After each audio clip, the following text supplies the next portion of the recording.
limonada, Osimhen. Osimhen, Azinyada, Osimhen, Magamos, Osimhen, Oji, Osimhen, Magamos.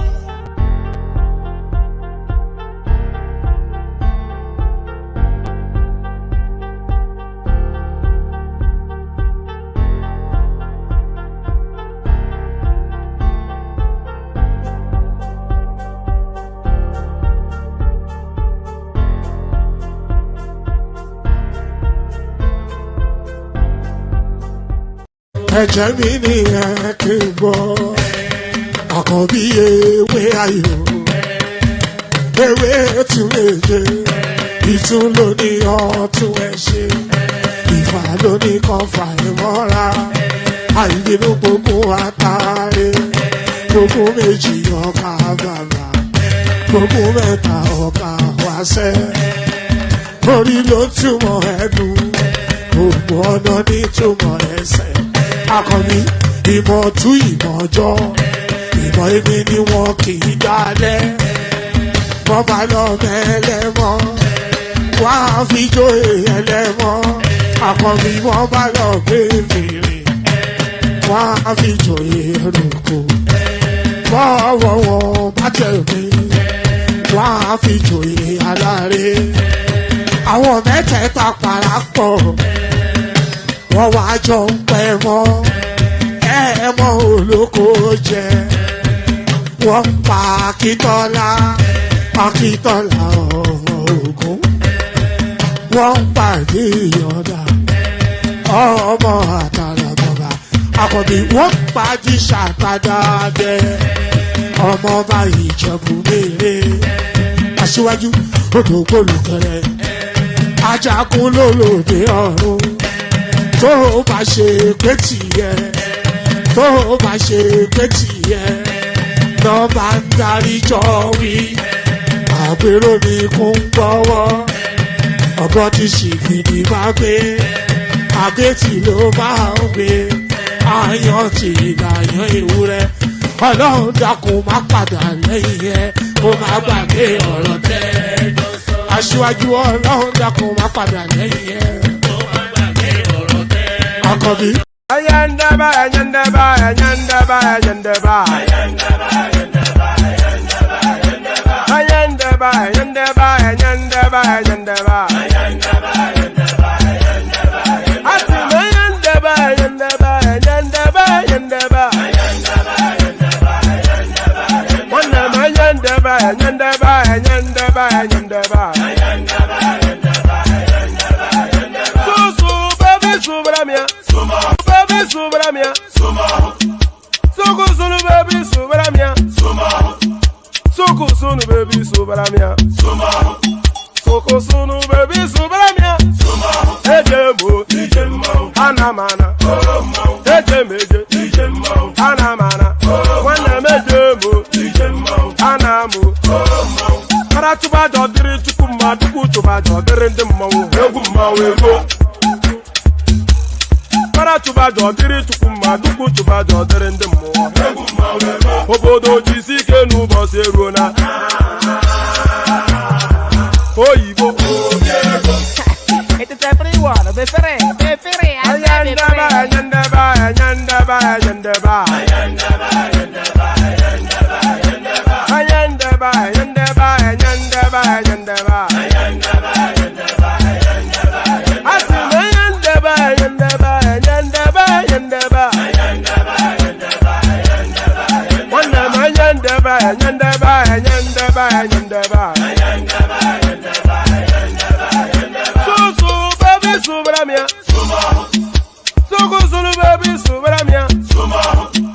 Soko sunu baby subramia. Soko sunu baby subramia. Ladies and gentlemen, sometimes you just have to act like you are drunk, like you are crazy. Confuse your enemies, confuse them. Oh, that's yeah, we mo. Yeah, we mo. Oh, that's yeah, we mo. tumo ihe dị egwu ga-eme. Ọkwitara kara m ịṅụrụ mmanya m ị ga-akwụrụ m ụgwọ ya bebi mo. Ave Maria. Ayandaba.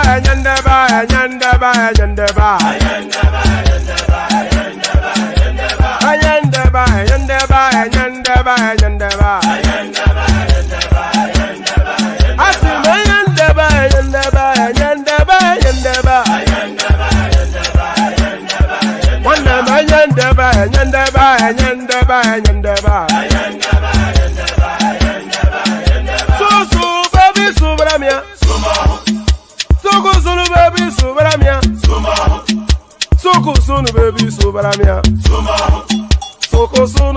subaramia. Ase kwa nefo ya banye se apuna nyego bamukambasi ozo. Since I was born, but now I am getting youth. Akuna motang akuna kogabu. Well, here it is, South Africa, the new national anthem. What?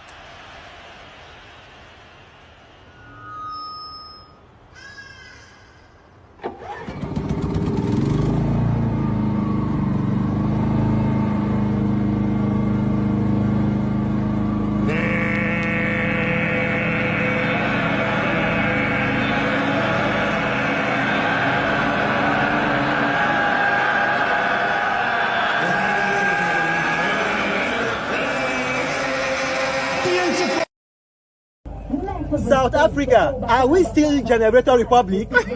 Are we still Generator Republic? Are we still Generator Republic?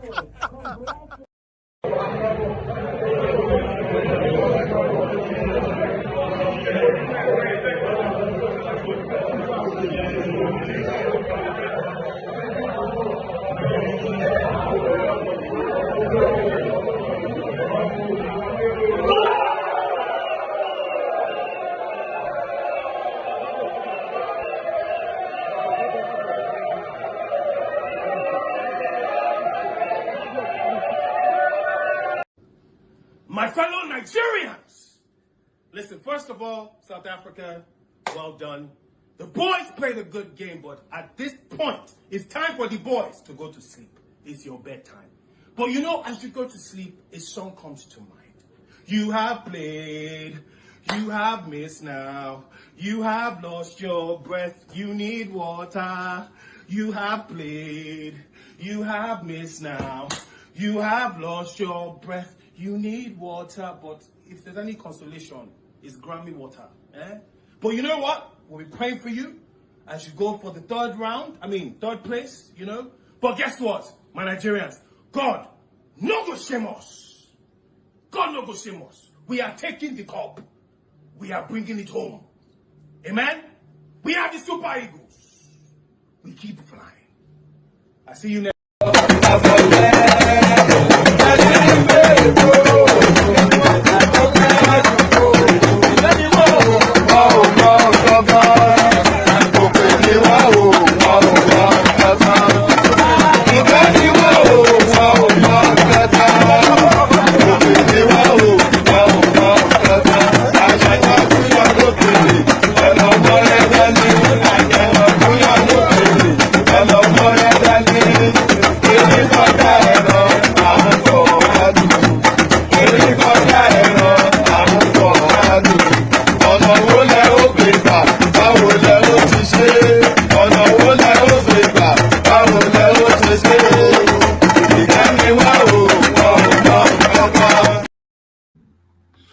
There it is right there. So there it is right there. We started, pardon me, we start today's session on a sporting note. We cannot start it anywhere else, but we start today's session on a sporting note. I watched the second half of it. It was nail-biting stuff. Nail-biting stuff. We went and scored the second goal, which was perfectly legitimate. And then the referee went back 5 minutes to what purports to be a foul, which he could not have said. If he was making that judgment on the clip that we saw on that screen, on our screens, then there's a conspiracy going on there. We score a legitimate goal, and as a reward for that, he gives them a penalty. But then, of course, the Egyptians and the South Africans, You know, if there's any people that you want to worse come up against, is those people as a Nigerian. They just, for every puff they're being, they are envious of us. But there it is. The boys have done it. You know, when we were discussing this match in earlier sessions, people were saying anything but penalties because their keeper was so good and ours was so bad. Well, there it is. The roles reversed. So there it is. The Super Eagles soar to new heights. That cup is coming home and is never leaving Nigeria ever again. So that's the Super Eagles doing us proud. So the Super Eagles doing us proud. Now you do me proud by clicking on the like button just as soon as you're coming in. Subscribe if you haven't done that already. Hyperlink that says StreamYard invites you to come and join the screen. So do all those. So click on like as a celebration of the victory. Click on subscribe for the same reasons, and the hyperlink that says StreamYard if you want to come and talk about the performance of our team. So there it is. I cannot recall the last time we got to the finals of this, but I'm sure somebody will remind us in the course of conversation. But there is it. There it is. Our spirits soaring high within the Nigerian space. So, no, Ichoma, we did not get lucky. In the course of that game, we deserved to win it. We should have won it we were the better team all the way through. So justice was done. Even though the Egyptian referee tried his best to favor the South Africans, justice was done. So justice was done. Breaking Nigeria qualifies for AFCON final. And usually when teams start slowly in the way that Nigeria started, often they make it to the final. And we've seen the Germans do it endless times. They'll start in a very sluggish manner, the group phases of any competition. And as the competition progresses, they grow further into it. And by the time the competition reaches its crescendo, the Germans take the cup home. So that seems to be the trajectory. The Super Eagles have advanced to the finals of the African Nations Cup after beating South Africa on penalties at the Stade de la Paix in Ivory Coast. The Eagles took the lead after our skipper, Willem Troost Ekong, converted the penalty won by Victor Osimhen. South Africa star player. Anyway, we all watched the match. So whatever this is describing, we've already seen all that. So there it is. Spirits soaring high within the Eagles camp. So spirits soaring high within the Eagles camp, but will that spirit be sufficient enough to dampen this? Nigerians lament as bags of cement cost over 6,000 naira. So there it is. It gives with one hand and takes with the other. Nigerians have expressed their grief over the hike in the price of a bag of cement as it cost over 6,000 naira. Reports gathered by correspondents on all social media platforms revealed that a bag of cement now sells at the minimum price of 6,000 naira and more in different states of Nigeria. Nigerians who engaged the report, let's do that entirely over again. Nigerians have expressed their grief over the hike in the price of a bag of cement as it cost over 6,000 naira. Reports gathered by correspondents on all social media platforms revealed that a bag of cement now sells at the minimum price of 6,000 naira and more in different states in Nigeria. Nigerians who engaged the report on all social media platforms revealed how much a bag of cement cost in their locales. Lamenting on the sudden hike, a Facebook user mentioned that he bought a bag at the rate of 7,600. I bought it for 7,600 today. The lamentations of Nigerians over the hike in the price of cement came barely 3 months after the management of BAU Cement PLC announced a reduction in the price of its cement from 5,500. Yes, I do recall when they made that announcement, and so what's now happened to that? Because that was barely 2 months ago. So a lot of these things they do it for the cameras, and they should hold him to this obligation. By the way, this Rabiu guy, the lamentations of Nigerians over the hike in the price of cement came barely 3 months after the management of BAU Cement PLC announced a reduction in the price of its cement from 5,500 to 3,500 per 5 kg bag. The company's chairman, Abdul Samad Rabiu, had disclosed plans to lower cement prices after a meeting with President Bola Tinubu at the State House in Abuja. About the same time, BAU announced its price slash. The Cement Producers Association of Nigeria also assured the federal government and Nigerians of its members' eagerness to support the federal government's infrastructure drive to reduce the price of cement and ensure its price stability if the federal government will only revisit the backward integration policy of the late President Umar Yar'Adua on cement.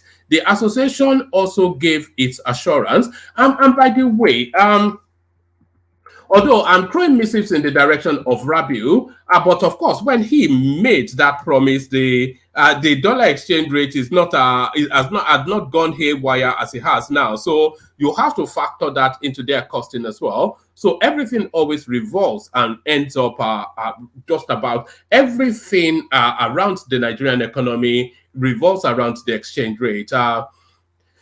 Right.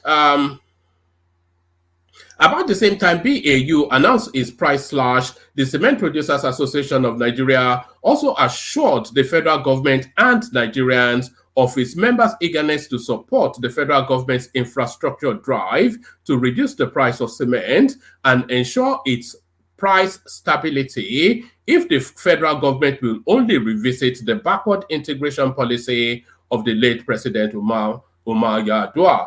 The association also gave this assurance in a letter written to the Honorable Minister of Industry, Doris, whatever her name is.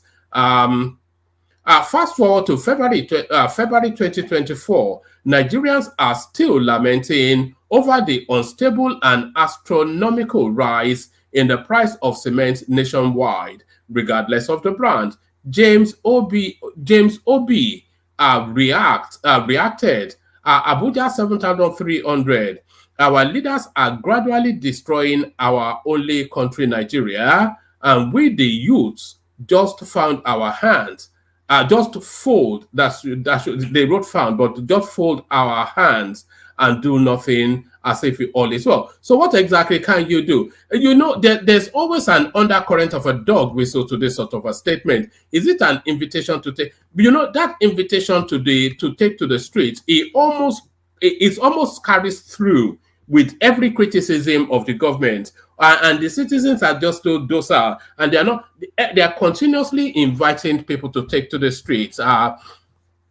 Well, every day is for the thief, but surely one day certainly will be for the owner. Another user, anyway, goes on and on. In Kano State, 8,500. Also reacting to the huge difference in price of cement. It's terrible. Last week, 5,400. But it doesn't tell us where. 6,700. So on average, the price of I just bought for 8,500. I cannot believe this. Actually, somebody is saying they just bought cement for 8,500 in Yobe. I cannot and I do not believe this because they will price according to the locale. Nobody in Yobe State has the affordability to afford cement at 5,000, at 8,500. So that is to tell you then that they can price it at that somewhere in Lagos, Ibadan, wherever, Onitsha, but not in Yobe. Where is the economy in Yobe State that supports that price point? So that I bet my last dollar that's a lie. I just bought it for 8,500 in Yobe. In my place and some parts of Kwara is 6,500. So on and on it goes. So average is 6 to 7,000. Here in Maiduguri, Dangote was sold around 9,000 and BAU at around 10,000. But still can't get due dealers hoarding. Due to dealers hoarding is what that means. So there it is. The price of cement now seems to be the metric by which the Nigerian economy is being measured. Let's go from that to this. EFCC freezes 3 billion naira traced to former aviation minister Hadi Sirika's brother's account. So this guy should really be in jail. I'm not quite sure. This is the guy that painted some toy train, some toy aeroplane, and told us that he had bought the new now airline fleet for Nigeria. Ibadan explosion. 3 persons of interest identified to be prosecuted. So I'm not quite sure. Are they foreigners? Because a lot of that narrative wraps around the possibility that they may be foreigners. Oyo State government has identified 3 persons of interest in connection with the cause of the Ibadan explosion, which occurred in January this year. Fatai Owosheni, a retired commissioner of police and special advisor on security to the governor, who briefed journalists shortly. Fatai Owosheni, a retired commissioner of police and special advisor to the governor on security, who briefed journalists shortly after the presentation of the official report of the unfortunate incident to Governor Makinde, stated that the identified persons will face prosecution based on the investigation carried out. The report, it doesn't tell us who they are. I just wanted, because they speculate that they are foreign nationals and they are Chinese people. And then if they are Chinese people, then you want capital punishment to be applied to that. You can't come into our country and do that. So now, to resolve the food situation, our federal government to release food items from national reserves to crash food prices. So we've been speculating, we've been advocating to that space that the real thing that fixes temporarily a lot of things is for the food price to crash, the food prices to crash. If that crashes, then people are able to feed, and then they are then able to contend with other matters. But they are contending with so much, and on top of that, they're also contending with hunger. So that overwhelms. The federal government has announced that food items will be released from the national food reserves as part of the measures to crash food prices. This was made known by Minister of Information and National Orientation, Mohammed Idris, after the meeting of the Special Presidential Committee on Emergency Food Intervention, which was at the instance of President Bola Tinubu. The meeting, which was convened by the Chief of Staff to the President, Femi Gbajabiamila, and the National Security Advisor, Nuhu Ribadu, is part of the federal government's move to stem. And by the way, there's a lot of complaint about Gbajabiamila and Nuhu Ribadu actually holding this level of meeting, because they are bureaucrats to all intents and purposes. So what capacitates them to be making those level of executive decisions on behalf of the country? To all intents and purposes, Gbajabiamila is a civil servant. He wasn't elected into that role. To all intents and purposes, this guy is a civil servant. So why are they convening meetings and giving national instructions to ministers? This is a lot of people angered by that. Idris explained that major millers and commodity traders would be engaged by the government in order to make the food items readily available. So we just rounded, yes, the minister said, we just rounded off a meeting. It is a special presidential committee to address the issue of food shortage and lack of enough food on the table of most Nigerians. What I will tell Nigerians is that the president has directed that government needs to step in to stem this tide. Government will not fold its arms and see the way Nigerians are suffering in terms of the availability of these food items. It goes on. Now, some of this will involve unlocking the food that are available in most of the storage facilities, national food reserves around the country. You know that the Federal Ministry of Agriculture has some food reserves. They are going to be made available to. So why would you have food reserves and your country and your citizens are starving? It's just a farce. The government is also talking to major millers and major commodity traders to also see what is available in their stores, to open it up so the government will provide, so the government will provide some intervention, discuss with them, and provide some intervention to make food available to Nigerians. So yes, they are unlocking food silos, essentially, what that means. So this one now is an international story, but it struck me as curious.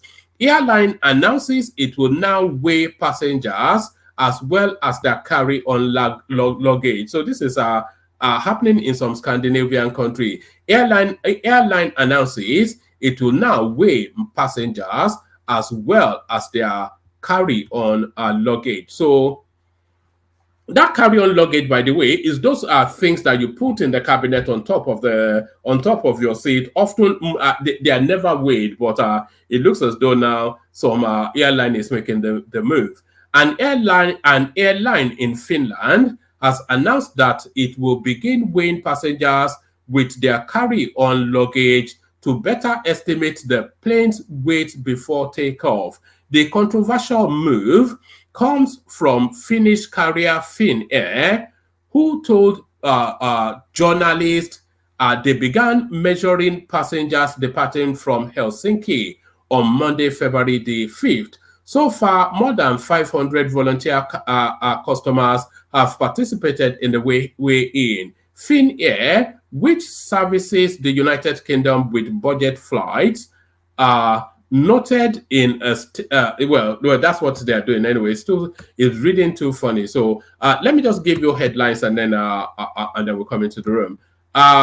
No kidnapper or bandit can ambush me. So this is the Oluwo of Iwo inviting, as ever, a catastrophe upon himself. The Oluwo of Iwo, Oba Abdul Rashid Akanbi, has said no kidnappers or bandits can ambush or kill him. Addressing newsmen in his, did he actually call a news conference just for this? The guy is that ludicrous a person.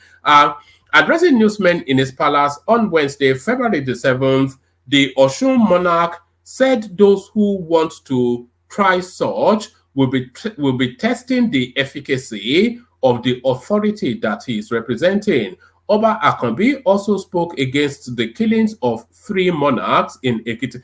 And by the way, another monarch was killed today again. Another monarch was killed today. So that makes, in Kogi State, that is, I don't know, man. There's an orchestration to what is going on. And we also saw the interception of about 150 terrorists that were being bussed into Ondo State by Amotekun just as early as yesterday. So essentially, the Northerners, they are trying to test the Tinubu administration. Oba Akanbi also spoke against the killings of 3 monarchs in Ekiti and Kwara State. He lamented over the degeneration of traditional stools by some monarchs. He said, no bandit or kidnapper can attack or ambush me, not on this earth. They can try it. Then they want to test the efficacy of the authority that I am representing. Kingship institution is owned by God, and I am his representative. You can't kill me nor kidnap me. But once kings fail to acknowledge God, there will be a problem. So 3 kings have been killed. So why not you? It's just, this guy is just a ridiculous. It makes a farce out of the most serene and difficult, serious situations. Pardon me. There is no kidnapper or bandit who is born that can attack me in such a manner, nor war can conquer me. What is happening in Yoruba land to kings is not good at all. They are removing kings at will. So essentially, he's telling us that is inviting the bandits to come and test the efficacy of its ogun. So we'll leave that there. We'll leave that there, and we'll come into the room. Hopefully there are people there. So we'll kick it off. Let's play the K guys. Yes, let's play the K guys, and then we'll see where it goes. Hopefully it's not a funny little session, but we'll play the K guys, and then we'll see where it goes. First, the K guys. Only water, where is Sima?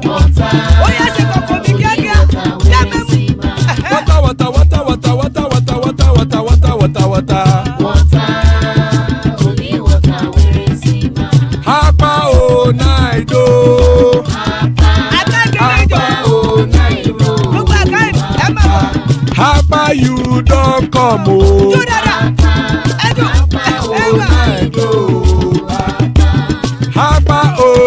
ìdó.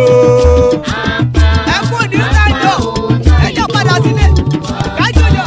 Oró kẹ̀kẹ́ ẹlẹ́mùrè o. Ilé sódìyà kẹ̀kẹ́ rẹ̀ ẹlẹ́mùrè o. Bobby Master kẹ̀kẹ́ rẹ̀ ẹlẹ́mùrè o. Chief Faila ti kẹ̀kẹ́ rẹ̀ ẹlẹ́mùrè o. ó ti yájọ. Eruku lẹ̀lẹ̀ ẹlẹ́mùdé. Eruku lẹ̀lẹ̀ ẹgbẹ́ ẹlẹ́mùdódò jàre o. Eruku lẹ̀lẹ̀ Ghana ti dé ẹgbẹ́ bọ́dì o. Ọmọ ẹlẹ́yẹ ẹyẹ o ó dìle o. Odúyẹ̀lá ẹyẹ o ó dìle o. Petrosoname ẹyẹ o ó dìle o. Petrosodúnkẹ́ ẹyẹ rẹ̀ ó dìle o. Ẹlẹ́kọ̀ ọ̀run mú ìní o.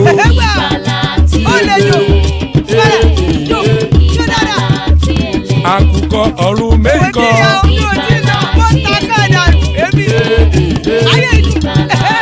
Ikú kò ní ríwà gbéṣe o.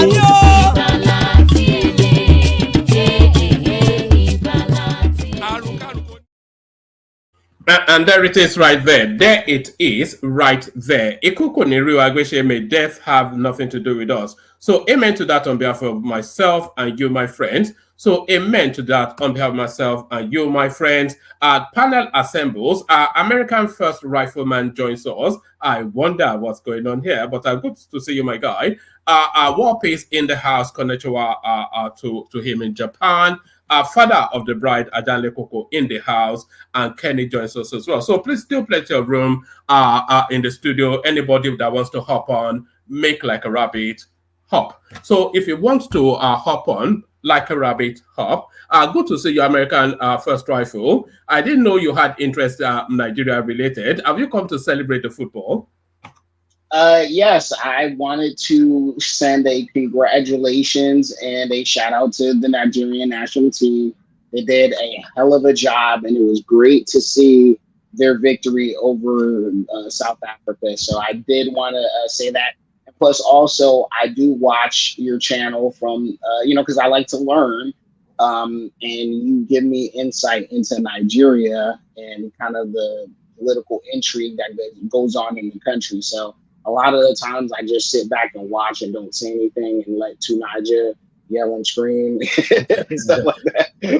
All right. How much of that space have you been following? Because the country seems somewhat delicately balanced at the moment. The government is introducing a whole raft of policies and measures to try and realign the country, but the weight and the pain of those realignments is proving too heavy for the people. So there's hunger in the land, which is something that Nigerians have never experienced. We always throw food away in Nigeria, and Nigerians are now scraping to eat. So what are you then making then of that delicate balance between trying to do the right thing, but not whilst the people starve? Well, it's a really difficult thing, because anytime there's change, any type of change, the hardest parts of it are always kind of on the backs of the most vulnerable. And I really don't know what I could say to kind of, add anything really worth saying to the conversation. I would just say that just do what you can to be more united. I know it sounds easy to say, because I can tell you right now, just in America, we're the most divided we've been since, I would say, 1860s or 1850s and stuff like that. So I would just say, do what you guys can to find the issue, to coalesce around. I don't know, because the issue is very, like I said, I don't like talking about anything positive or negative about Nigerian politicians, because in the past, I thought I knew stuff, so I started taking sides. So now I need to just sit back and just listen. That's why I just. That's why I told you I really came on just to congratulate the national team more than anything about politics. All right, brilliant. Before we let you go, Rifleman, not getting political, but just as an outside observer. When you look at the Nigerian space, what are your expectations? What would you like to see? How do you see Nigeria in the broader global space? And what sort of future would you like to see for that country in terms of its position within the Black race?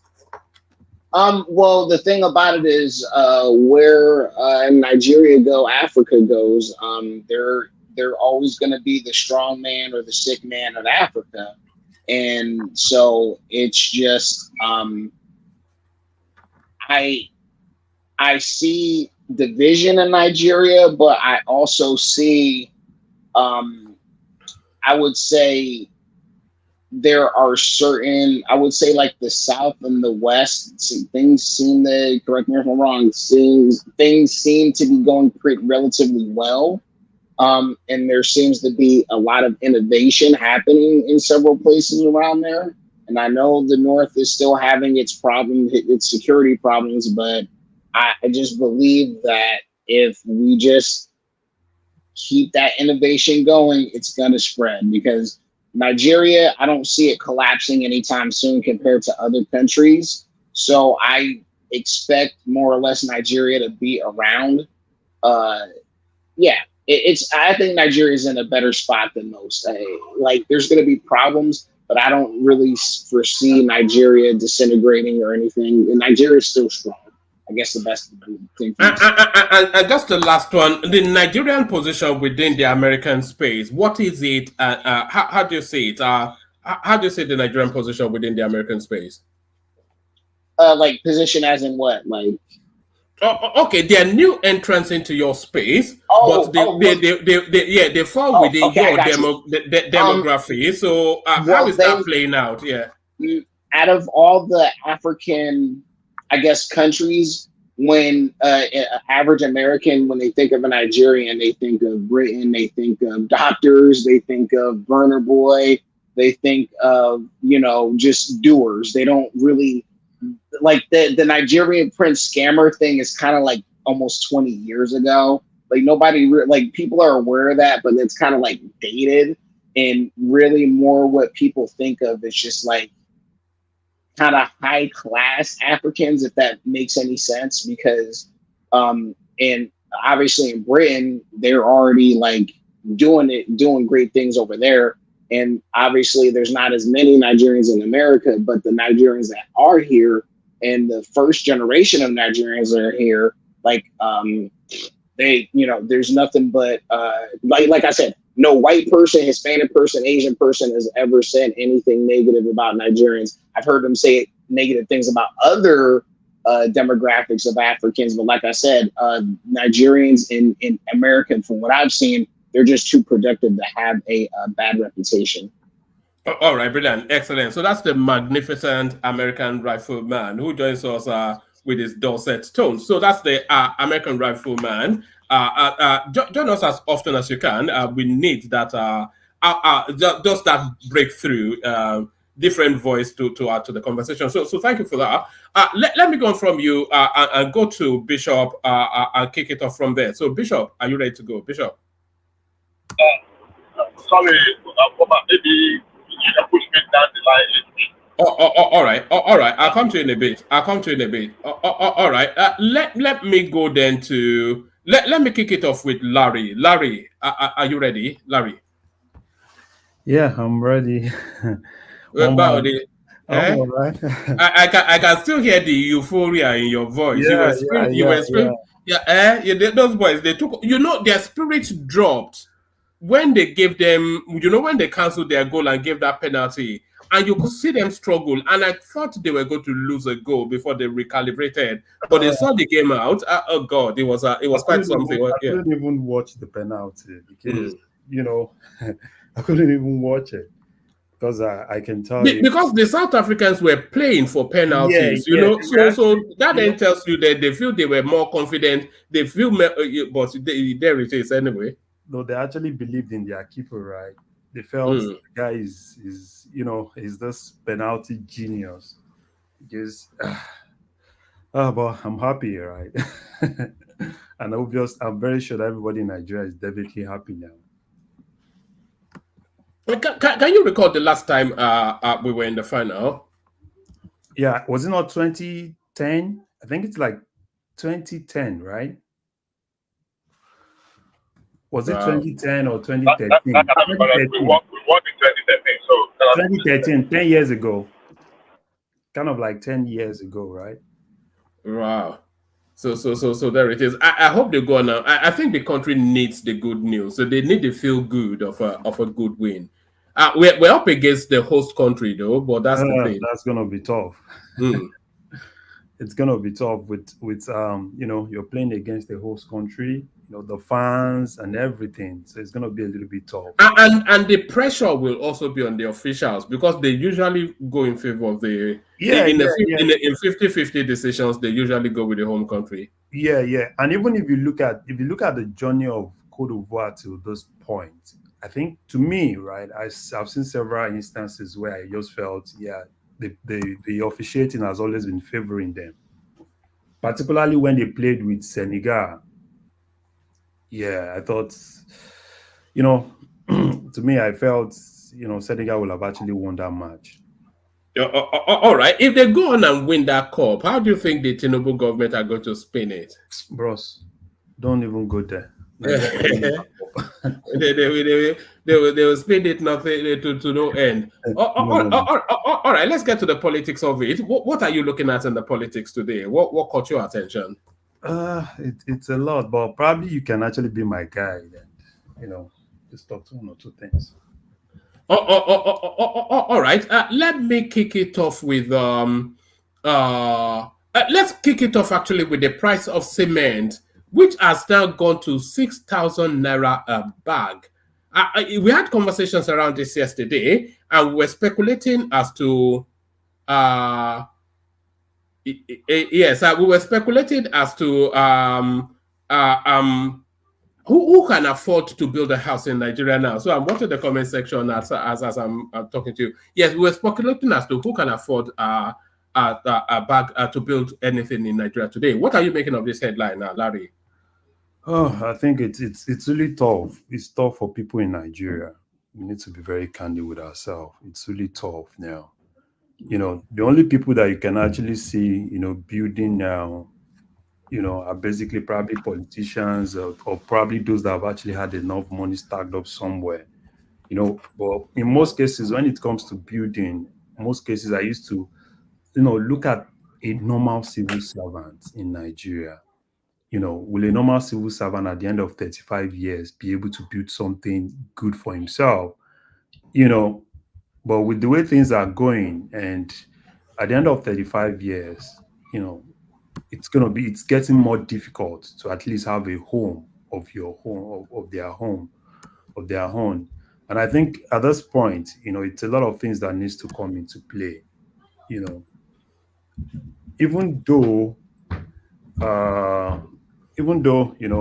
some of the key players in that industry have been trying their best, particularly Boa. Boa has actually been trying to see how he can actually get this. Yeah, but did it crash the price of? They are not saying it in the shops now. So, in fact, somebody was saying that his cement is more expensive than Dangote's where they live. No, I don't think so. I think the major problem is transportation, right? I think he tried, right? He tried at a point, particularly when you want to get it from the factory. But if you factor transportation into it with the fuel price and everything, it's if you put everything together, that's why you're having this increase. So I think they've actually done much because most of the things they actually use are basically in Nigeria, and it's not like they are importing things like that. But I think it's the transportation. If you factor the price of transporting things into it, so definitely go home. All right, brilliant. And the government releasing food from the national reserves. I didn't even know we had a national reserve. Yeah, But we do. if we do have that, then why have they not released it earlier? As people have been priced out of their ability to the capacity to eat. No, no, I think they've actually been releasing it, right? They've been releasing things from that reserve. But I think what people need to know is just that federal government cannot do everything. People need to start, we need to start looking inward and start holding some of the state governors accountable. Look at what happened even in December, right? There are rights and everything that were released, through the National Assembly. And at the point before that time, there are things that were released through the state governments. And a lot of all these governors, I'm very sure, look at what they did during COVID-19. Even when things were released to them, some of them kept it in their warehouse. Not until people started looking for those warehouse and boggling it, that was why they started sharing some of those things. So federal government will always release, right? But how does it really get to people? That's the major thing, right? Are you still using the same process, going through some of the state governments to release some of those things? Who would definitely, we all know they would definitely hoard it. And some of them can actually even turn it to party, party gifts and some of those things, giving it to their party members and not really getting it to people. So I think the federal government still needs to look for a way, way to really channel things where things from the federal government will get directly to people, not using some of these intermediaries, because some of those intermediaries are not really working. Federal government release things and it's not really getting to them. Look at the state government, for instance. If you look at their allocation recently, I was looking at some of their allocations. It has really increased. And are you really seeing the impact on their state? Take for instance now a state like Yeah, but that increment though, you have to put it within context though. It has increased. That's as a result of the removal of the all subsidies, But then the value of the naira has depreciated by about 50%. So that increment is actually even cut by half just by the Yeah, one thing is for us to say the value of the naira has actually depreciated. Another thing is what exactly are they really using some of this money for? Right. If you look at some of the state governments, a lot of them are it at this point, right? I don't really expect some of this state governments to go for some of the elephant projects. Do more, a little bit of some of those elephant projects and do things that would definitely benefit people. And that's the major thing. This issue of everybody waiting on the federal government, we need to be very candid with ourselves, right? Federal government cannot take care of everything. Take, for instance, now, look at the local government. Some of these local states are still sitting on local government finances. And that is supposed to be the nearest unit to the people. And what exactly are we really saying now, right? Everybody in the states are looking up to the states because they've actually, they've collapsed this local government structure. So, which is supposed to be the closest to people. So federal government, even if federal government release everything we have in reserve today, I can actually tell you there will definitely be sabotage if it still go through some of these intermediaries. all right, brilliant. And 3 billion naira confiscated from Hidi Sirakas, the former aviation minister's brother. So, what are you making of that? And why has this? Because this guy stole in open glare. So, why has it not been addressed by the authorities?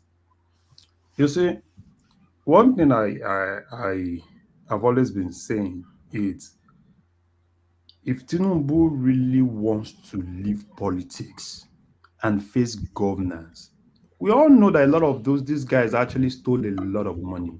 And if you look at most of the problem that we have now, right, dollar and everything, is a lot of all those guys, they stole a lot of money, they had a lot of money, and the next thing they could actually do is to turn some of those money into dollars, which basically means that a lot of them are going to push some of those money.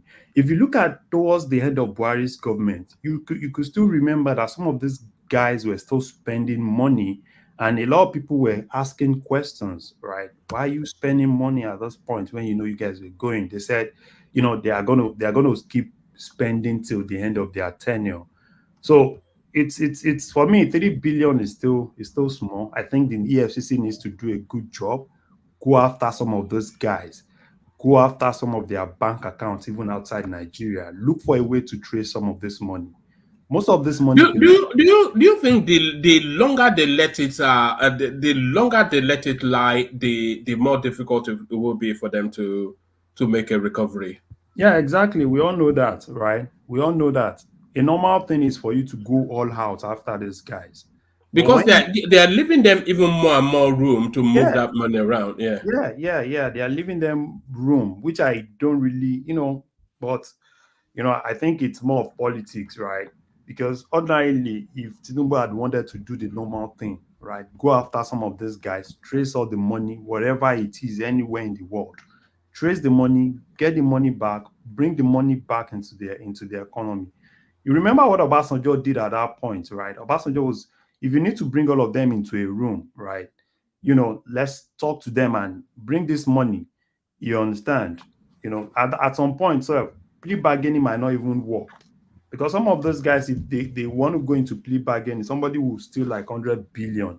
I want to go into plea bargaining and bring in like 20 billion. So who's going to... Maybe the approach of the Saudi prince. Do you remember what the Saudi prince did? When it corralled all of them and just flung them in some 7-star hotel and told them that, look, I need 500 billion from all of you, and I need it within a week. If you don't do it, I will shoot you. Maybe that's what we need. Something like that. Yeah. Well, that's that can't happen in Nigeria. No, maybe not. I will shoot them, but pick them all up on so many reasons that you can pick them up, lock them up, and tell them to cough up the money. Yeah, I think the major thing is it's based on the kind of like getting the EFCC to that point that EFCC is independent and EFCC is ready to run after the money. If EFCC wants to run after the money, they can easily do it, right? Just ensure that you are able to really, use the bank system, use international community, trace the money, right? I know some of them can actually, if you give them time, they will look for those tax haven and look for a way to take some of those money to Bahamas and some other places like that. But at this point, I think it's more for EFCC to do their job, trace our money, get our money. Even if you ask people, right, a lot of people know what's actually happening. Take, for instance, look at how much they've actually collected from this former Minister for Humanitarian Affairs. It's Sadiya Farouk. Is she in custody? No, I think they've collected over 30 billion from her. I think they've collected over 30 billion from her. I think for Edu, they've frozen some of these accounts. There are some accounts that, they were using and they've frozen some of those accounts. So, and I think there are still several other people that they still need to go after, right? People like Malami. There are a lot. Go after all of them and look at what they've done. Look for a way to bring the money back. If they have the money in dollars, let's get it. Let's look for a way to bring some of this money back. That's what we need now. Larry, can I interject? Yeah, that lady, Farouk, she's on bail, but they had her passport. She cannot leave the town, but she has returned the 30 billion that caused problem, that caused problems between her and she and Edu. But there's still under 40 billion that is outstanding that she also returned. Yeah, that's what I'm saying. I think from the secretary of something that one is 40 billion is that one care. But again, it baffles me and it pricks my soul that people like Bosunto Ojo is still working freely. How do you mean? He's involved in all this. He's involved in all this proceed. And when I was arguing that I was talking to my learned lawyer, Ogbeni, and I was trying to argue with him that day to put a point to him that there's this thing have been established, conflict of interest have been established. And people were arguing with me, no, there's no conflict of interest, he didn't commit any offense. And how come you don't commit any offense? You are facing ICPC, you are going to the Aso Rock to defend yourself, the ministry, and the company. You said you have linguishing your I said linguish or release how which language did I use? No, it didn't commit it didn't commit Hold on, let me an allegation was It's not made an allegation. now. It's not an allegation. You can't be calling an allegation of billions. It's not an allegation. It's proven. Yes, that they're suppressing it. If they go, go through. Me, I'm not even for me, right? The people that I need for them to go collect money. This everybody that served in Buhari's government, because those are the people that we can pursue now, right? Before they take that money. No. See, there's something going on. There's leakage going on. If you don't block this leakage, the corruption will not stop. Everybody's looting, mass looting. Mass looting is going on in Nigeria. We must say the truth. Well, I'm tired of. Who's going to collect all Okay, those money? No, what's the problem now? Is the Nigeria now is in between budget. Sure, you know that they're in between budget from the old budget to the new budget. So everybody's trying to loot and everybody's trying to hide from the old budget. Not about the new one now. The new one is not in circulation yet. Everything they are spending is from the old budget. So anything they take now, you can account for it. It will be carried over for recurrence and expenditure and recurrency. How they call it recurrence and how they call it. That which is next budget with us. So are you saying they should leave those Buhari's guys and start? No, both of them. They should pursue because those ones can all easily run. I didn't call all the ministers. I didn't call the ministers. I said both. That means Ministry of Immaterial Affairs. That's Farouk. Have a co-partner they're looking for. Better Adu. And Bosu Ojo. How they call it? Tunde Ojo. Wow, but it's not even only those ones. For me, I don't know why people like Malami are still bring Malami. You know, Larry, I'm really surprised how late into the conversation that name came in. If you get hold of Abubakar Malami, you probably recover at least 20-30% of what was looted. That guy was the chief looter now under Buhari now, Abubakar Malami. There are a lot of those guys. Bring those guys in. Bring Tunde in. Where is Tunde? So hold on. If we want to bring Tunde in, a lot of people will go down. Even don't be surprised. Oshomole might go down. Don't forget, Oshomole is the head of. Hold on. Oshomole is the committee, the Senate committee of Ministry of Affairs. I don't know, or the position that Tunde is heading. He's the one supervising it. Now, if that money, no. He means Tunde Sabiu. The one on Tunde Sabiu. I don't have any. No. I know. I'll go to Tunde Sabiu. I'm talking about just the 5 something million. And if you really want to follow it, trace it, you will see that there's so many people hand will be caught in the cookie jar. Oshomole is the chairman Senate Committee on Interior, and there is nothing on Interior now. No. I'm not talking about Interior. That money that was paid. Why are you bringing Oshomole into the picture? This is what I'm bringing Oshomole now. That much. This is where this is me saying it. I'm not saying that this is what happened on paper, but this is how these people share money. You know, like it kind of something like you know about the Yakuzas in Japan, the mafia, what they call Yakuzas. Now, any deal they do, they only send 10% to their organ or any other person. That they'll send it equally. Because when the deal gets fucked up, it will involve all of them, and those people will always come and defend them. Yeah. Where does this concern Oshomole? Then I'm coming now. This is how this push share, man. I'm saying there's no way that 500 something million that you're accusing Ojo for. How? Oshomole do not have a little cut from it. They share among themselves. What 500 and what are you talking about? The consortium fee they pay into his account now. They pay to him now. The company that they said he's no longer the chairman of the company. Yes. That money. Yes. If they really want to investigate it, you find out that they have shared that money among themselves. No. Hold on. What are you saying? Okay. That money was a consultancy fee. And yes. there are receipts to show that the activity of the fee was carried out.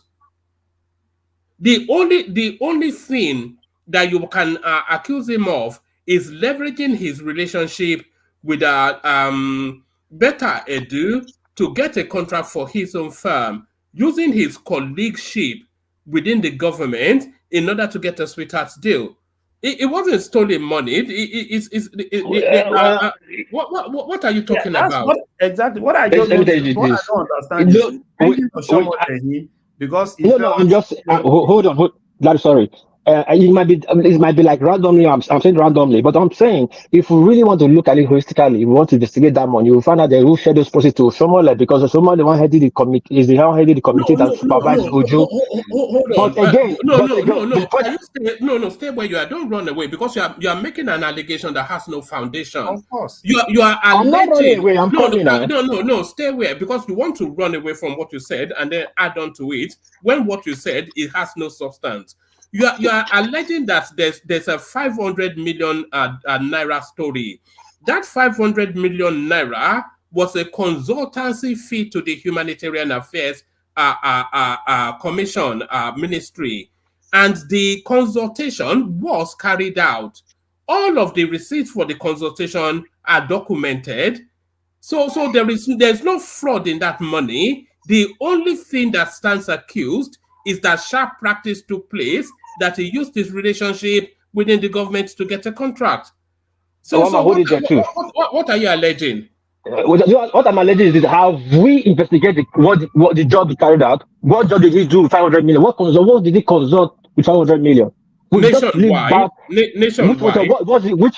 the same job they gave to him, they gave to almost 7 people, 7 other companies. It was only him that had that contract. What's 7 on that contract? He was not, see, the money they paid him, the consulting fee they paid to him, his company. Right. It was not only his company that did the consulting stuff. There was other company involved too. Did they pay the other? Yes, I'm saying they paid the rest people. Everybody's involved. If the other company didn't do the job, that's what I'm saying. What the money they got in, all they got in is about $1 billion plus. Now, what did they do with $1 billion plus to check a record of what people that have received money? That is left for EFCC to. No, that's what I'm saying. Just what's that left for EFCC? You guys should hold on. Don't you guys should not run too, because I'm saying let's investigate that. You are busy bringing a lot of painting. I'm not painting. That's why corruption. That's why corruption keep up in this country. No, don't run away. Stay in the conversation. I'm with you guys. I'm with you. I'm not running.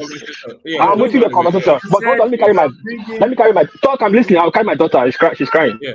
The ministry that the thing happened is the Ministry of Humanitarian Affairs. Yes. Oshiomhole is the chairman Senate Committee on Interior. Right. And that was why I asked you. There's nothing correlates in what he's saying. Was there an issue with Ministry of Interior? You said no. You said because Tunji Ojo was involved in that, you think he would have actually shared money with Oshiomhole. There's no basis. And what is even 500 million to Oshiomhole that is cutting a share? What will he get? 5 million? No, Mama, that's a very wrong statement. If somebody is a public office, office holder, he does not supposed to have 500 million in his account. You don't just so why you say that? Hold on. If somebody is a public office holder, it's not meant to have 500 million in his account. No. So if Dangote now gets a public position, he should give away all of his money. No. This is what about you guys doing? No, you cannot be clever by this. No, I'm asking you. No. I'm coming down. Let me answer you. Somebody has been a public officer from a tailor to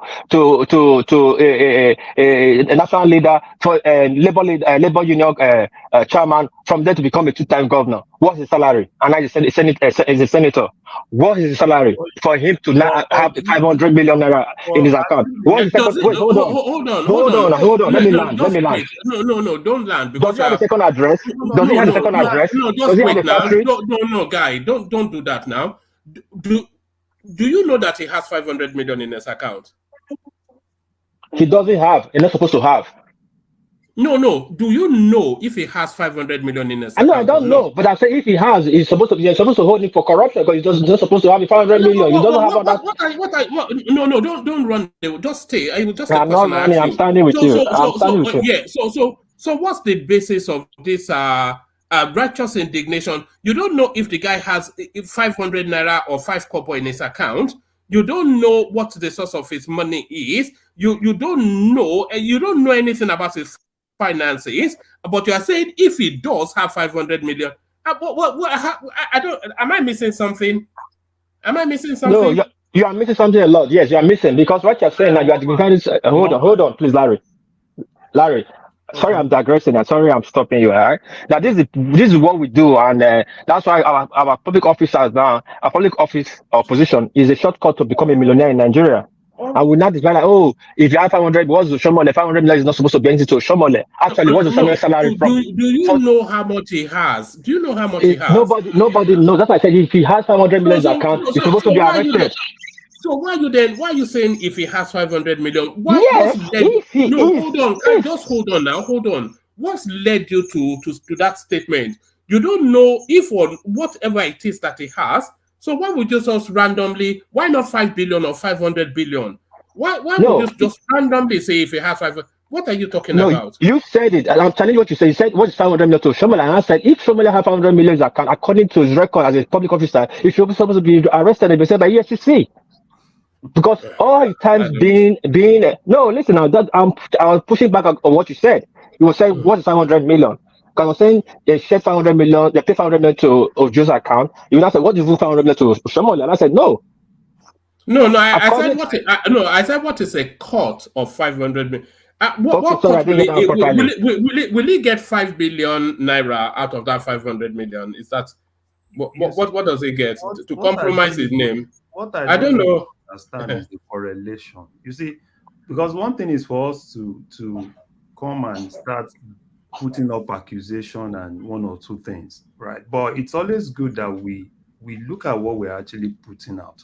Because take for instance now, you just said because Oshomole is the chairman Senate Committee on Interior, and you felt because Ojo is the Minister of Interior, obviously Ojo will have actually given Oshomole money, which to me, right, we should have actually gone past this throwing accusation here and there without any valid evidence, because you can't even pinpoint. Had it been Oshomole apt to be probably chairman Senate Committee on Humanitarian, Ministry of Humanitarian Affairs or something, probably, yeah, we can connect that. But you saying because, you just felt probably Ojo will have given Oshomole money, for me, it doesn't really make a lot of sense. And it's not two things. It's two different things. So.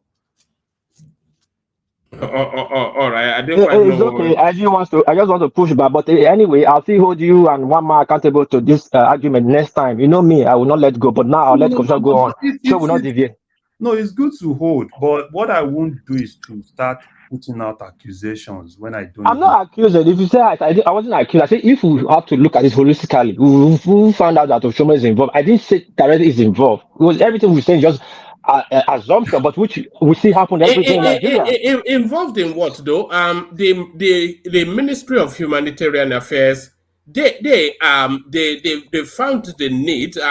We have to go and look at the details of the contract. Now you are pushing that space, but they are awarding consultative contracts to carry out a piece of nationwide work. A company owned by the Minister of Internal Affairs, whatever ministry it is, they bid for that contract and won it.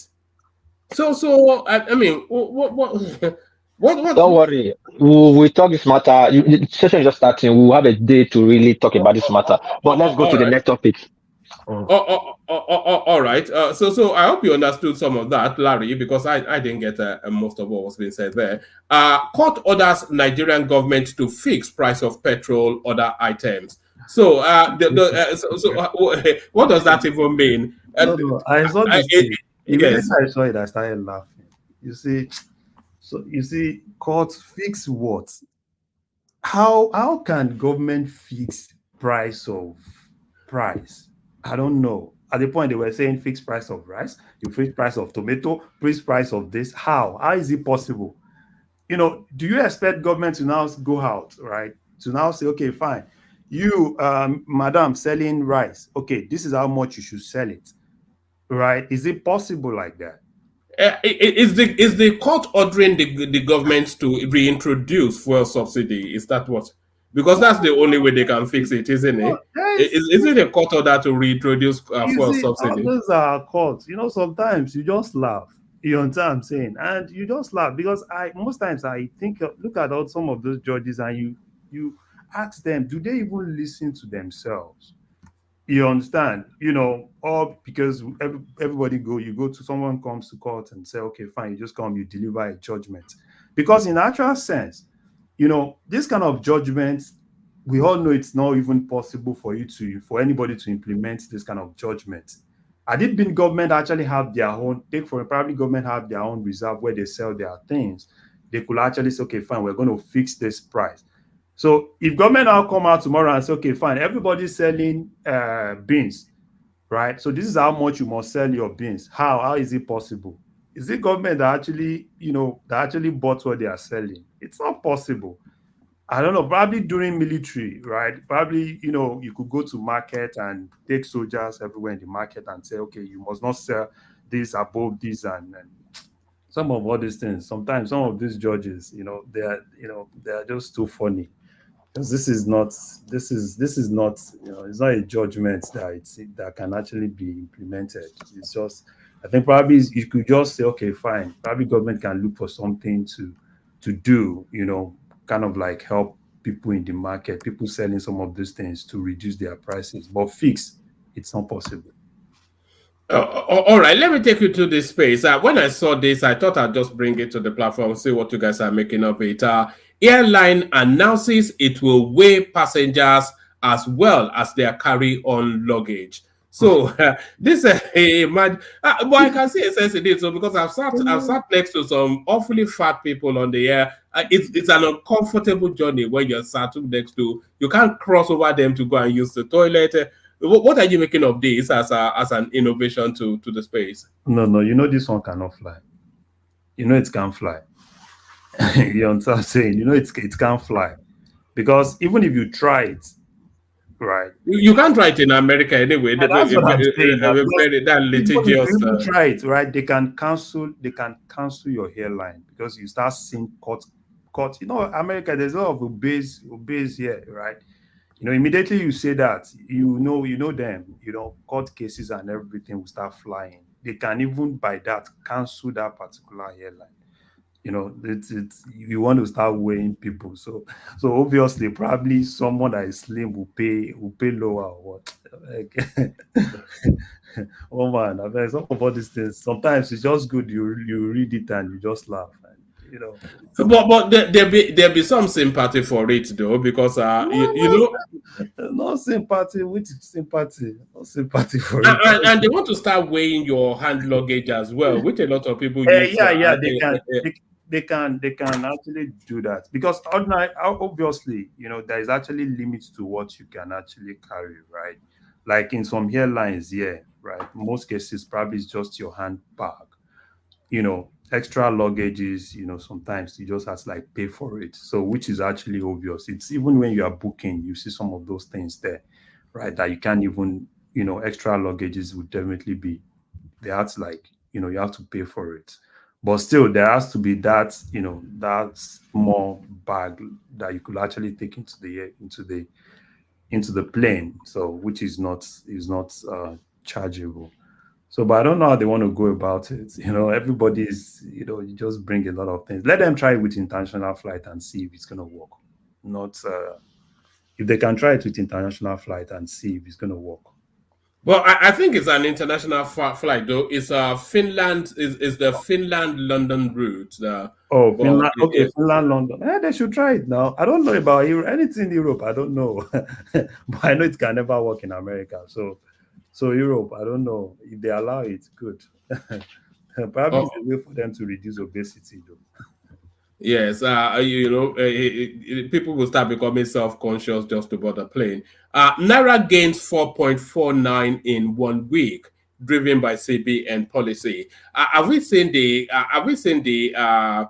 apex of this? Have we seen the height of it? Are we seeing the Naira bounce back? We've had so many false dawns. Are we now about to see the Naira now starting to put up a fight?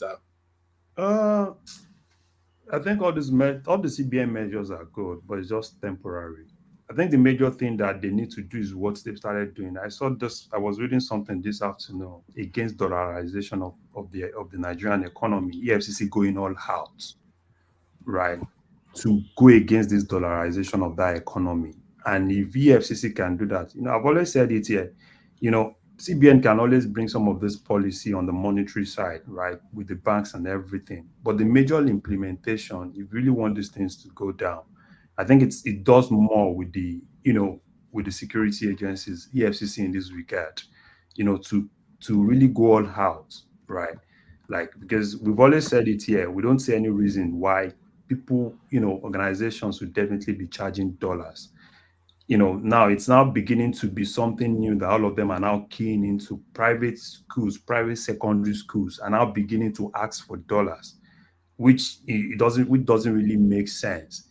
Even some universities, I was looking at this new university that this Access Bank guy is building in Port Harcourt. I think it's in Rivers State, and they were quoting dollars, and a lot of people were really saying, why are they really quoting dollars? Why are they expecting people to pay in dollars?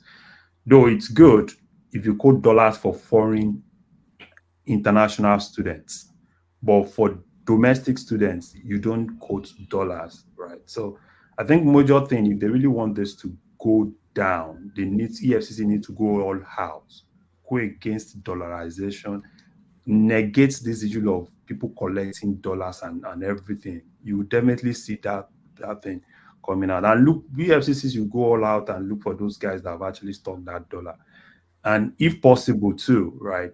So probably they need to kind of like put some limits to how much you can actually push through the banks, right? Put some limit to it.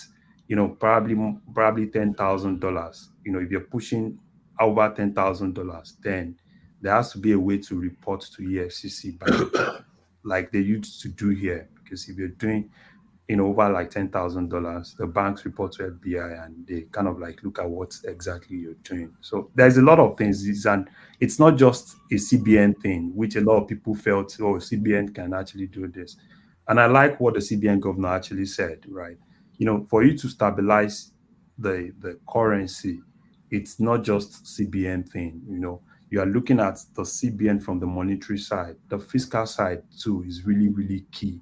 So, and I think they all need to work all hand in hand, which I'm not really seeing, because I saw some lapses in that particular conversation where the CBN governor was more like, yeah, some things are trade policies, some things are fiscal, and it's not really monetary. He's not expecting people shouldn't expect him to do their job for them. And that's not, that's not how we really want it to work. We expect them to really work hand in hand, as he's doing his own from the monetary side.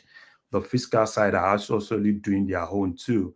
And the Minister of Trade and Investment too is kind of like doing one or two things, from that side. And, if they had to go all out to kind of like, discourage import of one or two things, they need to go all out, right, on some of those things. So if they do all those things, obviously, the Naira will definitely find its true value, and, exchange rate will kind of like be normal. So that's what do you think the true value of the Naira is? You see, the true value of Naira now, I've seen a lot of people talk about one or two things, but I've not really seen anybody that is really being realistic. I've seen some people said, oh yeah, the true value of the dollar, look at CBN. At the point they were like, okay, it's 800, it's 850, is this, is that. So I think the major thing is for them to do all what they need to do. And obviously, for me, probably 1,200 or a little bit over one. That's where you think it will settle. Yeah, that's what I think personally, right? But I don't have. I disagree. I think the dollar will settle round about. All the way through, I've been insistent that the value of the Naira is 700 to the dollar. But between 700 and 800, I think is where the value should be. Probably will end up. Yeah. So that is when everything, right? Everything has been taken care of. Right. That's what I mean. When all of these are going, so when they settle the debts, chase away the crooks, and let the economy run. Yeah. If everything has been taken care of, right, and they've cleared the backlog, the EFCC is going all out, right, to really discourage dollarization of that economy. The trade guys are bringing their trade policies, looking for ways to, some things are not even supposed to be imported in the first instance. So, which I think the trade minister should definitely look into. So it's a whole lot of things. So that's why I said until they all work hand in hand, and a little bit of patriotism too from Nigerians, right? And see how they can actually, because one thing is for you to have a country. The next thing you need to is for you to have the power of your currency, which is actually something that is key, because people don't really respect you when you don't even have a currency, that is strong. So it's a whole lot of things. The government is going to do its own. The business people are going to do their own, being patriotic. And at the end of the day, if everything works out well, so obviously it will definitely, one way or the other, go back to that value of probably like 750 where it was then, right? When before the whole thing, particularly what they were selling at the black market, because that was what they were selling at the black market then, which is basically you're not getting from CBN. It's just a normal thing on the black market. So. All right, brilliant. Was there anything else that caught your attention in the news today? Oh yeah. I think I'm good, and congratulations to Nigeria. And yes, obviously, I just pray we're able to really, finish it and finish the whole thing. There is a sense that we are going to win that cup, There is a sense, but I think people should just go there with her. May there no grief for anybody. Yes, no grief, no grief for anybody here. So that's brilliant. Let's go on from you, Larry, to Bishop. See if he's ready for us now. Bishop. Mama, no. The network is still. I will see. I will indicate when in a good place. Just go ahead. All right, brilliant. Let's go to Ajale Koko then. Let's see if he's ready. Ajale Koko. All right. Ajale Koko is not ready yet. So we go on with you then, Larry. Or we could just wrap it up. Let me come in there. Let me come in there. I mean, I just don't want that fluctuation when the network is bad. So if you are hearing it's only you and Larry really effectively here. So we'll see how we go. Good evening. I mean, everyone, good evening. If you are listening to us, please come join us. Let's have a robust conversation as usual. Once again, so thank you very much. So let's roll, woman. Let me start from the football. I mean, I managed to catch a glimpse of it, even though I was emotional. I want Nigeria to win it. I don't know what happened. The goal that was disallowed, I was really kind of surprised. And just like you, I listened to some conversations before about if this match gets into the net, how that we are out automatically. So even though I don't know the basis for that argument, but I was a little bit apprehensive. Why did we consider go? 1 minute it was 2 goals, and before you know it, one goal disappeared to 1 again, and before you could say Jack, there was an equalizer. I said, what? How? But then I think all is well that ends well. Cote d'Ivoire, I think we'll beat them again. We've been at this stage before. I can't remember which match. I think it was Tunisia or which Nations Cup edition was that we were in the same group. I think that team beat us in the opening match, but we now met again in the finals, and we were able to carry the day. So in this case, we beat them in the group stage. You remember Cote d'Ivoire was in our group. Am I right? Yes, I think we beat them 1-0 or something. Yeah, we beat them 1-0. So if we beat them once, I'm sure we'll beat them again. I mean, not even with the morale of the boys. There, from the little I was able to catch a glimpse of, there were a little bit disorganized at some point. But I think, by and large, I think we played the better game. I really want to see the play back to see how would you have to go back, how many minutes after they have scored to go and cancel the goal. Not immediately, not as a result of and then award a penalty. I don't think I've ever seen it in football before. It's a little bit ridiculous. It's not actually ridiculous. But it is what it is. If it is the same conspiracy we've always had before, unless the battles continue, ultimately, another one is going to remain. But this one, we don't Yeah, I think so. Yes. Yeah, but now that's it. So let's roll as we used to do. Maybe we have a little bit of break from the usual lamentation of Sodom as we have always been having. So let's see how it plays out. Congratulations, Nigeria. All right. This really is a follow-on from the conversation we were having yesterday, Bishop. So the Tribune has done an audit of the price of a bag of cement in Nigeria, and it averages about 6,000 naira. But then they reminded us that BAU, they actually promised that they were going to be price pointing it at 3,500. So what are you then making then of Nigerians being priced out of the capacity to be able to build? Unfortunately, these are the dark reality. Now, cement is one commodity among several other commodities in Nigeria. And every commodity in Nigeria has been affected one way or the other. Cement is not an exception. I am not saying it has to be so.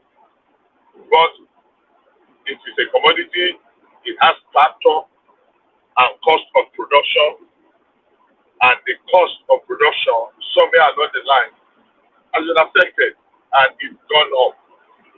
Is it even likely to come down? I don't know how far it will come down. But immediately, hopefully, when monster of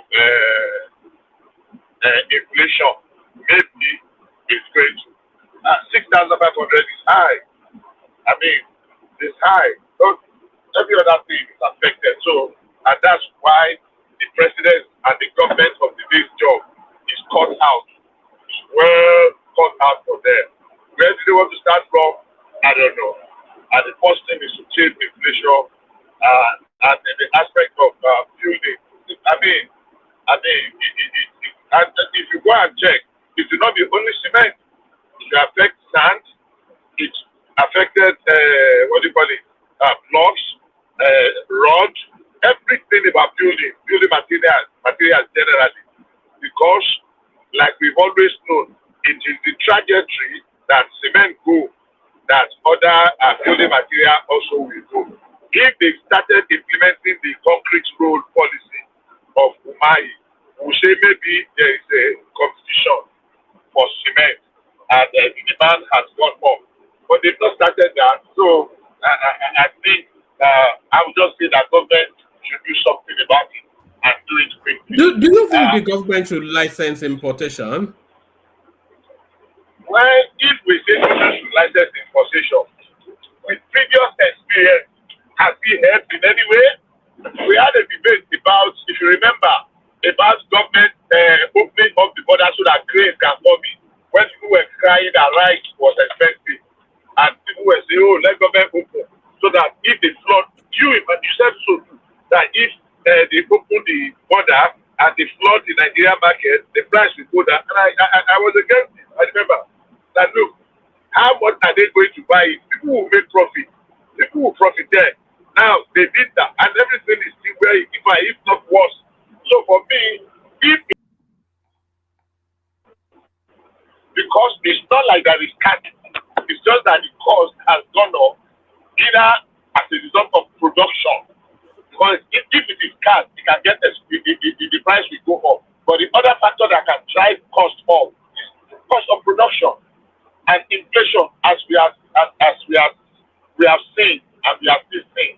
So it might not be a valid argument that if they open the border, but if they experiment with it and it works, why not? If they experiment, okay, let's bring in bulk cement, maybe not back cement, because we used because there seems to be so many cartels within so many industries. If Dangote and BAU, if they agree on the price of cement, then that will set the price no matter what. There's not sufficient enough competition in that industry. And the only really thing that can push even more competition is importation. That in itself is dangerous. And I'll tell you why. If Dangote and Bua sit down, you are saying you actually it's PUA. If Dangote and Bua sit down and decide that, okay, let's crash the price of cement, that would be too dangerous for the industry, because they're going to run some people out of some smaller manufacturers, cement manufacturers out of business, and that is not good. That is of fear. That's of fear. What do they call it now? Price gouging or something. What is the name they call it? I mean, that means they are undercutting those other producers, and those one will run out of business, and it should be detrimental. You know, so they can do it. They will survive it because they know that immediately we are able to run them out of business. We will not leverage on their absence and expand our whatever, and that will be too dangerous. We'll be laying a very dangerous precedent. So for me, yeah, the competition is not. Let anybody that wants to survive.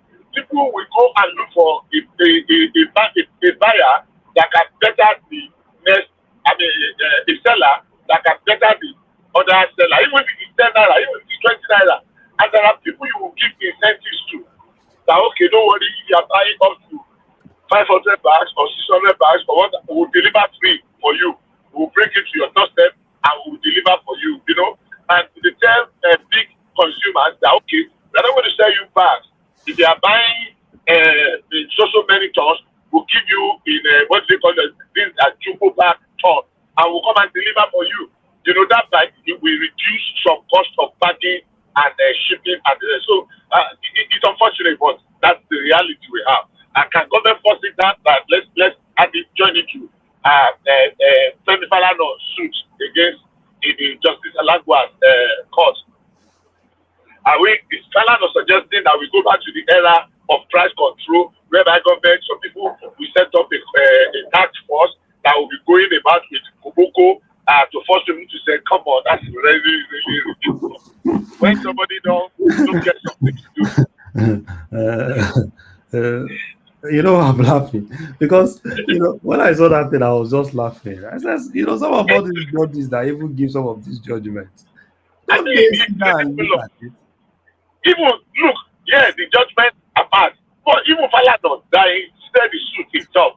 What was they expecting to that federal government should force the price of bicycle should come down, and the price of bicycle spare part, the price of motorcycle and the motorcycle spare part, the part of motor cars.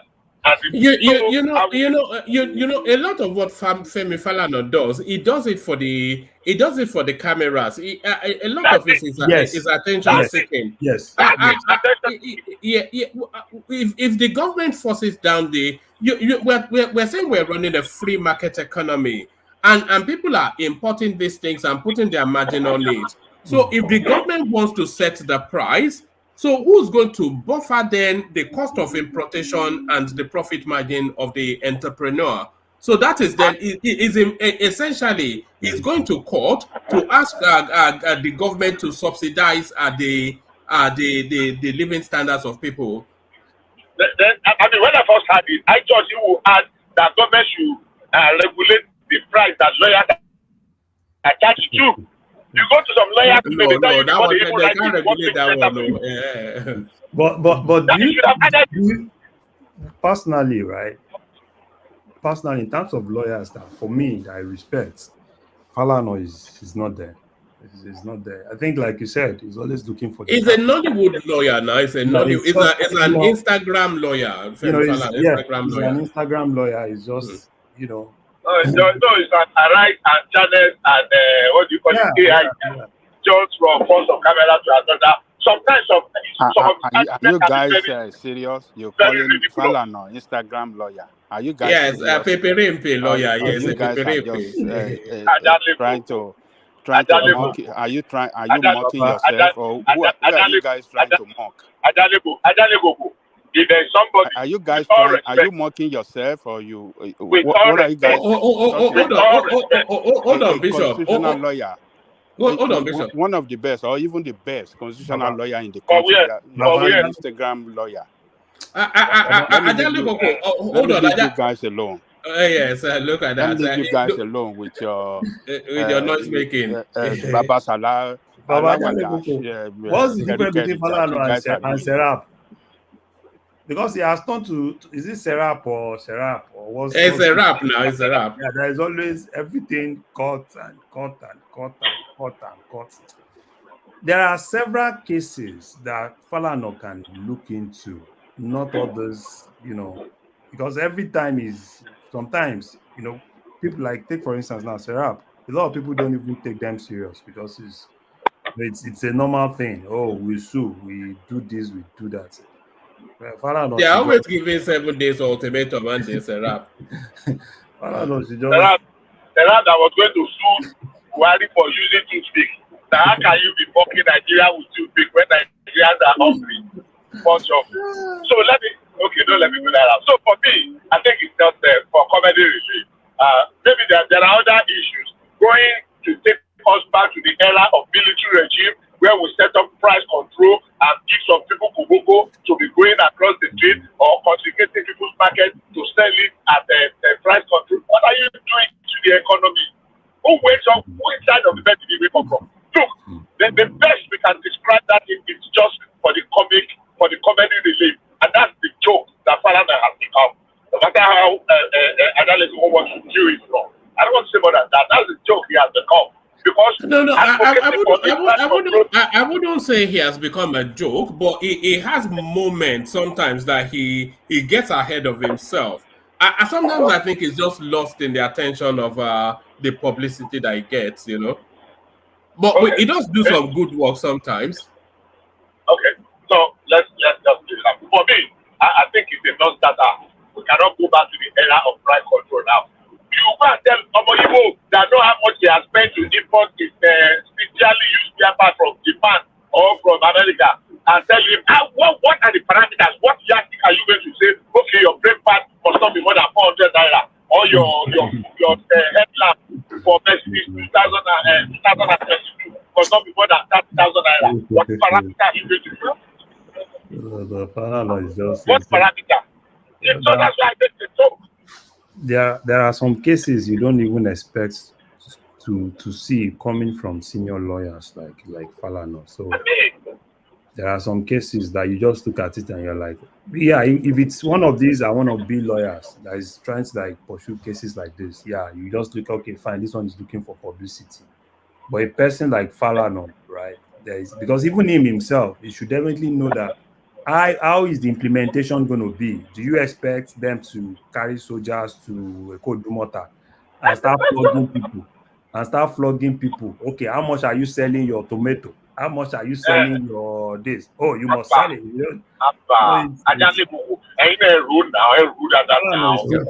It's bigger than all those cases, which I think it's so for me, that's my take on that. What else? All right. Let me take you to Hidi Sirika. They've frozen 3 billion naira in an account belonging to his brother. So it brings back that question then that a lot of the marquee names that have corruptions written all over them in the last 8 years, they are still walking the streets free. I'm talking about Abubakar Malami especially, Sadi Sirika, even more so. A lot of them. There's one guy, Umar Gandu, who was the sub of Abubakar Malami within that Ministry of Justice. Just so many of them. Why has his name not even cropped up yet in all of this corruption space? So what are you then making then of freezing monies almost certainly belonging to Hadi Sirika, and why has he not been arrested?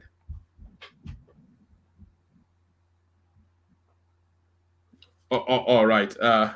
Did you lose him? No, I think he's having a systems issue. Oh, okay. Are you there? Yeah, we can hear you now. Oh, okay. Maybe I did for his moment.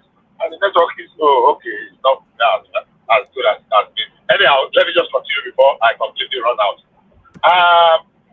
I will put this at the doorstep of Tinubu squarely. Before I say that, let me tell you, back. There is no system in the world that puts every criminal behind bars. It is the ones that you catch, you make the scapegoats out of them, especially the ones that are so clear.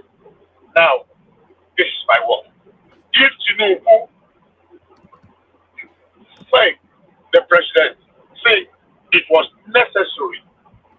to inflict this amount of pain on Nigerians, the generality of Nigerians. I'm not going to talk about the Naira, whatever, but on the fuel subsidy to get it right. I don't think it should scare anybody, whether it is Sirika or Sarika or Malaba or anybody. All you need is verifiable evidence to bring just 10 out of this people, not all of them. Yeah, but you see, Bishop, the problem with that Abubakar Malami narrative is that he has gone and packed his immunity under the Buhari name, because shortly, just before the administration went out, he went to immediately marry one of Buhari's daughters, and of course, then he becomes Buhari's in-law, which is a form of immunity in itself. Let me tell you for a fact. If there is in fact evidence today, and the president approached former president and put the file on the table, Buhari is the first person I would say pick him up, because he has said to them hopefully nobody should use him as a shield.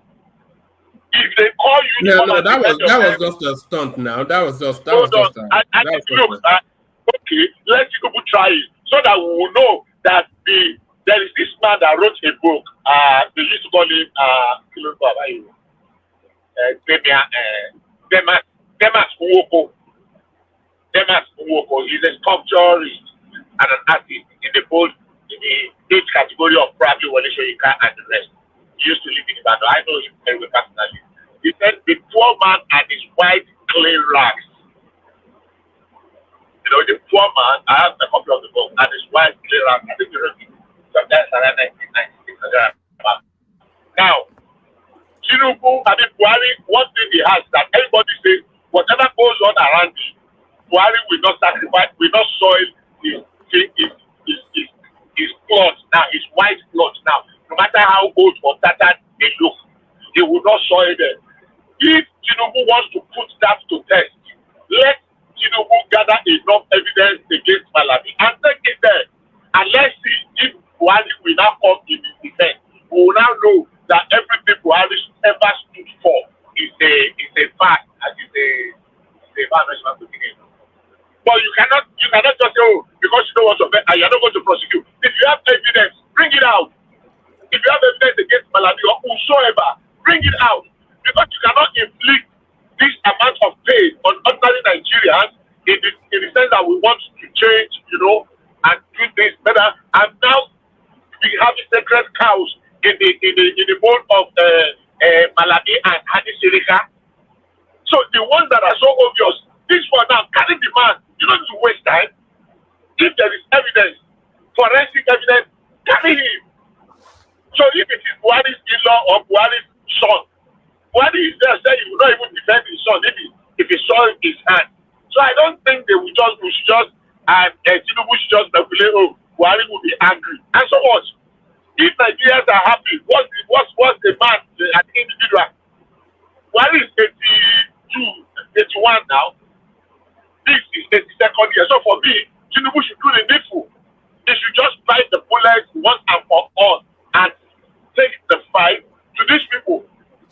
Because they brought us where we are now, this sorry state. Yeah, of course, I said the last thing that maybe there were some mistakes, but it's so clearly. And the man that we counted that he was and all these mafians, mafians are now showing up, then we should be able to press up and say, oh, we moved. Then let's open the books. So, irrespective of the man that is the same party, we should be able to ask questions so that we will set a good example of precedence for people that are going to come, that the day of reckoning and the day of accountability will come at some point. So for me, Tinubu will be doing himself and even his maker, his God, a service if he gloss over all these big allegations. He will be doing and he will be offending some of us. So for me, I think Tinubu should do the but he's coming up to 1 year in government now, Tinubu, and apart from Emefiele, he has not yet picked up any high-profile person to give account of how of the Buhari administration. So why do you think that is? One man, one of my problems. One of my problems before with Buhari is this. I would rather that you arrest, you complete investigation on 2 persons, arrest them and prosecute them diligently. Look at Amosu. What's that name? Yeah, Vice Marshal Amosu. Look at the court dismissed the case yesterday against him. Do you know the reason of 2.something billion naira? Do you know the reason? Nonsensical technical grant. So instead of arresting everybody and just now looking for how you will get investigated, let them complete their investigation proper so that they will have a diligent prosecution. So it is not just about coming in and arresting. Eventually was a flight risk. He was almost going to go out. So maybe, and there were 2 glaring, I think he became a little bit careless in everything he did. I think he became, reckless and the rest. So he was leaving trails everywhere, footprints and fingerprints everywhere. So for me, if they are still investigating, let them complete their investigation. If it is only 2 they are going to arrest, let them arrest them. We have cases that have lasted 10 years and they cannot get anything out of it. 10 years. How do you prosecute the case for 10 years? And at the end of the day, the case was done for very flimsy, nonsensical excuse. So for me, I'm not really too much about the time, but the diligence is how proper that investigation is. But I bet you should do something about these people. Even if it is one at a time, pick that one. If investigation has been concluded by Seneca, pick Seneca to come and answer. If it is about Malami, pick him. If it's about everybody, pick them one after the other. You don't need to make a party out of it. But he owes us that, and he owes his God, his Allah or whatever, his whatever he owes him that. You can interject now, please. Oh, somebody was trying to call me. Hello. No, I think that was Larry, but I think it's doing something else. I said, do you think one man was saying Tinubu is almost 1 year, and aside these guys and probably this minister of humanitarian affairs. So, but my question is, do you think Tinubu will even probe these guys?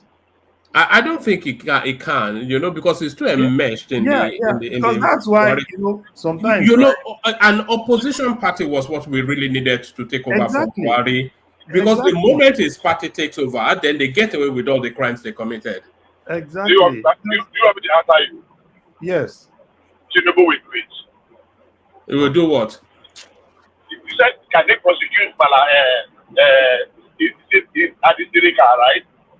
No, he said, can he probe the Buhari administration? He's not really probing. He's going after Emefiele for obvious reasons, but he's not really going to probe Buhari's administration. No, you cannot probe. You see, probing the administration will be a little bit too free. So, how do you call it now? If there are allegations and they are able to trace money, just do it on it. If you say you are going to probe Buhari and the same administration are going to probe, you are just going to throw spanner in the wheel of your own progress. You are going to destroy your own government. No white man will say, oh, what I want to do now is to probe my predecessor in the same manner. I don't think that would be helpful in any way. Sorry, why would it not be helpful? The Buhari administration is one of the most corrupt in the history of the country. It's snake swallowing whatever it is, all the atrocities of hold on, let me make the point and then you can disagree. All the atrocities of Abba Kyari, all the atrocities of Fantua, all the atrocities of Abubakar Malami, all the atrocities of just so many atrocities that played out in open glare. So all of these things, they played out in open glare, and the country wants them investigated. Okay. So I just want to correct something. You use an example, just to set the record straight. Snake swallowing money did not happen under this Buhari administration. It happened in 2012 or 2013. Just to set the record straight. So there are too many examples that you can use there because that will just be an easy way for somebody to puncture your argument. And having said that, Tinubu and Buhari at the same party. That's You you see, cannot it's link good for one. them. Do you think that is good for the country? It's good for them because they Let are me the same finish. party. I respect this man. This No, what, you- what? Sorry, Bishop. Yes, Larry, that's why it would have been ideal for if there was a viable opposition. I would have preferred that an opposition party take over from Buhari, because as soon as Tinubu came in, we all know that they will get away with their crimes. When Buhari came in and everybody was shouting pro Jonathan and pro Ranja, what came out of it? Did he pro Jonathan administration? Were there no high level stealing under Jonathan administration? Did he probe it? That's the question. Did he probe Jonathan? Did he probe even this guy ran away? Dazuki for years. It was this same Valano that were shouting fundamental woman rights, fundamental woman rights, fundamental woman rights. Did they get anything out of it? It just ended up becoming like a Please, can I interject? Your system is a bit grainy somewhat. Interject, but make it brief. Yeah. Okay. The reason why it was difficult for the Buhari to probe Jonathan regime because most of the criminals in PDP actually flushed out of PDP and joined APC, so they were being covered. That is one of the difficult tasks for them. Okay, so this guy flush out of the Datuki flush out of the from the PDP. How many people that held position then that came out? I mean that argument is what do I call it now? That argument is not. It's just the amount of distraction is going to cause. Because we've had some people say, oh, just ask them to bring the money and forget about prosecuting them and the rest. They try, nothing works. So for me, my view, I feel saying you want to probe the immediate past government, which is your own same party, will be a distraction, and everybody will now hide under that cloud to escape justice. But if there are evidence, like the case Bros, do you like think there are no evidence? There are what? Do you think there are no evidences that they can That's use? what I'm saying. If there are evidence against the individual that participated those crimes, no, you are missing it all. If you let me last See, time. okay, wait, let's look at one thing. Pick a ministry, right? Look at everybody is shouting humanitarian affairs, because we'll see how brazen those people were, right? How they were just spending and everything, no account for anything. The sharing money and everything. Now, that is just, let's put that aside. Pick any other ministry, right? Money were being pumped into these places, and these people were just basically spending money anyhow, without even doing anything. There are several contracts. If you just pick each ministry, look at what they've done with contracts, you will pick a lot of things. It was just more like, look at the whole thing. Everything that was happening in CBN then was basically almost every Tom, Dick, and Harry was having ability to get dollars. I still remember one of my friends during the Mayfield's period. What those guys were basically doing in Abuja is, they just ask you, right, do you have a company? Can you do one or two things? And at the end of the day, you go to CBN, they will, one way or the other, they will approve that 1 million for you.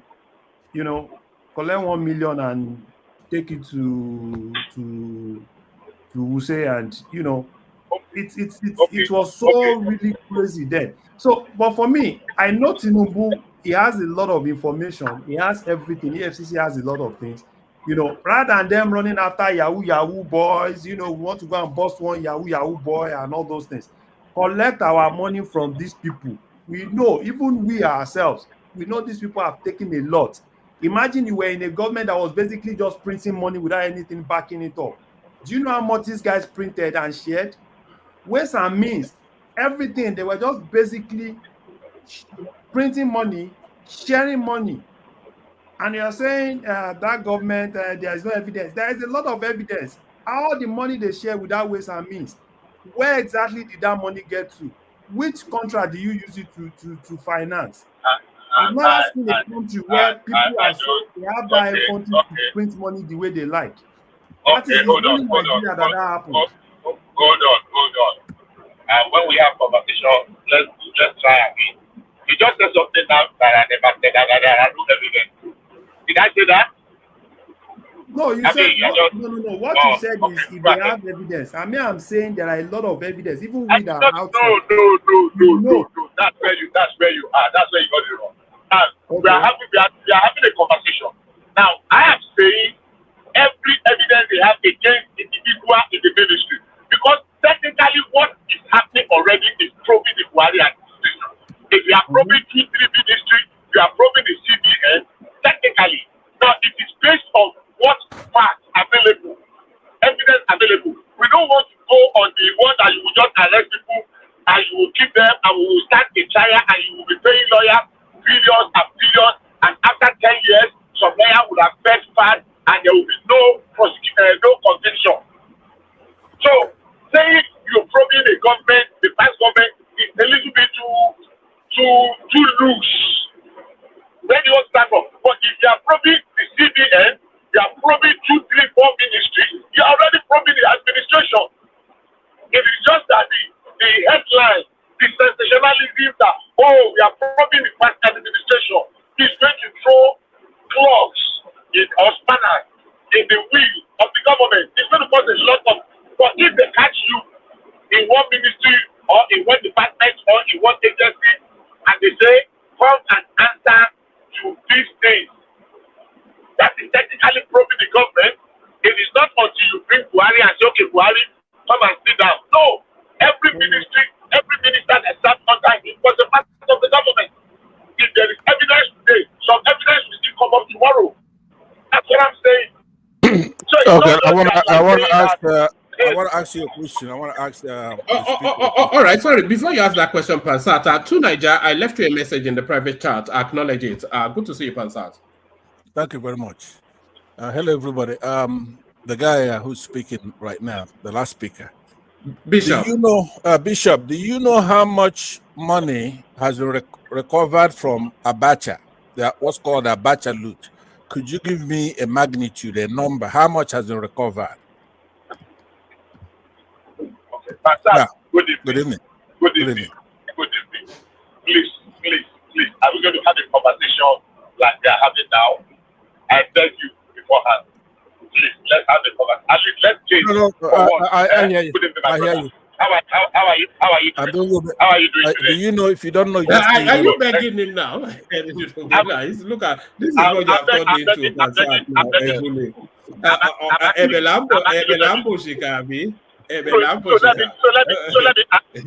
So let me answer you. Abacha died, and a lot of the money that were traced to him that is being recovered. A lot of money to him. You're breaking up, Bishop. Sorry.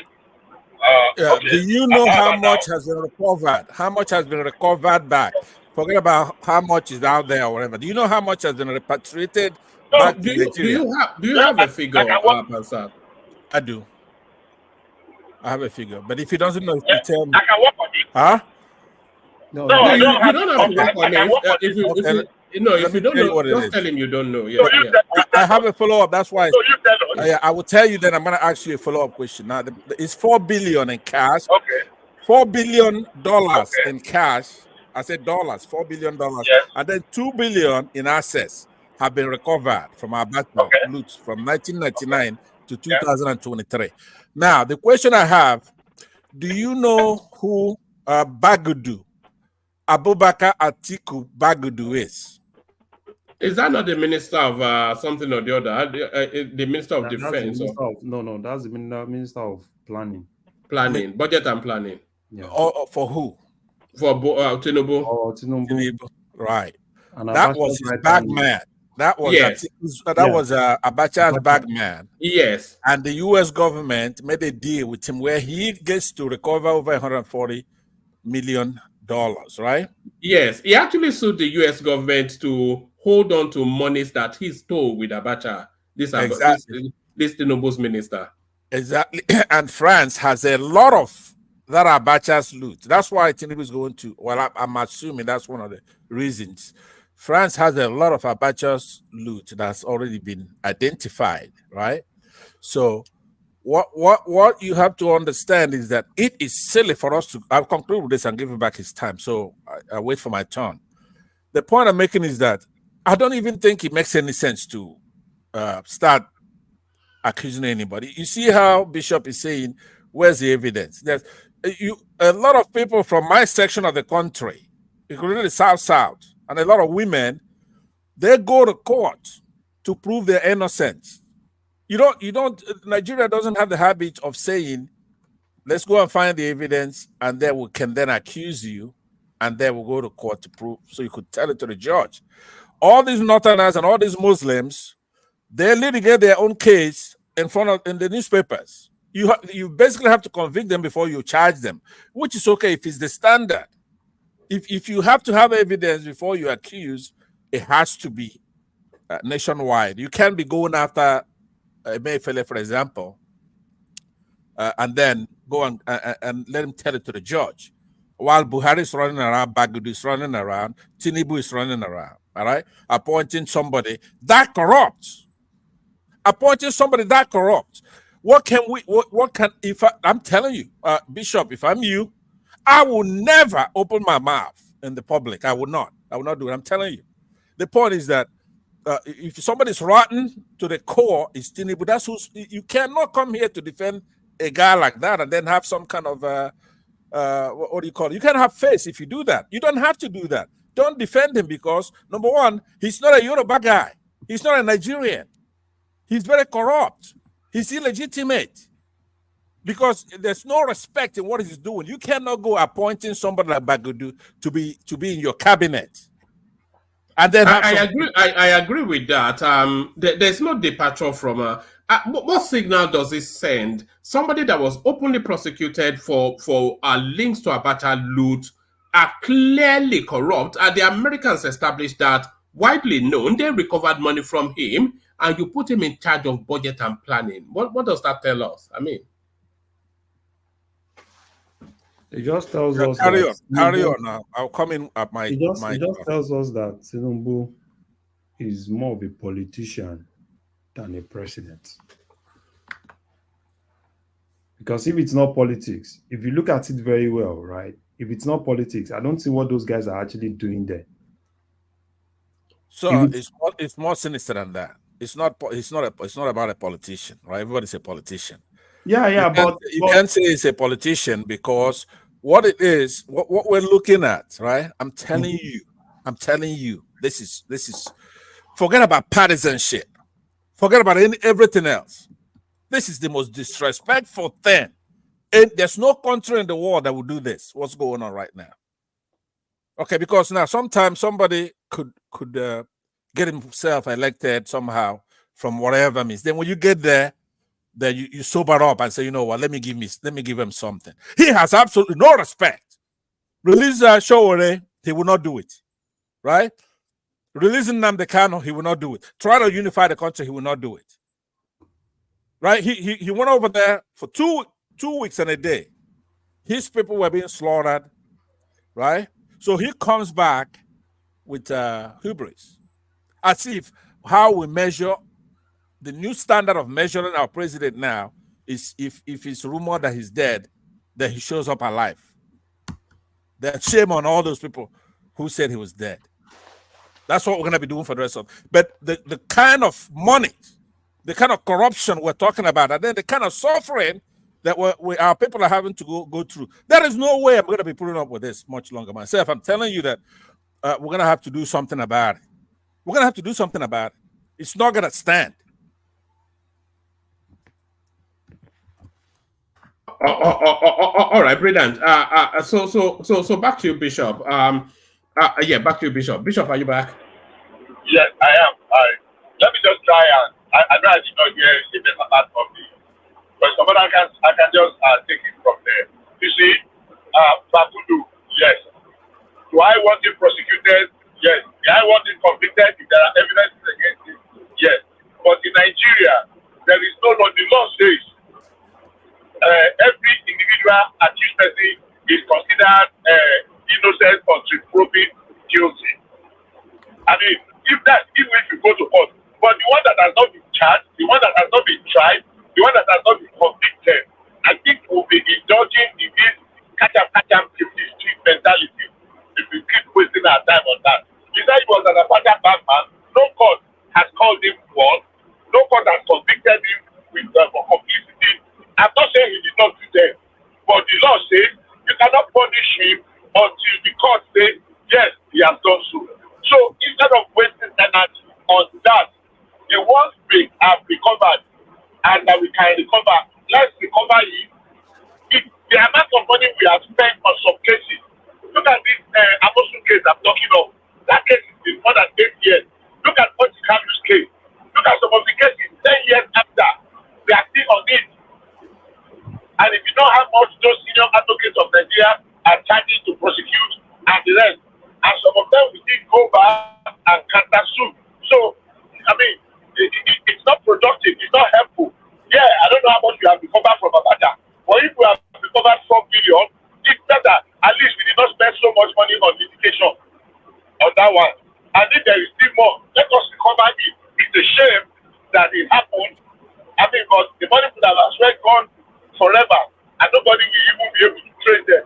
So for me, yeah, Bakudu is not guilty until the court says so.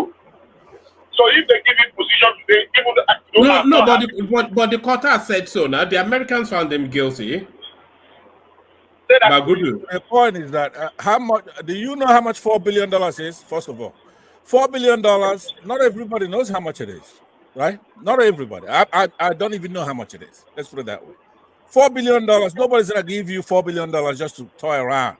If they repatriated $4 billion, if by rule of thumb, it means that these Oyibos must have taken about 20 billion themselves. No, let's not go to ridiculous lengths. No, but what I'm saying is that it must be a lot of money for them to allow 4 billion.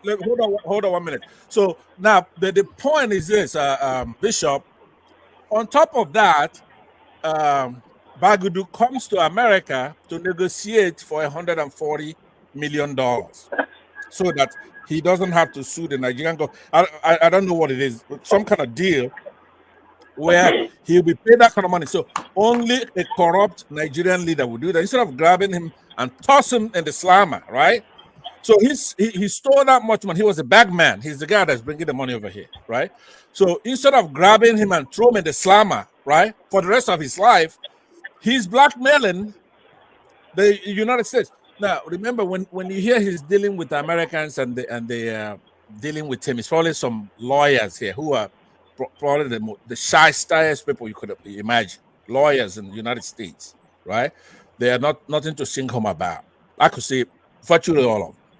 Now, what I'm saying to you, though, is that it's disrespectful, Bishop, for you to come here and you say somebody has to, they have to show beyond a reasonable doubt that they've done something, or they have to collect evidence that is very solid, right?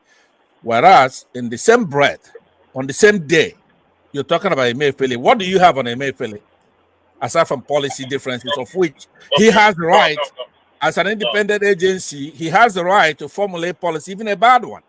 He doesn't have. He's an independent agency whereby. Now, let me just land on this. Now, because this is why I pick a fight with you, right? The main reason is this. It's not your fault, right? I'm in the United States, right? I'm here. There's a lot of things that I know, a lot of liberties, a lot of freedoms, what an agency does, that you have no clue what the hell it means. You are basically there, probably smarter than your neighbors, but you know, you sound to know. Let me land. No, hold on. It's not a route. Hold on now. Hold on. Let me land. I'm not going that route. I'm trying to tell you something that's a fact. You cannot argue it. I'm here in the United States, a first world country, a hegemony, $30 trillion economy. You are Nigeria, 26 billion here and there, budgeting 400 billion, if that's even true. So there are a lot of things that I'm privy to here that you don't have, that you don't know, you have no clue. One of them, for example, is the standard that somebody has to reach for you to take him to court. And the role of the court, the role of the prosecutor, the role of the investigators. You have no clue what that means. Because I'm also from Nigeria and I know what we got there. All right. It's not picking on him, but what I'm saying is through no fault of his own, he's ignorant of this thing. So let me learn now. Ignorance sometimes is used in a nefarious sense. That's not the way I'm using it. I'm just trying to bail out. Yes, gentlemen. I have something early to do, so I'm going to bail out at this point to prepare myself for what I do have to do. But the magnificent Tunaija has kindly volunteered to step into the bridge. So Tunaija will take it on from here. Tunaija, Ajale Koko has not spoken yet. In fact, only Larry has spoken really, but I'm not sure Ajale Koko is fully ready, but you are experiencing this space, so you know how to navigate and coordinate it. So you've got Pansat, and then you walk in Game Maker. So I can only really wish you good luck. Good luck. Tunaija, thanks for doing this. Thank you, everybody. I'll see you tomorrow. Thank you. Thank you for having me, and greetings everyone on the panel, the chat, and to the viewers. Who was speaking, and have you finished, or you want to carry on? Yeah, I was speaking. All right, go ahead. Pansat was putting questions, but he has already left the trajectory that we have. So I will just continue to share my thoughts. Basically, we know that we have a challenge. We have problems, not just a problem. We have problems. We're talking about corruption, probing previous government, probing some individuals that they found to be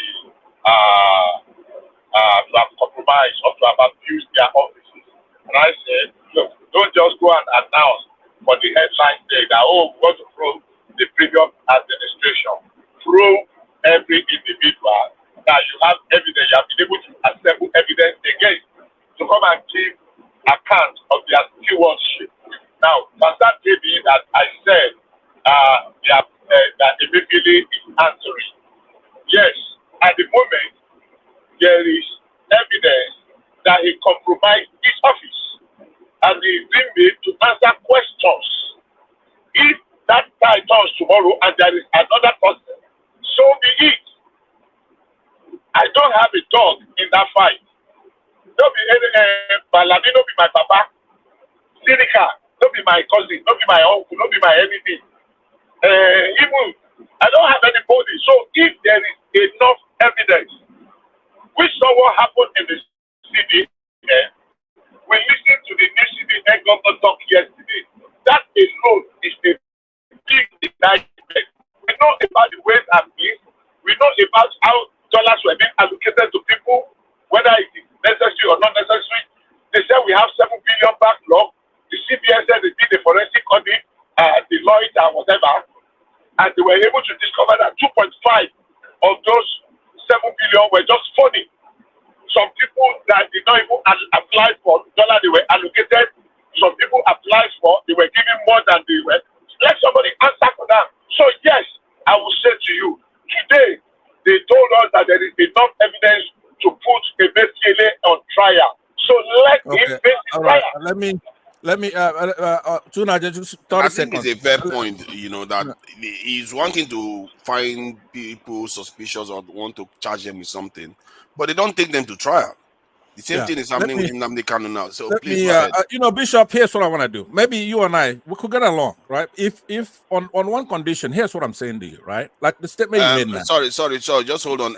Co-host, please show your face. I've been given a heads up that there are some spammers going along. So just show your face so that I can let you in, co-host.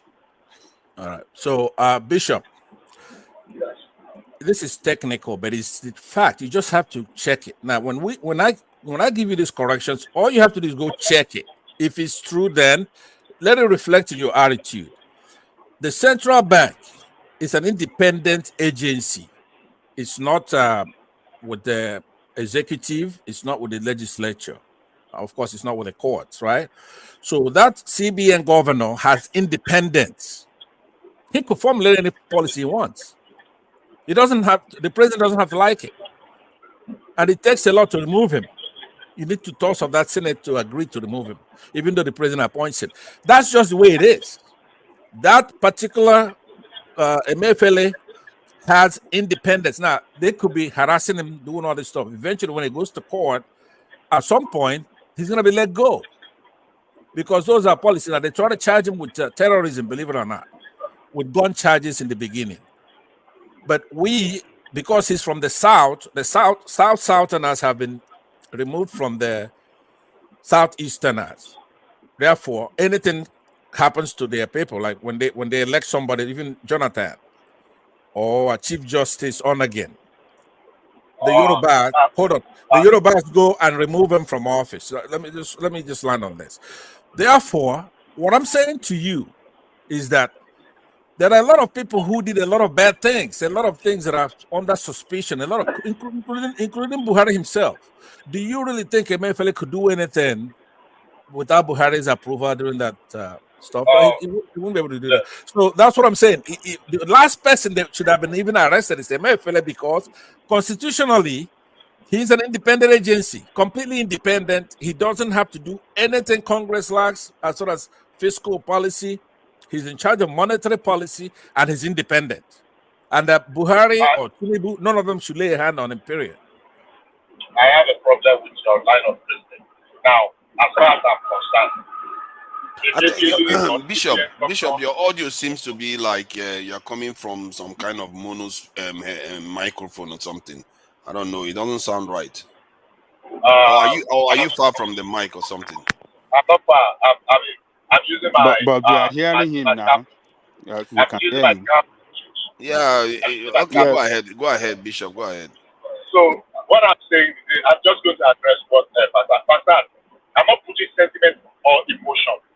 The fact that CBN governor is independent does not mean that there are no rules that guide its operation. And if he has been found to have worked outside of those rules, all they are saying is that come and have your day in the courts. Look, they're putting this sentiment of witch hunting because it's from the south or from the moon or from the head. It's immaterial. And if we are going to move ahead as a nation, we just need to transition this biases. I don't care who the person is. If he has been found to have compromised his position, he has used it wrongly, so that he is an independent organization that can formulate policy. Does not mean there are no rules guiding that establishment. And it's before the courts of the land. Nobody is saying, well, no, let me tell you how that works, okay? Let me tell you how it works. I was gonna tell you how it works, so that you're saying there has to be. Just hold on, Bishop, hold on. You make a good point, so let me just correct you, and you take 30 seconds. When somebody is an independent agency or somebody's president, right? It doesn't mean they could do whatever they want, just like Tinubu, for example, right? But you cannot go and charge him with a crime. What you would do is to get him impeached first, right? Like that independent agency, what's his name, Emefiele or Tinubu, you could go and have him impeached, right? You have to have him impeached and then tried in the Senate and convicted. See, Tinubu is not, or the governors, they keep saying, oh, he has immunity. Yeah, they have immunity from your regular prosecutor to prosecute them, but they don't have immunity from impeachment. right? They could be impeached and then convicted by the senior body, the Senate, in the case of the Now, federal government, Emefiele right? Emefiele does not need impeachment now because he has been removed from the office. That's the Illegally, he was not removed legally from office. Well, listen, go and read the Constitution. To remove him from office, you have to go through the Senate. Same thing with Chief Justice Onegin, but the Northern Muslims do not obey the Constitution. They just remove the Southerners illegally. Can you hold on? Can you hold on for a second? Sure. How was Lamido Sanusi removed? He was not removed. He was not fired, right? What they did, Jonathan suspended him, right? The president can suspend somebody. The president cannot remove him, right? So he was suspended. The same way Emefiele was suspended, yes, and somebody was put as acting. Yes. Right, and both of those were illegal, by the way. I still let me just quickly add, it was illegal to even do that, but because the Constitution tells you what to do, you have to go to the Senate and get that 2/3 to have him removed from office. Right? That's the law. Okay, but if there's some kind of emergency, and I think we are discussing the minutia of these things now. The idea is that, from what I've observed anyway, Nigerian corruption, whenever they are fighting corruption, it seems to be politically motivated, for one, and religious motivation. Also, they also tend to not even prosecute it. So they hold, basically it's a kind of hostage taking situation here, where you kidnap people, say you charge them with something, and you just hold them for political reasons. This is the situation Nnamdi Kanu is in right now. And the way that's what Emefiele is in. No, hold on. They are not trying anybody. They are not taking anybody to court to actually try them and convict them. This is not anti-corruption drive. That is the most pedestrian argument I will ever hear, and it is a shame. Of course, you are going to say that when it's actually real in the real world. How can you call it pedestrian when what I'm saying is more real? These people are not being charged to court. It is very pedestrian, and it's a shame that we call ourselves elites. Come on. Don't do that. You are just being facetious now. Have they taken Nnamdi Kanu to trial? Listen, if Nnamdi Kanu was taken to trial, the only reason that I've led to continuous delay in trial is the multi-suit. It's the Nnamdi Kanu's lawyer that has not allowed going to trial for how many years now? They've not managed. The government has not managed to take him to trial. Hold on now. I don't want to go down there, but I will tell you. It is Nnamdi Kanu's lawyer that have made that trial not to start. Lawyers cannot be able to prevent trial from going ahead. Let's not go to Nnamdi Kanu, please. No, Bishop, hold on, Bishop. Do you know what kind of gall it takes for you to come here? I just told you something you didn't know before. That Bagudu was a bag man. Hold on. Bagudu was a bag man for Abacha, and they have returned $4 billion US dollars, and then $2 billion in other assets, right? But he was just appointed to be a minister. And you have the gall, you have the temerity. I mean, you have the unmitigated. You cannot come here and do that with me. I don't like that. Please don't do it. Right? They are capturing our people, and you are talking nonsense. You cannot do that. Can you just keep quiet? $4 billion, and he's in the cabinet. No, that's not fair, though. It's not. He can't be lecturing us with something that he doesn't know. We have to be realistic about it, Bishop. You can't just be calling Just hold on, please. Hold on for me.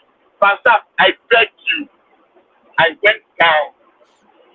That can we have a decent conversation like I'm talking to a human being today?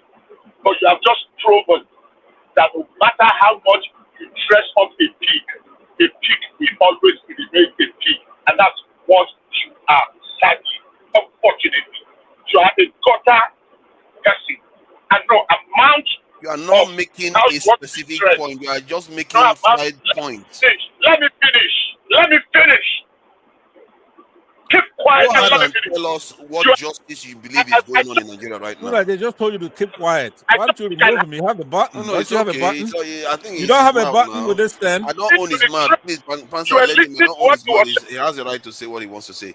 Please He go said ahead. conversation with you like a human being, but you have proven once again, as always, that you are a pig that does not deserve. Oh, come on now. You are not just insulting people. This is not edifying. Come on, you can't be doing this. You are the one that is claiming to be making a more substantial point, but you are calling people all kinds of names. Abio. I beg, come on, now. You have the button there. Come on, Okay, I think. Did you listen to him? I listened to what he said. He talked about bagmen and talked about why they are not, why they are being appointed into office. So how is that something for you to start using the kind of language? I never, I didn't say anything. Sorry. Hold on. Let me just, Adewale, if it is you, please show yourself, because I've been giving notice that some people are spamming the channel. So. You think I've been listening to that trash? All right. That's Adewale. All right. Take it easy, Bishop. Your audio is not very good. Looks like it looks like Adewale for sure. Yeah.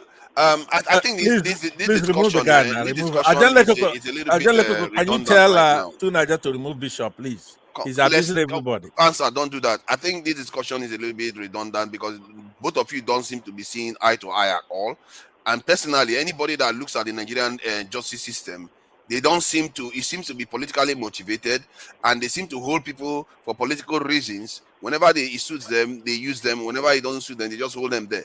And I don't subscribe to that. If somebody has done something wrong, try them. Take them to jail them. To Nigeria. Yes.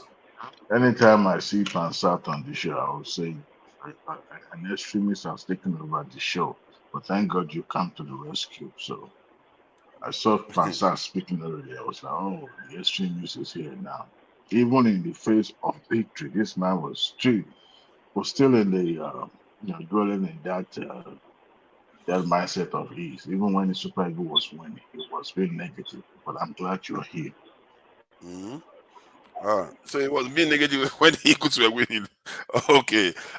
Yeah, I think that match, at least thank God that Nigeria won anyway, because when I was watching the penalty, for once I felt my heart shaking all over the place. I didn't like that.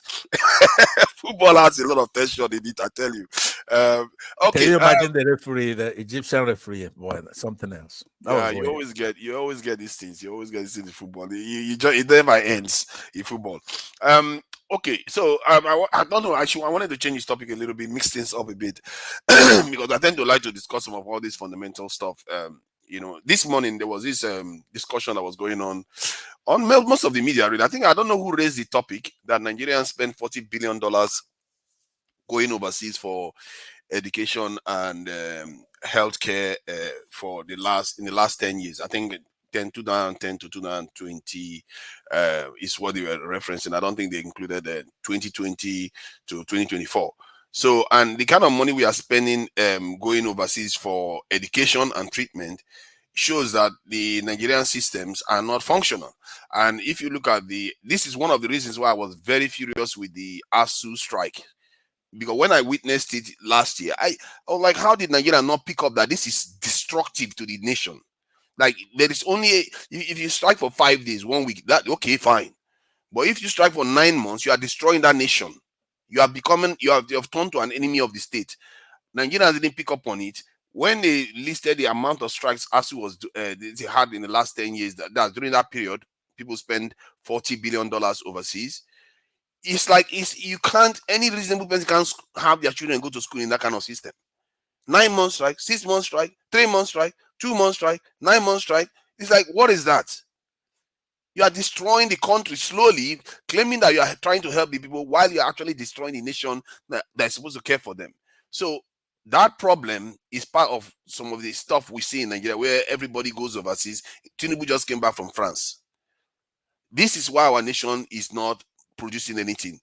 And I saw another devastating report the other day about Singapore, the export Singapore does versus that of Nigeria.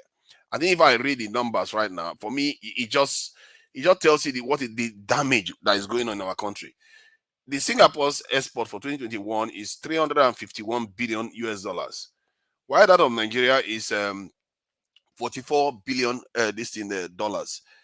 It just tell, and that is oil. Oh, most of that is oil. So this is what we are dealing with here. That this nation has been mismanaged terribly, and people like Tinubu, people like Buhari, all of them, they've not done a good job. And we all sit here. We, in a way, we think we know a lot. I don't know whether we even know anything at all. We allow them to get away with it, argue about who they jail in prison and who they didn't jail in prison. What are we going to do to get our nation in a better state in terms of this? Let me please, Adewale, hold on. Every time I want to talk, this Adewale Singapore is not even up to 10 million people. They're 5 million. They're 5 point something it's million. Crazy. But look, Tunaja, hold on. Let me say that with all the points that Bishop made, right? He made a lot of points. You need to. We might have disagreed. Pansa, see, you've been talking, and it's only. I have not been talking. I have not been talking. Come on, you've been talking with Bishop. You've been exchanging with Bishop. No. I want to conclude with Bishop, please. Mute that boy. Pansa, give Adewale a chance to. No. He does that every time that I'm about to talk. Pansa, right? come on, don't make me mute you. I'll mute you. Talking on this show. Let him talk, Jare. Go ahead, Adewale. To Niger, I want you to this mindset of nothing is working in Nigeria.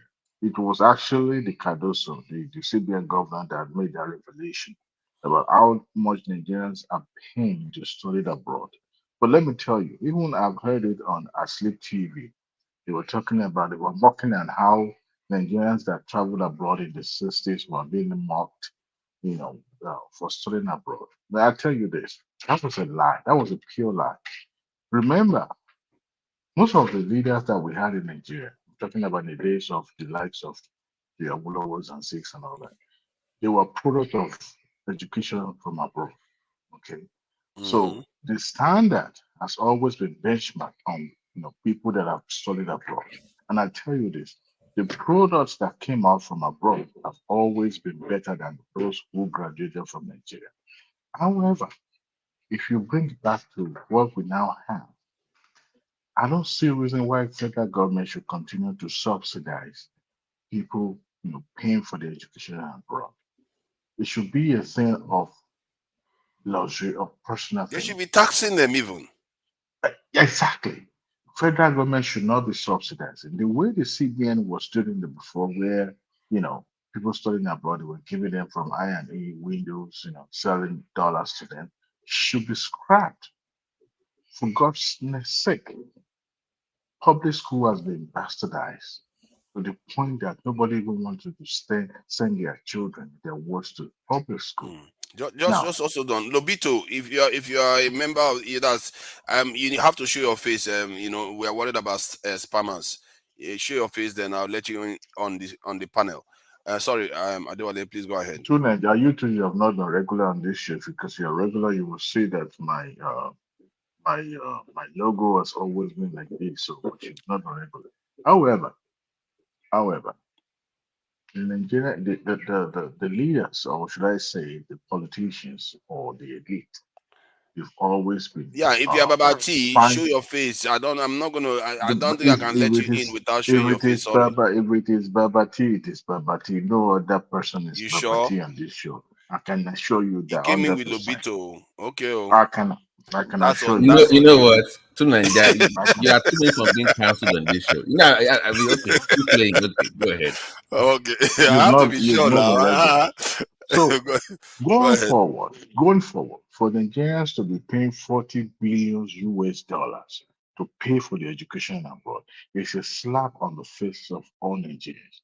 I'm a product of public education, and I know what I acquired while I was going to public schools.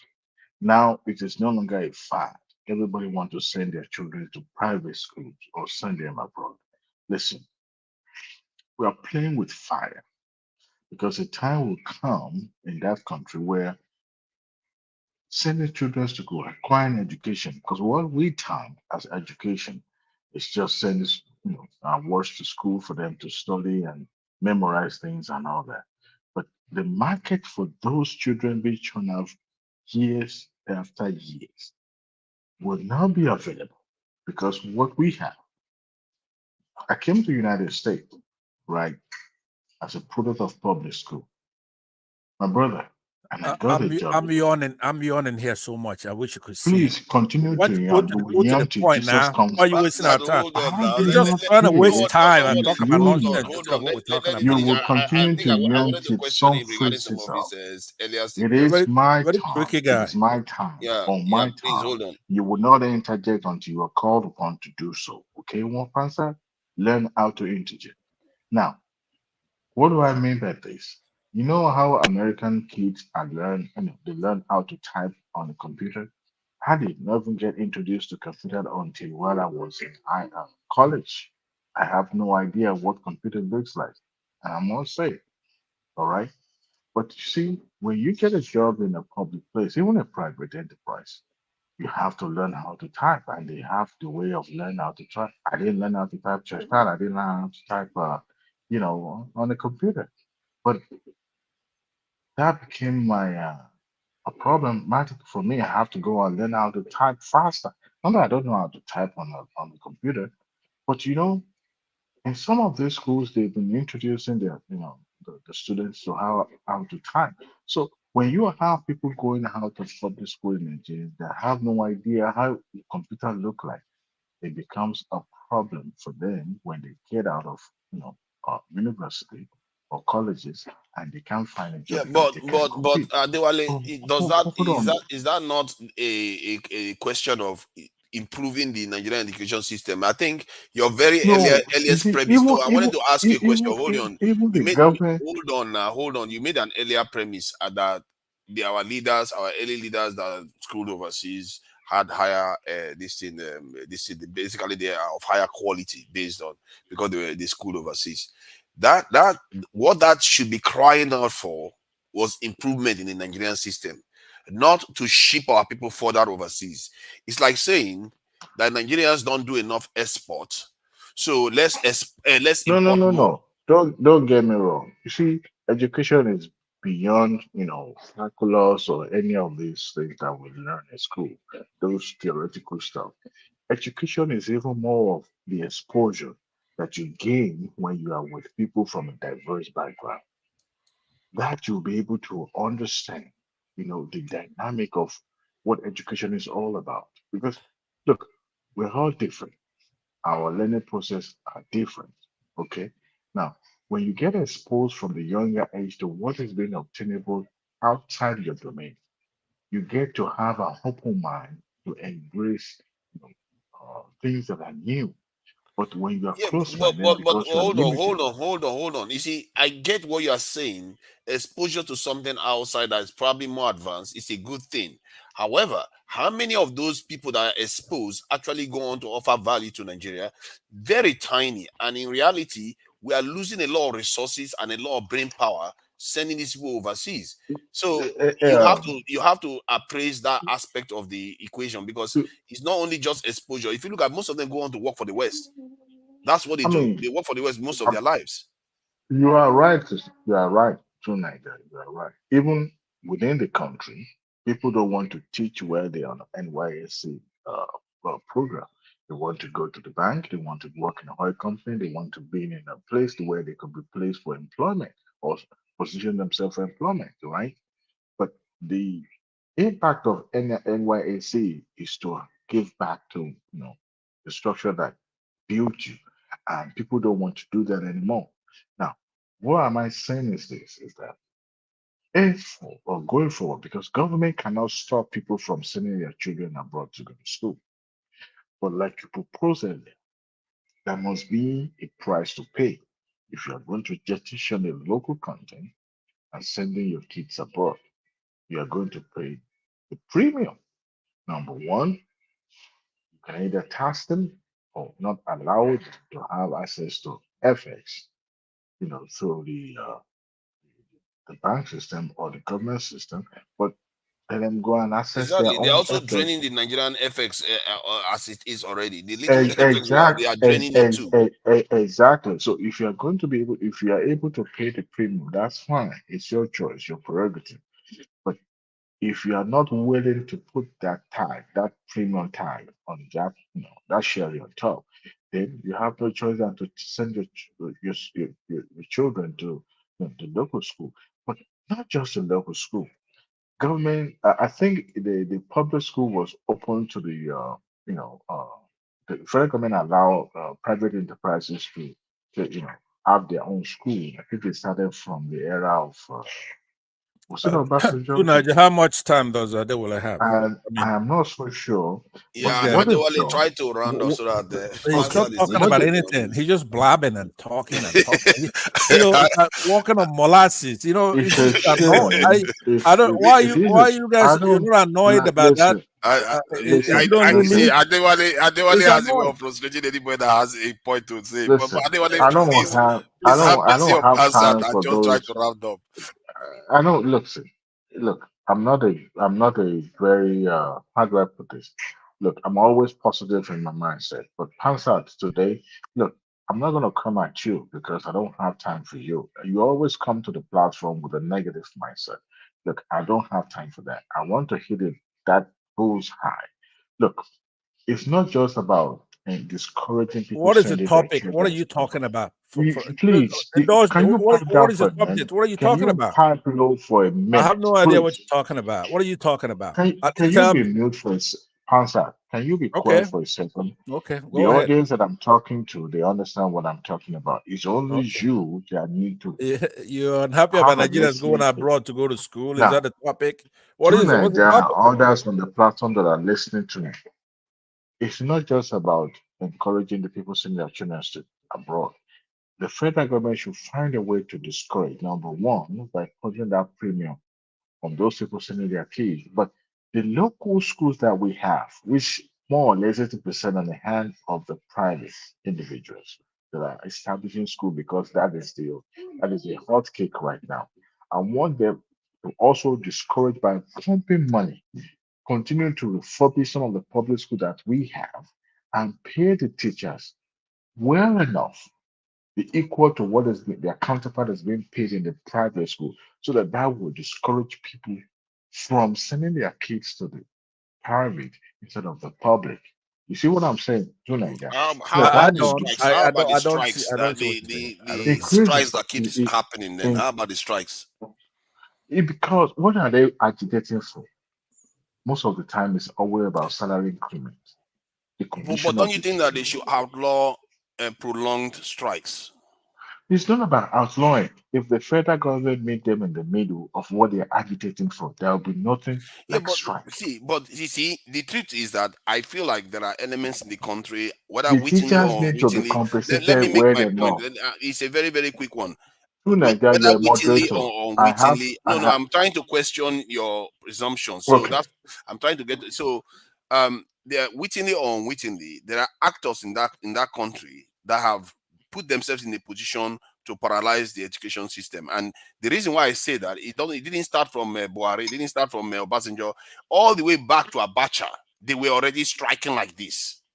And they've been destroying the education system systematically on and on. And while they do that, the people that they are actually depriving education are children of poor parents, because the people that are of well-off parents, they will take their children and put them in private institutions. You see what this systematic damage is. And that's why I think that maybe they should ban them from going on prolonged strikes, because that is the one that's where the damage is done. They have the right to protest. They have the right to go on strike if they choose to. Do they do that in America? Do they do that in Canada?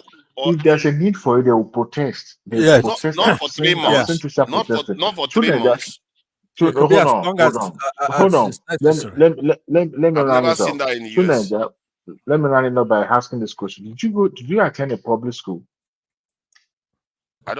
Yeah, I think so. If you call it public school, yes.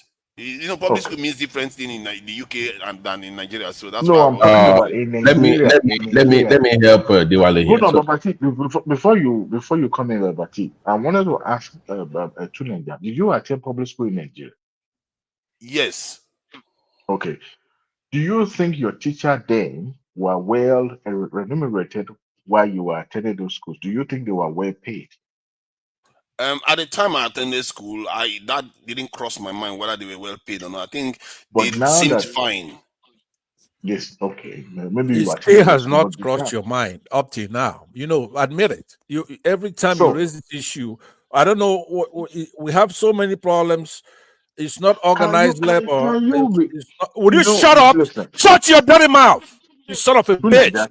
Can't Shut up! Cancer, come on, you can't No, no, be but cursing, don't. you can't be cursing Tunaja, people can you like do that. me a No, I'm favor by upset taking Are this? you drunk or because Can you something? take look, this Come guy on. out? Can you Tonight take the this guy problem is out? actually Let's Can be you take civil this now. guy Let's be called civil. Pansar out? Cancer. Because I'm not Okay. gonna be, You have condescending enough to, to go Nigeria, and load you you. must do your job. Step him down for a You second. must take this guy You can't out. have him on the Take power. this He's pants here. out of a guy You out. can't have him on the Because power. I'm not gonna be Cancer, I'm not going to putting so listen, low warn to you the again. level that he I'm has not going to brought the warn you show again. to tonight. No, I'm not go gonna ahead do and that. step me down. But like I said, when I come back in, Tunaja, I please want to be take this guy hard. I out. don't want this guy making this noise he's making here. Go You ahead, hear step me what he said? down. I will He come does back not to have what it talk takes to to be you. on this show. Okay. We discussed Step, as a step me Let's be down. director here. civil now. We're not trying to get somewhere. Let's be No, civil. No, it's you not about know they are civility. no good. He has Those two, chosen they that came here path to of make not being trouble. civil. This guy You has do not that. made a single point. He's been making noise, See, please go ahead. Tunaja, can murmuring you to do me a favor? Take this guy out. No, I've Thank stepped you. him down for the time Because being. because on this show, nobody is gonna be condescending to be calling people names and such as bitch and all that. No, we're all civil, we're all adult. This guy, I believe, is more than 50, but doesn't behave that age. And that's unfortunate because this show does not tolerate that. You can't tell me that you go to other show and acting this way. This is not acceptable. This show also kids are listening to this show. When you hear an adult sounding this way, it's unfortunate. Tunaja, let me go back because I'm not going to waste my time addressing him.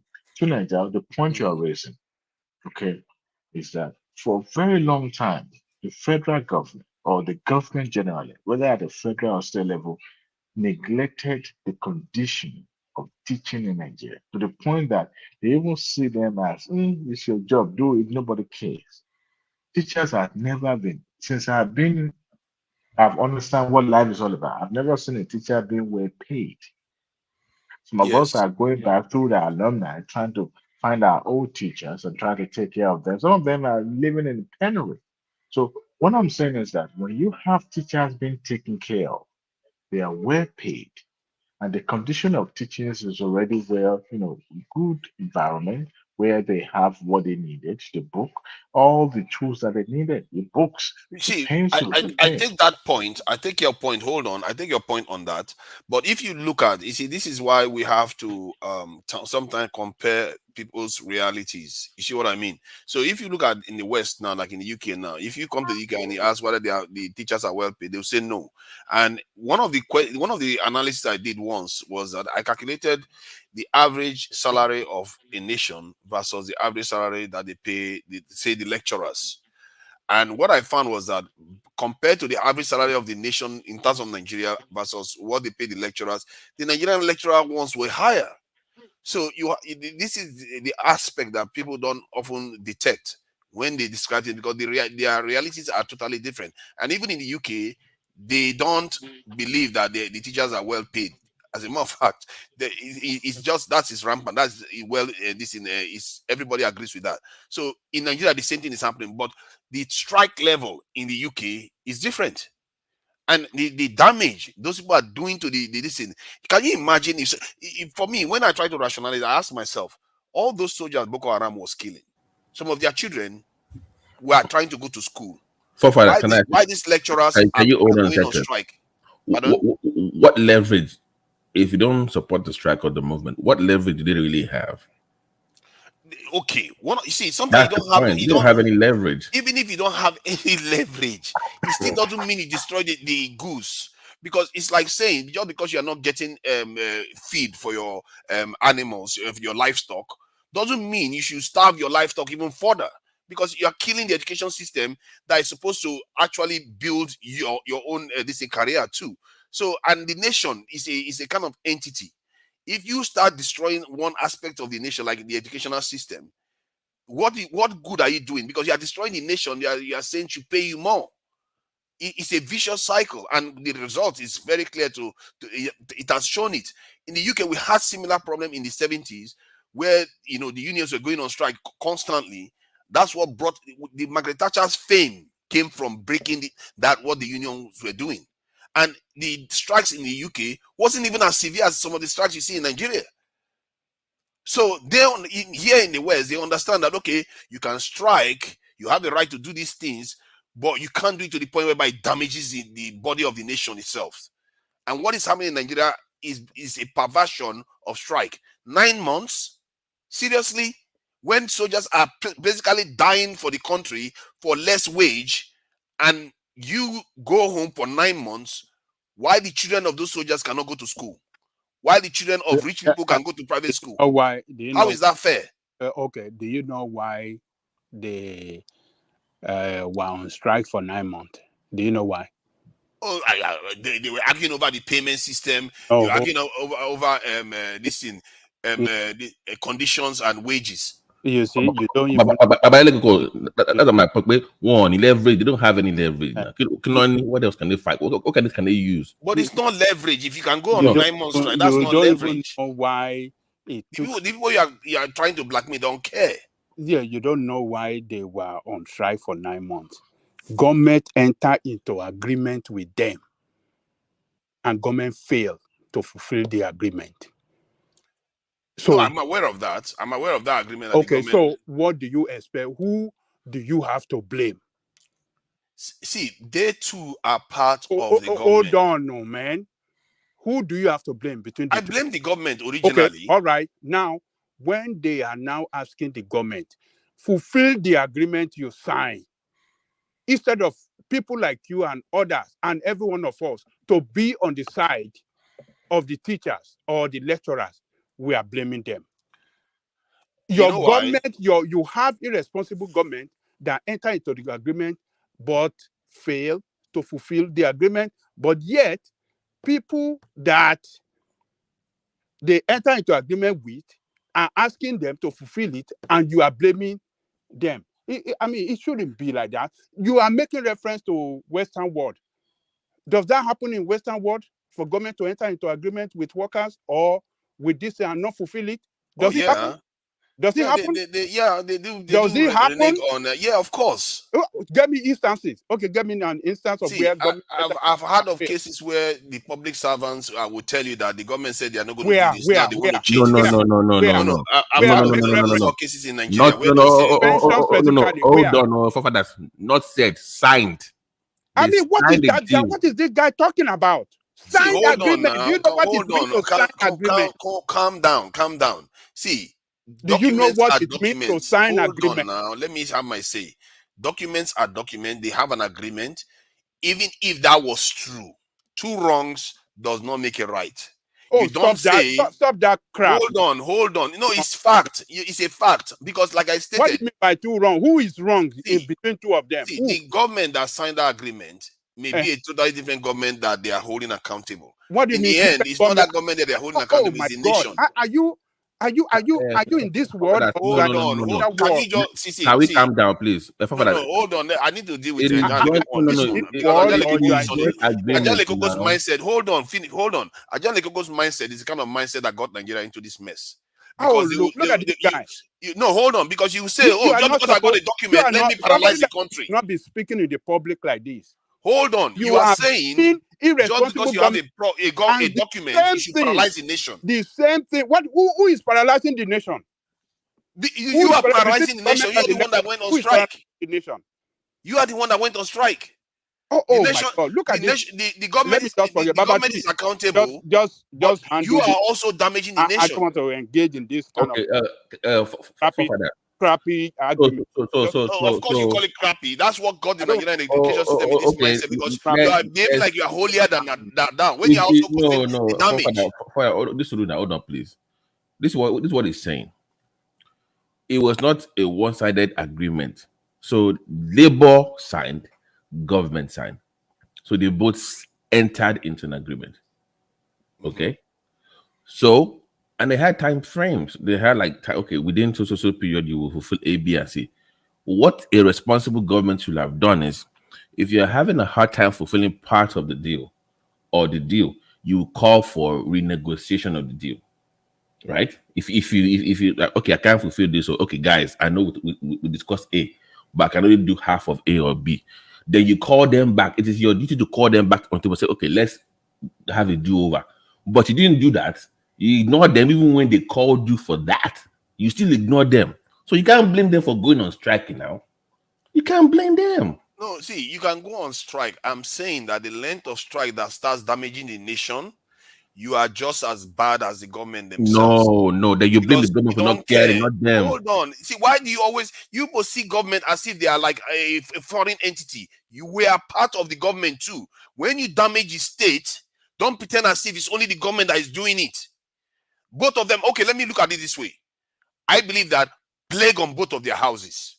The government is responsible and they are responsible, and I believe both sides are compromised, because there's no way this stuff, you have to know when you're getting conned. And this is why I say our people, sometimes you get caught in by the narrative. We had an agreement, and the government say, we tried to talk to them, they refuse. No, the result is what you should be looking out for. What are they doing to the nation? These people are saboteurs. You have to know when you see saboteurs, when they are showing up. You can't tell me you care about the people and you keep going on strike for 9 months. You care about people? Seriously? So they should not go on strike. By the way, part of the deal, it's more than salary. They were talking about the condition of the system itself. Is that you? Can anybody vouch for Izon? Is the right logo, but I don't know. One man say people are spamming. I don't know what profile they come with. Izon, can you show yourself so that I can let you in, or can anybody vouch for you? Them not paying them the wages or fulfilling what they agreed to. Because I think maybe you should. It's online. Maybe you should go and just read the agreement. That will give you a better understanding of where we're coming from here. I do understand the part of it. Because you are limiting the not only the agreement, it's also the hold on. Because you are limiting the deal just to salary payment only. Is more than that. Even the working condition that will benefit the student and the system itself is part of the deal. Beyond salary only. Okay.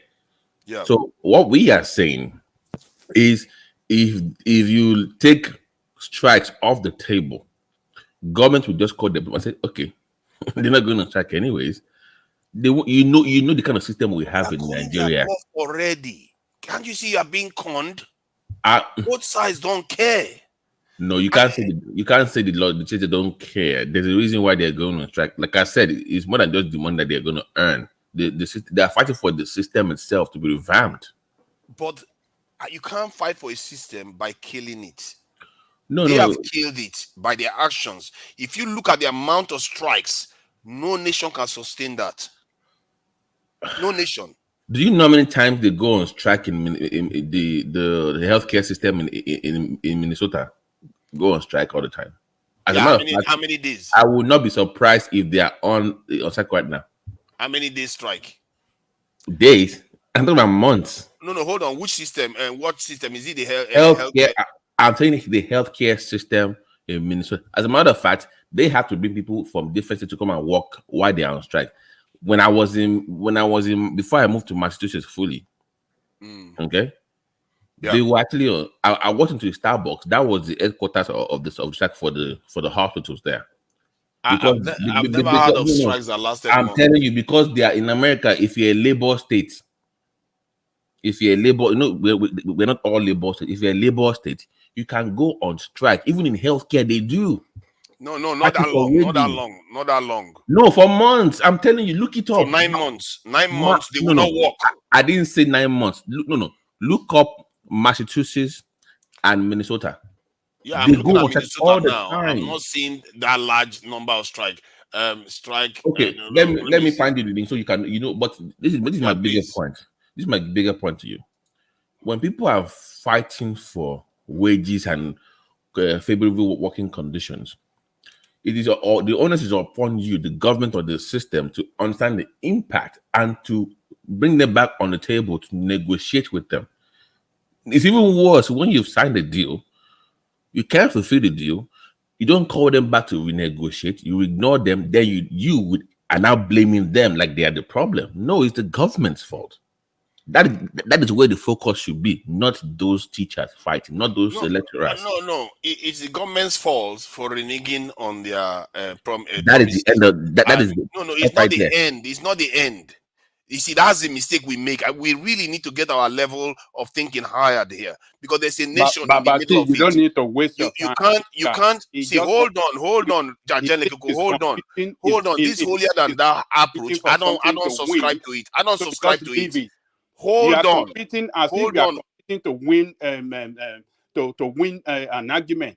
I don't care about arguments. Can you just stop it, Angelico? I really don't care about arguments. You are arguing to win an argument. So I'm trying to get you to see what people are doing. Okay, guys, let's calm down. Are you telling me I'm trying to win an argument? I'm not going to invest. You're telling me that I'm trying to win an argument. Tunaja, I have a question for you, please.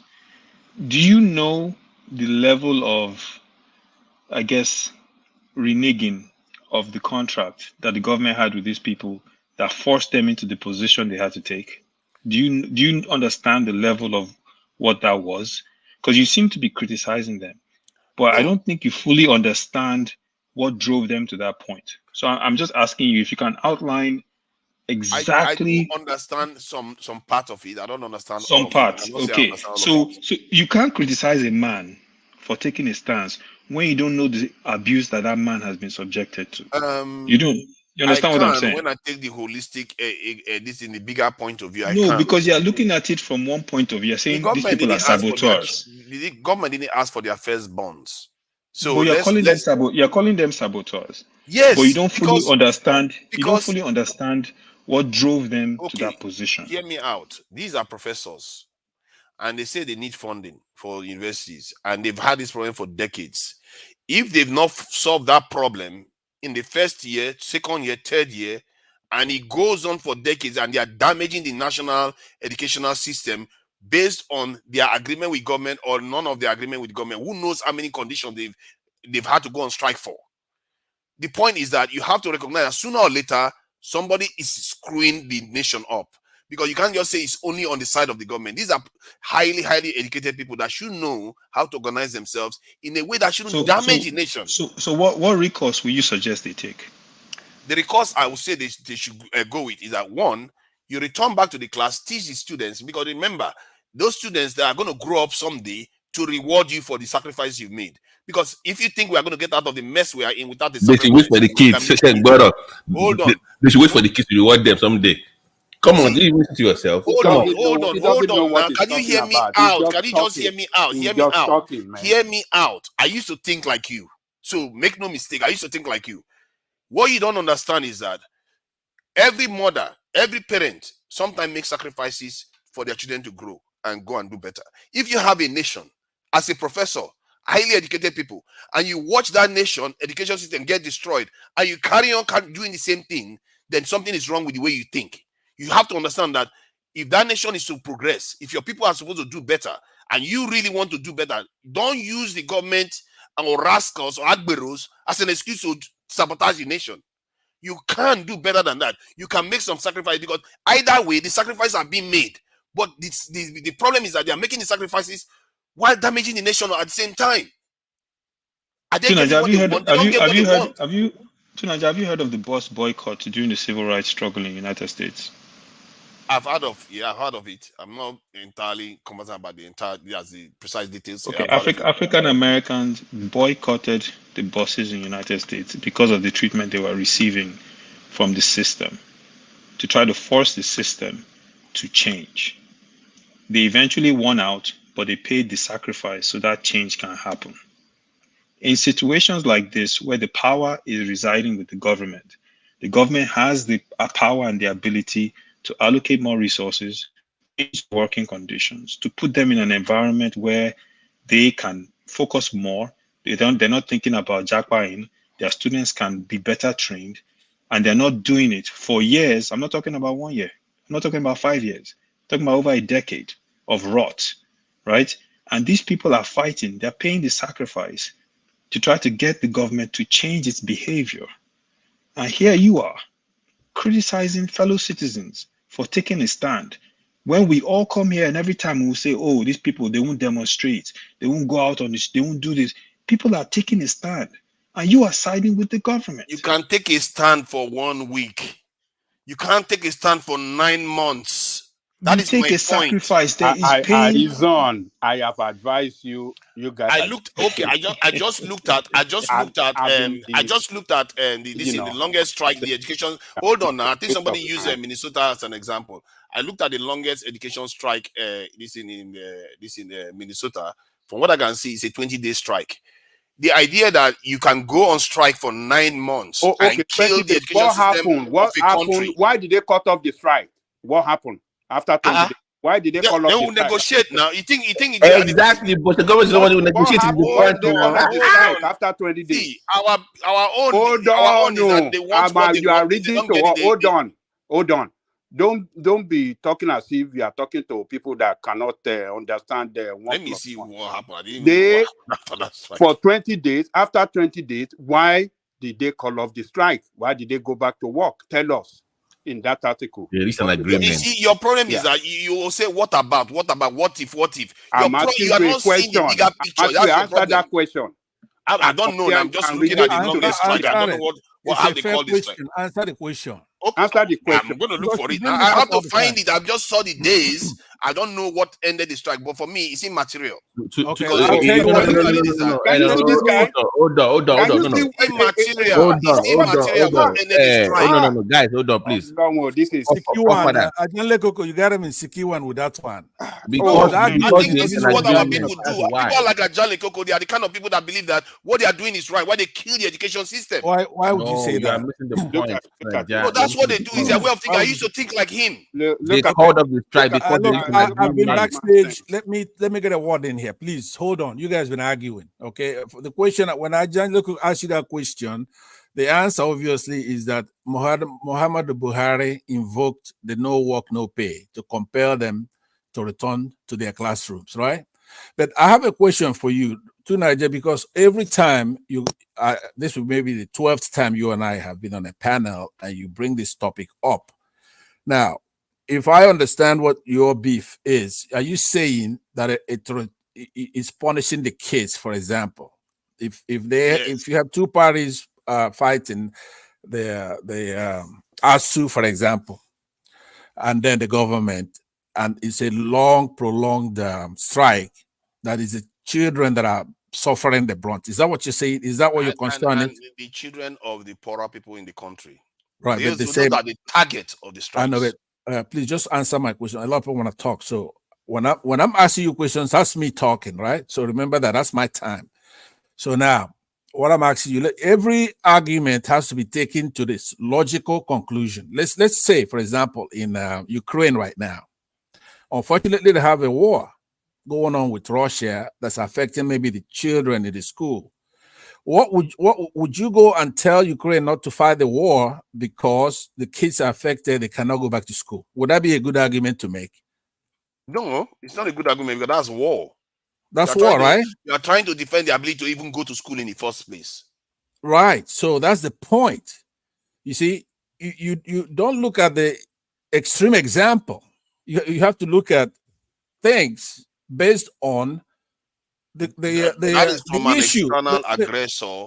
This I is know, but internal. But listen now, destroying your own system. It's Listen to equivalent to the Ukrainians attacking their own education system. Yeah, but you get my drift, right? It's not similar. It's not exact, but it's similar. I'm sorry. So the point I'm making is that when the universities strike, in the case of us, you and I debated it infinitum, right? Ad nauseum. But I believe that you should stop this thing that you're doing all the time. We're here. We want to talk about important things. There are many, many benefits to organized labor. There are reasons why we have organized labor. We didn't used to have them hundreds of years ago.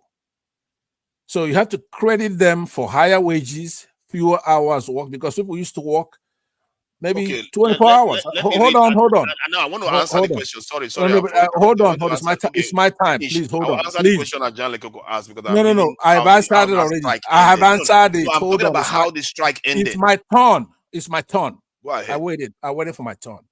So what I'm saying to you is that there are many benefits to organized labor because that's what we're talking about here. Higher wages, fewer hours, improved benefits for the workers themselves. That's what that unionism is all about. In order for you to attack what you're attacking, you have to attack those things that I just mentioned. You have to say, you know, people are getting paid a lot, or people are working too few hours, or people are getting too much benefits. You first have to attack that because you cannot be doing it case by case. Do you understand what I'm saying? I want you to understand that now. In order for you to make that case you're making, you have to make a wholesome case that the government can just rain down on laborers and workers and give them and punish them and do whatever they want with their coercive powers. The government is a very coercive evil, but it's necessary evil. We have to have a government. But what's brought civilization are these things that you're attacking. You're not oblivious to, but if you were, I'm not making it very clear to you that in order for you to make a sustainable case, you have to attack the benefits of unionism, laborers organizing and then demanding something from the government. They have to obey the things. It's not like the government doesn't have agencies that take care of that as well. They do.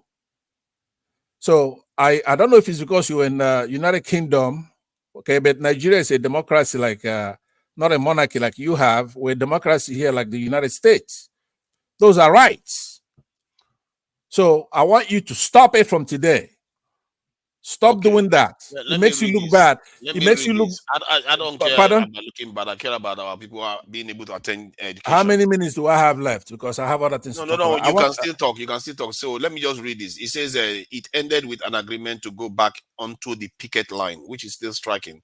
Some of the demands of the teachers were met, but as the strike progressed, increasingly the most important issue was the ability to negotiate. The teachers union was not able to secure that major issue until a year later. You see what I mean? The idea is that you talk to people, but you don't make it obstinate to a point whereby you can go on strike for 9 months. Even if these people went for 10 years, I don't care. Because from just looking at the entity of Nigeria, if you look at a body, you can't sabotage one side and think that you are helping it because the sacrifice is already being made. Like I said, it's not logical behavior. You can't make a sacrifice and saying you are making the sacrifice to benefit the people. When you are not, the thing that you need to do to benefit the people, you are not doing it and you are making the sacrifice anyway. Hold on. It doesn't make sense. We heard you. We heard the point you just made now. They sign agreement to call off the strike and they continue negotiation and final agreement was signed a year after, right? Something like that. They didn't get what they want. Yeah, that is what the article said. According to they didn't get what they want. Yeah. Yeah. So, but in Nigerian case, they sign agreement. When the time to fulfill agreement, they fail. And these people call them, what is happening? Why don't you want to fulfill this agreement? They didn't want to answer. They went on strike again. And then the government came back to say, okay, they talk nice to them. Okay, go back. We will make sure that everything is done. Or now they enter into another agreement that, okay, we will fulfill it another 3 months. Do you know that the union gave the government that, how do I describe it? The benefit of the doubt several times before the longest one that you had 9 months. The 9-month one was the final one that break the camel's back. They said, you know what? You have deceived us for so long. We are giving you the benefit of the doubt 2-3 times, thinking you're going to do something, waiting for you to do something, but you are not ready. no, we are not backing down this time. So who do you want to? You still want to blame the teachers, Like I the said, lecturers? like I You said, don't look. It's because you are not close to teacher. You don't close to teacher. If your dad or it your doesn't uncle matter. is a professor, is one of the professors that going through that kind of problem, that you know what is going through or what he went through, you won't be talking like this. And Okay, that is so the problem. hold on, man. Hold on. And that is the problem with black men. You keep talking about, see, you are talking about illogical behavior. Hold on, now let me talk. That is the problem with black men. You don't see the injustice against others as the same to you. You don't see it like that. But You see, your problem is that you want to you see see people your fighting for personal their right. injustice. You want to consider people fighting for their right as a troublemaker instead of you looking at the irresponsible government, people in government that, function and carry out government activity with illegality. Not fulfilling agreement is an illegal act in the first place. It's an illegal act. You don't want to hold them responsible, but you want to blame the workers that are fighting for their right. I mean, it's just Nobody is blaming workers for fighting for your right. You can fight for your right, but everybody it's here, limited. Your actions should be limited. everybody has that to be spoken, logical. everybody that have spoken, including Pansak, told you what you are saying is totally wrong. You don't know. Even in the comment section, everybody. You see, but it tells you that everybody. I don't know from my own point of view to let you know that really know what you are saying. To let you know So that let me just leave you there, man. I don't used really to know what you are hold talking. on. Let me finish what I'm saying. I used to be in your position. The fact that I'm able to evolve and see from a more macro level. If you are not able to see that, I can't help you. But maybe someday you're going to realize what I'm saying. Because if somebody is doing one thing and he's saying you are doing it for the people or doing it for the right reason, for legal reasons, and you don't get it anyway. But in the middle of all this, the people that are suffering are the poorest people in the country. While you do that, all right, let me use the rest of my time. behavior. Hold on. I'm really trying to nail this point because I'm not stated it properly. If you want to accomplish something and you go and take an action to accomplish that stuff and you don't succeed, and you repeat it over and over again and you still don't succeed, that it's illogical to keep repeating it, thinking that you're going to succeed. That's one. And secondly, the sacrifice that you said that they should reject. Why should they have to sacrifice? Why should they not have to earn more money? They are not earning more money anyway now. And yet, when they return back to school, they didn't get anything special when they came back to university. The truth is that what I found through history is that they don't make that much gain. The game that they claim that they are making, they don't make that much gain. And they still do the same thing repeatedly.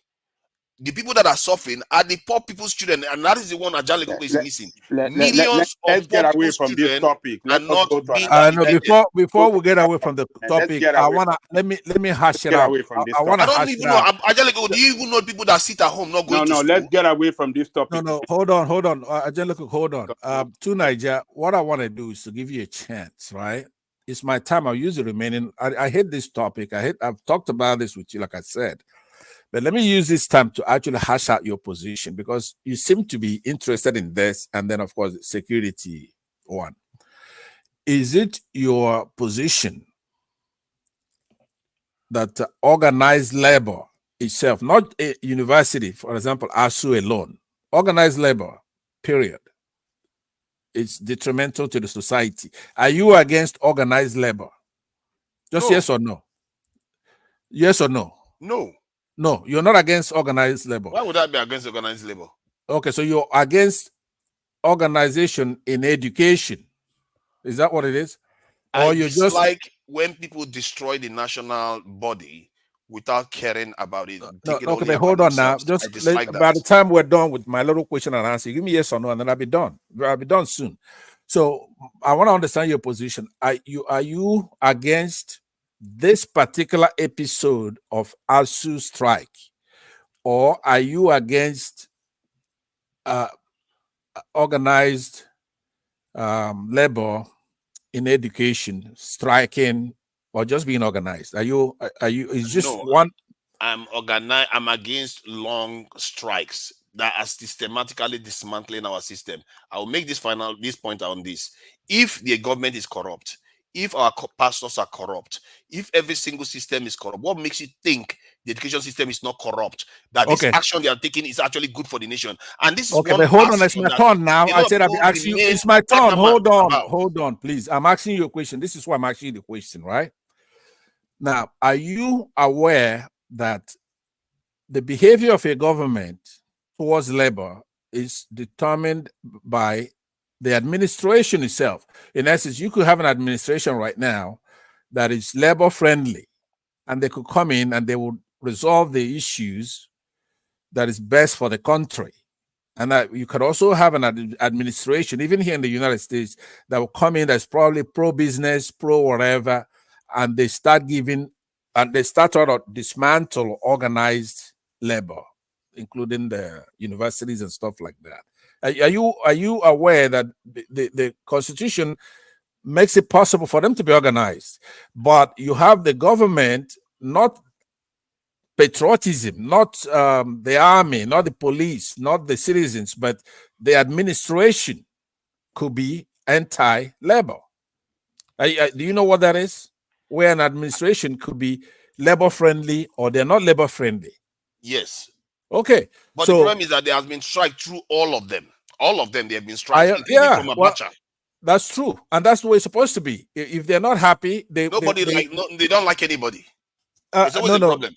Listen, no, but the country has not, I mean, even though the political parties do not really have ideology, but, it's been the same sort of criminals that have been in power this whole time. There's nothing. Okay, how is that fair on the larger public that are not earning as much as they do? I just gave you the numbers that if you compare the average wage in the UK versus the average wage that they pay their lecturers versus the ones in Nigeria, there's a bigger gap in Nigeria. And the Nigerian lecturers actually earn more than the average Nigerian.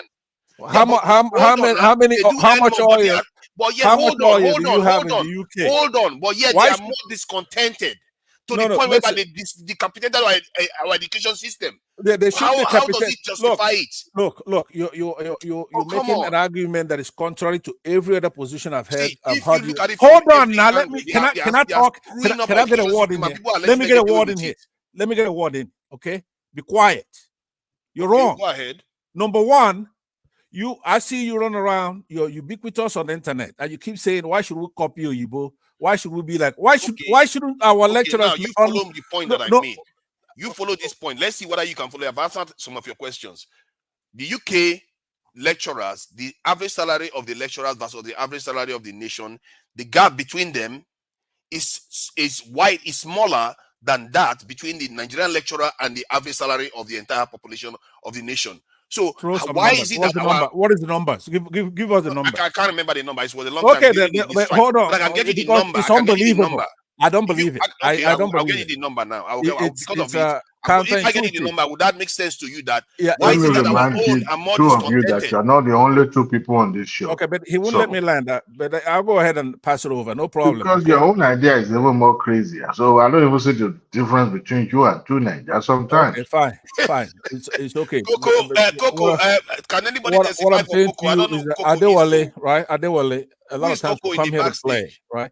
We come here to play, but I want you to understand that when I'm here, right, I'm not here to play. So just carry your trouble and go.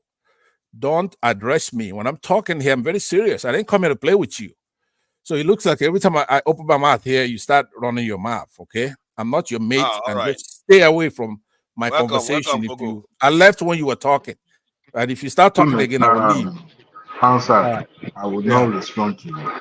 Please don't. Be quiet if you can. When you speak, I'll be quiet. Okay. Thank you. To Nigeria, you didn't give me a chance, but I wait for the next turn. Go ahead. I think it's BBT actually. He hasn't said anything at all. Sorry about that. I just it's fine. Our co-debater / moderator / I don't know. Anyways, I feel strongly about this one. I don't understand why everybody's you just you can feel strong. You're just wrong. There, you can be strong. I'm not. I simply refuse to believe. I'll get that data now. Carry on. You just okay, but this is my point.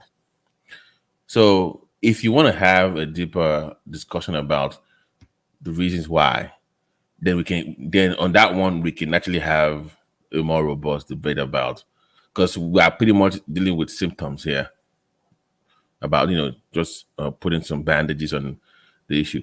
But if you want to go deeper, why would they want to strike? Why? How did we get here? All those kind of So that one we can have that robust conversation. But on this particular topic, I don't think anybody should be on the side of the government on this, especially when you sign an agreement with them. That's why I asked earlier about them not having any leverage. I'm not on the side of the government. Make no mistake. I mean, that's across more the responsible. Yeah. Children that did not attend public school. Oh, evident. Oh my God! I can't believe because if he had attended this public school, it wouldn't be you won't be siding with the federal government. Yeah. Why do you think I can recognize that it's only the poor people's children that are missing out on How this? can you guys say that because they are going on strike and they haven't gotten what they wanted? See, you are the one that didn't attend public school because you don't even recognize the true victims of what is happening. How can you not know the true victims? So tell me, who is the true victim? The true victims are the children of poor Nigerians that cannot go to who private is to blame? I am for them. I'm saying you have to go and teach them so they can have better prospects. You don't sound like. By the way, you don't sound like you're for them. By the way, just FYI. By the way, the kids of those lecturers, they also fall in the same bracket of those poor kids. I hope you know that. They are barely struck. I mean, those lecturers, the average lecturer kids cannot operate private school, so they also go to other public average lecturer earns way more than a soldier or. But I'm saying, if the average lecturer cannot afford to send his kids to a private, but the average lecturers are not the majority of the nation. We know the that. vast majority of the nation is living in poverty. Hold on, but the conversation was about them. Like I said to you, if you want to have a broader conversation about the systemic rot of how we got here, then we can do that. But we're just talking about the symptom. That's why I'm like, let me just limit to what we were discussing. So, but on this particular issue, if you sign an agreement with somebody, with a group of people, and you cannot fulfill that deal, you have to then do the work and say, guys, I can't fulfill this, or we overpromised. That is on you. Nobody in their right mind should then say, well, you signed a deal with them. If you don't do it, then you hate, you don't like the students. You don't like. What about the government? They're the one with the funds. They're the one with the money. So on that particular Nigeria, issue, on the year they were going on strike, Nigeria used almost 97% to service its debts of its income to service the debt. On the year they did that. So I'm not trying to make an excuse for the Nigerian government. They are useless themselves. But you see, what I find really interesting is that Nigerians are getting punked and they don't even know it. Almost every aspect of Nigerian state has shown to be corrupt. But somewhere along the line, we think the lecturers are somehow perfect, that they know what they are doing and what they are doing is okay. Why do you think that it's not rational behavior? On so many levels, what they are doing is not rational. Okay, can we change topic at this point? Because they want to run away from the topic. I'm not running. It's just the point is that the education system. You just said it because nowhere on God's earth should anybody blame the lecturers. That's a no. I don't even know. So let's just sides. His argument is just to don't worry now. You will understand now. You will understand. Go to another topic. Why did you Thatcher came into office?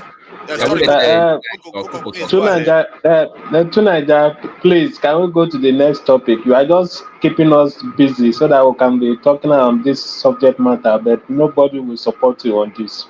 I wonder. You know what? Don't support me. Don't support me on it. I don't need you to support nobody. Me. Nobody. One thing I will want all of you is that when you think you are correct on this, you are actually wrong. Okay, let's move on to another topic. So regarding the issue of, I think they were talking about exports in Nigeria. A tiny country, shocker. Why are we where we are? A tiny country that has a population less than 9 million people can export $340-something billion, while Nigeria is exporting $40-something billion, and most of all that is in crude oil. And that should tell you something. It's a mark of what is, it's like a mark of Cain on our people. We think we know what we are doing, we don't. And when I say something, people think I'm crazy. You all are the probably ones that are probably wrong. Before you go ahead, left the country where it is right now. Wait, before you go ahead, can we stop quoting that 200 million? Because I'm sorry to say, but what is the what? What is the value of that 200 million? Do they have the skill? Oh my God! What is your human capacity? What is the human? What is it? Back to the education system that they crippled again. Who crippled it? We Nigerians crippled the education system that reduced their capacity, their net worth, or whatever you want to call it. But when you say we have 200 million people, half of them are, sorry to say, use the word, but the value is low. What is the output of the average Nigerian compared to that of the Japanese? So when you say, so let's not stop quoting that 200 million number. It doesn't mean anything to me. It can be 5 million and actually more matters because productive. they are human lives. No, to your topic, I'm saying that you can be 5 million and be more productive. But quoting that 200 million, what is the output of that 200 million people? Where is of the 200 million people is generating $500 billion, and we haven't even figured out how to secure them because our people are somewhat. I don't want to insult all our Nigerians. No, stay with me, because like I said, you bring up a topic, but you want to have a broader discussion. So you go. So if you want to stay on topic or something, do that. If you want to have a broader, the one I brought the topic up and you start. Did you not bring up a different topic? No, I did. No. I was speaking because you said Japan. Did you address the exports? No. You said because you are quoting Japan now, it was a smaller country, but they had bigger output. You changed the goalposts. No, I did not change. When I tried to do the same, it's like, don't do that. No, stay with me.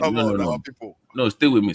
You said you brought up Japan and you said they are smaller, but Singapore. They have a bigger output. Okay, Singapore.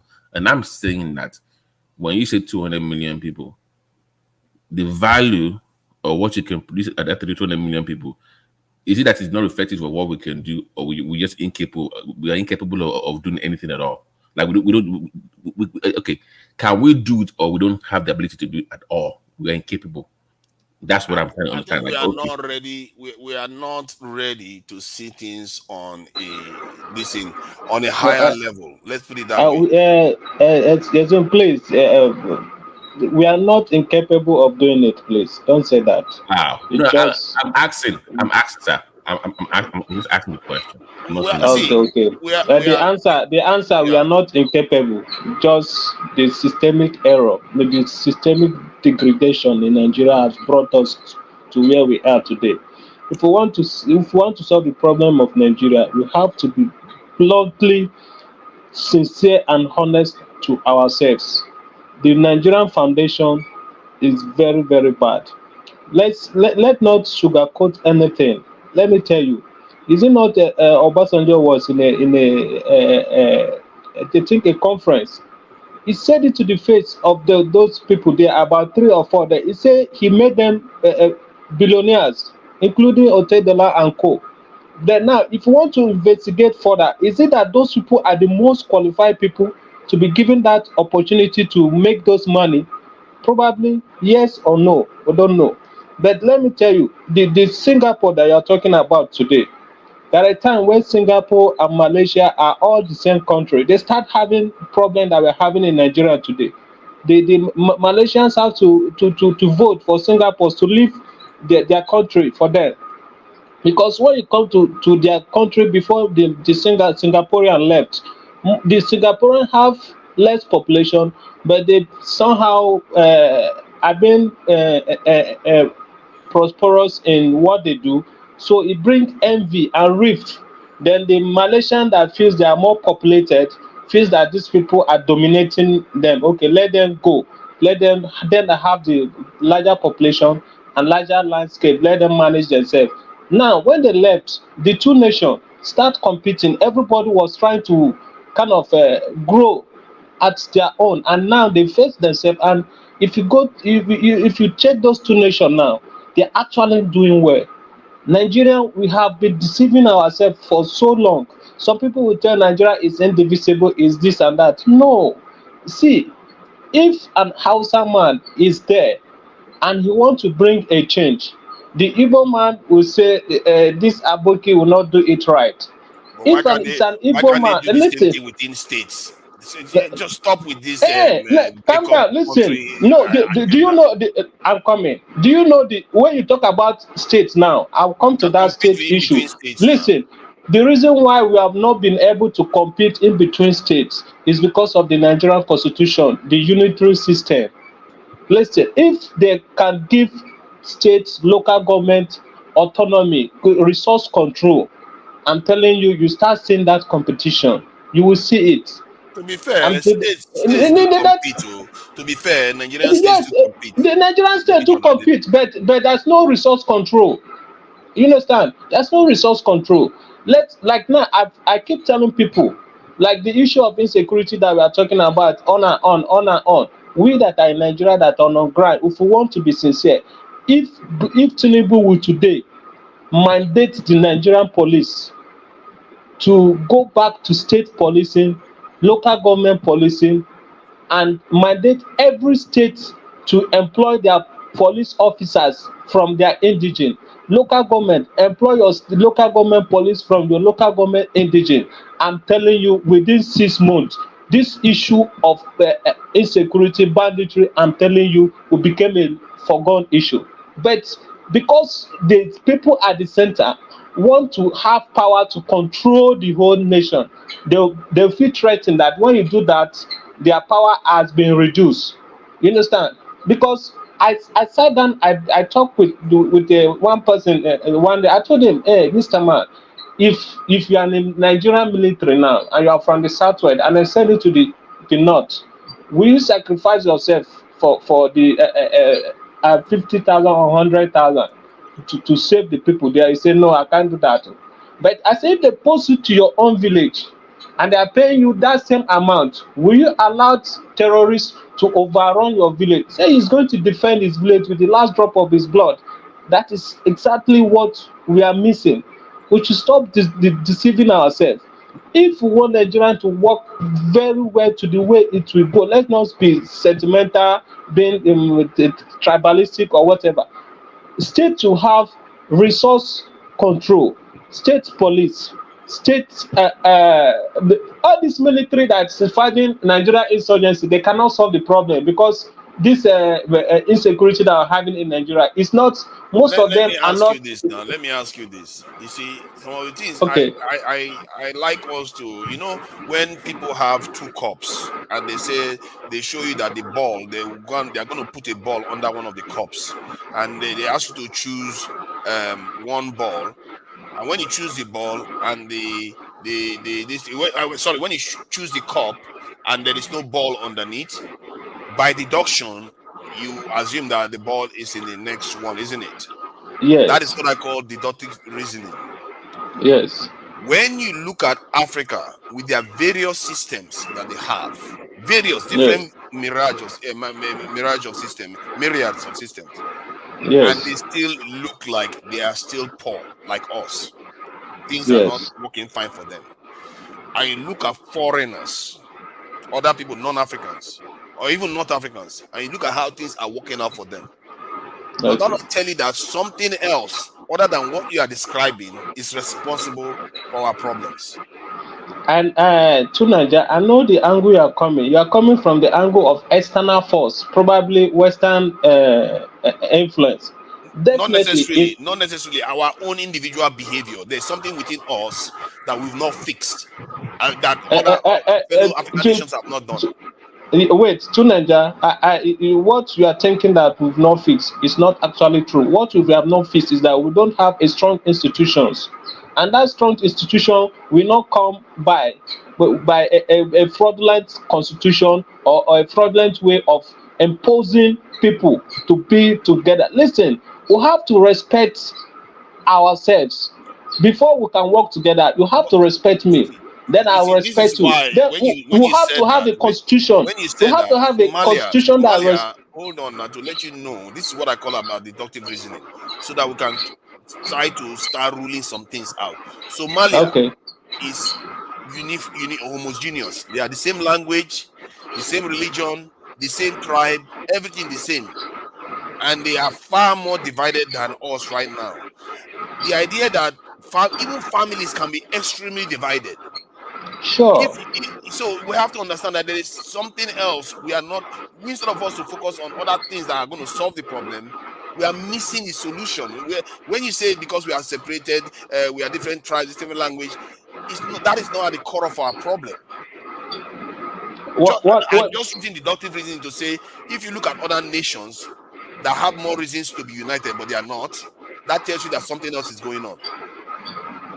Listen, what I know the angle you are coming. You are giving examples where Somalia issue cannot be the same as Nigerian. I'm just telling you one of the problem we are having in Nigeria. If you look into it, it's not about we coming on air and just make some conclusion from when you go to Google to take this. Let's go to the grassroots and look at the behavior of the people. When you go to the listen to Nigeria, I've spent more than 30 years in the north. What I know, when in the north, when you come to the northern part of Nigeria, they are very, very accommodating people. They will give you farmland for free to farm. That is the northern part of Nigeria. You understand? I'm from Southeast. And then let me tell you. But I'm telling you, I've spent more than 30 years in the north. Like when some people will come, will paint the whole northern with they give you farmland to farm, and then they'll cut off your father, your mother. Pansa, calm down. Listen. Let me land. I don't know what he's trying to say, Pansa. Come on, man. Listen, Pansa. Listen, I'm coming. You're talking a lot to Nigeria. Plus, let's spread it around. Pansa, let me finish. I will come. Listen, I have to be honest to you. I have to to tell you the truth. But today, when some people, those days, they look at an Igbo man, they say they always fight over land. When you have a limited resources, there have to be a quarrel. So there have to be a law, a very strong law that will make that quarrel not to happen. And that is what Nigeria is not getting up to date. I know in the early 20 years back in the northern part of Nigeria. I'm going to land now. Passat. When you now I'm saying something that you don't like, you are feeling angry. No, I'm not. I don't want to be ethnic bigot now. Let's say the truth. I'm telling you my own personal experience. I'm not telling you about other people. As I'm talking to you now, I don't like to stay in the north any longer because I feel my life is being threatened. And I know this things change over time. Even that same northern part that I told you that they give people land free, now they are even killing themselves over land. What brings about that?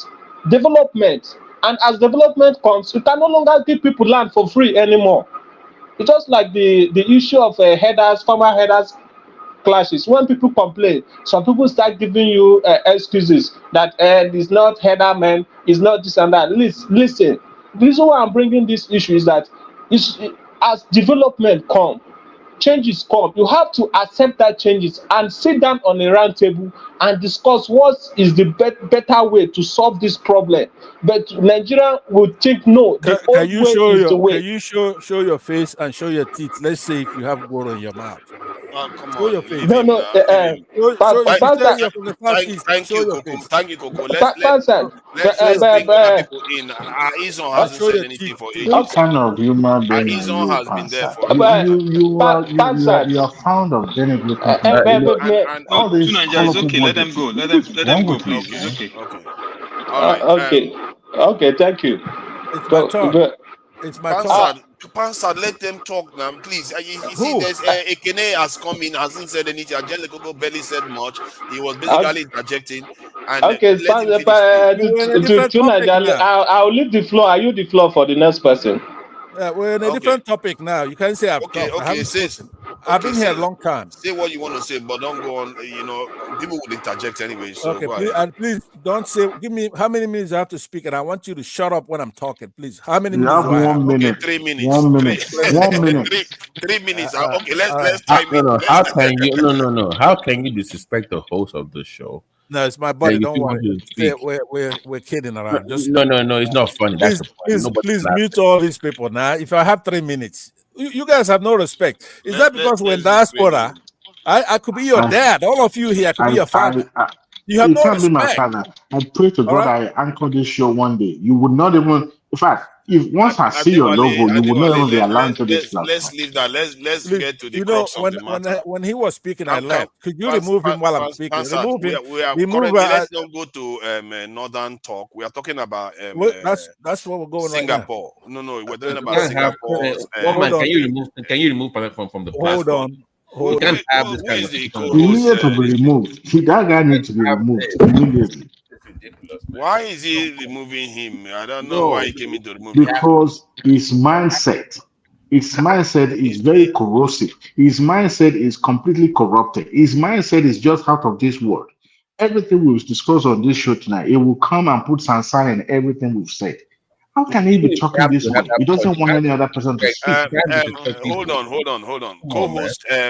Co-host General Thomas, please don't do that again. It's not edifying for me to be on a platform and you just come and remove somebody that I'm moderating. So it's just not proper. The two wrongs do not make it right. All right, go ahead, please. Who was talking? Pansat is gone now. It was your friend Pansa, so it's gone. Okay. Yeah, so regarding, we're talking about the exports that Singapore, a nation that is barely 9 million, can do. I think it's almost 8 times that of Nigeria. Nigeria can export, did an export of about 40-something billion, while Singapore is doing 341 billion. And this goes to the issue that we're highlighting with the ASU strike and everything else that we do, even education that we educate our people overseas. There is something seriously wrong with our psyche. There is something seriously wrong the way we behave as a people.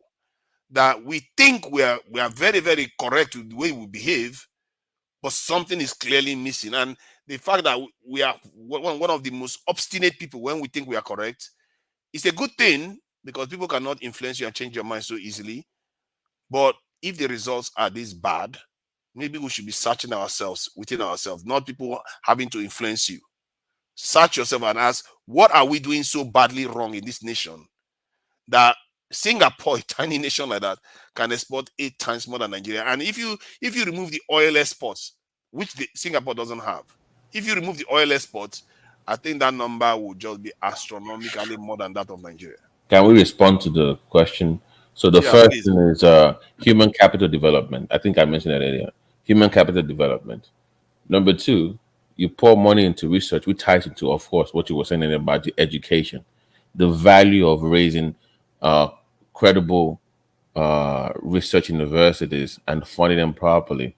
So you must invest in research. You must invest in your people. You must invest in your infrastructure. You must invest in security. You must also invest in education to the point where there are no sacred cows. There's no this idea that I'm going to leave 30 million poor kids, I'm going to abandon them up north because I'm scared because they are Muslim and I don't want to invest in them because their imams will be upset. You have, as a leader, you have to overcome that. You have to break through that barrier. So a serious government will say, I don't give a damn what your sheikh thinks about you, because the sheikh's kids are in London, they're in America. You cannot have this hijabs, whatever school they call it. You can't have 30 million kids up north if you care about the future of the country. So you must break through that barrier and train those kids. Not just bare secondary school or high school, proper but the southern ones still don't get good education. You know that full well. Even the southern ones don't get very good education. But I'm saying that it's more like a no child left behind for everybody. But you know there are father behind from everybody, is what I'm saying. So you have to take everybody. That's gonna be a tall challenge. I know it's tough.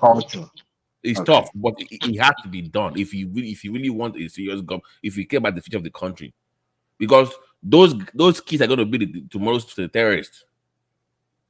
When you are progressing down south, they're going to come after you after your wealth, because the country will have failed them. So it either has to bridge that human capacity development, education, research, of course, security. Security, but human capacity development from at that level has to start from that level. Yeah, but if you look at Singapore's approach, from what you highlighted, this is security.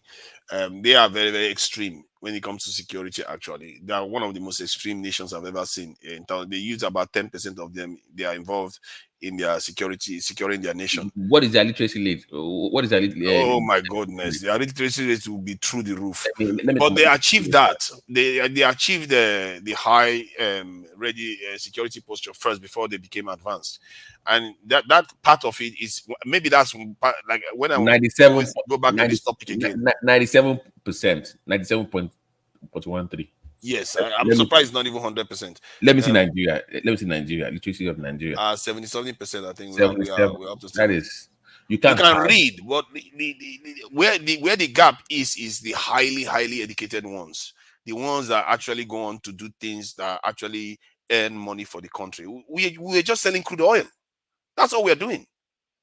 Our nation. But I'm saying nothing other than selling crude oil. The dynamics of for tomorrow's world, what is the AI world, we need to have. We can't have any child left behind, because before we can afford to do that. But tomorrow's, the way the world is going right now, you have no choice as a country. You have no choice. I think you find out that our people will find a way to have a choice to make sure they don't develop. See, the truth is that our people always find a way not to do things right. That is, it's magic. If you look at what happened in the last 7-8 months alone, if Tinubu came to office, went to sleep, and woke up now, Nigeria would be in a better state. That is how sabotaging we are as a people. That's my point. The idea that we cannot find a way to do things right, I think we can do things right, but our people need to start thinking, asking themselves questions. Because when we think we know, how can you? Because so pretty much what you're saying is that 20 million doesn't mean anything, doesn't mean any jack shit. Then, if they're not properly trained, so what is the point of having 20 million people? It's not the training. It's not the training. It's the mindset. You have to be nationalistic or your own people interested. Our people seem to be serving other people, and not only from the underclasses, they are just poor, but the middle classes and the elites, they are not for their people.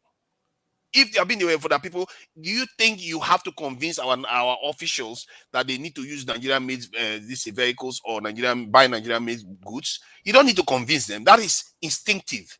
You don't need to convince Nigerians not to be sending their children, or not to, to discourage Nigerians from using the dollars. You don't need to tell the government. The government should be discouraging Nigerians from using the dollars.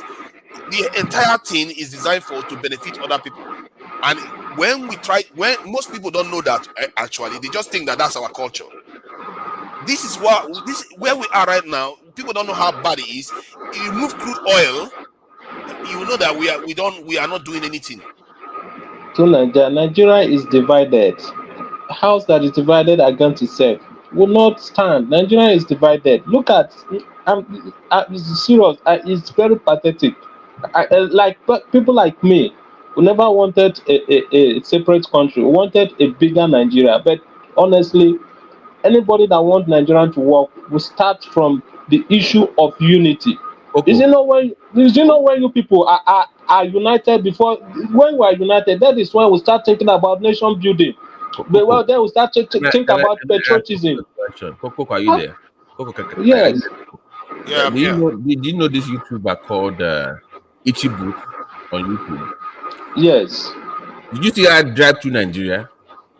Yes. I'm like, my God, we have problems. Do you know all those areas that she drive through? I know those routes very well. I travel a lot within Nigeria. That is why when I talk some people, how can you grow? I know those routes. I live in the interior north part of Nigeria. I know what is happening on ground. You people that are here, you might not even know what is happening. The level of the problem that is happening. Do you know that the northern part alone, if their elite will remove their eye from the Nigerian oil and face agriculture, I'm telling you, the oil is nothing compared to what they will produce in the north. I'm telling you the fact. Let's say the middle belt alone, if the elites can remove their eyes from the oil, from this Niger Delta I oil. think if they remove the eye from the oil, it's not going to make a difference. Look at what Macky Sall in Senegal is doing. Our leaders, I've said it before, these leaders. Why do you say it's not going to make any meaning? Because these leaders are not technically our leaders. They are groomed by foreigners and they handed power over to them. I'm talking about not just the leader, the elite class. They handed power over to them, and their mentality has not changed. They don't see their people as their people. They see their people as benefiting other people. Then why do you keep blaming the innocent Nigerians on the problem we are having? Because we have to start changing our mind. I'm not blaming us. If you look at it, I'm not even blaming them. I'm explaining. Who are the people that they say they have to start changing their mind? Is it not the same people that they indoctrinate in their own stupid ideology? The people that they indoctrinate in their own stupid ideology. If you know what is happening in the north, the northern, most of them, if you see an elite and an elite educated person, a professor or a doctorate holder in the north, if you speak sometime, you think that this person should be a kind of should be able to go away from all this bigotry and ethnic sentiment and religious sentiment. But when the conversation gets down to religion, he will tell you where he belongs. See, why is it that every time we try to talk about problems of Nigeria, most people just go to the north as if that's where there's the only problem? The truth is that to Nigeria is not the north that the only problem comes from. But when you have two problems that one outweighs each other, I'm telling you, I don't want to be sentimental. Perception. Okay, let me give you an idea. Yes, that is my perception to Nigeria. That is my perception. Let me give you another aspect of this that most people don't see. And I think I listened to one northerner the other day said, Northerners are very, very nationalistic. And when he was saying that, it was interesting because most people don't necessarily see it like that. But I can see the reasoning behind that. Because they feel like they are getting the benefits of being in Nigeria more than any other group. So they will be more nationalistic in terms of wanting Nigeria to be together and be a strong nation. Most people don't see it from that point of view, but I believe that is true. To Nigeria, northerners that are more nationalistic, how do the northerners expand their nationalistic ism to the other parts of the country? A northerner will spend 30 years in Lagos and he will not pay house rent. Rather, he'll be sleeping from doing business. He will rather sleep on the street for him to pay house rent. The nationalistic northerners are those politicians, and the reason why they are more nationalistic and depend on one Nigeria is because of the Niger Delta oil. Because what is the problem of him sleeping on the street again? Well, I don't understand what the negative there is, because I would have thought that was calm down. But I'm giving you an example now. The reason why it's like that, and most of unless the elites that are making millions, that would an average Igbo man or Yoruba man goes to the north. The first thing he does is look for a house and rent and pay house and for a shelter. But average Hausa man that you are calling nationalistic will go to other parts of Nigeria. He will never rent a house. He's doing business. If it's someone that is nationalistic in mind, somebody will be doing business in a community for 10, 20 years. And he will not be able to afford accommodation, and not that he's not making money. I'm telling you this out of experience. I have people. I keep at times I advise this man. So sometimes they fell sick because they are sleeping outside on cold. Let me add to this one. The individual that is doing that may want to make a sacrifice because maybe he has 4 wives that he has to cater for in the north. You don't know that. And secondly, that to Nigeria, hold on. Listen, I'm coming. Please, just a minute. I've had that a conversation with an individual like that. I told him that my own father is an Igbo man. He has 2 wives. What does he do? He bring one of his wife to where he's living. It's after 2-3 years, he sent her back. Take the second one. I advise this man: if you have 3 or 4 wives, bring one, rent a house. You stay with your wife. After 2-3 years, you go back. Bring the second one. There is no cheating. You keep alternating them, but still, no, he will never take that advice. Listen. Hold on. I think what you are doing there is you can't expect people to be like you. One, the Northerners, they evolved in an environment where staying outside is not entirely new. They were half nomadic, half settler groups. So you that is in the South that has a slightly different way of life, you can't expect them to be like you. And even in the South, we have different attitudes too, towards housing or towards each other. So the idea that you single them out, I don't think that's a good way of looking at it. In America itself, the people in the North and the people in the South are slightly different. You can't tell me that the people in California are behaving like the people in Oregon. They are different set of people. The point we have to actually, the question I was asking was that if a tiny nation like Singapore can accomplish that, we as Nigerians, with all our bravado and all the stuff we like to do, if I start giving you all the numbers that will make Nigerians shame a little bit, we are not going to get out of here. You know, like if I give you one example, like in the top 50 tech executives in America, there's not one black person there, not to mention one this in Nigeria. The gap between other people and us, people think it's a joke. That maybe because if you deal with one Igbo man today or one Arab man, you can outsmart them. Means that you are smarter than them. As a group, they are well ahead of us. It's almost like somebody that dropped out of secondary school versus somebody that went to university.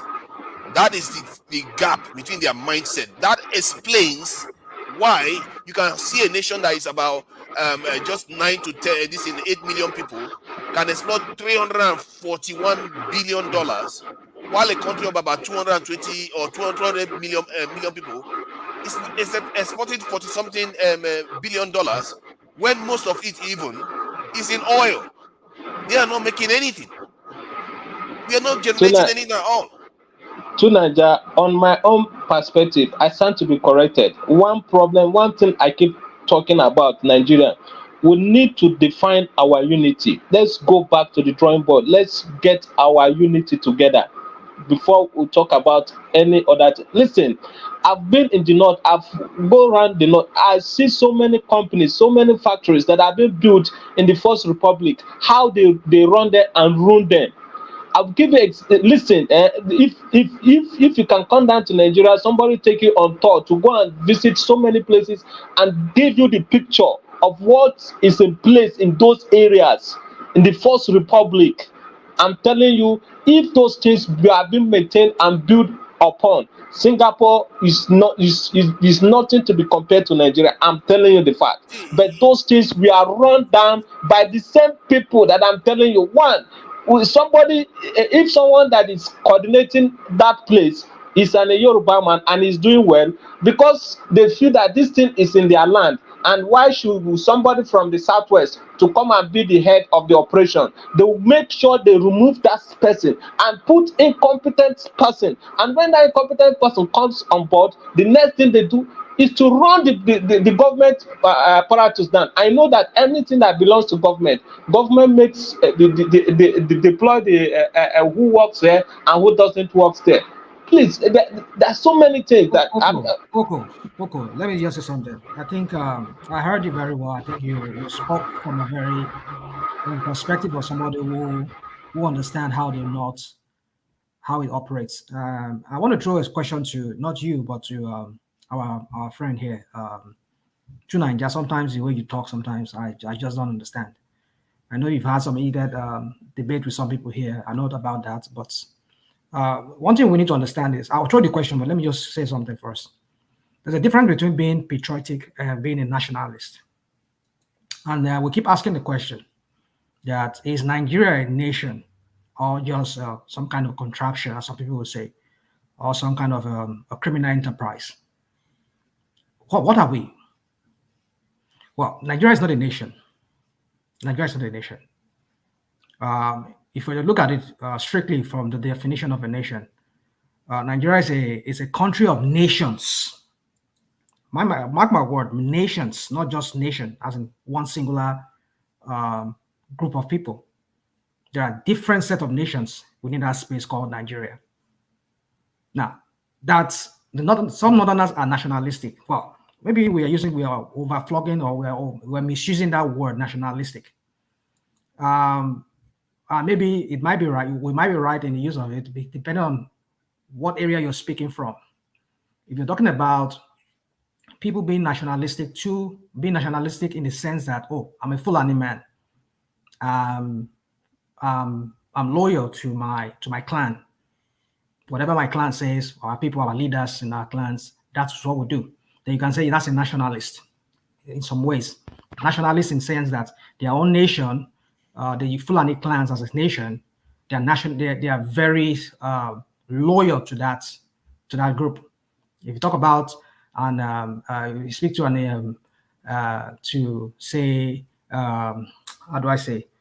Kanuri man will be very loyal to the Kanuri ethnic group, which is a nation of its own.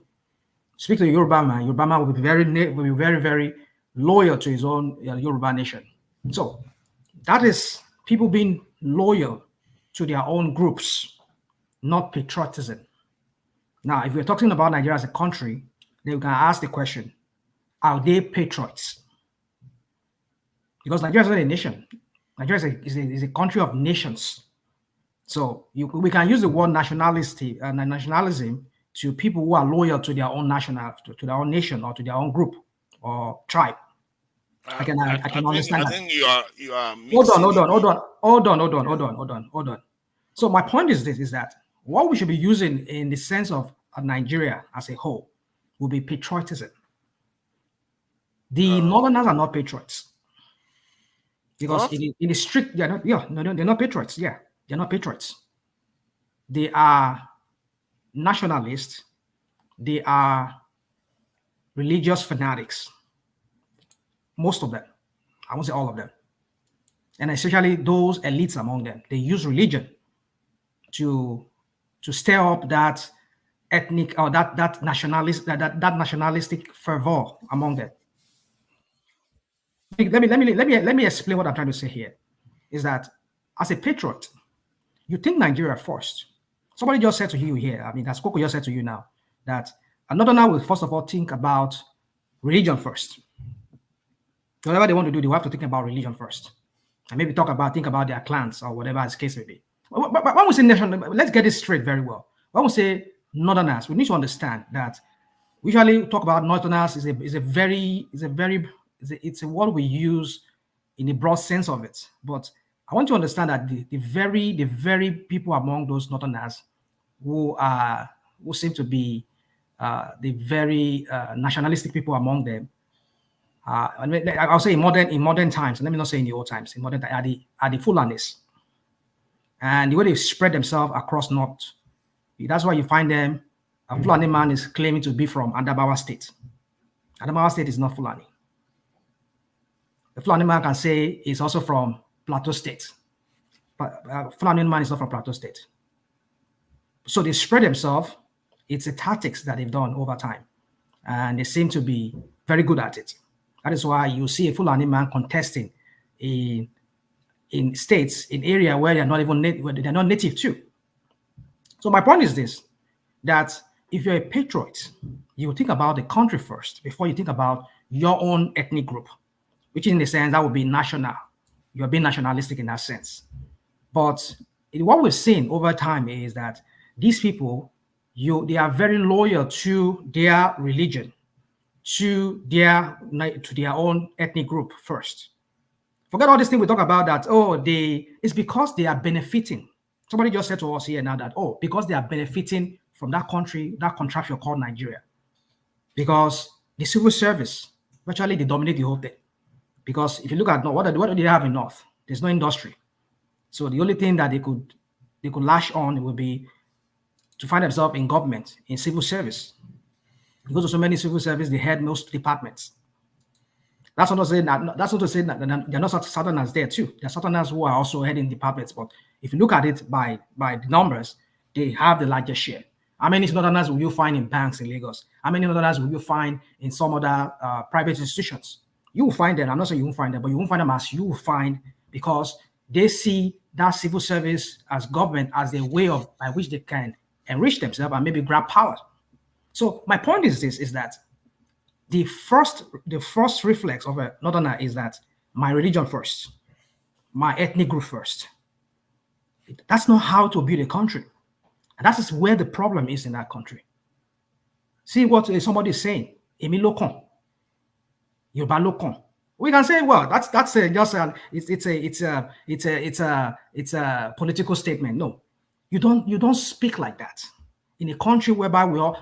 Don't get me wrong. I'm not saying it's wrong if he said it, but I'm saying that it's because the underlying issue with that country that is really bedeviling that country has not been addressed. And how can we address it?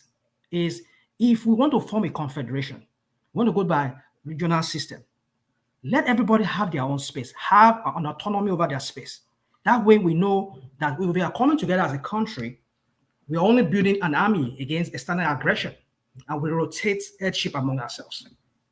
But if you want to like feign this ignorance, we want to fake it up that, oh, we are all one person. We're not one person.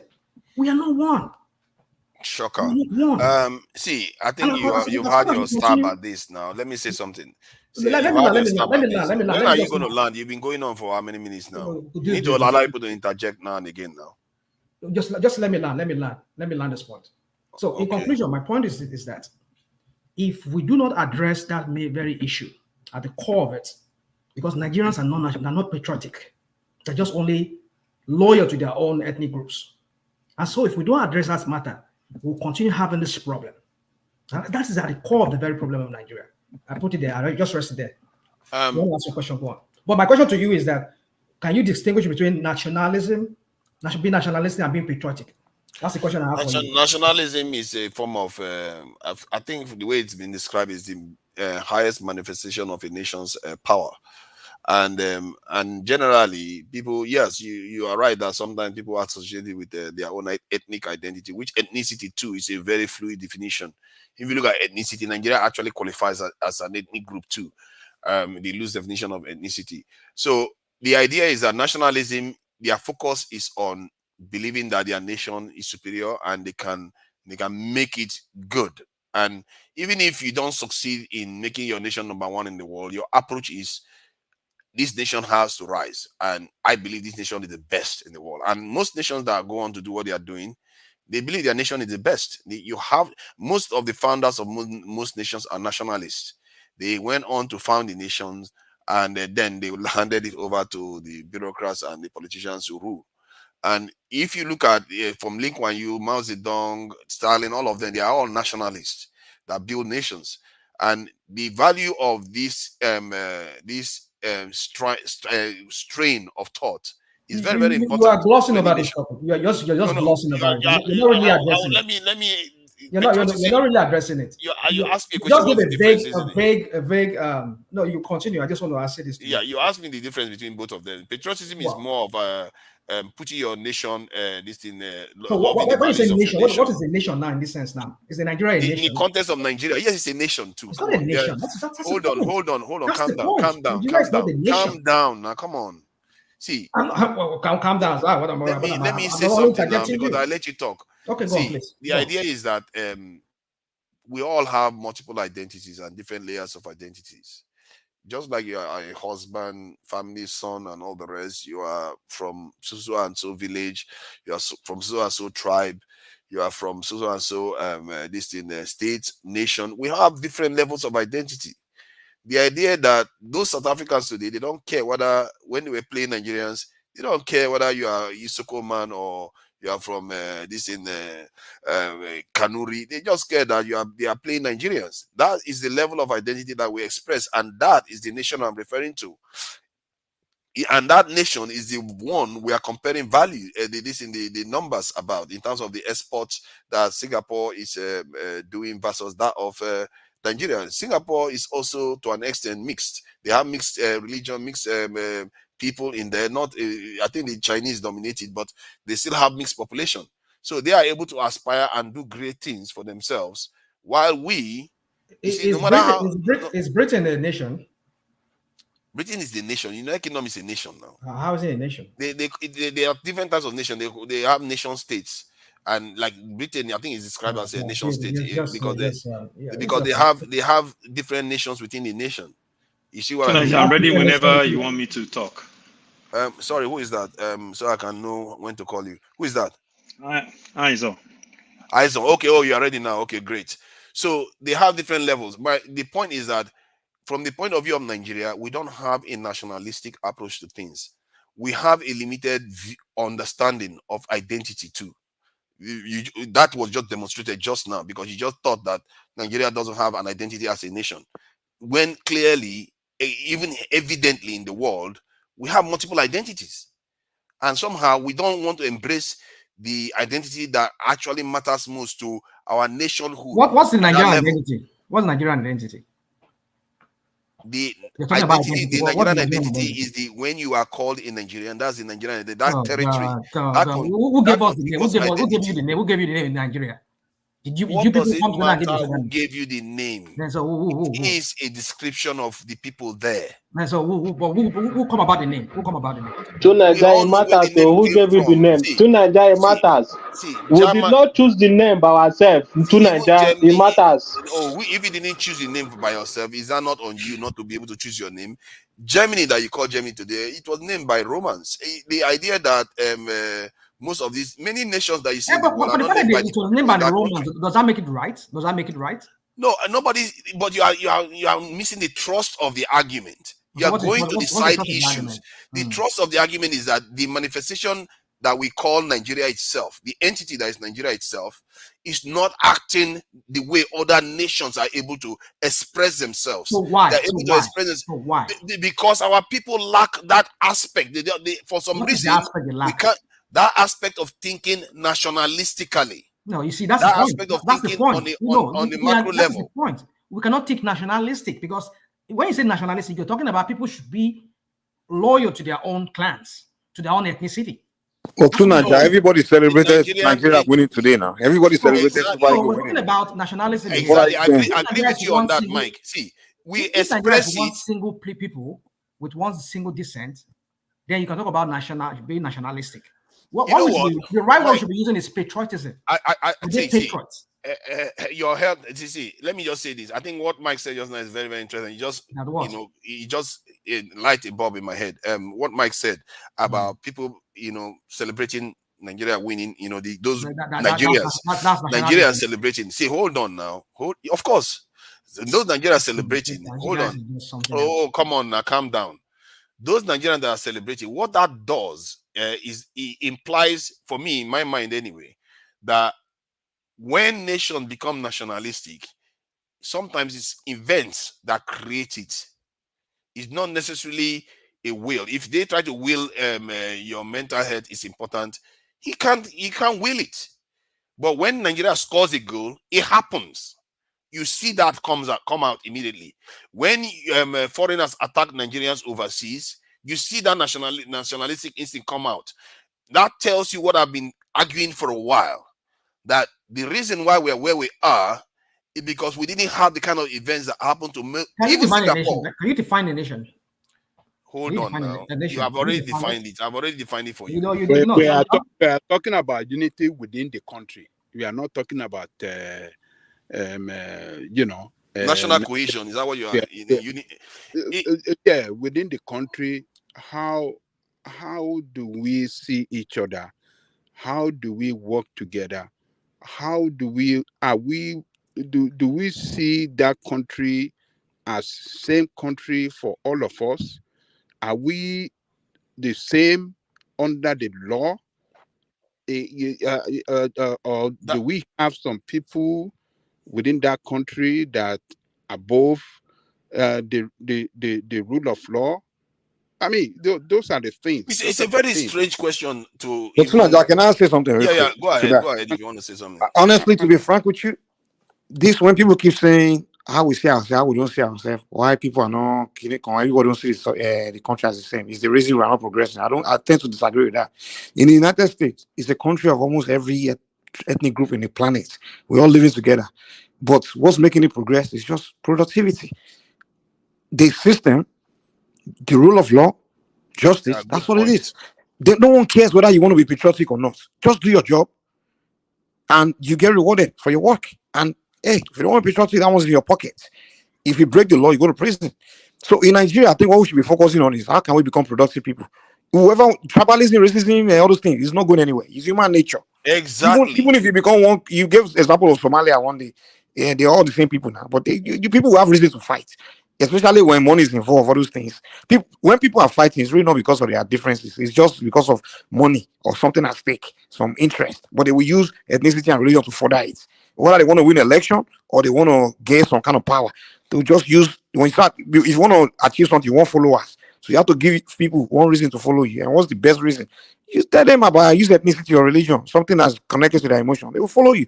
So if we want to progress Nigeria advance or anything, let's forget this conversation about wow, we are different, we are this. Do we see each other? Who cares how you see me?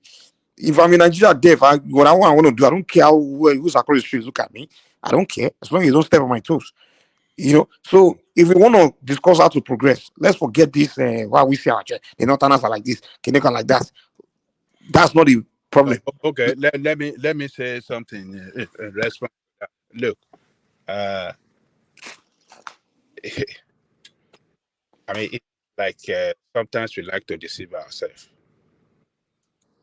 Now, we have people within that same country that cannot go to some part of the country to live in because of they believe their life could be in danger. They go and live there. And why? Is because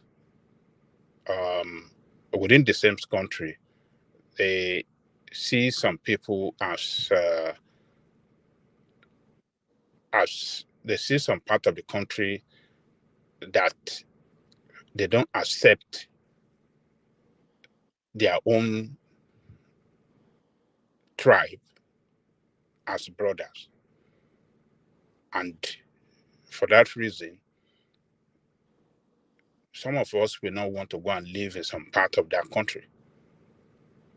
So, look, the issue is this. There are certain structure that a nation must put in place for people of that country to see themselves as, to have that sense of belonging, that this is a nation for all of us. So will that begin to make us progress? The beginning, from the educational aspect of it, children across the country must be taught the same curriculum. The children must be educated, the same form of education, the same mindset. They have to grow like that. They have to give them that sense of patriotism for patriotism to the nation from the little kid. Do we do that in Nigeria? So okay. So if they become patriotic and then what? But rather, the way we raise our children is, look, see yourself as Yoruba first. Okay. So how is that hurting the country? Hold on. See yourself as Igbo first before Nigeria. But that's who you are now. Yeah. So what's wrong with that? That's your identity. Hold on. Hausa raise their own children to see themselves first before Nigeria. But in America, the whites see themselves before America, the blacks see themselves before other Americans. Everybody see themselves as their group. Even we Nigerian American, we see ourselves as Nigerian American before we see ourselves as other Americans. So that's not the key. At the end of the day, it doesn't affect America's progress. What's forging America's progress is productivity. Even if today we begin to Soon and even today, if we begin to say, okay, we are all one, we are all this thing, if we continue to be lazy and be corrupt and all these things, we will still be in the same shoes. The only difference is that, okay, now we like you smile better to each other. That's it. Look, let me say something real quick. I don't know when some people. Yeah, I don't know. I don't know why you guys are looking for love from every tribe. Oh, I need everybody to love me if I can be Nigerian. What the heck? Just land Ajay so I can say something. Let me land. National man. So what we are saying here is that we don't put in place a kind of, structure and a foundational base that raises the children to see that country first before any tribe, before your tribe. But what's the relevance of it?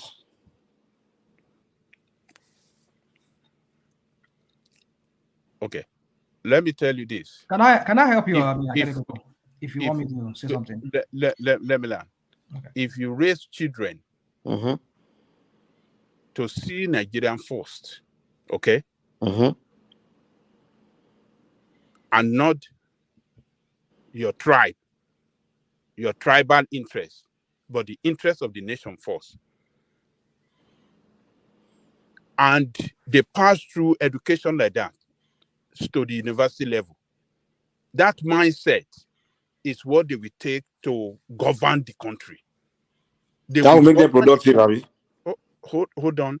They will govern the country with that sense of patriotism, and doing that, the nation will work well for everybody. Without being productive.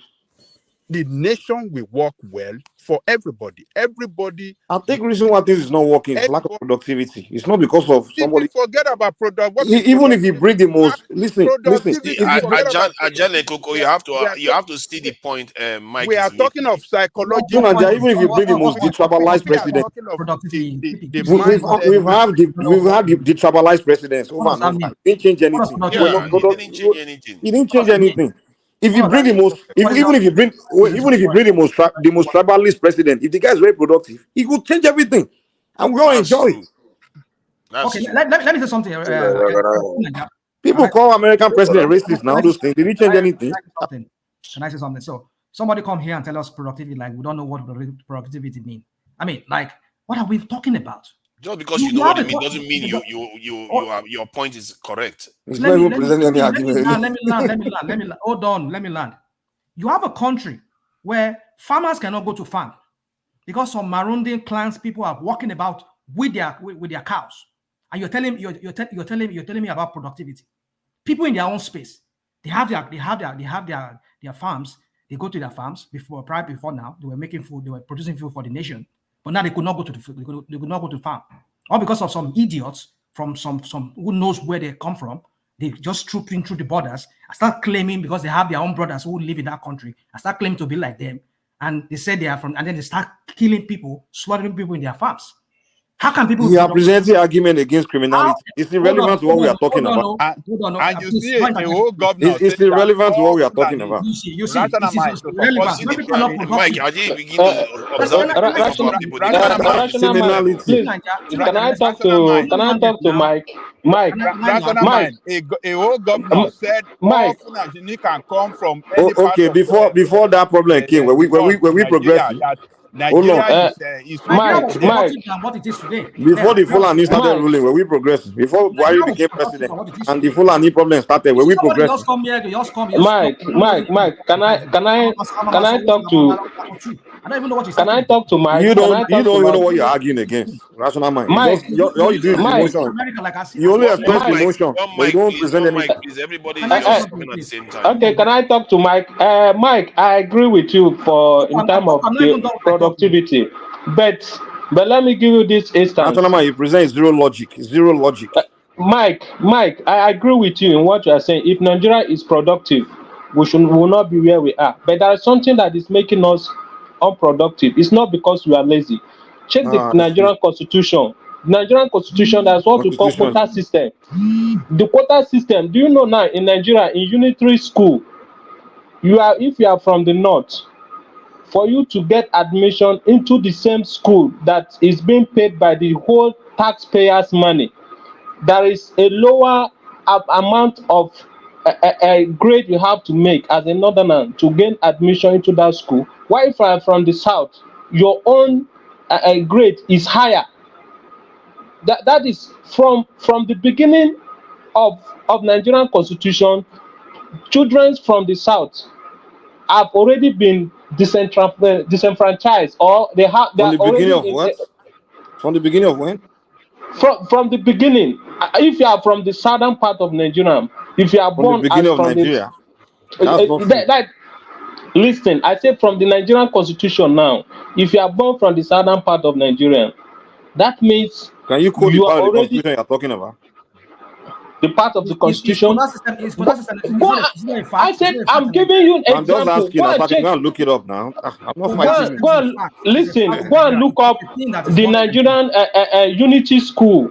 What is the cutoff mark from different states in Nigeria? Why should there be different cutoff mark They from call it different Unity states? School. It's a side program. It's a private. It's a side program. It has something to do with the stability of our What are you talking about? Is it what? our Oh, own what issues. what core issue? What core issue? You see. Was there Unity School? It's a special school. It's a special school to unite people. It's So not. It's not. it's not. It's irrelevant to our general Okay, reality. listen. Okay, let assume is special The school. Unity Let's School. So the assume Unity School defines our entire Oh my consciousness. God! You know what the unity that school is that is So the it's Unity, an the Unity School is the reason Mike. why Everybody's talking over everything each other. else. Let's calm down. You see, the way Mike now, Listen, I agree with you in terms of productivity. Now that I talk about you, Coco, hold on. See, the way Mike put it is slightly different from the way I tend to put it. The way I put it is that's why I agree with you 100% on that point. I said other nations have similar problems as we do, but they manage to remain functional. The question I have asked that question on the panel before. Why is it our own? Not only us, most West Africans, East Africans, South Africans are not functional. And if you don't learn how to diagnose a problem and deal with it, you're just going to be circling yourself over and over again. Because America is divided, the UK is divided, France is divided. If you go to any society, you just have to look deep enough, you see how divided they are. But yeah, they are functional. That tells you that's why I tell you, Coco, earlier on, you have to do your deductive reasoning to say, okay, if these people are all divided and they are still functional, what are we not doing? That is what you need to figure out. You tell us, what are we not So doing? Nigeria, there are neighborhoods here in America. If you are black, if you go there, you are likely to get shot. What are we not doing right? But it doesn't stop you from being productive and progressing. One, you need to have a mindset that you have a right to exist in this world like everyone else. You need to secure your people like anyone else so that anybody come and ask you for stuff, you are able to tell them what you think, not them telling you what they think. If they tell you what they think, you might as well be in slavery. It's over. And that is how every other nation starts off. They are all built by nationalistic leaders. But go ahead. Naija, can I answer you based on the way you ask this question now? I will tell you the problem Nigeria has not the reason why Nigeria has not progressed because we elect the wrong people to lead us. And the reason so why if they give Nigeria President Bush or President Obama, it will change, Abu. If we elect people. Sorry, I think somebody wanted to say something that hasn't said it. Is that Ekene that wanted to say something? I say you should give other people space to speak now. Yeah, if you want to talk, you can talk. I think you have Izon. Sorry about that. Izon told you wanted to speak now, and me, I want to speak now. You should give us time to speak now. We should give you and Izon some space.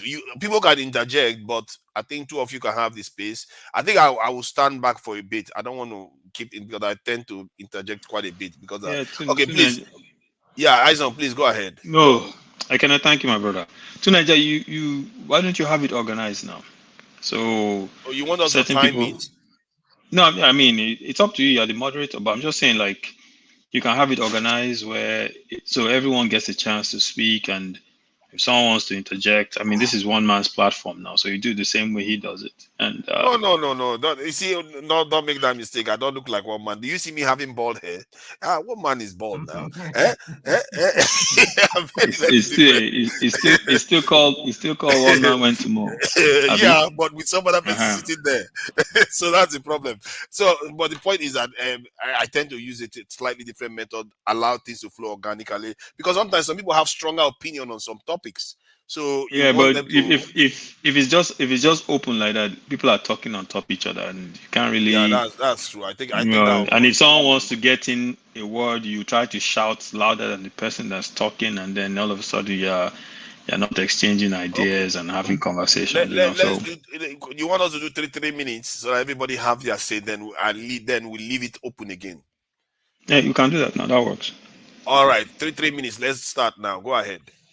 Okay, and if someone interjects me, sure, you go give me my minutes back. Yeah. Of course, you get it back. Okay, make you not keep my minutes, so make you give me my minutes back. It's only fair. We'll give it.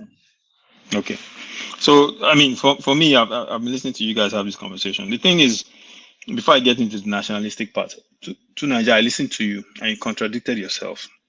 So initially, you were arguing against teachers taking a stand against the government that has cheated them out of their livelihood, cheated them out of proper working conditions, and then I'm listening to you, and you're comparing Nigeria to Singapore, where Lee Kuan Yew established a strict policy long term to make sure that education will not suffer in that country.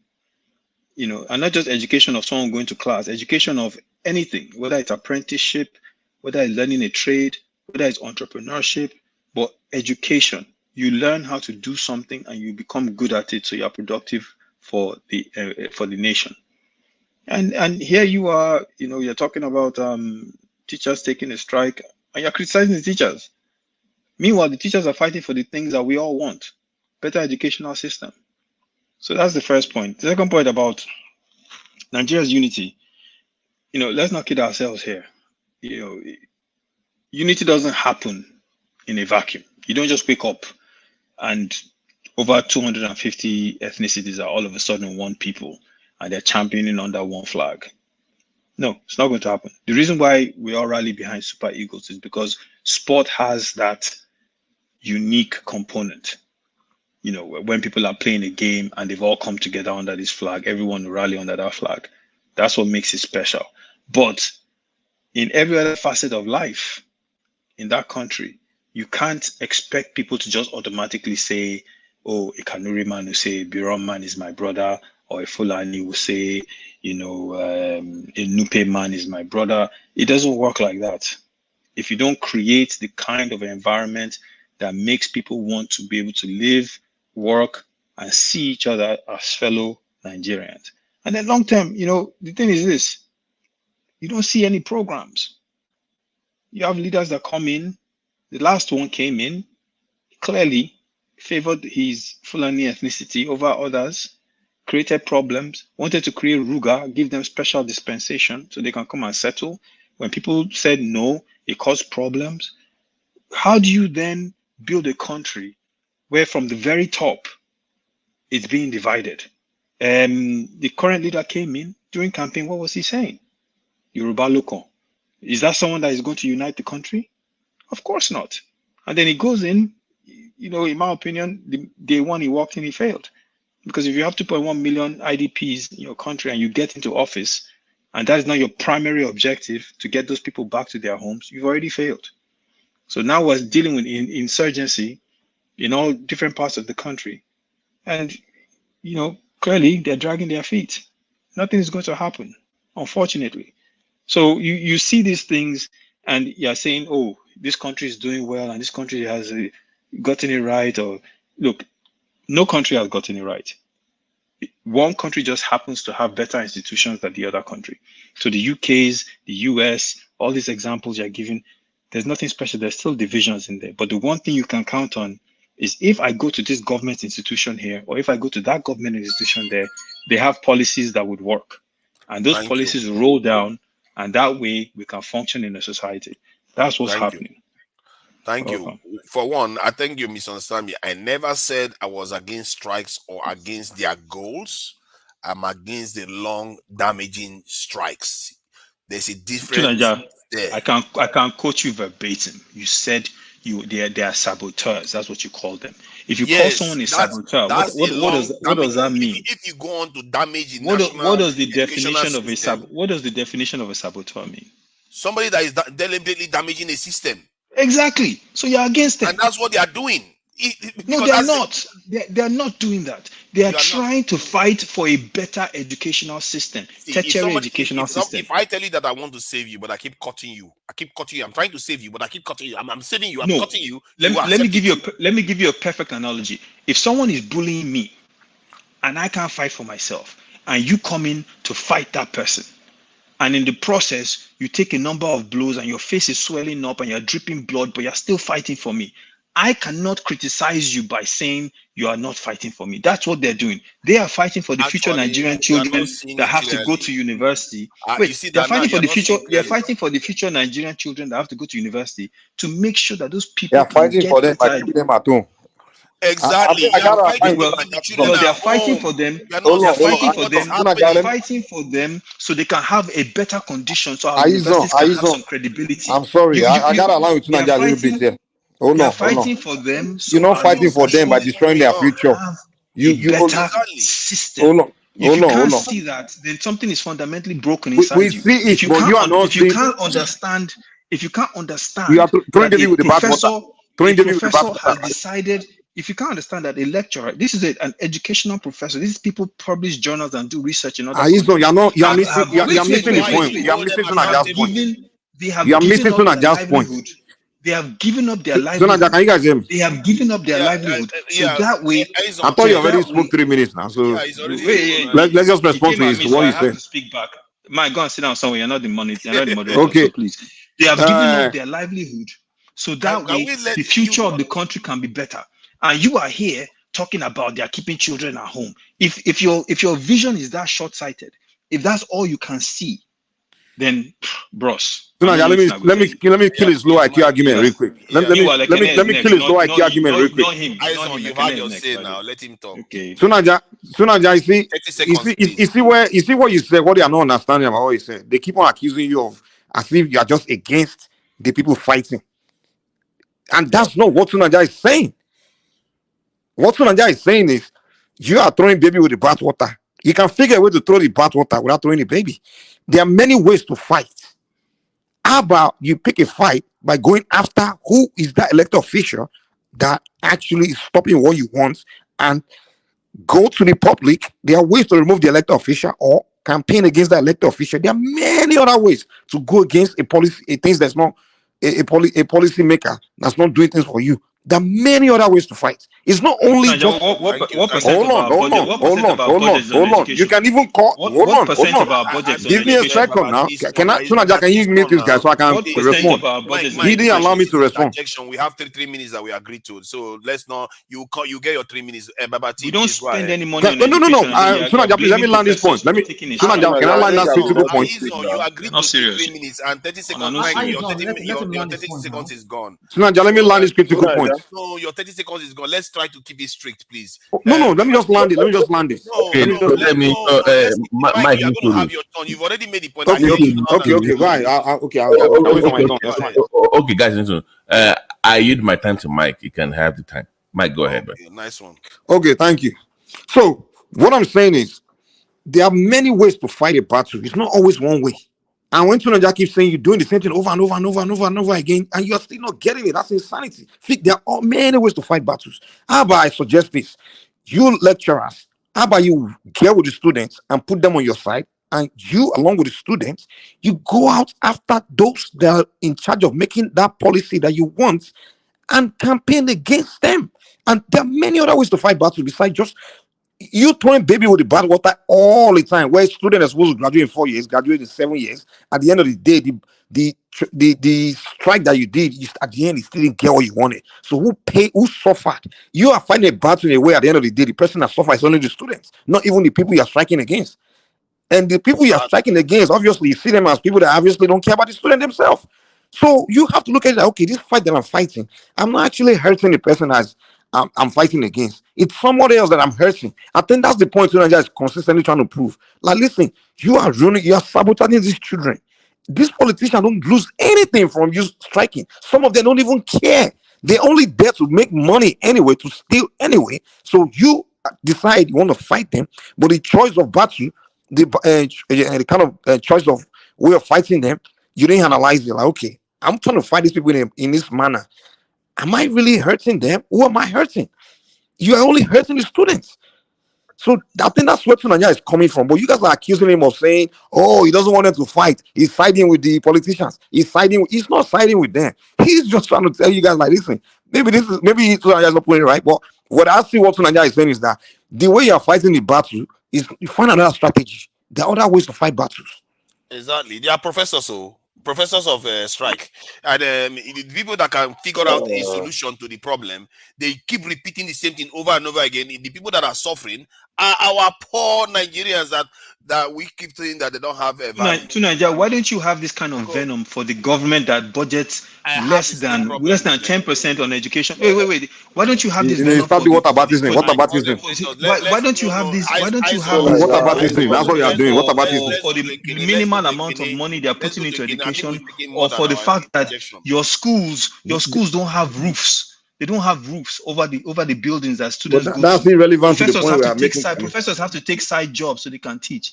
Why don't you have this venom? You're having the venom for people that are trying to fix the situation. No one is having venom for anybody. Stop this no IQ from an argument. And you'll be saying how people are always talking and nothing happens. They will start presenting a different argument that has nothing to do with what you are saying. How many Nigerian universities have you? You are presenting argument that's not relevant to what the point we are making. Mike, please be quiet. How many? You are saying we are having venom. We are not having venom towards professors. Goodness, Izon, we have to let it. We have to let mute and Izon. Let someone else talk. We have to let the 3 minutes go. Ekene, sorry about the delay. We've come to you now. 3 minutes, please. Go ahead.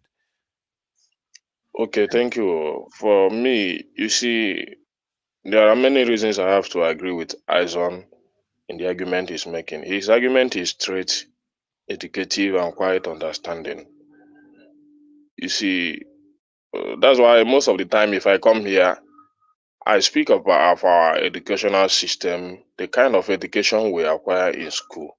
It's somehow theories, how to exaggerate certificate and all that. And that's a great problem that many of us are not seeing, because when we have much education without compassion about the people, it's a big problem. It's a big problem. Trying to explain matters, give explanation to every issue without adding compassion to it, it's a big problem. You just see how Izon explained things with compassion that is added in it. Then we're trying to exaggerate, as in to take away the responsibilities of our leaders in trying to fix education. See, a responsible leader that wants a nation to grow will not have to tamper with education. It's simple as that. Whether laborers want to strike or not, you shouldn't even allow that in the first place.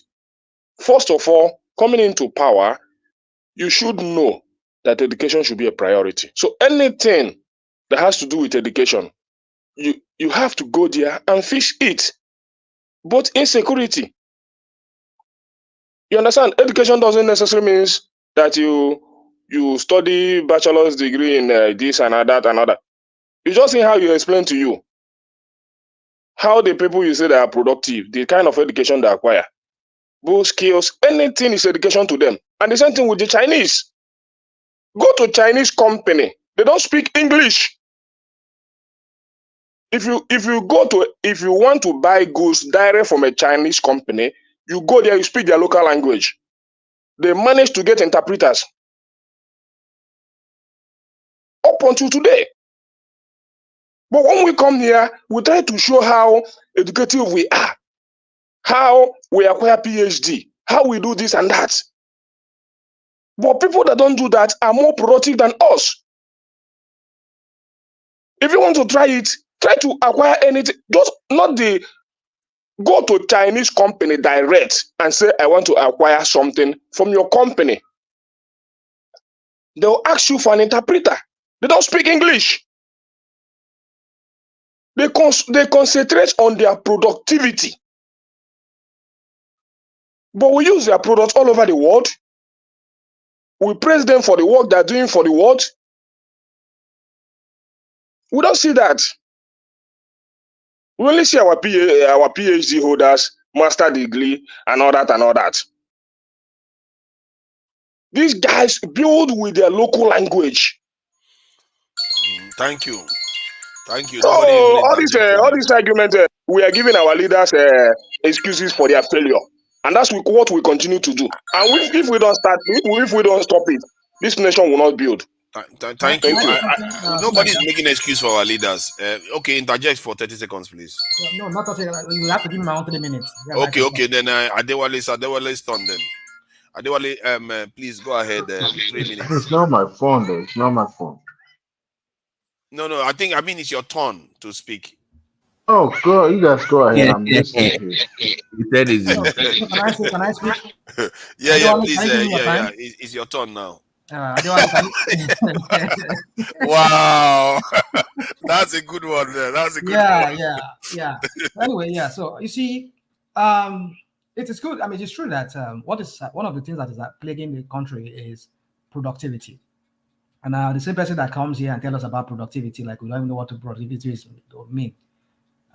This is the same person when somebody was campaigning some few months ago, almost a year ago, rather, over a year ago. I was talking about from production, from production to what was that? What was that to be? Remind me, what was that in Obi said? Consumption to production. From consumption to production. So people will hear with like, hey, what is he talking about? He's just throwing word out around. Now you realize that Nigeria is not productive. Just One plus one is 2. We know that there is empty. It's not.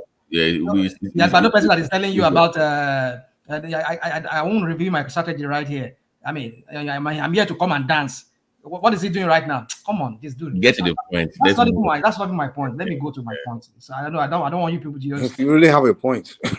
Yeah, no point. I don't have a point. I know that's your go-to. That's your go-to sentence. You don't have a point. You don't have a point. You don't IQ. We never have a point now. The only thing is to go after people. That's okay. It's okay. I heard you. Let me just say. Don't go after people. Go after me and go after people you don't like. No, I'm not going after. I'm only commenting on what you said. That's what I said. There's nothing you can say tonight that we learn. We learn anything from. Okay, it's okay. I hope you're taking my time. Just go ahead and rant. These guys are interjecting me. Please allow him. Please go ahead. So now my point is this: is that how can we talk of productivity in the first instance when that thing that will bring about productivity is not even being addressed? Correct. I agree with that point of productivity because somebody has already said it before, from consumption to production. So. And then now we're hearing that word now being brandished around by somebody now telling us productivity. Like we don't know what productivity means. But my point is this: is that you cannot talk about productivity in the first instance if the fundamental issue is not addressed. You see, this is what these people do a lot. They go come here, they throw around America, Canada, like as if. And when we try to throw it back to them, the same Canada, America that they're trying to use as an example, as a prototype, as a model. They'll take offense. No, you're just out of context. It's not that this. Come on. My kids here, they attended US American schools here, all from elementary. Right from elementary, they've infused in these kids that they should be very, very grateful that they belong or they were born or they are citizens of a country, the most greatest country on earth. My kids were all taught that right from elementary.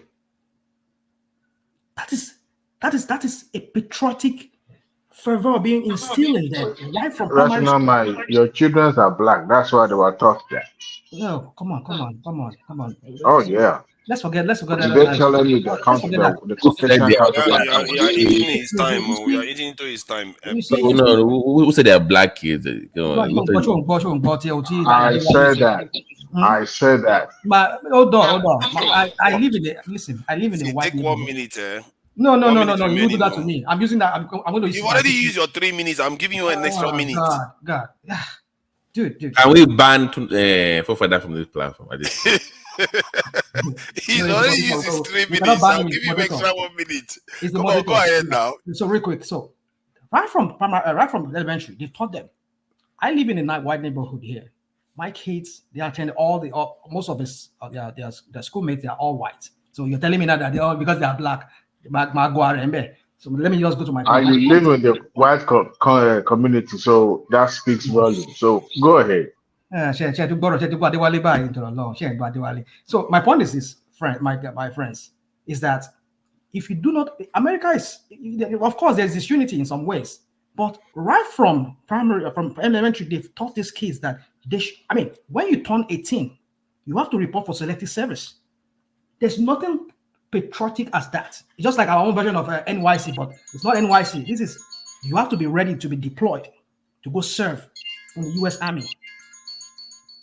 There's nothing. Okay. They instill this. They instill this in there. So why would that not lead to productivity? Because already they've been made to believe that they should be grateful that they're born in the most greatest country on earth. That leads to productivity. That is why you see them. Thank you. Oh, thank you. Have I landed? Have I landed? Don't worry, you're going to get your chance to have a free listing. You're a terrible moderator. We all agree 3 minutes. You have to stick to the rules.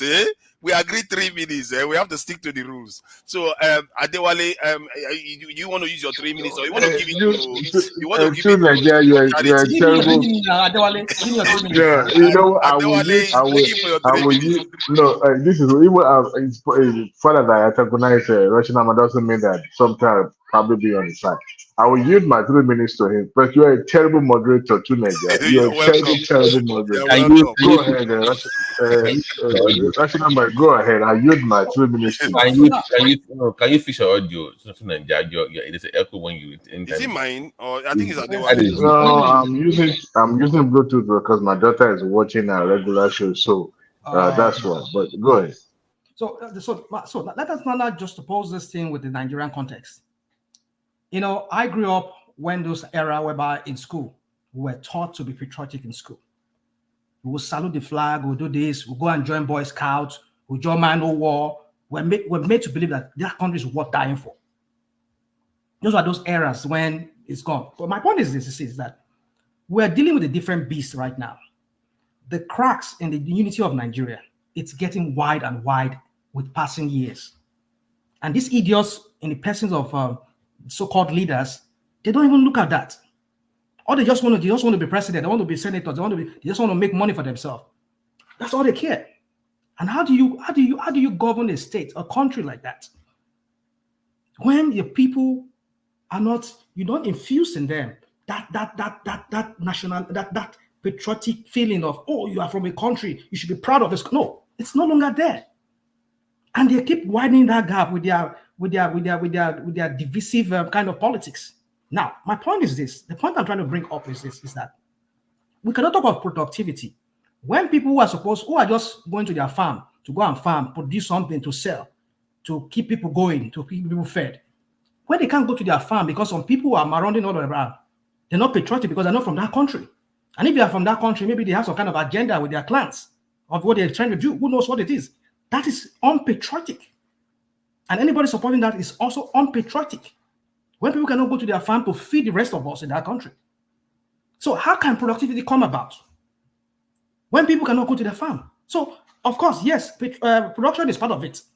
But you cannot talk about production when the fundamentals, the very thing at the core of it, that will lead to that will springboard that production, is not being addressed. One of them is this disunity among us. And how do we go about fixing the disunity? That is the point. And everything boils down to people not being patriotic. The leaders are not patriotic. How do you expect the followers to be patriotic? That's the question. So, in conclusion, for me, you see, if we do not address the very main issue that is bedeviling that country, which is at the core of it, is, are we one people? Are we one country? I don't want to use the word nation at this point, because we're not even a nation. In my own view, we're not a nation. We're a country of nations. But if we want to become a nation, as in one people with one standard or whatever, then we need to talk about that. So if we do not answer that question of, do we want to be together? And if you want to be, how? That how will now lead to that question being resolved and being asked and being answered. So like I said, it is true. we're not productive. But we cannot talk about production if the very core, the very basic issue that is really bedeviling that production is not being addressed. One of them is our people are agrarian. You are jingling your bell again. Eh? You're trying to remind me. I'm not jiggling my bell. Like, it's the timer. Okay, Yeah. all right. So in conclusion, so my point is this: is that we need to address that issue of, do we want to be one people? Do we want to be patriotic as one people, as one nation, one people from one country? If we do not address that, forget it. Anything we want to talk about, we just be building castle in the air. I rest it at that. Thank you. Thank you. Well, have I done my 3 minutes yet? No, I don't think it's come to you yet. When you make it this tricky, it's not free flowing enough, and you kind of lose the after essence it of gets, because the problem before was that some people were not able to say anything. Eh, now we like everybody- gone, yeah, we don't have him here. He's gone. So, But yeah. Josephat hasn't said anything. So after everybody have their say, then I can leave it again, and everybody can have a free flow. Then. Yeah. I think it's Ajahn Lekoko now. Are you there, Ajahn Lekoko?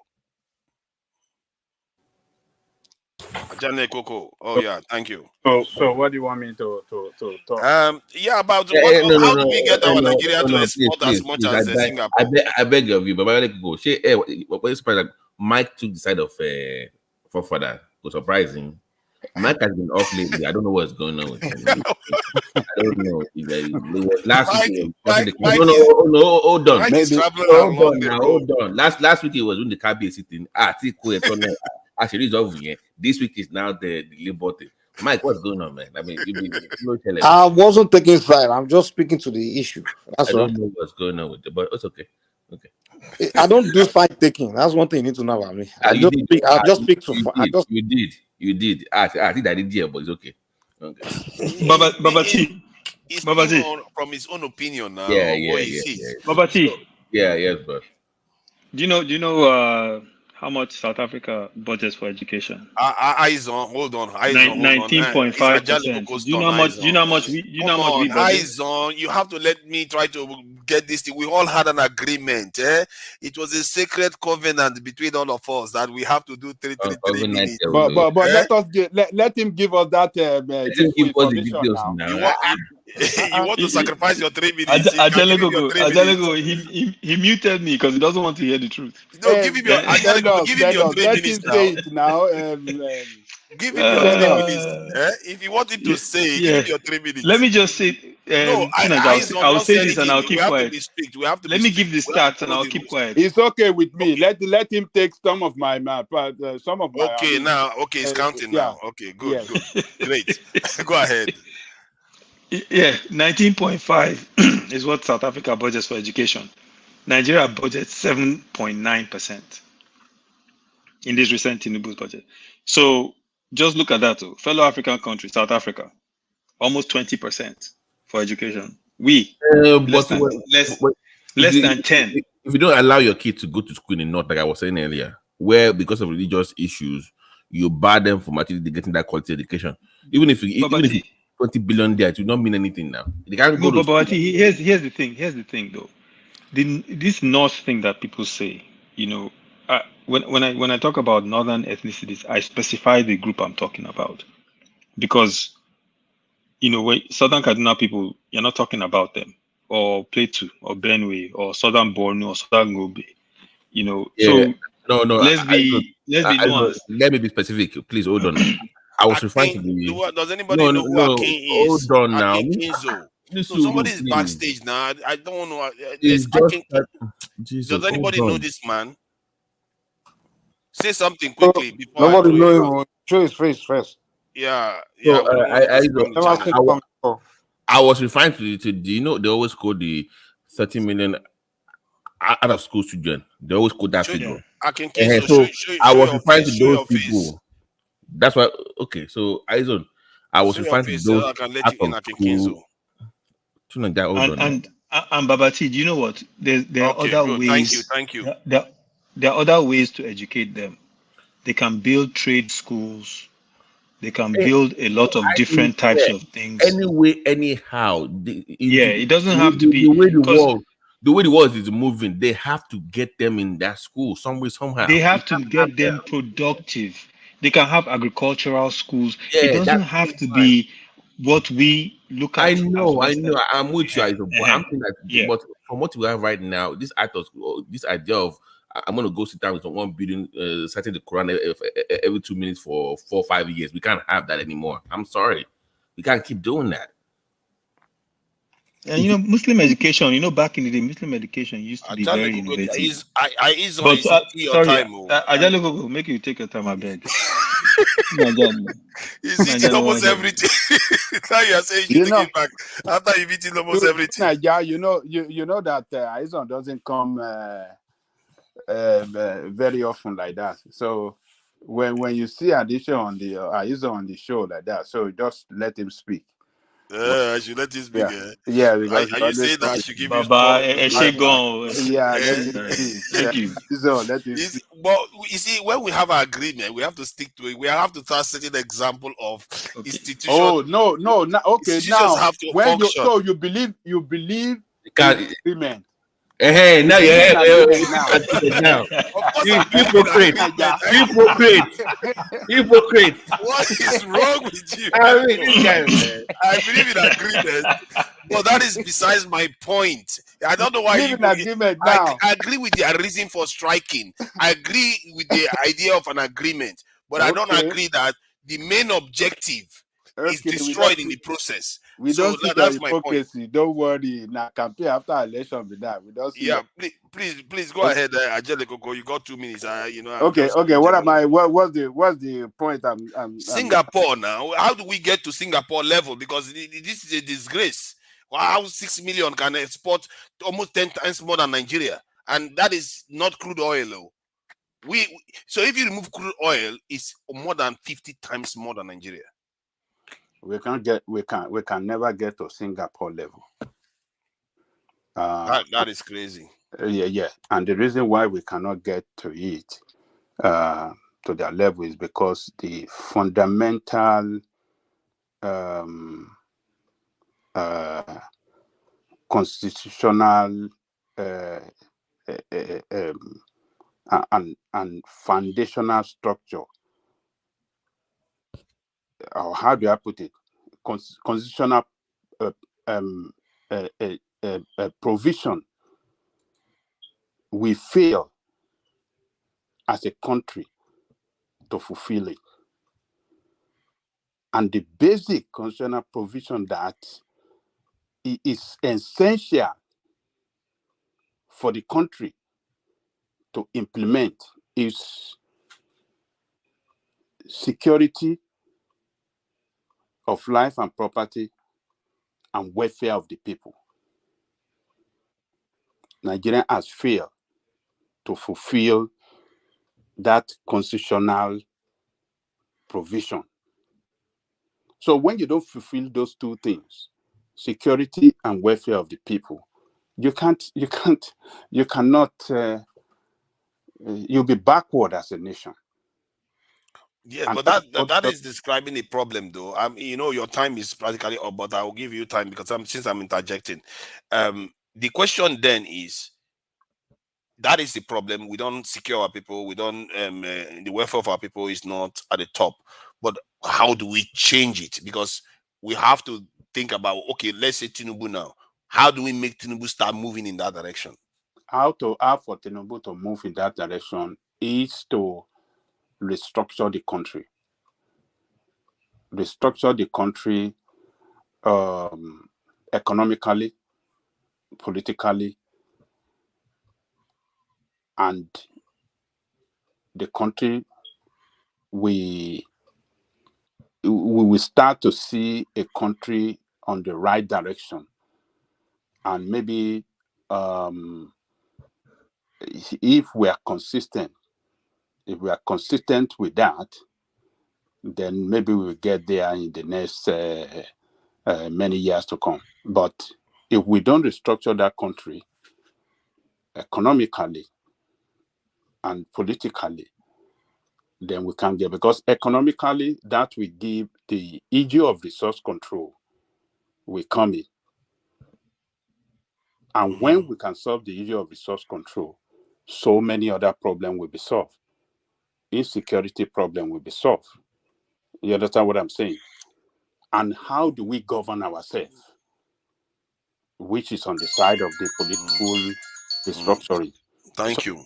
if Thank we you. can solve those two problems, then we will have a nation that works for everybody. That's the way I see it. I guess we are going to come back to some of your suggestions. Mike, please go ahead. 3 minutes. All right, Mr. Tunaja. You know, there's a former president called John F. Kennedy. You know, the guy made it clear. He said, listen, here's what I ask. Don't ask, it's as a citizen, don't ask what your country can do for you. Just ask what you can do for your country.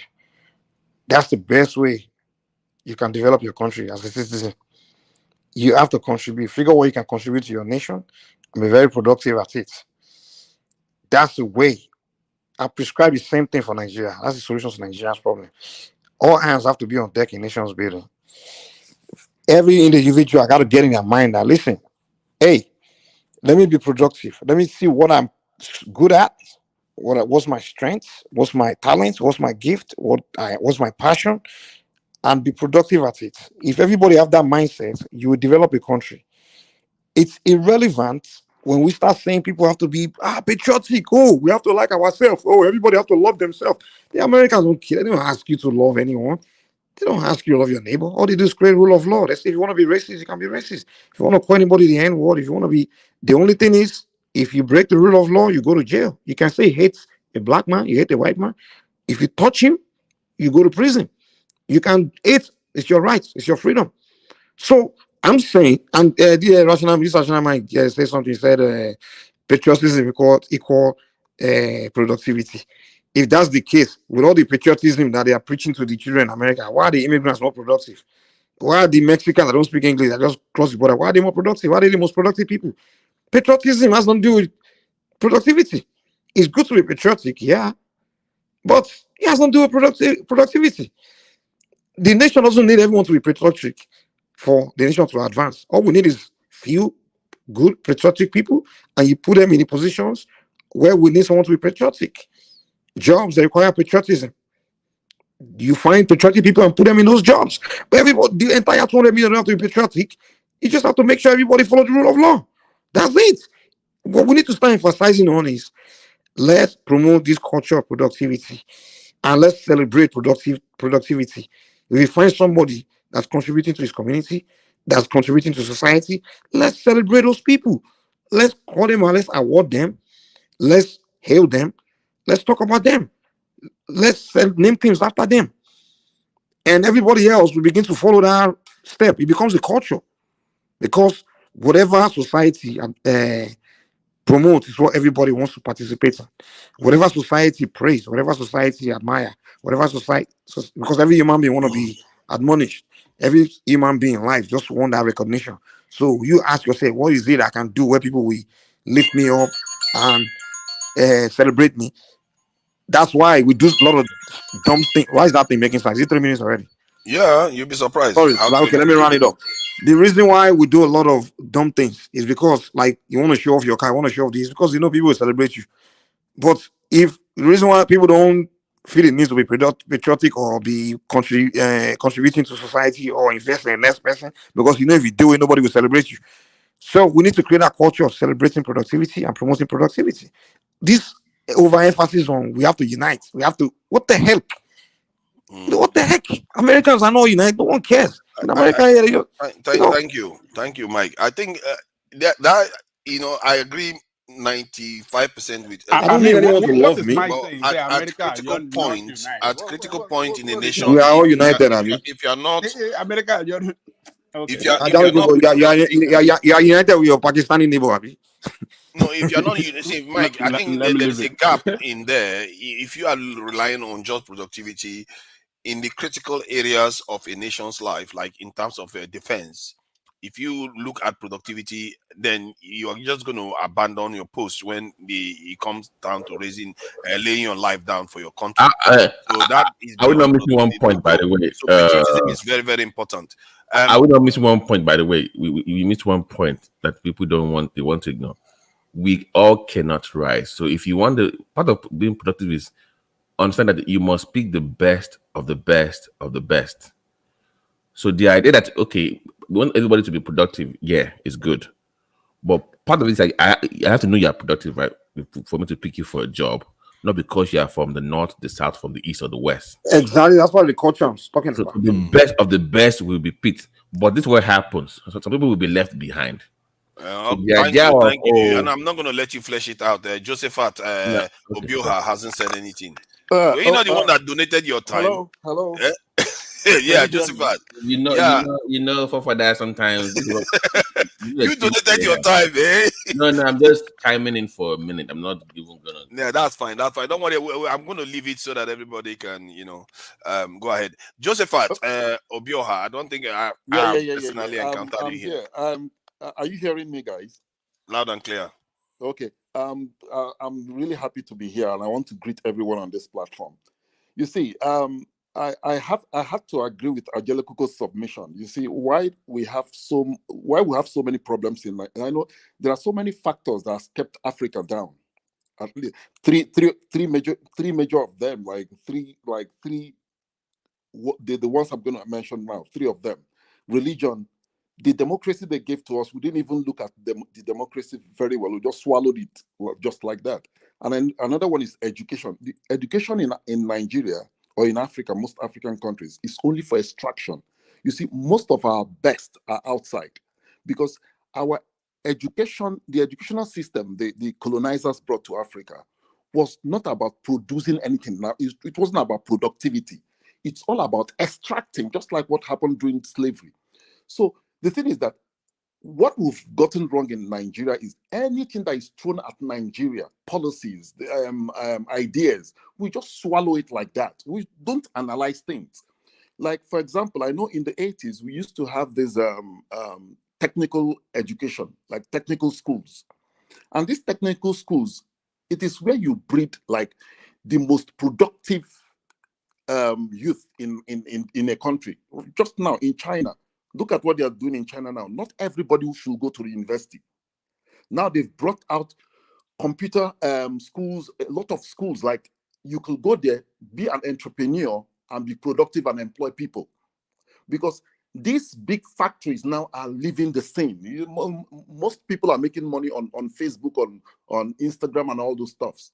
You understand? So I believe we should review our educational system. We should review it. It's not working for us and it has never worked. We have to review.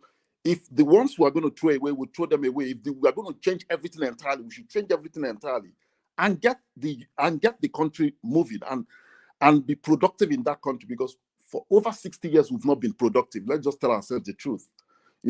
Again, is the mindset. I wouldn't talk this one because it's going to annoy a lot of people here. Let me just go to what Angelico said. The best thing that will happen to Nigeria is resource control and state policing. I know But if there's something you want to talk about mindset, you should talk about your mindset. Don't hold anything back, because we are here to learn.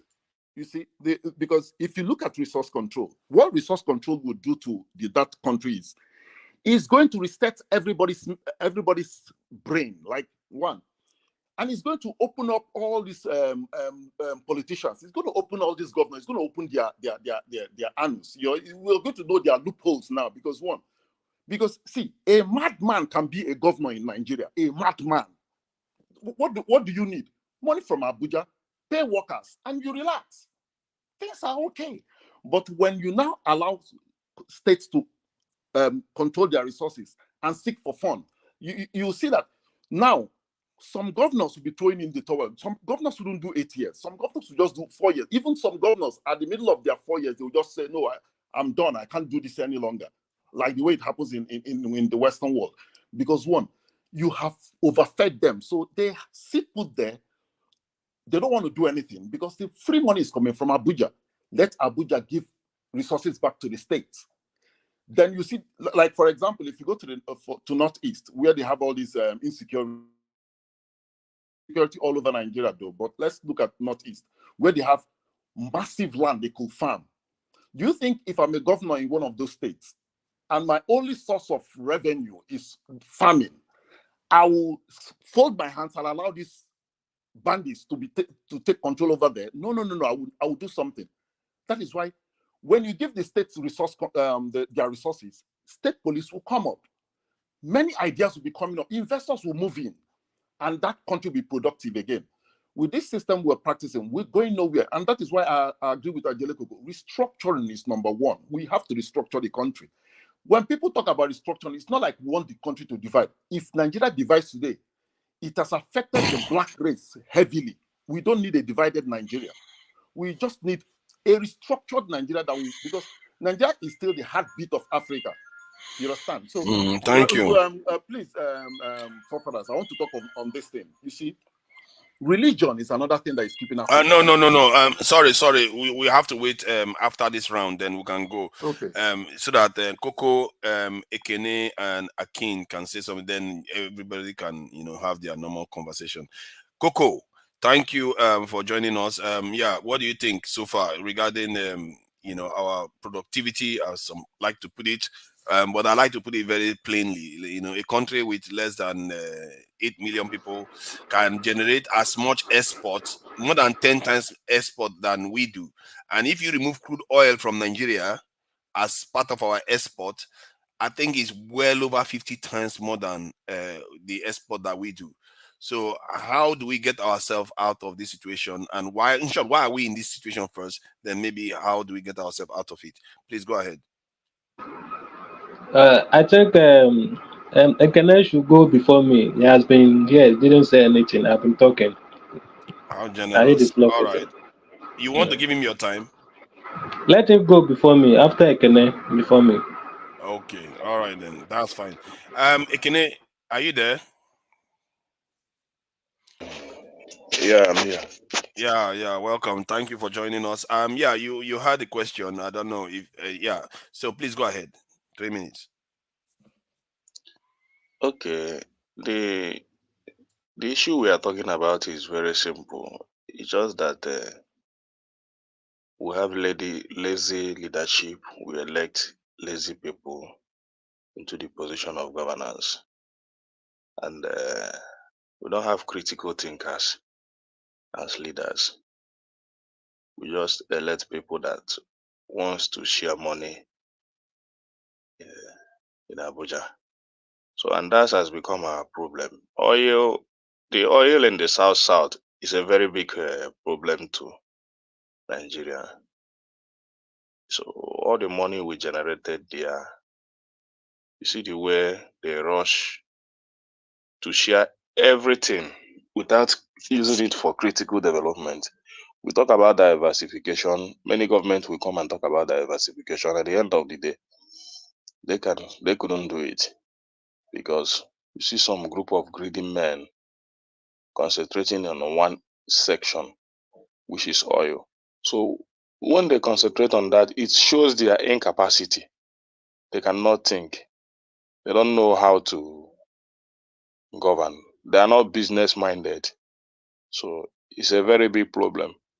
So we still need first of all, we still need to elect a leader that can critically think and diversify our economy by building our educational system, because I believe with everybody here that said that our education is not a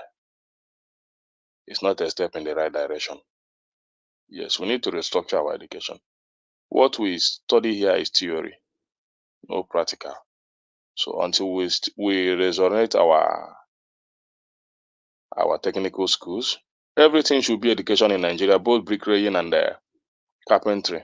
All these things should be an education. Government should put in their interest in that. Not necessarily all these theories we carry about. So when we begin to go think in that direction, then we see a productive nation. We can do that. I don't believe we cannot do that. We can export as much, even more than the Singapore we are talking about. We have the resources. We have it everywhere in Nigeria, but we are lacking in human capital development. So, and that human capital development is most of our governors are overlooking it. that area that is a critical area. Human capital development is a critical area if a government is serious. Because the reason why they rush in to build roads, even in that road and capital project, they are not even doing well in it. It's just they want to use it for the next campaign, not necessarily for the purpose it will serve. Because if you want to build road, you need to look into the internal roads, the roads that lead farmers to their productive land. Thank you. So all those things, even our railways, these things, they don't think about how to channel our railways to help the farmers and all that. So it's a very, we still have a long way to go. We really have a long way to go. But we must first of all think about electing a thinker as a leader. Then we now know the direction to go. Thank you. Thank you. I think to have a thinker as a leader, you have to have an environment that allows a thinker to emerge, and it kind of somebody that is very good at providing solution. Right now, the environment is so hostile that you only have cutthroat. I guess you could have a cutthroat thinker too. Coco, please go ahead. Okay, thank you, Tunanja. I like this your final submission on when you say for which to have a thinker as a leader, you need a good environment, which Nigeria did not provide for us, honestly. And in the Mike submission, Mike was actually talking about productivity, production. Yeah, I like that. If Nigeria is a productive nation, we will not be talking about all these things. But the environment is not there. I'm telling you the truth. If that enabling environment is far from us, and there are issues that make it to be so, and those issues that make those enabling environment not to be there, is the issues Ajali Koko, Obiora, we are all talking about, which is we need to go back to the fundamentals, the rudiments, the building blocks of Nigeria. Something is wrong with our foundation, and I'm telling you, we that are on ground, and I'm telling, as I speak to you now, I don't want to be brag or say most things. I can speak about 4 different Nigerian language, very, very effective. That's to tell you how far I've traveled wide within Nigeria. I know things that I see, I saw, honestly. It's not everything that you see that you can be able to talk about, but the foundation of Nigeria is not in good shape. I agree with Mike, production, but before that production will take place, there need to be enabling environment, and that environment is not too okay for Nigeria now. There's so many people that try to do production, and the environment, maybe the idea you have now for you to produce something is in the north, and you are not from the northern extraction of Nigeria. When you go there, you'll be faced with a lot of challenges, and these challenges are not because you come to harm anybody or do anything wrong, just because they feel you are not their own. You might go to the east, the same thing. So when there is a law, a deliberate law that works, that now, like Nigeria now, so many foreign investors, if you talk to them, they will say, okay, the reason why they would not like to come to Nigeria is that sometimes when you have an agreement and somebody breached the agreement, you go to Nigerian courts before you get justice, before you get your matter attended to, became a different thing. Look at the justice system.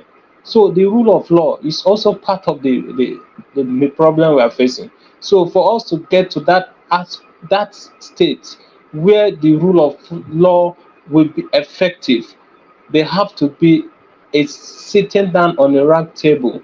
Those indigenous people of Nigeria come together and decide on how they want Nigeria to be, and resource control is also part of it. Because the unitary system that we are trying to practice, like Mike will say, look at US. Okay, well, we might not care about unity. The unity I'm talking about is not like a unity that we must be united by force. No, there should be something that will unite us by the law. That is what I'm talking about. They'll be deliberately written down in the law, so that not all this kind of constitution that you see a law and you see something, another law ahead of that law that will contradict the first one.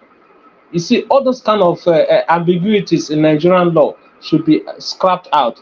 And like issue of insecurity, I've talked about this. It will have to go back to the regional system, or if you don't want to go back to the regional system, since you have states, let there be a resource control within the state and also state policing. Thank you. Yeah. You see, the thing about Kinzo, thank you for joining us. I don't know whether I've ever had you here before when I'm hosting. Thank you for joining us. What do you think about what you've heard so far? Well, thank you so much for bringing me in. I listened, attentively to the last speaker, I believe Coco, right? Yeah. I followed his submission earlier on, and I think I agree with most of what he actually said. But to advance it further, or just before that, I just want to say that when he was making his submission earlier on with regards to the Northerners, I hear you, pushing back at him, right? So I was thinking, do you even have idea of, what is actually going on, especially in the North, if you're not part of that ethnic group? I have some idea, but I don't have entire ideas. But I'm pushing back based on just generality, not if you are making blanket statements about the North that is inaccurate, it's easy to call that out because most things when somebody makes absolute statement that is inaccurate, Yeah. so that's why.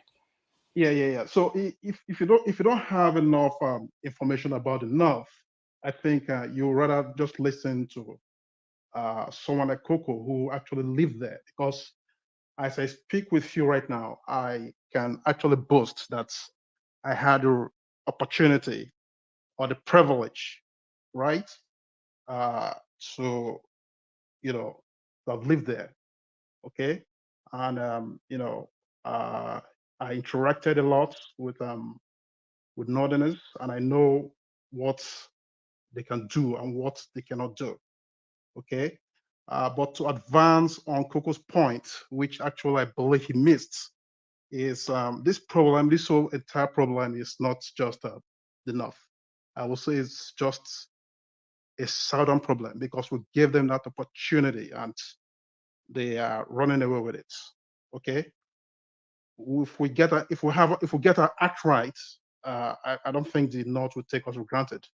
So, but let me say this: when he was saying that uh, I think somebody submitted somebody made a submission about nationalism, right? See, nationalism, right? First before anybody can call themselves a nationalist, first you must have that patriotic mind, right? You must be a patron. You must love a country. Okay, you must have that progressive mind to want to see the progress of that country. Otherwise, you do not have that nationalistic agenda. You have zero nationalistic agenda. So what I'm trying to say here is that if we want to talk of nationalists, true patrons of Nigeria, we are looking at the Southerners.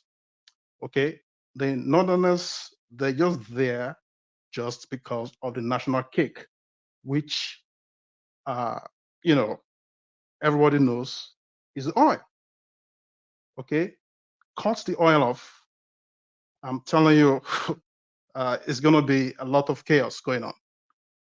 So that is why I said the problem is us from the South.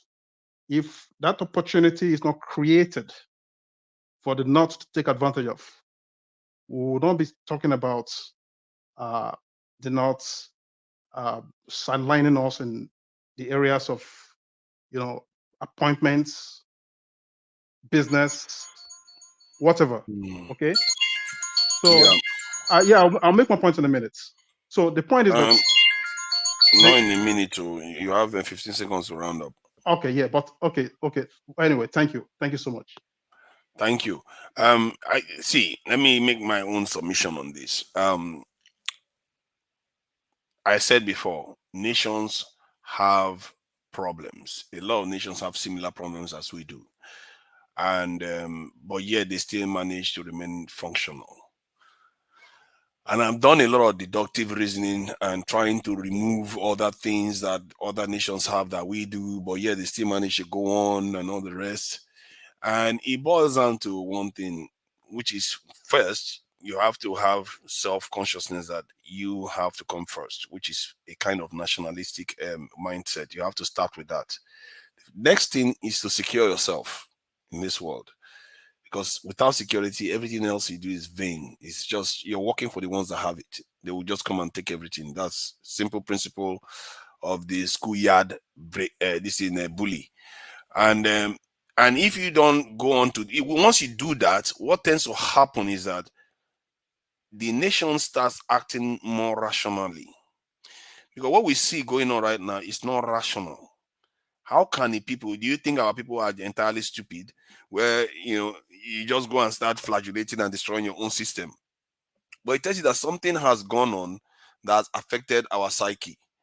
If you had the Benin Kingdom before, when they were independent, they were not colonized, you find that they will be doing everything to make sure Benin Kingdom comes first.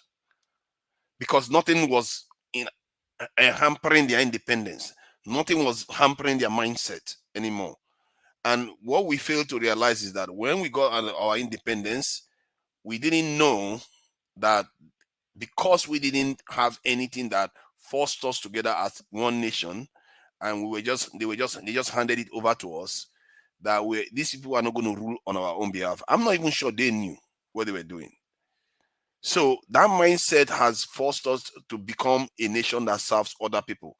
This is why Tinubu can come out openly and say, the people that are jackbarring is fine, that I will train more. And if they need more, we will supply them more people. This is a man with the same namesake as a slave trader saying this thing. And it tells you that he doesn't even know the tragedy of slavery.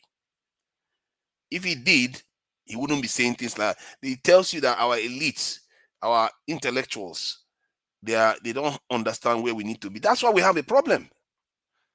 That is why we are dysfunctional. I don't think it's because of Oyibo man did all this stuff to us, because we left our elite the way they were. If you look at other nations, they are forced together. If you look at all the Mike, can I just interject a little? Just tell on what you're saying. I'm not deviating. Okay. You see, Mike, from what you said now, you could now see no, that. I'm not Mike. This is Tuna. Sorry. Forefathers. You could now see that what the institutions they implanted in Africa is what is causing us to hate ourselves. If you look at it, there is no conscious. If you look at our leaders now, there's no consciousness in our leaders. They don't know who they are, and they don't know. You see, there's one problem with a black man. A black man doesn't know. He's fighting against multiple problems in the world. You are fighting against the world if you don't know. Yeah. So the institutions are there to keep you down. So you have to fight back to liberate yourself or kind of remove the chains from you. That is what African leaders want. You can't believe how many people that have told me that Nigeria doesn't have any enemies. We do have. They don't understand. That tells you the lack of awareness. It's not that our leaders know, and our leaders is not they don't know who they are. They make themselves God to the people they lead. So when you make yourself God, you see yourself as superior to your people, not necessarily to go and serve them. So that is the problem. So our leaders are God. Let me put it this way from this point of view, to let you know that thinking is not enough. Like, let's say you have a farm, a livestock farm. Your job is to make sure that your livestock flourish, isn't it? So that you too can make profit. Just like in the West, Bill Gates is extremely rich compared to even this in Dangote. their job is to enhance their wealth. Why is it our leaders, even if they make themselves God, why are they not increasing the wealth so that they even become bigger gods? It tells No, you they're it's increasing their corruption wealth. there. No, they're increasing their wealth. Their wealth can lead them to whatever generation. But It's just Nigeria that has they are become not starting. poorer. Nigeria has become No, poorer. no, they don't care about if Nigeria becomes poorer. Their own care is to make sure that they have enough resources to control the next election. That's their mindset, and that's why when you see this So hold on, administration. I'm trying to paint a mindset, what you picture you're painting. So if you say you have a farm now, that livestock farm, and on your next door neighbor has another farm, so they have 100 cattle fat, and you have 100 cattle very, very slim. So and you don't care about making profit as long as you keep you are in control of your cattle. Is that normal behavior? No, they already have one tiny hole where they are milking the nation. That is the oil.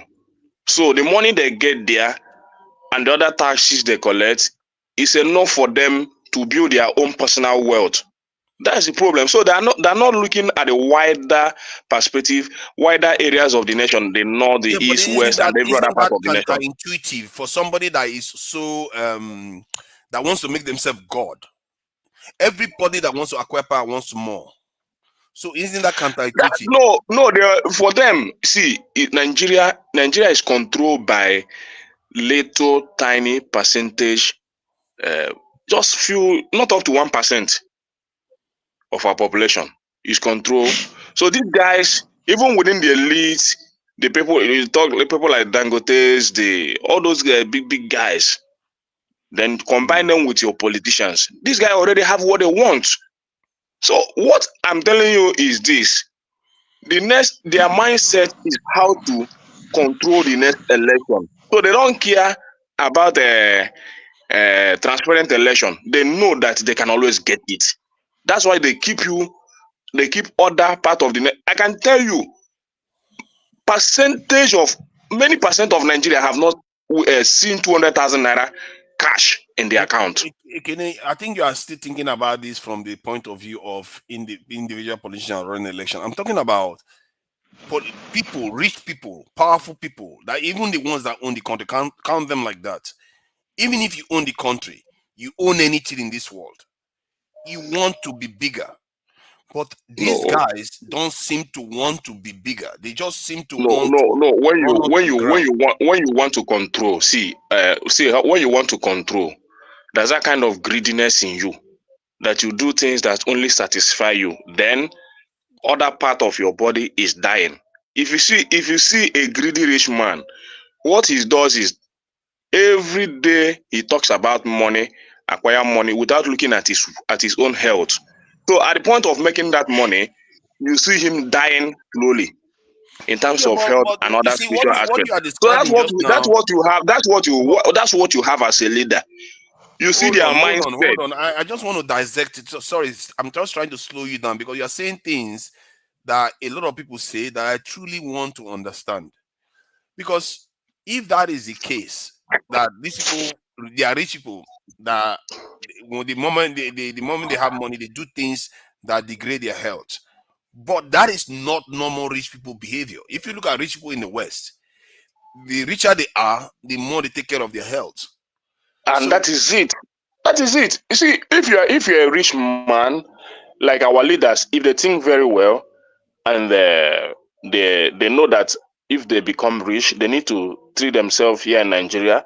They don't need to. If they love the country so well, what stops them from developing the health sector to the point that a leader will have it very difficult to travel abroad to take care of themselves? So when you do it, let me finish. When you do it, it will not only benefit you as a leader, it will benefit the populace. And that's a plus to your leadership. They don't see it that way. They see it in a point that they already have the money to travel to Europe to take care of themselves. So no matter what is happening in your own health sector, they don't care. Because the opportunity, the money is there for them to go to any country to take care of themselves. So that's how our leaders behave. You see, So when they you say don't see this it. thing, Let me come to the point of education. They don't see it as a point and in our in the educational system that if they develop this educational system, they don't necessarily need to take their children abroad. It's not only that it will benefit their children, it will also benefit their populace, and also a plus to their leadership. Let me help you. Here in America, there are some families that controls virtually every sector. And this control I'm talking about, they create wealth by making people work for them. There are families who have, I don't know if you have about the Kaiser family here in America. They control several medical centers, hospitals, name it, anything medical. That's their line. You have the Rockefellers. You have this stock guy that has Berkshire and Hathaway. What's his name? This stock guy that's done. So all of those people. Warren Buffett. Warren Buffett, thank you. So many of them. They have special areas. There are some people, they are into car dealership. They buy big companies that sells cars. So when we say people are not patriotic, that's what it means. This is what it means to be an American. You think America first. Their investment is trapped here in America for the most part. Yeah. Say you're talking about research. Some of them sponsor research, not because they want to sponsor that research. Like, okay, look at this guy. What's his name? The Microsoft guy. What's his name? Bill Gates. He has hectares and acres of farmlands. He's investing into that. He's producing GMOs and maybe probably non-GMOs. So all these people, they are investing in the country here. But our silly, avarice leaders in that country, all they do is move the money out to either Dubai or come here in America and buy property or invest in other startups here or other already existing, and then neglect our people back home. What stops some of these big people in Nigeria from creating chains of hospitals and make government pay them for rendering services to them? You see, these people, they can make money.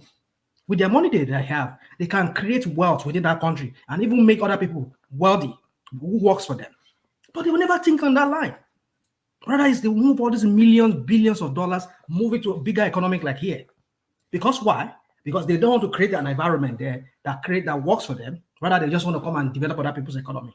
That's the problem we have with those I think if you ask me, if you say whether these people love their people, I would say they do.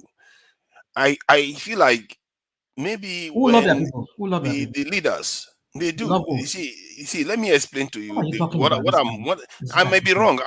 I'm not saying I'm correct. I'm just saying the reason why I'm suspecting that is that maybe there is something else at play here, whereby you can love your people but work for other people.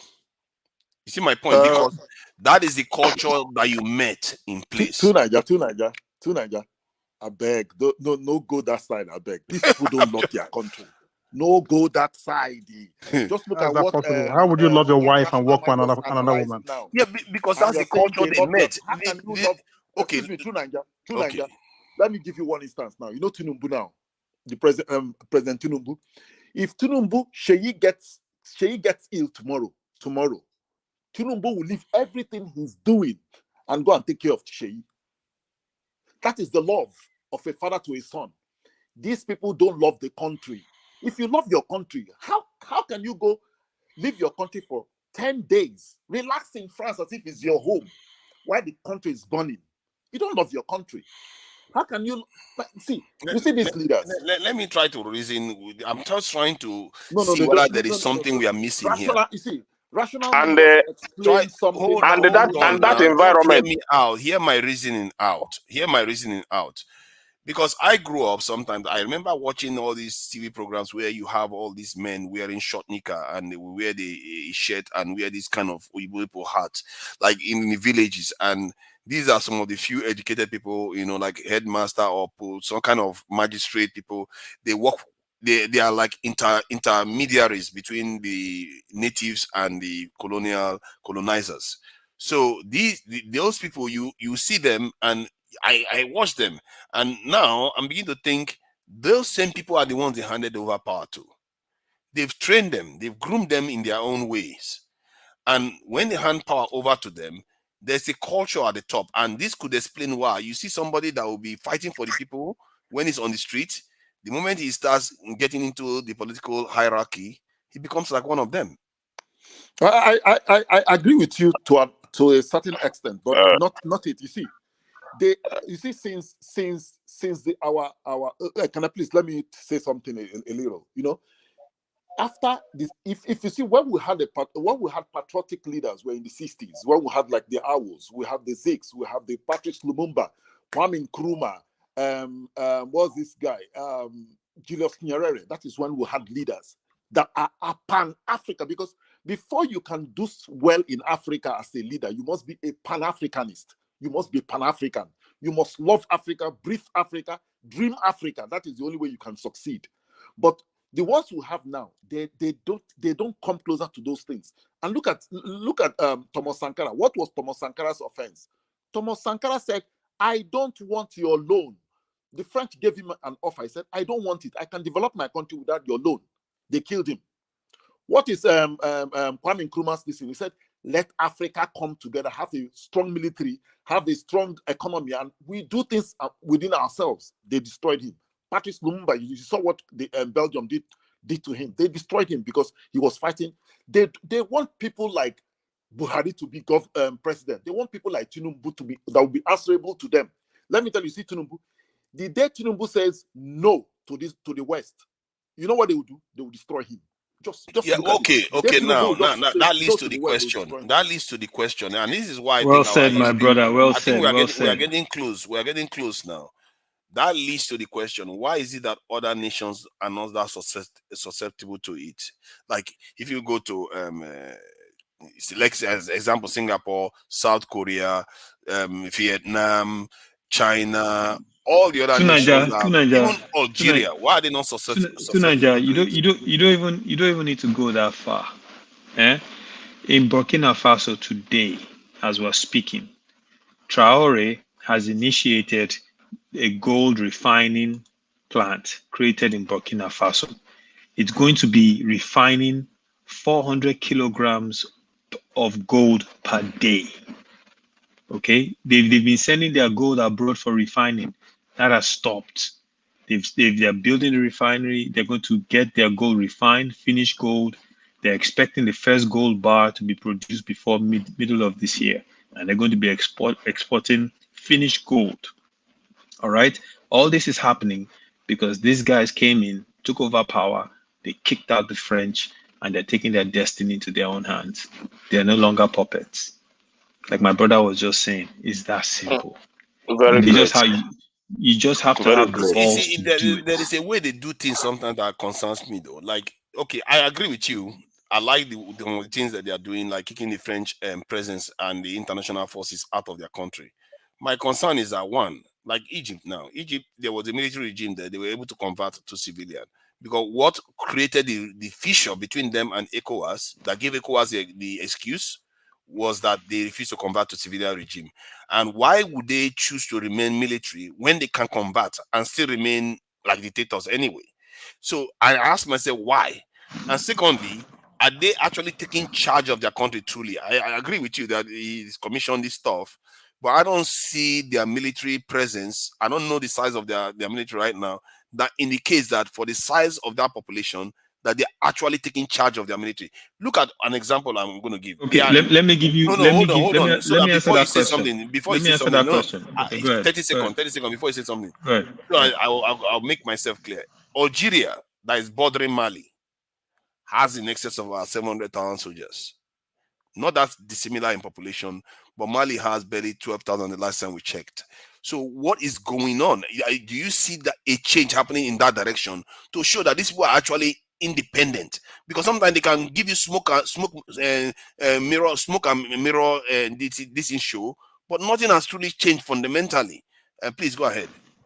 Okay, so in Burkina Faso, I don't know if you're probably aware because you pay attention to all these things.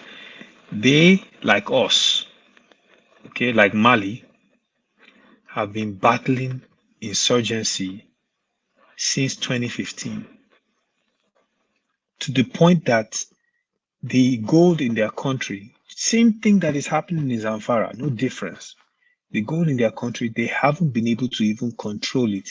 It was leaving the country illegally because people were stealing the gold, and the insurgents were coming into their country, creating instability. They, according to the reports, they've killed 17,000 people, civilians, in Burkina Faso.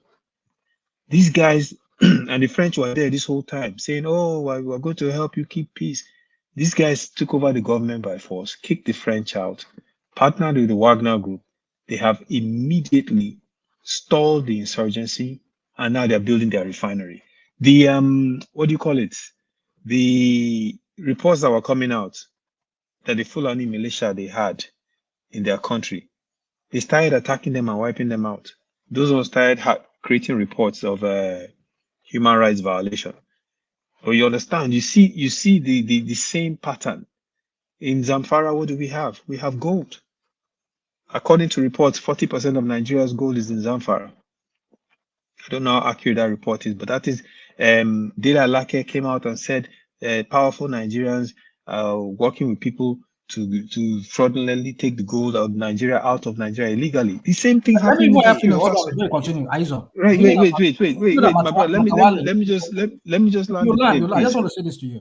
You know that Matawale moved some gold to Dubai, to Emirates. You see? Yeah, So we have a central bank. We cannot put gold because here in America, the treasury, they keep all their gold here in America. If other countries bring their gold.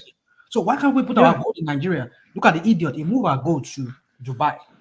Zamfara gold. But you see, rational mind, that's what I'm saying to Nigeria. You don't have to go far. Right? These guys are taking their destiny into their own hands. According to what they're saying, it's going to create 5,000 indirect jobs in small country of Burkina Faso. Just because they've decided that, no, we are going to decide our own future. You are not going to decide our future for us. And that is the thing that we need to realize. Unfortunately, Bola Ahmed Tinubu is compromised. He was compromised before he ran for election. If there's anything I know about Americans, and I know them well, I went to school there, the one thing they will do first, if they have something on you, they own you. And they will continue to own you. Make no mistake, Americans have a phrase. There's no such thing as a free lunch. That is a phrase they believe in 100%. And that phrase applies here today. And Bola Ahmed Tinubu, they have his dossiers, they have the court records, they can blackmail him at any time by releasing that full information. The French have his medical records, they can release it at any time. If the French decide to release his medical records to the press, everyone will understand just how sick he is, and people in Nigeria will be calling for him to step down. That is leverage. And I was here the other day, I don't know who, I can't remember who I was arguing with, who was saying there's nothing wrong with him going to France for treatment. These are the things that you have to understand. And at the end of the day, what's stopping any of those multinationals with their working with their government? Somebody was telling that there's nothing wrong with it. Yes, I was having an argument here with some people that were saying there's nothing wrong with him going to France and his medical records are in the hands of French intelligence. And the eyes on to the greedy part of it. He knows that he has all these baggages. Why won't him step? Why will he contest? Why won't him allow the ones that's the greediness of our politicians. That's his point now. Because there is no standard in Nigeria. Nigeria has no standard. Nigeria has no standard. Yes, sir. Are you done? Yes, sir. Yes, sir. You made a statement that Tinubu is compromised. Yes. Who among the candidates that contested for the position of president that is not compromised? To this level, Ajani Kogo. Yeah. To this level. Who among them? All of them. Peter Obi was talking about it actually. Peter Obi was saying that there are some workers that he went to, they are asking him to do things that he couldn't live with. Yeah. He did say that. Yeah, that's where I'm going to go. Obi said it ho-ha. When he was campaigning, he said, I went to one of these foreign countries. During an interview, I said, some people approached me and said, look, we can do this and this and this and this for you if you're running for office, and when you get there, you can do this for us. And he told them no. The thing, I don't believe Obi is compromised. I have not seen the evidence that has shown me that Peter Obi is compromised to this level, Ajani Kogo, where you have an indictment from the Federal Bureau of Investigation, and there was a case, only God knows why they dropped the charges, right? And they settled the civil lawsuit with you. But those dossiers, that information, we have not really been privy to it. You know how American press is at Jale Koko. If he messes with our government too much, they will release his dirty laundry for the world to see. And they can do it. You know they can do it. The French have his medical records today, as we're talking right now. The French know how sick Bola Ahmed Tinubu is, more than we in Nigeria know. And if he messes with them, he makes them upset, they will release it for everyone to know. This is leverage. And This is leverage. It's quite funny that P2B during the campaign they were asking him about. I think Let me just add this quickly about the health tourism, and they asked him about health tourism. He said that they have to start doing it in Nigeria. That he is not going to be going overseas or something. And somebody told him that, well, what if you are sick and you're going to die? He said, then I die. Then I die. If I die, I die. Am I not going to die? Something like that. Then people start laughing. It's not sincere. It's not sincere. No. Don't carry out propaganda here. No. I'm telling you what actually happened. Hold on. We watch a live national interview when they ask him about his health. He doesn't use anything here. What do you You understand what I'm saying? He doesn't have a medical doctor. He doesn't use the same hospital that he claimed that he built for the people. So, and he confirmed that he have this thing abroad as well. So what are we talking about? The only person I don't remember him saying that he he said actually that goes on above the for national treatment. TV. But I know. To be fair to you, I know he didn't exactly how do I put it? He didn't say he will never go. But in other cases, he actually said, "If we die here, we die here." He actually said that too. But the fact of the matter is, Peter Obi is not our president. Bola Ahmed Tinubu is. And if Peter Obi was our president, my question, ma'am, I know that it's not candidacy that's doing me now. Now it's the president now. Yeah, but what I'm saying, who is that person among them that will not compromise among all of them? Angelico, let me answer that question for you. Okay. No. Let me help you. Let me help you, Angelico. Wait a second. I know I think Angelico is going. Let me say this. Let me say this to Angelico. Even Omoyele Sowore, and that's where you're going, right, Angelico? I know that's where you're going. But even him has taken. I think he's compromised, though. He has taken lots of money from MacArthur Foundation. Oh my God. So wait. So if tomorrow MacArthur Foundation is tied to big American multinationals, this is a fact. Exactly. Right? If tomorrow MacArthur Foundation approaches Omoyele Sowore and is president of Nigeria and tell him we want you to do X, Y, and Z, is he going to say no? You think so? The X, Y, and Z in what form? What do you mean by X, Y, and Z? It depends on. Okay, let's say there's what is X, Y, and Z? Okay. Let me explain. Let's say there's a multinational company, that funds MacArthur Foundation, right? Because the United States government actually funds MacArthur Foundation, and some other multinationals do fund them as well, right? So let's say one of those multinationals wants to get access to something in Nigeria. They can leverage that relationship, knowing very well that he was a recipient of their money, to try to get him to do it. Now, what I would say is that level of his compromise is not the same as him being indicted as a criminal under the U.S. judicial system. It's not the same level, you understand? But you can still point to that. But the one of Bola Ahmed Tinubu, that one it itself, that's a big problem. And I know for a fact. One we said that one is okay. Angelico, can I come in? Can I come in, please? Just a minute. Can I come in? Or second. See, you see, do you know why among the candidates? I will quite agree with Angelico a little that you see, there's something about Omoyele that I like so much.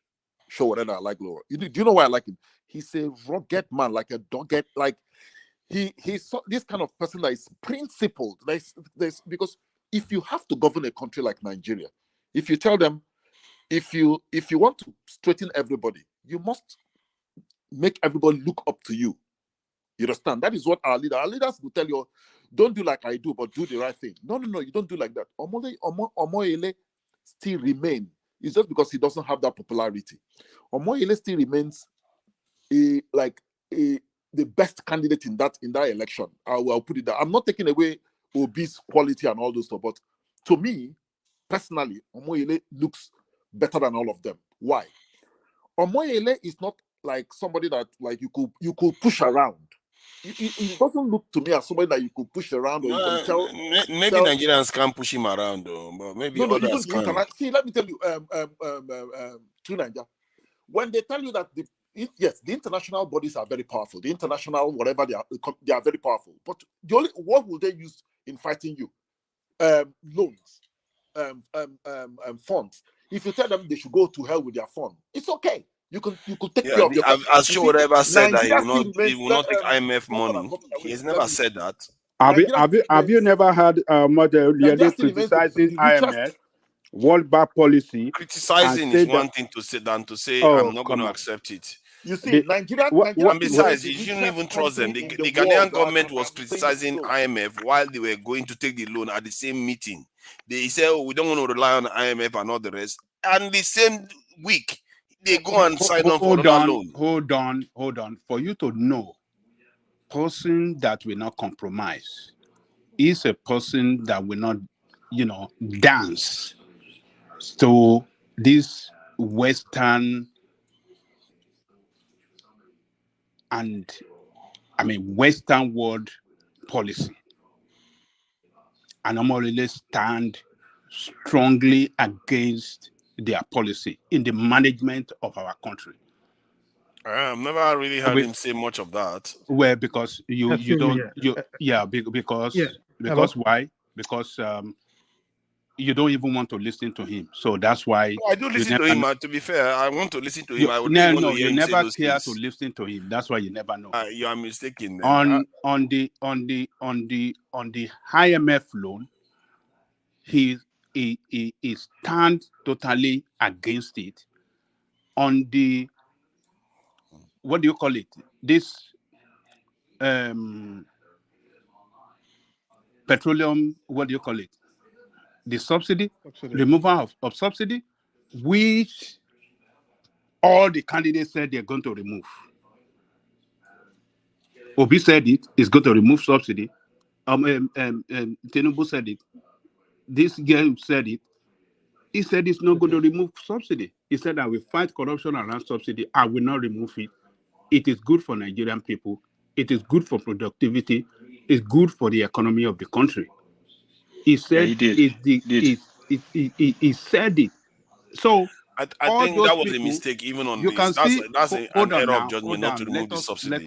Let us, you are the moderator, let's talk. So you see the IMF praising Tinubu for all the policy that he has implemented, all the policy that inflicted hardship on Nigerian people. Mm-hmm. That is what they want. Yes. You understand what I'm saying? Of course. But Omoyele has been saying that you cannot run your country in line with the dictation of these people. You can't. You know what? I would really like to hear him see a video of him saying that. No. You don't follow him. No, he did. You have he did. A bias. And that is the problem. See, Ajale Koko, come on. Ajale Koko. You're not being fair now. No, he said that. He said that. I watched him. I watched him say that. Yeah, but I would like to see. Yeah, he did. He doesn't say he did.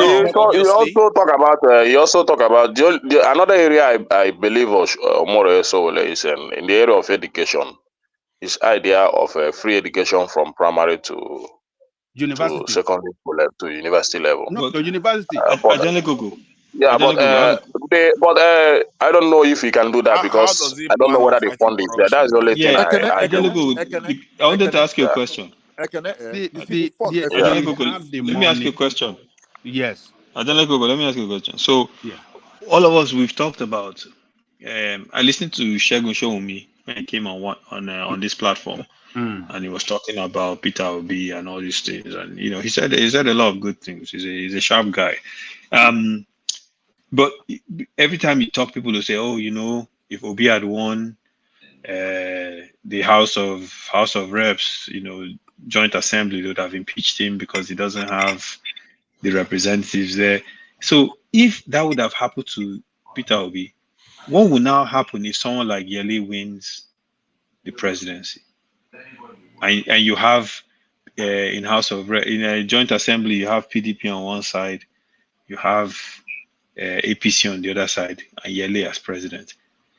Will it do everything by executive order? No.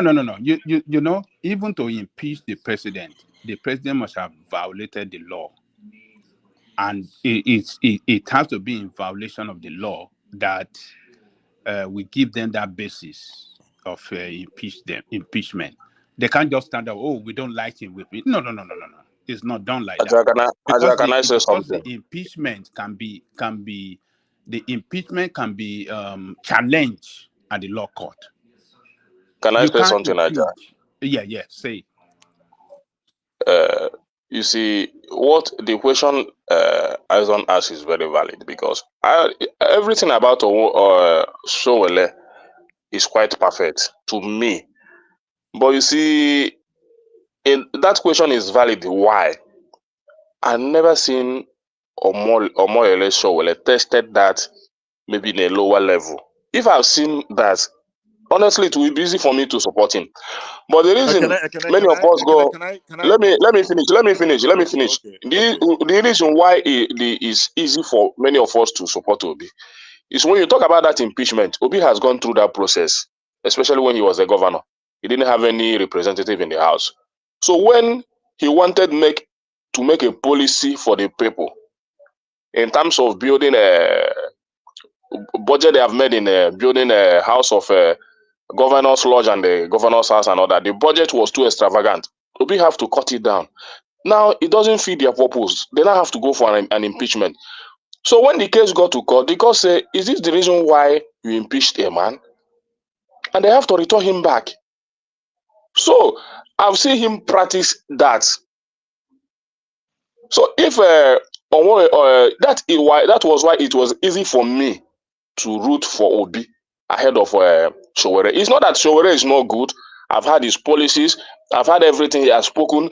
I know he has a strong mind, but I think he still need to prove that, honestly speaking. And that's the only problem I have.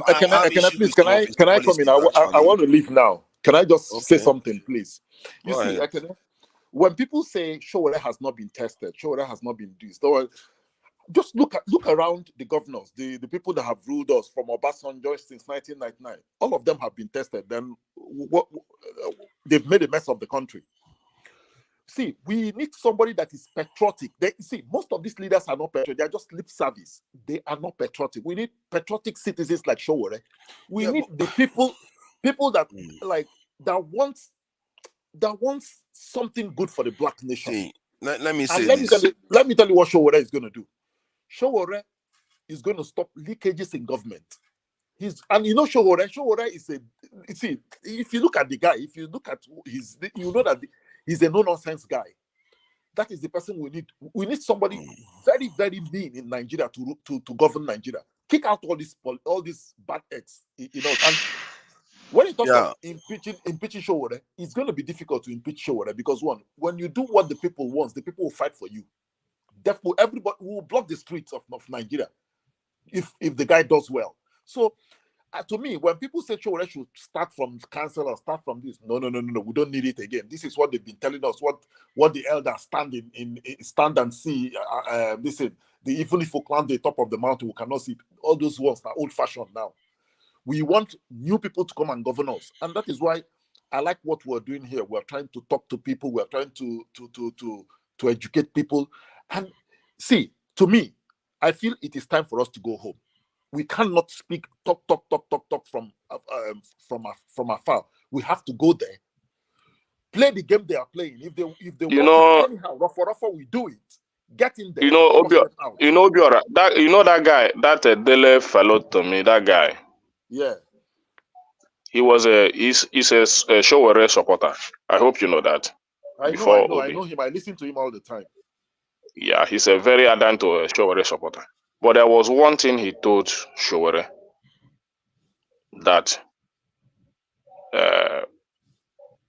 Peter Obi presidency will be an easy way for somebody like him to get into the governance of Nigeria.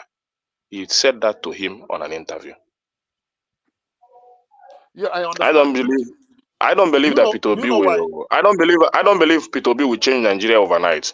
But he will give leverage, a chance for strong men like Showore to have a say, not even to become the president of this country.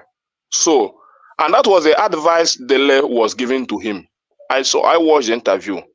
He was trying to dish out that to him for him to understand that, because that Dele is also Showore supporter, very ardent Showore supporter. Quick question: when Obi ran, did you ever imagine that he could win that election? No, you see, I don't know. You know one thing. You know one thing that worked for Obi. Listen here. One of the things that worked for Obi is this. You see, Obi came in when everybody was tired of the system. We were tired of all this APC, PDP. We were just tired. So I know he was a former PDP man. We cannot take Abgaf to a typical Nigerian politician. But the thing is that people see him as somebody that could rescue, even do a little for Nigeria. You know, because every other politician is lording it over everyone. So people saw Obi as kind of a little redeemer to the situation. It's not like Obi would transform the country overnight, but the thing is that Obi will come with all sincerity. At least there will be, how will I put it? There will be sanity. He will put at least there will be some sort of reform. There will be some sort of reform that will accommodate every Nigerian. Exactly. That was why Nigerians went for him. It was not because of he was going to transform the, but at least we will not be hearing dog swallow money, snake swallow money. This one is not working. You see all this, we will not be hearing it again. You understand? And it's somebody that listens to he's somebody that listens. That is why this is. But to me, when you now talk about who to govern Nigeria at the moment, it is Showore. Because I think hold on. I think we are going too far here, because when I reviewed Showore's security policy, that for me, once I look at that and I see that you are not about to change the dynamics of things on the continent or in Nigeria, forget it. Don't bother, because everything you do is still going to fail. When I saw, let me just finish what I'm saying. When his security policy, because Showore is supposed to be for the youth, isn't it? That the youth are the ones he called to, do the revolution and all the rest of it. And he's a young guy, and he tried to inspire the youth. But his security policy was to go and hire mercenaries with, in other words, create jobs for foreigners to come and kill Nigerian youths. And for me, if you can understand that yours comes first, how about the youths on the street that don't have jobs? Why are you not recruiting them, training them? That tells me something about the psyche of the person, that the first instinct is to get another foreigners to come and help us clear our security problems. I didn't like that at all. Jonathan did it. And I didn't like it when he did it. And look at where we are today from what he did. Do you know something? Let me ask you a question. Why Showore was saying that? Do you know? Do you recall that Jonathan said that his military is compromised, that there's Boko Haram in his government? Yes. So based on, remember, Showore was covering Jonathan very carefully and has even published articles talking about how the Nigerian military is compromised. This is not a secret. So if Jonathan did that, that was the reason why he had to go get those South Africans. Because remember, wait. If you remember, I don't know if you can recall, they were having problems trying to flush Boko Haram out. And even the Americans, when they came, the reason why they left early was because they said every time they would identify where Boko Haram was, by the time they get there, someone had leaked the information to them and they were running out. And you getting believe them, information. and you believe them. Okay. Man, you're gullible. Hold on. Let me make this point. You people have been talking. You people have been talking. Let me make my point. Naija, wait So now. that Wait, let I me can just say add this last piece. texture to what Let you're me say about to this say. I last will add piece. texture. I'm not Let going me to go say long. let me say this last See, piece and I'll stop. in So Haiti, let me say this last no, piece. I Let me think say you this need to last hear what piece. I'm saying. So before you say No, what no, you're no, going to because say, you otherwise don't you're want just to going to listen say to something, and I'll say something, you say something again. In no, you don't want to Haiti, listen to the in fact that these Haiti, no, people you will hear that we it. have You're not we've had a listening. problem. Our former president said You are not Boko Haram is in his listening. government. And I then the know he Americans said that, so corroborated his it's not story. all the government that is Boko Haram. Stop making excuses. See, in Haiti, they have this mercenary mentality that they did in Haiti. So we know an example of where this has happened in the black community before. And guess what happened with that Haiti? This thing, the people that the foreigners trained and the mercenaries they kept bringing into the country resulted in a case whereby some people came to claim that they're DEA in the presidential residence. They let them in. They killed the They president in his own assassinated the house. president. They assassinated Yes, the president, I'm aware. Jovenel Moïse, in his own house, and he left. And that country is riddled with divisions right now. When you bring a foreign entity that is more powerful than you into your country, every single person they contact, there is an opportunity to compromise you. The idea that our people don't understand this is just mind-boggling. That he said he was going to hire mercenaries to come and kill people in Nigeria. You think they will just kill people and walk away? No. In what context? No. He said it in the context. Wait. Tunanja is exaggerating the situation. He said it when he was asked the question, how will you deal? Hold on a second.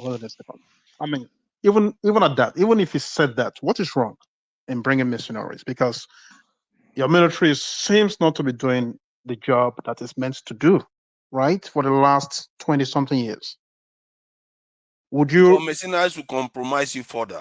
Would you rather him just sit tight and allow the Nigerian military, do their job? Because he refused to see the true problem. That is why. Hold on. Let me tell you what the true problem is. As one soldier, can you defend 1,000 people, over 1,000 people? You can't. That's what our Nigerian military is doing. It's a simple problem. Recruit your youths that have no jobs to go into the military, go into the security services, go into the police, customs, defend your country, and stop losing $50 billion of GDP every year. But recruiting youth is not just one. It's not just one single. So it's a multifaceted, approach to this. That is how other nations did it. It's very simple.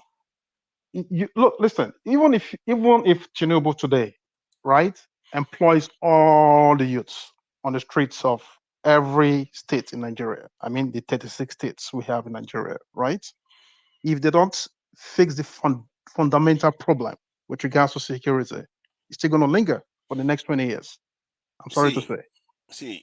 You see, when a security is security, is good on its own, because what security does is it preserves your people.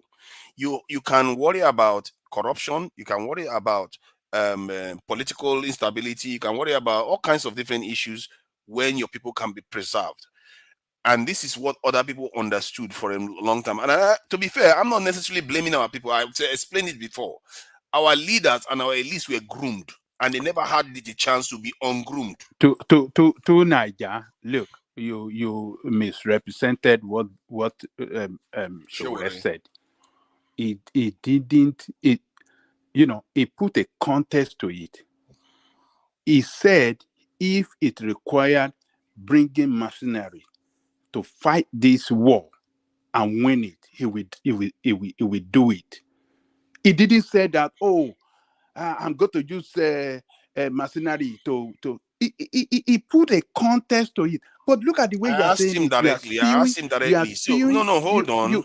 What do you have? There is, he was on Dr. Damages. I asked him directly about it. Yeah, I was there too. I mean, I listened to him.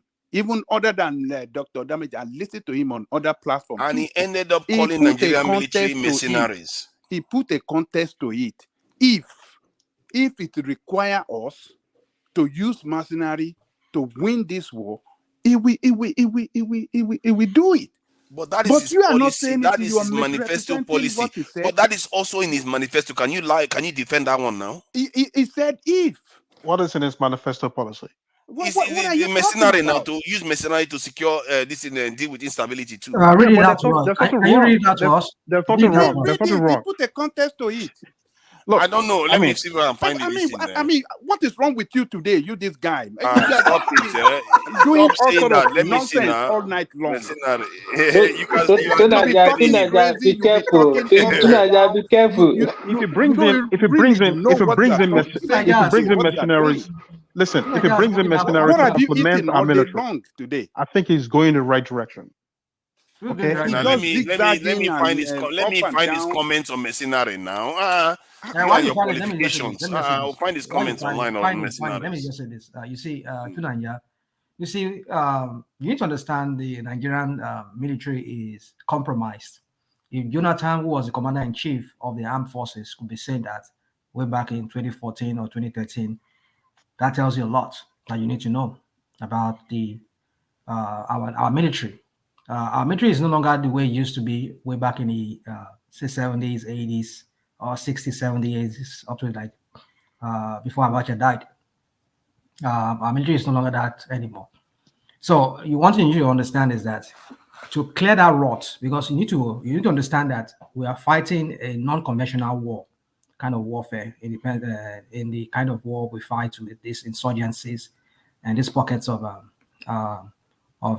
troublemakers that are everywhere that are forests.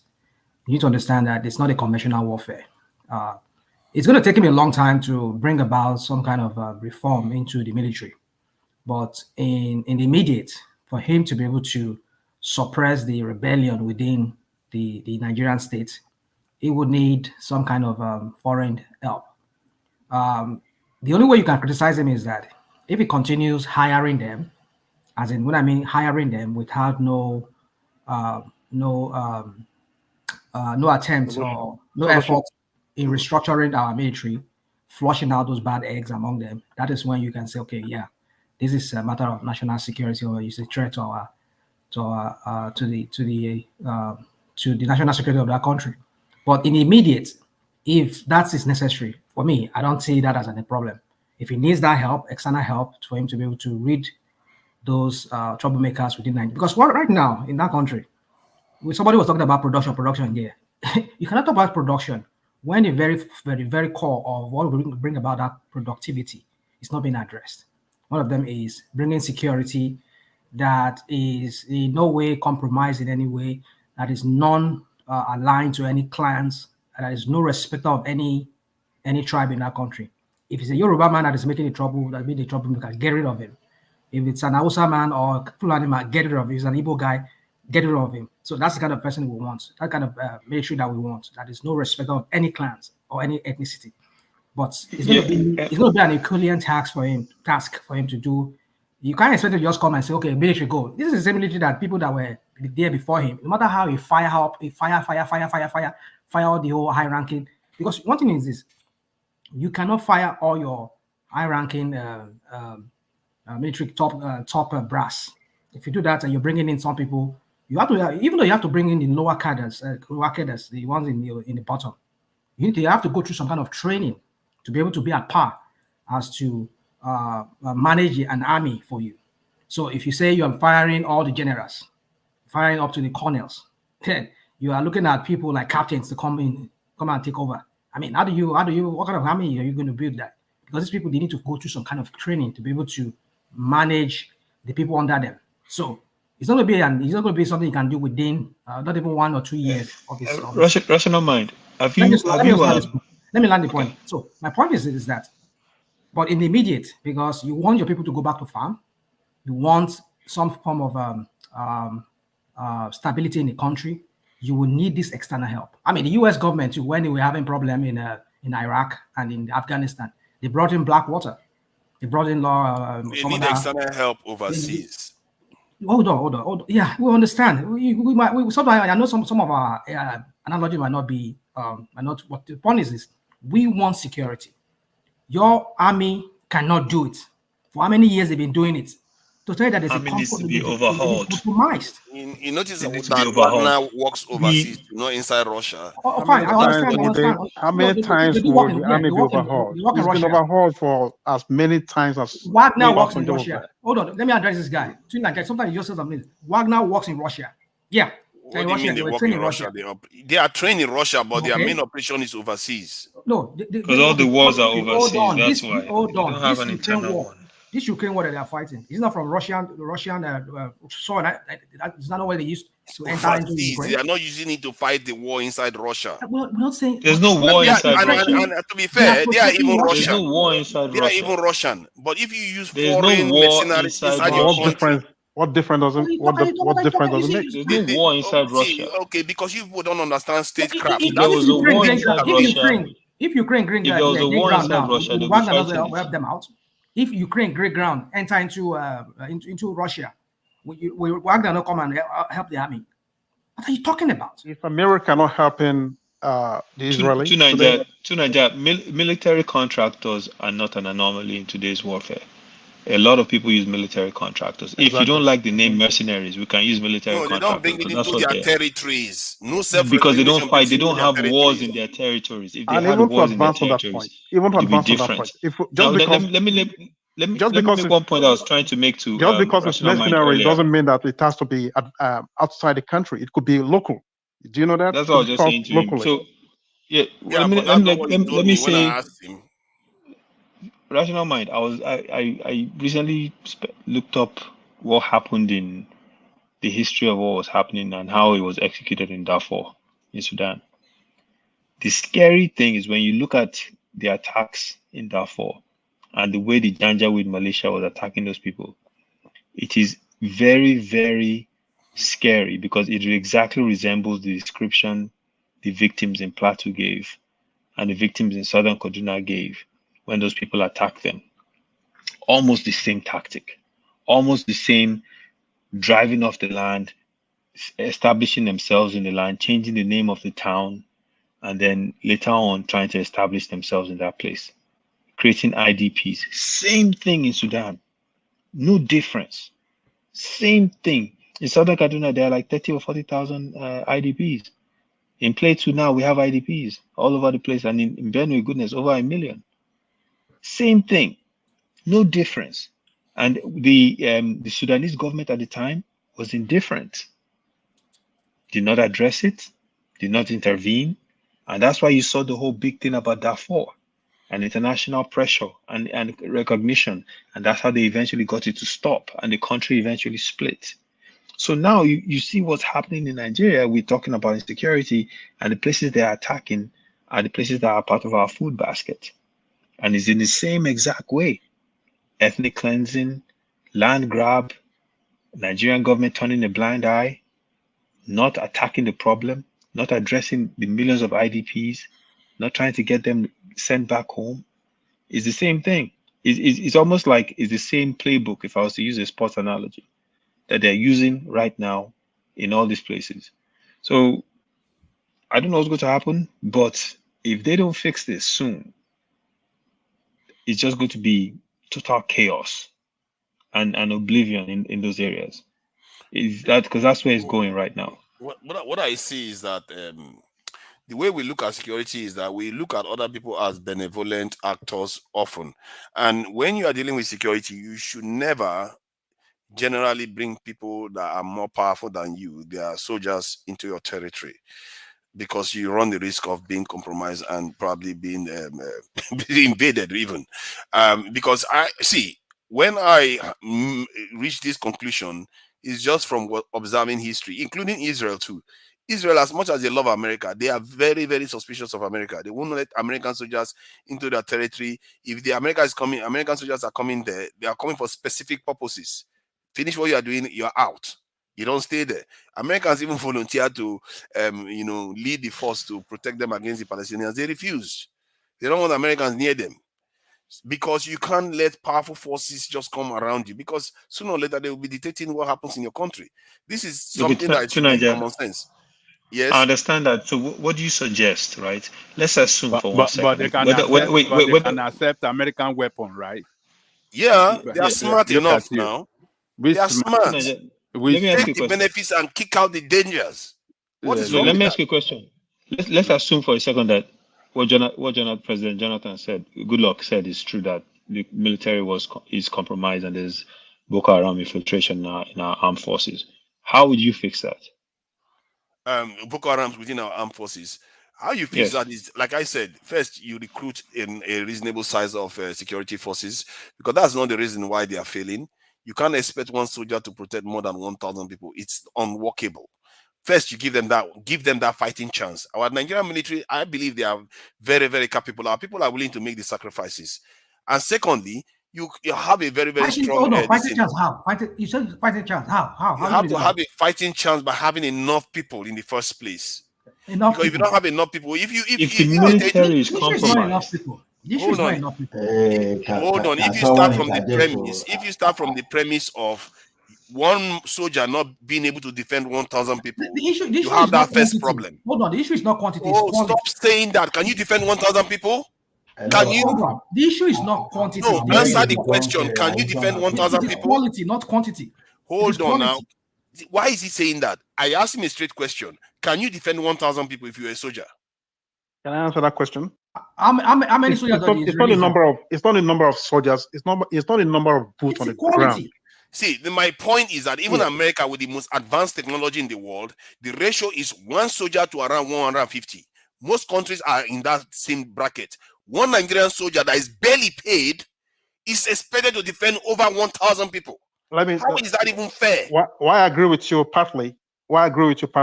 Another problem that you are skipping, right, is the political will, okay, from the politicians. You get my point. They've been doing this since I believe Yaradua or Jonathan. Yeah, they have been deliberately suppressing the military, okay, against carrying out the job they are meant to do. But because if they've given the military the right, support, okay, if they are not playing politics, putting politics, if somebody is not benefiting from this, I'm sure with all this issue of we need one soldier to ratio this, we will not be talking about it. I'm telling you right now. The question was about what would I do? I said you take care of the first problem that is very obvious, and they say it all the time. The security chiefs say this all the time. The police head was saying it the other day. The criminals know we don't have enough people, so they are messing about with us. The idea is that if you don't have enough people, you take care of that. One, because you have the people in the country. Secondly, they are jobless. They need jobs because military jobs are better than a lot of civil servant jobs out there. They don't give most civil servants property. They don't give them uniform. They don't give them a lot of things. People have to bribe to join our security forces. Secondly, if you want to deal with the compromised ones, you have a sizable. That's because there's no job. That's why people are dying. Exactly, but paying that's why to go you into the need to military. give them the jobs. Why should Nigeria be losing $50 billion in GDP every year when people are jobless? It's crazy. And secondly, if you want to take care of the compromised one, you go and recruit people into the security services, like the other security services, like DSS, NIA, all the other secret services that are capable of flushing out this in fifth columns. Every nation have them. Let's face it. Every nation that is functional has fifth columns in their. So your solution is you're not disputing that. You're yes. Every nation we can agree. Your solution is flood it more with more people. Yes, because you have to have enough to secure the country in the first place. That is, see, I don't know why you have broken wheels. No. Wait. You have broken wheels on the carriage. Do you also agree that the political class is part of the problem? Oh my God. Can a new person contribute to We your don't have platform? enough people. When you see Egypt, that we double in population, have 1.3 million soldiers, and Nigeria is making do with 100 and something thousand. That is ridiculous situation to put our people in. Contribute. But Egyptian military are not fighting on the side of terrorists. Let someone contribute now. Because I came. Sorry, you came with nobody even paying because attention. of you and Ison, and it seemed like everybody. Don't mind Ison. I'll kick his backside there, and by the time this is done, let's see where.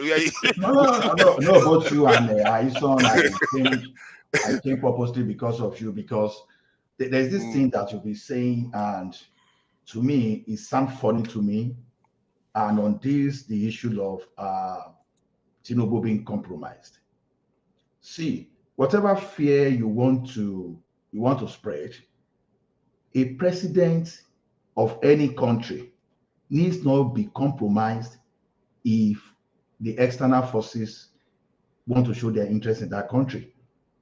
There are several ways. So now the fear that France has a medical record of Tinubu, we've said this thing over and over. You just have to be very implicit, explicit in what you think they can do with the medical record. This big word of, they can hold them to ransom. What ransom? During our lifetime, Yar'Adua record, even if his medical record was not personal, it was still private, we even knew everything that was happening to Yar'Adua. How did the Western countries use that against us? When Abacha was alive, he dared the Western power, even though you can say he suffered the consequences. But how did that? What was the implication of that? To me, I think we exaggerate a lot and try to be like a Nobel professor in international medical sciences or international diplomacy or whatever. I will create some kind. Someone should tell me today the record of Tinubu in the hand of the French government. What will they do with it? Is it not the same France that those people they colonize under their nose, they've been able to take power away from them with the backing of other countries? Everybody fight for his own survival. Whether medical record or whatever things, it doesn't matter. You can be as clean as snow. Maybe you don't even have any dent in your life. There are several ways that the countries that are bigger than you will find a way to limit you. Tell me the medical record of China when the Western world brought them down to their knee. Oh no, I tell you, I don't think it's a record that they can use to compromise you. Even there are so many other ways to compromise. Like what are those ways? We are exaggerating. Oh my God! See, one, they can bribe you, they can threaten you. We are talking of the president. We are talking of the president. Okojo Uwiala's family was kidnapped. Forget that story. Of course, you will still get it. No, listen. We are talking. That's not anywhere related to. No, it is similar in the sense that if somebody has more power than you, they have a way of incentivizing you to do what they want. It's not a valid comparison. The record they have on Tinubu, what will they use for? I don't believe that a letter should be the reason why they will have anything over Tinubu. Can I answer Ola's question? Tinubu is the commander-in-chief of our forces of Nigeria. Hold on, Ola, you said, what would they do with it? You want me to answer that question for you? Please go ahead. Okay. I'm making credible. Now, you know what it is. If it's a Senate, I think Nigeria is a sane country where everything that works in another climate, it works there. If you have a dirt on your opponent during an electionary year, and you show that out, that he was involved in some kind of extramarital affair, he was married at the time, he was seeing another woman. If you bring that, we've seen many people stepping down in a Senate climate like where you and I live in Europe. They will step down. If they're already in office, they will resign. And if maybe during if they continue remaining in office in the next election, most election they lose it. Such candidate they lose the election. So if they could bring it up, maybe there's a real debt on this earth and on this earth that is really not showing up to Nigerians, and that health is a concern. Maybe it could be cognitive, that this guy maybe his doctors have already said, cognitively you're not doing well, sir, and it's on his medical report, and these people have it, and it could show it to maybe like Peter Obi or Atiku or any other person that run against him in the next coming election. That is enough to really bring him down. That is, if Nigeria is the same country, which I don't believe Nigeria is the same country, we'll see how people that will come here on this platform and other platform, and they'll come and spin it and justify it, make it look like trivializing as if it's not a concern. So, Do you know that Imran Khan, Can I that's respond what to I that? said. It doesn't work in Nigeria because Nigerians are not sane. let's allow other people to talk. Rational mind, calm down. If Imran Khan can say that, if Imran Khan can say that, come on, man. You just been talking. So when you know the environment, our environment of Nigeria, we see that. I don't know if it's going to work. You don't know. You can't even say if it's going to work or not. I've cited an example. Ola, what if Tinubu's medical records show that he's terminally ill? Do you think that's something he wants everybody to know? And the French have access to it. Let me tell you what they would do with it. Wait. Let me tell you exactly what they would do with it. They would tell him that on this ECOWAS situation, here's how we want you to take a stand on it. And if you don't, of course they Nigeria can. is a sovereign nation now. Come on now. What are you talking about? What do you mean Nigeria is a sovereign nation? What are you talking about? What are you talking about? You think our people? You think our leaders act in a vacuum? Nigeria is a sovereign nation. Sovereign nation that multinationals own. Man, wake up, man. Listen, let me tell you something. Let me tell you something. No, let me tell you something. Do you think for my friend saying Nigeria is a sovereign nation, do you think Nigeria's decision regarding ECOWAS and the countries that had the coups, do you think that was solely our decision? Do you think? Can I come to your house? Hold on. Do you think Kamala Harris calling? Who is this person? I refuse to be quiet. See, Kamala Harris I'm trying to share calling something Tinubu here. Who is this person? and telling him how. This guy refuses. You are looking for my trouble. See, Imran Khan, a nuclear power state, head of state, is being threatened by the US to remove him from office, and they succeeded in removing him from office. Why was it threatened? Because he's not doing their line. IMF. Let me go back now. Because he's not doing their line. He wants to cooperate more with China and do other things. Strike out on his own. But now it's my friend. Do you know how many orchestrated coups they have been in Africa? This guy, I don't think you understand what's going on. He's over here talking about sovereign nation.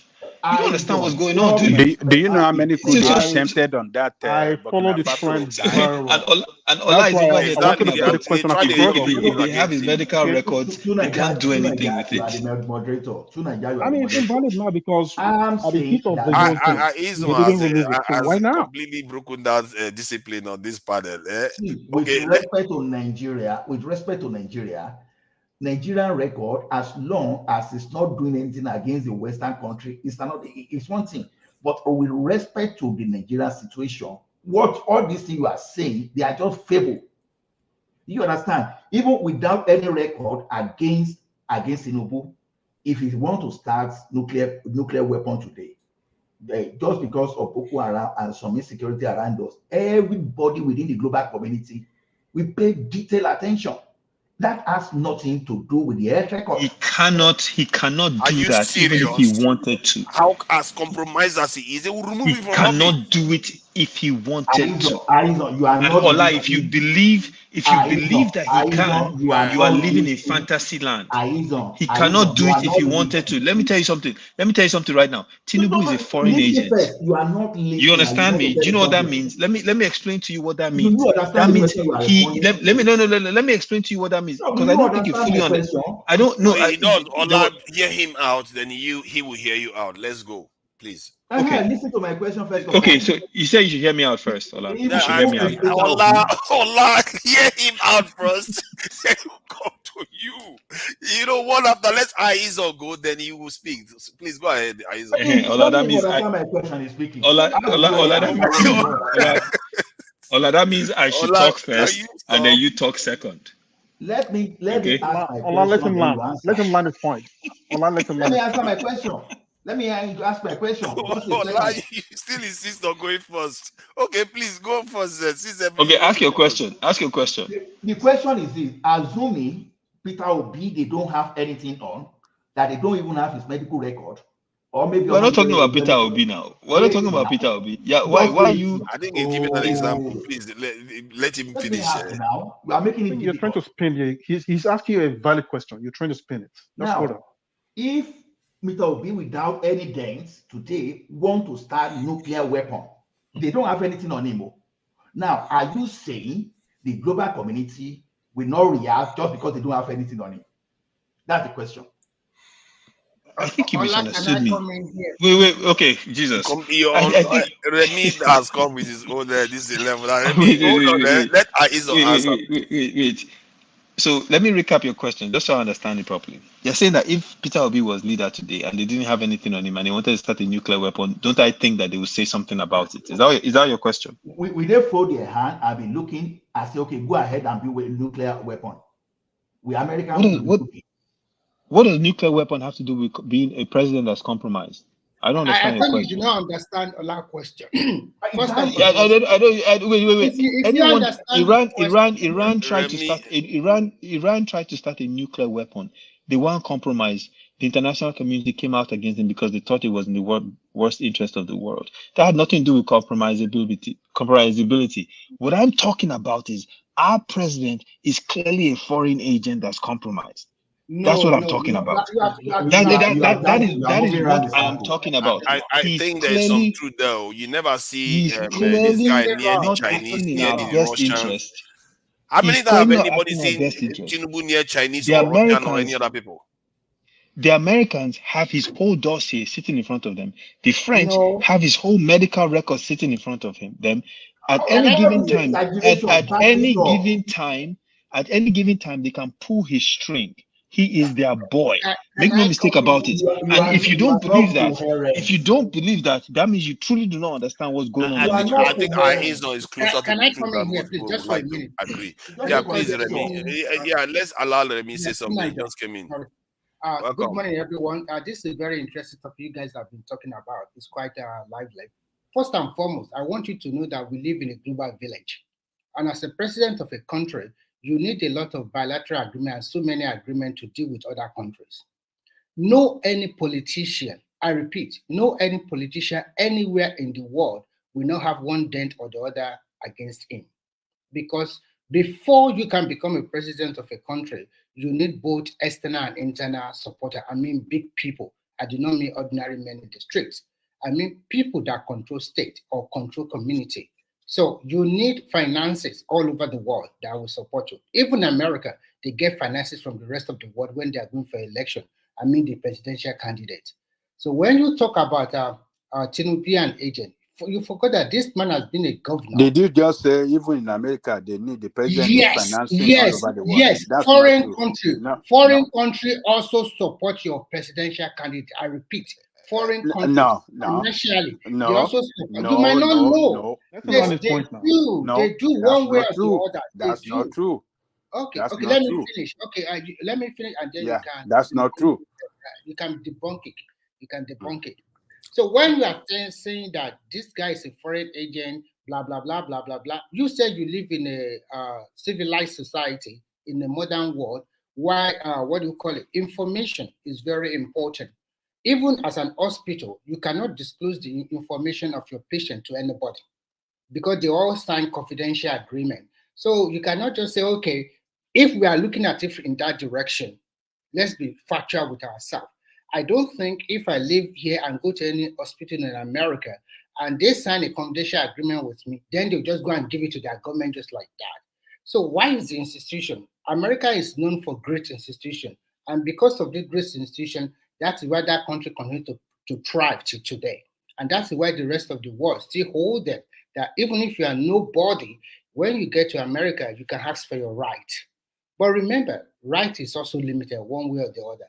But what I'm trying to say is that as a country like America and the Western world like Europe, they cannot just release the medical record to anybody like that. Just because he went to France for medical something, then they will now hold it against him. They will have other things, other leverage.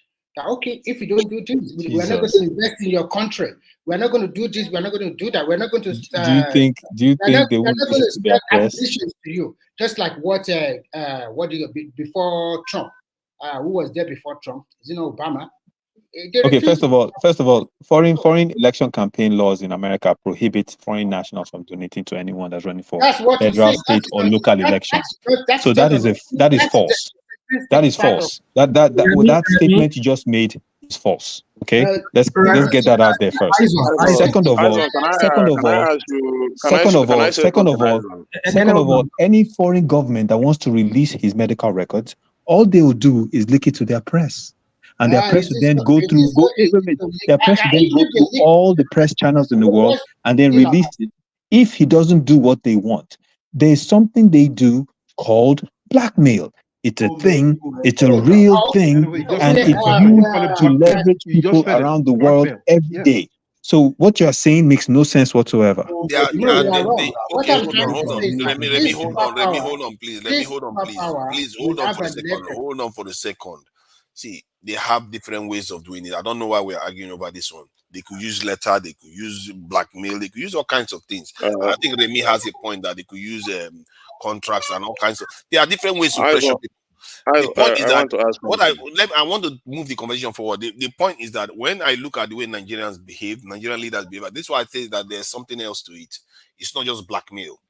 Because yes, they blackmail people. Nigeria has not been under sanction, but yet Iran that has been under sanction for about 50 years seems to be doing better than us.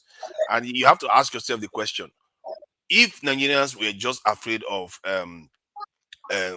blackmail or all this stuff, they can see Iran, that's fine. So why are they so in kind of, they are incapable of thinking outside the box, of doing something different? Why? Another thing is this. In the couple of last months, this UN, this foreign this thing, we are giving directive on how much Nigerians should be selling there, giving Nigerian price, the price they should be selling their petrol. That Nigeria is still selling below price in terms of petrol, depending on our exchange rate. So what right do they have? A member of OPEC now. What are you saying here? I don't understand. What do they have that right to be giving directive on how? No. The question is Nigeria. Give me a second to respond to Ekene. Let me respond to Ekene. You see, things like crude oil, they are what they call tradable. Tradables, they are not determined locally. They are determined at the international pricing rate. So that Nigeria is even a member of a monopoly, or if you like, you can call it oligopoly. You understand? Make it even more interesting, because OPEC intentionally ration your output so that they can control the international price. Nobody outside OPEC dictates how much Nigeria sells. So all those things, if anybody is telling you, that's one of those propaganda. Like Aizon and Tunaija are be doing the propaganda now as if the health record will have made Tinubu lost that election in 2023. But Tunaija already changed his stand immediately that they have. Don't mind Tunaija, they are obedient. That's why they are trying very hard. And you think, Ola, what's the current state of Tinubu's health? See, it doesn't matter. What is the current state of Tinubu's health? I will respond to you. What is the current state of Tinubu's health? Let me respond to him. Let me ask you a question. What is the current state? Is he healthy? I will ask you a question. Is he healthy? It doesn't matter. It doesn't matter. Oh, it does. Let me tell you. No, let me tell you why it matters. Do you want to know why it matters? Let me explain to you exactly why it matters. Because he is running a country of 200 million people that is filled with problems up to the neck. So if he was the last time Trudeau went to America or went to France? So for you to sit down there, and say that his health records don't matter means one of two things. Either one, it means that you're so blinded by your loyalty to this Agbado thing that you don't even want to see the truth in front of you. or two, Can you I don't ask you a understand question? at Can I all ask you a the question? dynamics behind Agbado life people dey get and problem. international politics. So I think it's they either has one a of the problem. two. The fact that you have to reduce this to Yeah, Agbado people politics, they always I get don't even problem. know. We are They talking always about get compromised problem. leadership here. You have been making a lot of allegations. Let me ask you some The simple Agbado questions. people, all of you have problem. I don't just know. Mr. Rational, Mr. Kilo You need to rewatch hatred. No, you are not coherent in what you are saying. What is the current state of Tinubu's health? What? So that is I why I think want to ask you. King Charles made public Exactly, Ekene, thank you. Thank you. What is the King current Charles. state of Tinubu's health? Is he You healthy? see, King Charles released his own health status. King Charles himself released his health status. So what is happening to our own leaders when it comes to their health status? Can I respond? Can you give me floor to speak for just 30 seconds? Olajo Jagire, sorry. Olajo Jagire. No, let me respond. No, he asked me. Ola, 30 seconds respond so that the person who asked the current state of Tinubu's has been trying health, to I say think something. asking from the angle of bias, right? Can we just one at a time talk? Okay, Exactly. Ola go, Remy go, and Kinzo, if you want to say something, you can go ahead. Okay, please, Ola. Aizon, I said whatever decision you are taking, you have to consider your environment. Nigerians are not Americans. We are not Britons, and we are not. We are not. When it's convenient for you, we're not American. We're not Catholic. When it's convenient for you, hey people, you go and you like Bado. Let him talk now. If you want to listen to yourself, I will allow you to listen to yourself for rational mind. The question is this: you have to look at your environment. We all those story that about this. We need deter people from Ekiti, people from Lagos, and those people that vote for Tinubu. It will never. That is what I'm telling you. Look at your own environment. Stop saying medical. Go and release a medical record now, and see where and come back here and let us debate. Also, you had a shake. He shit for pants. Oh, can we leave that out of it? Let me please go ahead. Okay, what I want to say is this: he is the president of a country, and he has a right to go on private visit or medical issue anywhere in the world where he can find the best. No, he doesn't have the right, actually. No, you said I should talk now. Okay. Unless if you want to go ahead and go ahead. I'm just so trying he has to a right. that point. He has a right, even as an individual, as a just a citizen of the country. You have a right to seek medical something anywhere in the world you feel like. So when this guy is asking for medical report of Tinubu, he is being very, how to say, I think he's looking at it from the negative angle, probably because he supported another candidate and his candidate lost. This is the man, since he became the president. Let me ask you. Let me finish. This is the man that, since he became the president of the country, he has been to several occasions. He has been in Nigeria, tendering to Nigerian problem. Maybe they have not totally been solved now because they are generational problem that has spanned for decades. It's not easy to deal with it in 1 or 2 or 3 days. So all you guys are talking about health or no health. This is a guy that came into Nigeria 2 or 3 days ago, hale and healthy. You saw him on TV.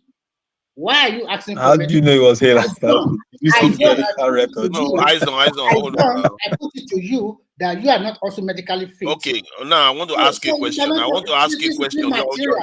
Hold on now, Remy. You are not going to get away with it because you want to try to get away with this one. You said he can go anywhere to just go and be as a private citizen, just do whatever I like. One, he's not a private citizen. I did not say a private. Hold on. One, he's not a private citizen. Then, as a president, he doesn't. One, the reason why I say that because if he went to Boko Haram hospital somewhere, you are not going to find that funny. If he goes to ISIS hospital somewhere in the desert of Afghanistan, you're not going to find that funny. But yet, if he goes to people that colonized and enslaved you, but it's okay for you. That is fine.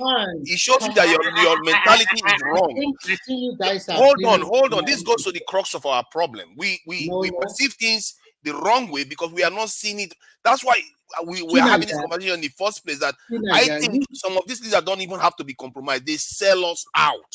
They are willingly selling us out. Because look at what he just said. He's okay for this your leader that is supposed to represent you to go to the countries of the people that colonized and enslaved us. It's okay for you for that, but you are not okay with him going to ISIS. I want to ask you an hypothetical question. Let's assume your father, your biological father, is the governor of Anambra State or Edo or Delta. I don't know where you come from. And he happens to be sick. And the only way they can take care of him is to fly him to UK, America, Canada, Saudi Arabia, or wherever to seek for medical something. What are you going to do?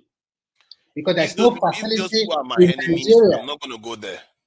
If they So, if I run a risk of being So you allow him to die. So you allow him to die. That is the death of one person than the death of a whole nation. Don't So you you understand? allow your father to die because you See, because hold on. There is a reason why. There's a reason why when you are personally hold on now. See, I will answer you directly. Let me answer you directly. There's a reason why when you are personally involved in anything, you are compromised, so you are excused. This is why doctors don't operate on family members. The question you're asking me is irrelevant because I wouldn't be allowed to make it. Hold on. I won't be. If anybody's objective, I won't be allowed to make that decision. Family too. He has a family. He has But wife. the family can make that decision, but he ran to become president. Everybody around him. Do you think because he's the president of your country? I'm not making it personal to Tinubu. Actually, if you are a president, you are representing the people. You are not a person anymore. What I'm trying to tell you is that President Tinubu has a wife. He has children, so they'll just put their hand. If he has a medical issue, then they treat him in their country.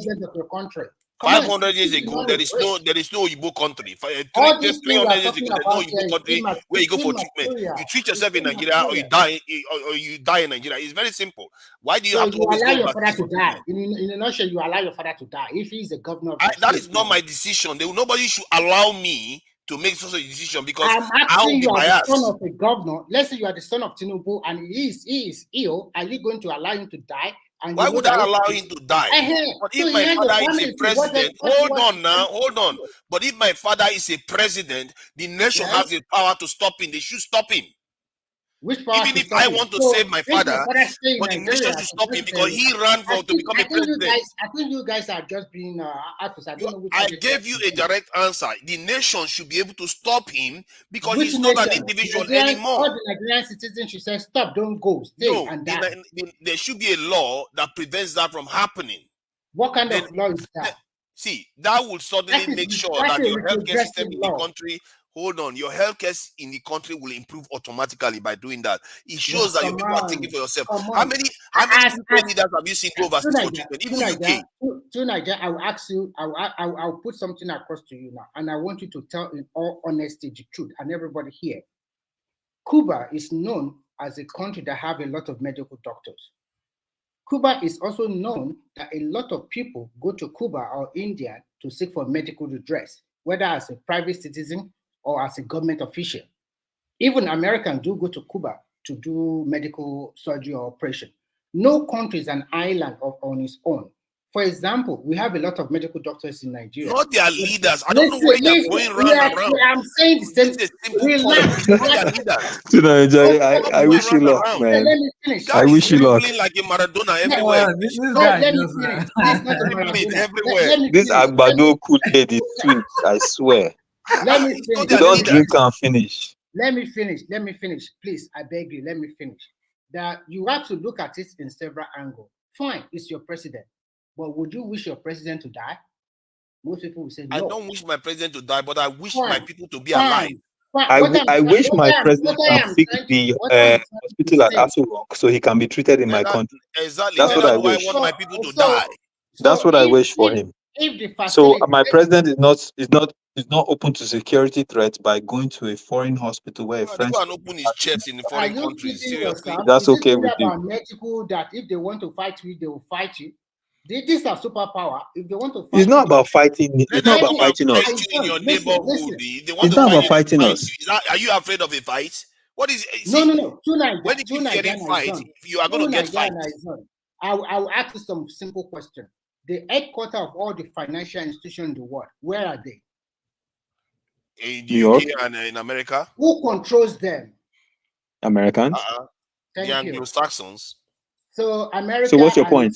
What's your point? Who are the major allies of America? Can you tell me the major allies? European. European, West European. What is your point? What is your point? And they control the financial institution of the world. What is your point? Get your point. My point is that they use this instrument to make sure that this is what we want and you must do it. Oh, you mean like Iran is doing? Iran is basically becoming a superpower, while Nigeria is not even being sanctioned at all. Look at how poor we are. It's a superpower. Look. Yeah. So Remy, your argument is wait. Your argument is that because they control the global financial system, we should put our leader vulnerable. Experience today. One of my colleagues, when I still work in Shanghai, is an Iranian. Is an Iranian. If you see the way they talk about their own country, you even think that we Nigerians we are not even the way the people there are suffering. They suffer more than you Nigerians. They don't have freedom of speech in that country. Meanwhile, this team Iran has put Nigeria on a list of countries that would allow visa and need visa to come. Listen, left and right. You won't allow bouncing everywhere. I mean, I don't they have 24 hours electricity in Iran. He's going around. Remy, you know they have 24 hours electricity in Iran. Let me finish. What I'm just trying to You know they have 24 hours electricity in Iran. I don't know. Okay, they do. They do. Don't know that now. You know Nigerian soccer players go to Iran to go and play because they get better salary. Did you know that? I don't know about that. It doesn't matter. Okay, well that happens too. That happens too. Just so you know. So this thing. So the Tinubu that's best friends and doing boy for these Western countries, they don't even take care of him. The Iranians that they're sanctioning have a better economy. I want to talk to you objectively, not just. No, we're talking objectively now. Mere rhetoric of being hatred. Are you seeing countries that have not been sanctioned? Look at Iran that has not been sanctioned once. How many? Iran is 14. Where is Nigeria on this list? 14 what? On Nigeria, what? that's in terms of military strength in the world. We are not 14. That's why when I said that they are about to become a superpower while they are sitting at home in sanctions, you refuse to believe. Hold on, let's while we're willingly giving up our president's medical records to the French. Exactly. Look at let's keep going down. Let's keep going down. Where's Nigeria? Nigeria is still not even there. Okay, this is where Nigeria is, number 39. That's where we are. See, my point, I'm making a very simple point, Remy. You have to start putting your people first. The idea that you compromise your national security because it's available out there. The question you have to ask yourself is very simple, really. Why are other people not doing it? Why are other nations not doing it? The matter of health of a president to me is immaterial. What really Don't matters you think that policies? It's policies. Hold on. How we can solve the economic. Of course, it matters because if you have them go to a more powerful country, they will compromise them. Even America taps the phone of this in German chancellors. Okay, look at the UK now. Do you think American healthcare system may not be more advanced than the UK's to an extent? Do you see them traveling to America for treatment? No, you will not see them doing that. Because the medical facilities is good. Nigeria own is not as good. It's the leader's job to make it good, not to be traveling and compromising their national security. And when you say the healthcare system in the West here is good, but some are better than the others. Some could save lives, but yet they don't even go overseas to save their people's life. They are in terms of their leaders. Their leaders would rather be treated at home than go overseas. So that is the point I'm making. You can't keep having your leaders go overseas. What I'm trying to tell you guys today is that you talk about health of a president. To me, is immaterial because this guy we have as president today is still lucid enough to continue to churn out policy day by day, continue to administer your country. Policies that are destroying the country. Tell me one policy that has been positive so far. Please give me one. Please, I beg you. Can I ask you a question? I will give Let me ask you a question. I will give you a lot. You ask a question. Let me give me one positive one now, so I will see that has shown results.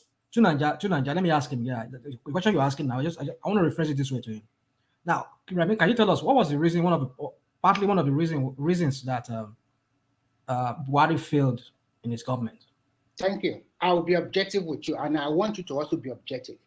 The major problem of Buhari is that number one, he does not tackle that insecurity very well because of tribalism and because other factors which he himself knows. The second we one. know that. Let me finish. I said besides many reasons. Hold on. I said besides many reasons, which is one of them is what you just said. Or what is one other reason that you knew? I don't know. Maybe you want to. You understand what I'm trying to say. There's another one major reason why he wasn't successful in his as a president.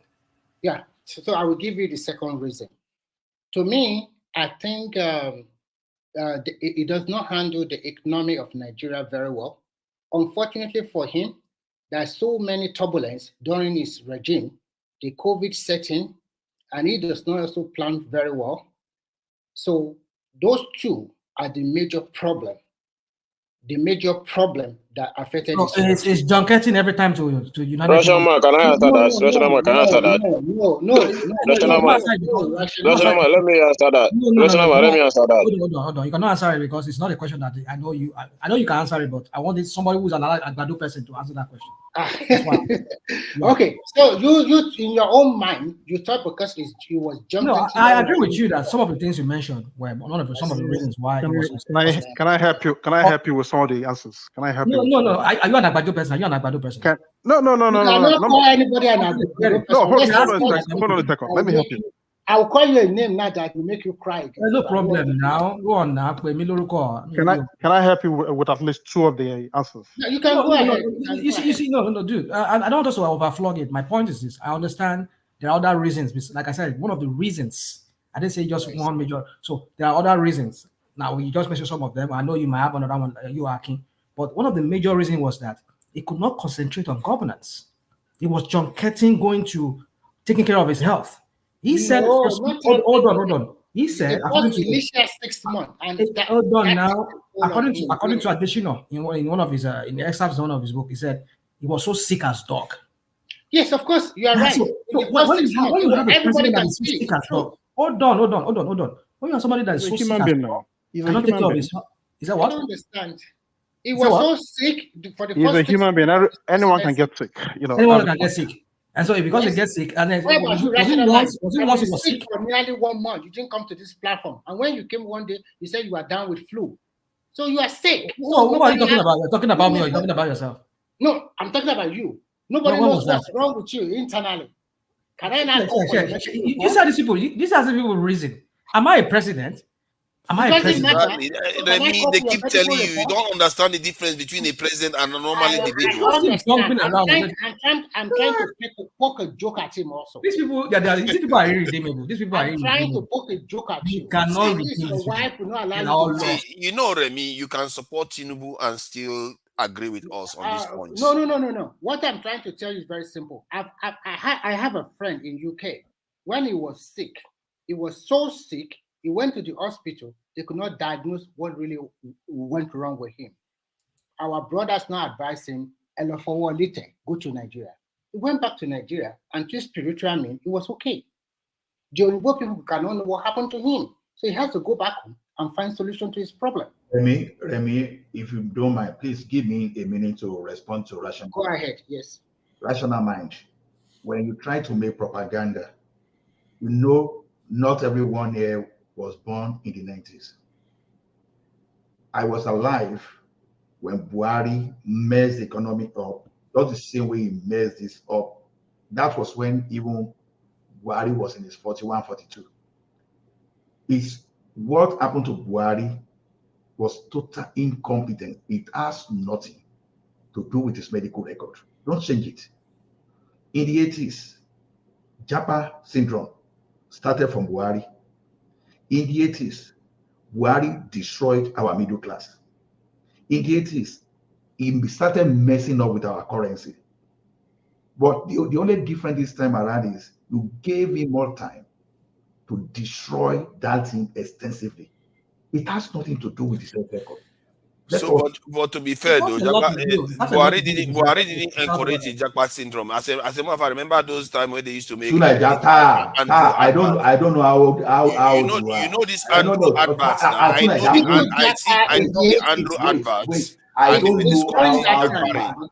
Now this leader is not even discouraging it. It's encouraging anything. That's not the point, guys. I know all of you have a point. guys. No, that national mind. Wait. It's Naija, grossly wait. hold on. I believe that One thing is for you to say don't japa. Hold on, Another hold thing on, is for you hold to use to destroy the economy. Hold on. I agree with you guys. Listen. I agree with you. Babangida is the one that destroyed the economy. Hold on. Let's not go this jump around. What my point, we're talking about. Now it's Babangida.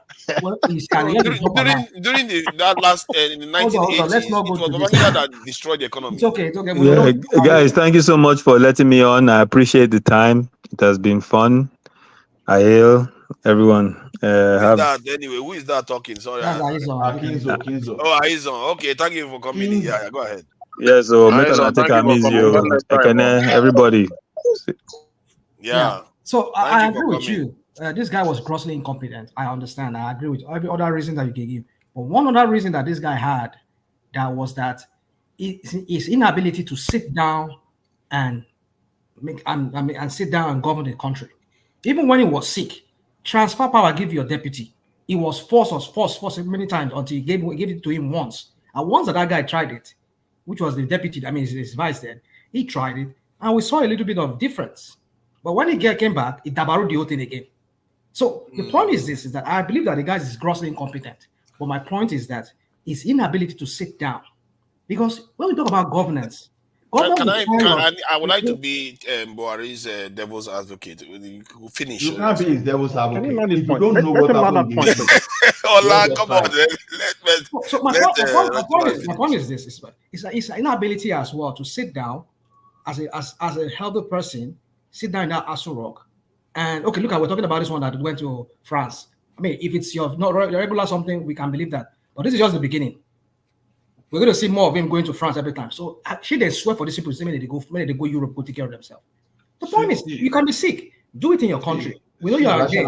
Everything is taken care of. Taken care of there. But the point is, go out and do it. You're not in the country. The country is burning. Several times, it's almost the country burned many times. Rational mind. Many times we thought through both sides of our mouths. What are you talking today, about? We want institution to work. Wait, now I will tell you. Today we want institution to work.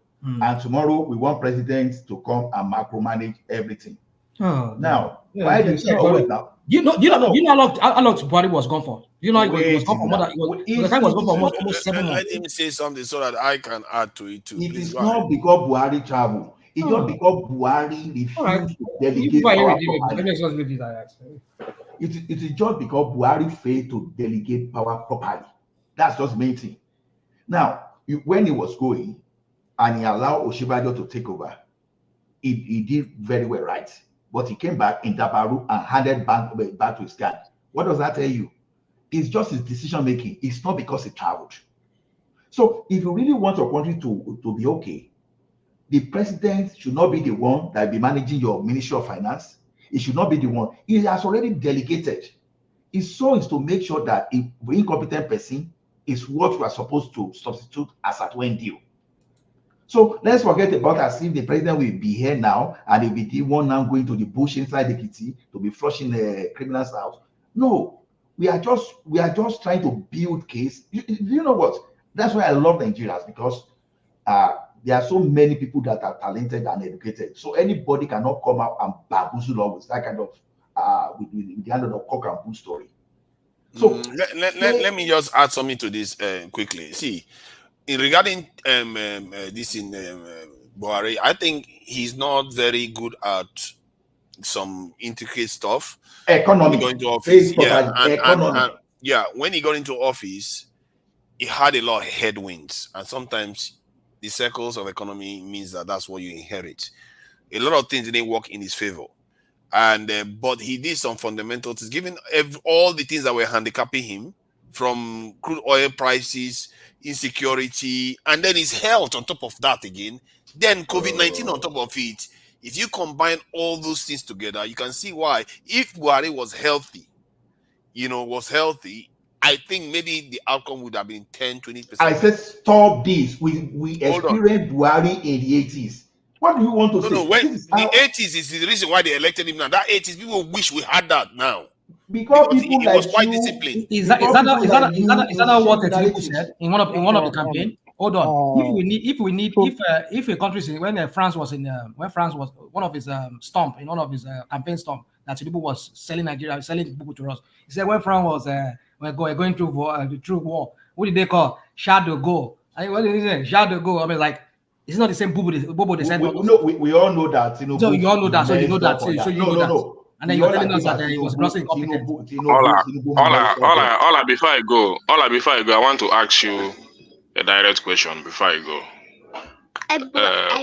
Are you giving us assurance with every argument you have made concerning Tinubu that in the next 4 years he's going to deliver in his mandate?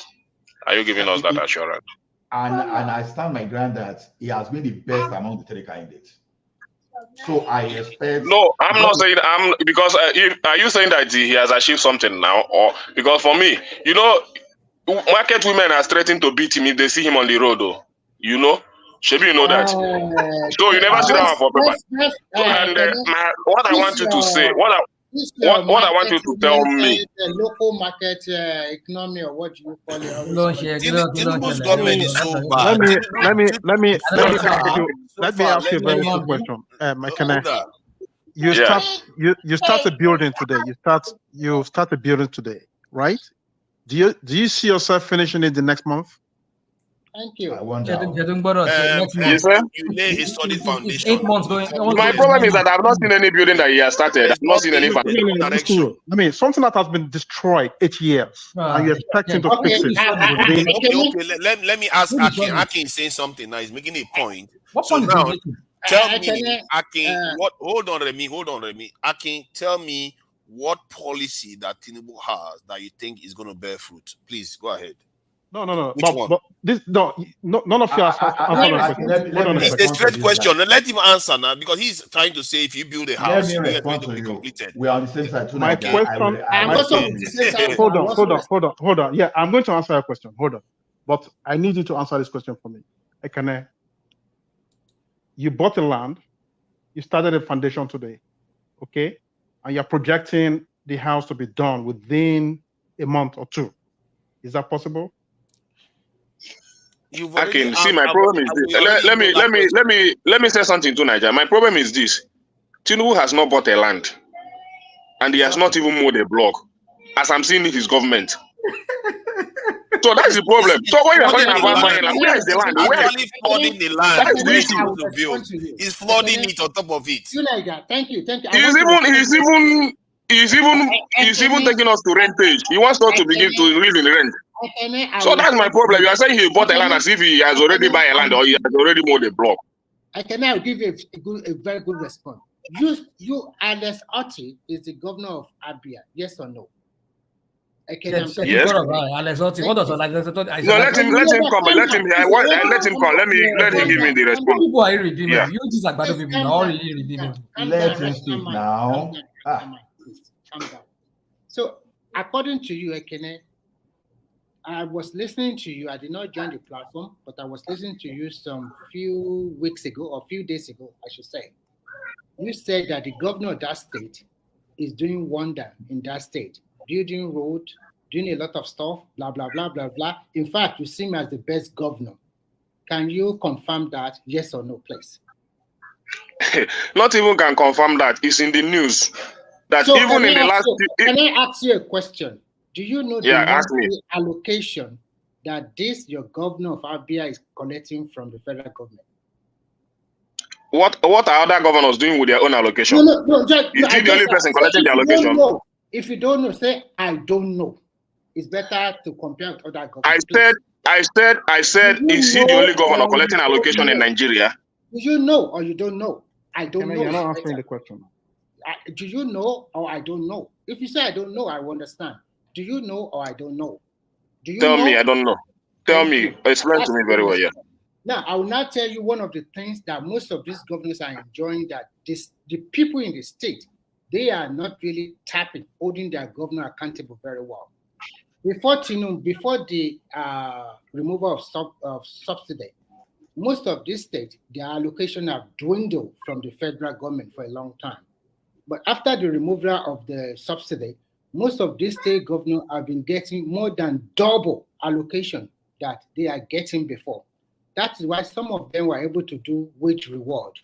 That is why some of them were able to pay 13 salary, apart from the 12-month salary. Your so-called governor that you said is the best, That I'm trying to tell you, if not because of that policy, where do you expect him to get that kind of money from? Because he has gotten more than double. That is one thing. That is one policy that has really made. Can I come in? Can I come in here now? Let me quickly finish. This is one policy that allow all the states in Nigeria to still continue to pay salary to today without owing their workers any money. Okay. Can I come in? First of all, any governor receiving, let's say, 100 billion of allocation every month in the past administration, you don't expect that governor to be receiving such allocation now because of the inflation and devaluation of the naira. So you can't compare 100 billion with 300 billion now. It's almost as the same thing compared to our exchange rate. So that is not double of anything you are trying to explain to me. So it's even worse. Yes, let me finish. You have made your claim now. Let me make my own claim. It doesn't work. Let me make my own point now. You have made your point. It does work like that. Remy, hold on. Oh my goodness, Remy. Let me make my point now. It's very difficult to. You have already devalued the naira to 1,500, and you expect a governor receiving. You expect 100 billion to be the same thing as of today. It's not. Less than 1 year. In less than 1 year. So what are you telling me? Yeah, you are telling me that governor is receiving a triple of his allocation. So you expect to give a governor 100. You give a governor 100 billion in the last 4 years, and you come now. You expect to give a governor the same 100 billion. Okay. Is it done anywhere? Okay, apart from that, Tunaja, let me finish, Tunaja. 15 seconds. I wanted to tell Remy one other record Tinubu left. Tinubu has left another record whereby ECOWAS has lost half of his landmass within a year of him getting to office. Let me finish with the Governor Oti that he's talking about. Another thing is that check the record of Governor Oti. Himself only, Abia State is the only state that have attracted the highest foreign direct investment in the whole Nigeria. Yes, the record is there. Oh my God, I laugh to both local and international. Both local and international. Remy, let me respond to Ekene. Immortalized mill. Is it a local investment? Immortalized rice mill. Which one? Know how many immortalized mill in Lagos? Thank you. It does not know. I'm not talking about Lagos. I said in the country today. In the country today, Abia State is. Go and check. The record was released there. We talked about it here now. I think apart from Lagos, he is the only state that has started foreign direct investment in the past few months in this current administration. So you don't say that Tinubu give him a triple of what he's receiving before and all that. What are you telling me? And you compare you see the way we think in this country. You compare somebody receiving. Are you comparing this 100 billion naira 4 years back? The same amount in this current administration. Is it the same amount? Tripled under this thing. Tripled cost of petrol. You crippled the economy and you try to meet up with the expenses of governors. You are telling me that you have tripled the allocation. What kind of thinking is that? So I want to debunk your claim. The state that attracted the highest foreign direct investment in 2023, as of December 2023 in Nigeria, is Lagos State. It has to be Lagos now. Go and Google it. I'm not talking about Lagos State. Yeah, Lagos State is standard. Yes, Lagos State is standard. Just Google it. After Lagos State, Google it. Abia State. Go and Google it with yourself. I've already Googled it. No, the record is there now. The Abia State is the last record that was released that Abia State is fast developing apart from Lagos State. Apart from Lagos State, Abia State is fast developing as I'm talking to you now. Let us respond to Ekene. Ekene, I said what you respond to me, Ola. Don't say Ekiti State alone attracted foreign investment under the last regime. So what are we talking about? I'm talking about the current regime in the past 8 months. You are telling me the past regime. I'm saying for the past few months. It's not Abia. What is situation? I'm talking about that. You can't Google it now. It appeared on the news. Abia is not in top 10. Let me wait. Abia is the second apart from Lagos State. Google it. In the past few months. Abia is the second apart from Lagos State. This I'm tired Google of it. this thing is not it's not There is nothing to be tired. It's just that you don't want to see the way in the direction of the truth. And I asked you is not coordinated. I asked you a direct question. Like, you should have not been able. Allow Allah to say something, please. I think he wanted to say Allah something. has not answered me. Oh, I said the assurance is giving me for the success of this government in the next 4 years. No, they've not provided any sustainable. They have not provided any answer. And the direction we are moving to and what we expect to meet at the end of the next 4 years. The man already asked you a very simple question. Build a house today, and then you want the house to go up in the next day, tomorrow. What kind of question are you But there is no house he's building. Tell me which house he's building, because it looks like he's flooding the area. Tell me That what is it. house. I'm saying, where is the house and where is the land? They give me where is the house and where is the land, and you bring Alexoti in. So tell me where the house is and the land, so that we maybe those of us that didn't see it, we see it from there. Remy, please let me get to Remy now. Remy, I hear your analogy, but tell me, because it looks like he's flooding. Which house is he building? I would like. I'm quite open. I'm not being mean.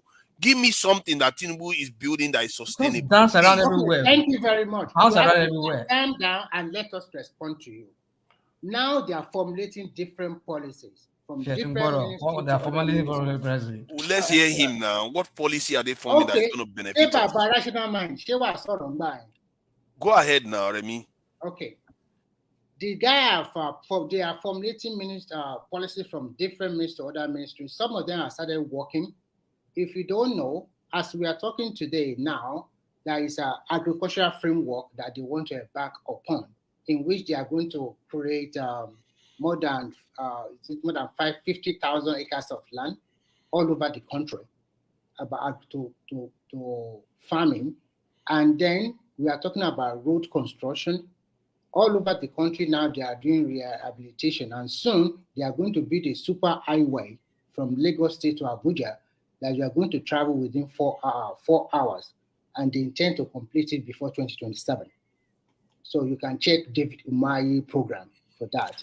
Okay. Super highway. You see, you ask. Hold on, I'm asking. Yeah, that's what I want to ask. You ask, and I'm trying to give you point by point. Yeah, you have more to say, or you're finished? I have more to say, but if you want to go ahead. I can let you interject. Okay. So in terms of education, as you know from the budget, they just started releasing money to various ministries. The educational loan policy for the state for the student in higher institution will take effect as soon as possible in terms of education, and they are trying to find a way. Since January now, as soon as possible. That right? one I know that very few people will get it, but let him carry on, please. So on that one, and then recently, the Tinubu administration released money owing to. I'm talking about sports now. They receive all the money owing the national team. I don't know whether it's only about football or any other national team. They released about 3 billion naira to that effect. And then they are looking at it again. How are they going to intervene in poverty alleviation? Because as you can see, they have a scandal in the humanitarian ministry.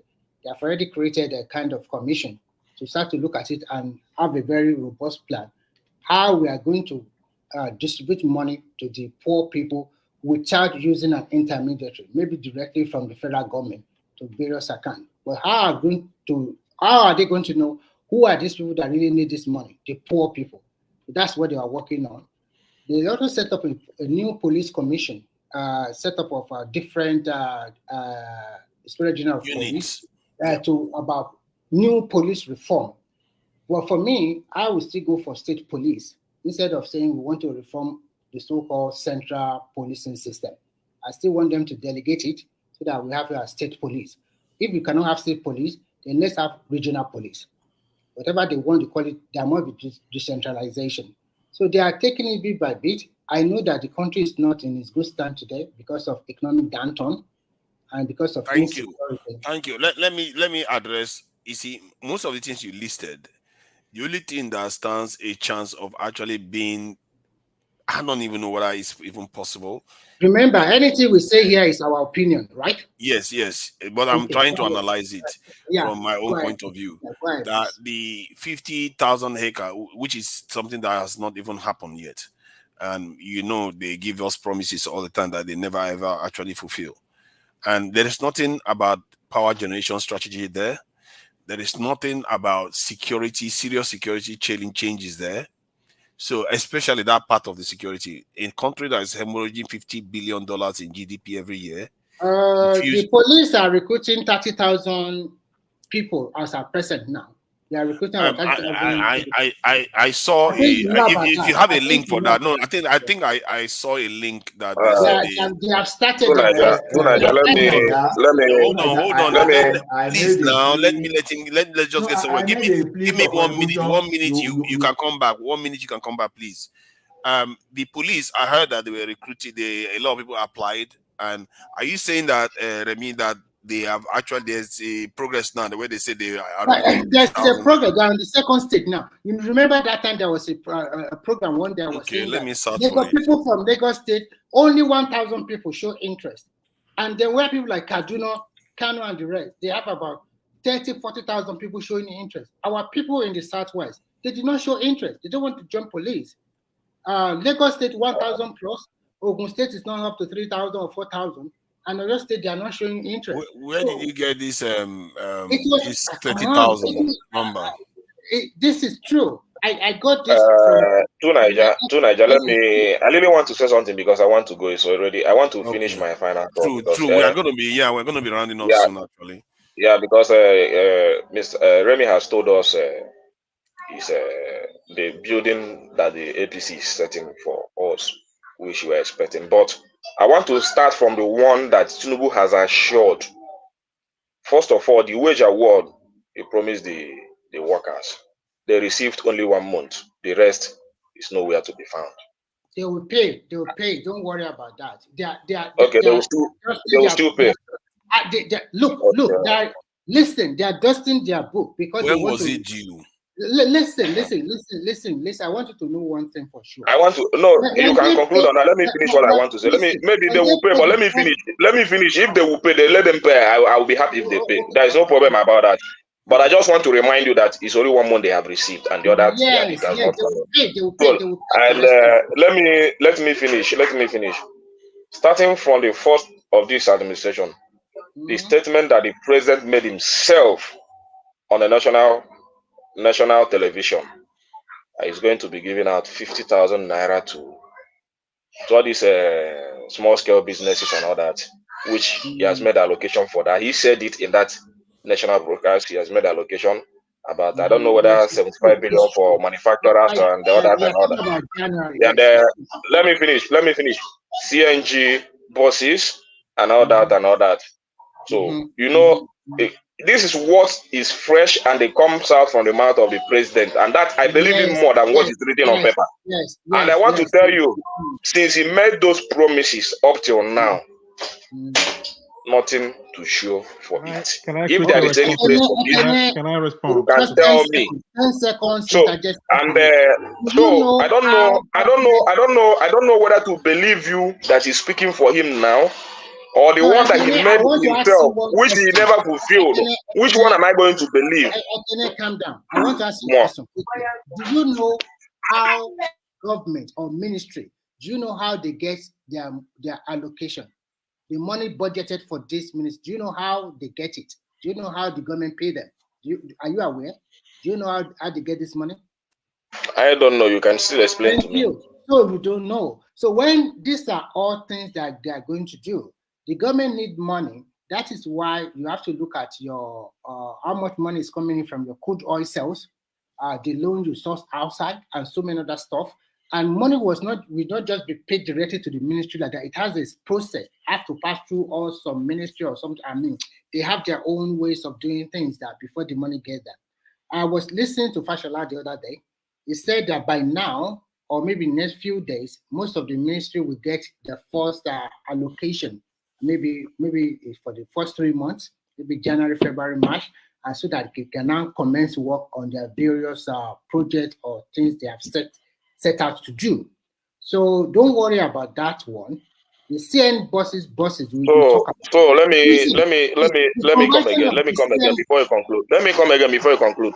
So you mean the government will come and make a declaration without finding out if they have the financial muscle to to accomplish that. They have the financial muscle to do it, but it does not mean that if the president say today, this is what I'm going to do, and then tomorrow, then it will start coming to reality like that. It takes a while. Everybody know how government works. Actually, he gave us a date. He gave us a date, and that date has passed. Which the date he gave us has passed. Go and listen to that interview. Okay. Go and listen to that interview. Go and listen to that national broadcast. Guys, I'm going. Good night, everybody. I'm going now. Yeah, good night, Rational Man. Thank you for joining us. Good night, thank you. Yeah, Ekene, you too. Thank you all for joining us, Remy and Akin Kinzo. Yeah, we are Remy, please hold on. I just wanted to because I looked into the policing numbers you talked about. I didn't see the 30,000 one, but I saw one where they said they screened 100 and something thousand people, and then they say they are going to subject them to physical and this thing. I think educational. On the portal to Niger, when they announced that the people who want to join the police should send in their application on the portal. They break down the numbers state by state. Okay. Most of the southwestern state, only few people applied, like 1,000 plus. This is the website. It's not about most of the northern state. They apply in large quantity, but most of the western state, Lagos have the least number, about 1,000 plus people. Yeah, about south, east, and south. I think they too are quite low. Southeast does not even apply a lot, but better than southwest. And South too did not even apply a lot too. They did not show interest in joining the police. And I made mention of it here in this platform that in 10 years' time now, you said you have been shortchanged. When that is another point again. Yes, so you said they have been shortchanged, but now they are saying you join the police, you did not join. So that is why I think that maybe it's better we have state police. Because when we have a lot of young people, if you can have a state police and every state can now fashion their own security outfit as they do. See, my concern with state police is that the center is too weak. The governors are already too powerful. And then when you put it in states, the money they have now, they can even barely be able to use it. But what can we do when the central policing system is not working too? They don't pay their staff. They don't pay their staff, and now you have people that carry guns that you are not paying in the states. Okay. To Nigeria, what can we do? The central policing system is not working. There's kidnapping over there. How can we do it? What can we do? I think in 4 years, if Tinubu was a serious person, in 4 years you can transition to state police. First, you need to make the center strong, recruit heavily into the security forces in the central area, and shift to state. They are trying to recruit 30,000 this year, and maybe by next year they are going to recruit. 30,000 is too little. They will need at least 50,000 to 100,000 per annum. Another thing we are having is that Nigeria, we don't want to get money. We don't want to get loan anymore. I am the advocate that maybe our National Youth Service, the first 3 months of our National Youth Service, we should just pull all of these guys into Nigeria needs 100,000 police per annum. No, I'm not talking about. I'm talking about food sufficiency. Maybe Tinubu should enforce it. State, create land by yourself. Create at least 10,000 acres of land. Everybody posted into I think that's what they are doing now. Isn't that what they are doing now? Use our youth copper. Let them work there 3 months. We have first stream. That's true. Yeah, first stream. The first stream. Gentlemen, I have to go. Yeah, Kinzo, nice one. Thank you for coming in. Thank you for coming in. Have a good night. You too. This way we can at least improve our food sufficiency. I think whether Tinubu like it or not, he has to find a way to restructure that country little by little or step by step, so that because it gets to this point, the central policing is not working anymore. I think the country is being restructured. It's just that people are not noticing it enough. Yeah, it's been like the other day we are hearing that some state, like Oyo State, even surprised me, telling us that that state will be energy self-sufficiency soon. So and they are looking at maybe there is something happening that hasn't. Because we are not there, and we only hear stories. Remy, I said earlier on that Tinubu has it because of the omens and the things surrounding his time coming into office, he had the chance to be the best president Nigeria has ever had. Seriously, I'm not joking. But I fear that he's going to squander it all. You know why I also like what he did? It's not going to squander it. It's better. Let's hope not, for the sake of the what country. I want to say is this: it's better for you to have troubled days in the beginning than to have troubled days at the end. That is from the political point of view. My own problem is that the troubled days from the beginning are unnecessary ones. There are real troubled days we should be having. Okay, let me ask you a question tonight. Before Buhari left, they already signed it that they are going to remove fuel subsidy. Yes. The country does not have money to be subsidizing it anymore. Whether he likes it or not, that one has to go. You see the beauty of that? The fuel subsidy is not the problem. If the fuel subsidy went, then he didn't mess with the currency. We'll be in a better state. So he messed with the currency heavily. The currency was, because I and you, we are not there. Unfortunately, the problem we are having is what we call the speculators and the racketeers.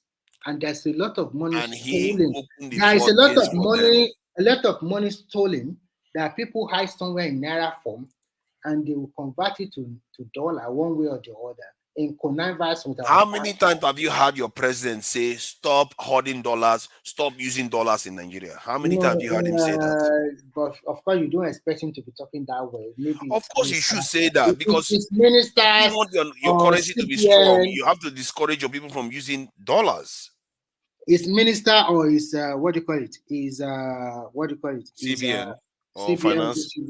But what I know is this: I don't know how he's going to do it. If I want to follow what the Chinese did, although it's like also find a way, they first peg it and then later they let it flow, they control it a lot.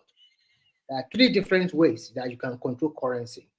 There is the floating one, there is the marginal floating, and there's also the fixed rate. The Chinese first do the fixed rate.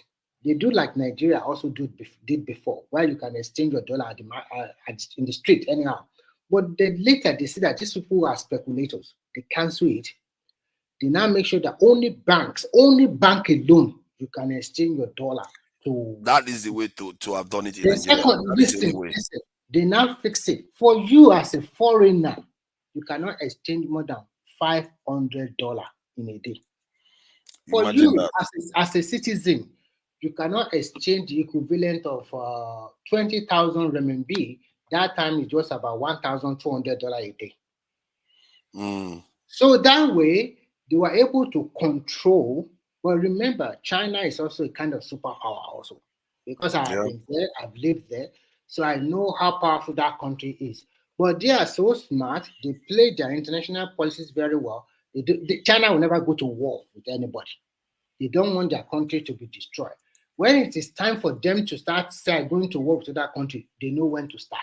Because now economically the country is not good also now. They follow the art of war strategy. So if Nigeria wants to do like that, if for example, Timbuna said you can only change dollar, any currency in only the bank alone, all their bookies all over Nigeria. And as a politician, you also have but you don't see Tinubu doing that. Tinubu opened the floodgates for all of them, and Nigerian currency depreciated massively. The floodgate for all of them. They have seen their handwriting now. Now they are controlling them. Now they are even afraid to speculate like before, because they put a lot of plainclothes security people around them, so these have already started arresting some of them. But speculation is not going to stop if you don't outlaw it. Like you said, make it so you get only the currency in the banks. If we can outlaw it, but at the same time, if he's going to outlaw it, first I want him to first make the currency to reduce, the exchange rate to reduce first. After reducing, then you can find a way to outlaw it. You see, there was something, let me add this. There was something somebody said. That man really said something. That's why I talked about Singapore today. He said, Singapore, when the guy wanted to shift the countries, he said there are only three things that they are allowed to import into the country: machinery for industrialization, medication, and I think one other thing. I've forgotten what that is. But so those things are strategic for the nation to be able to improve. But not all the useless. I totally agree with you. But let's look at our Nigerian mindset. our Nigerian mindset, we do not really appreciate what we have. We always look for imported induced something most times. When I was growing up, I know that if I want to wear a good shoe, I will go to a place in Ibadan to buy made in Italian shoe. That's what we often do. Was Bata Italian? No, Bata is Nigerian. But I'm just, when I was growing up as a teenager, at least I want to wear a good shoe. I would go to where they're selling imported shoe. But when I was in the secondary school, my father would buy Bata for me. We know we can wear it for 1 year. That shoe is very strong. Okay. So what I'm trying to say is that our people, we cherish imported stuff more than the local one. So in other words, we are the ones doing it to ourselves.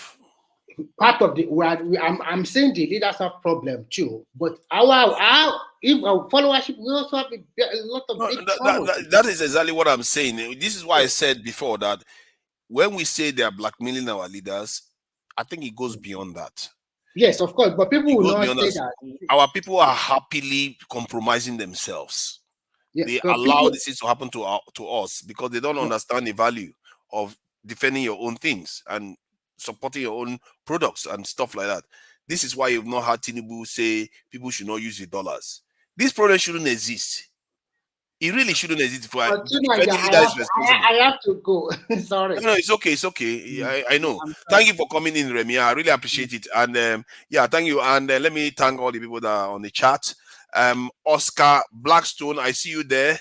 Heavy. Wow, that's an interesting name. Heavy, I see you there too. The Progressive NG, I see you there. Thank you for coming in. Prince Daddy, I can see you there.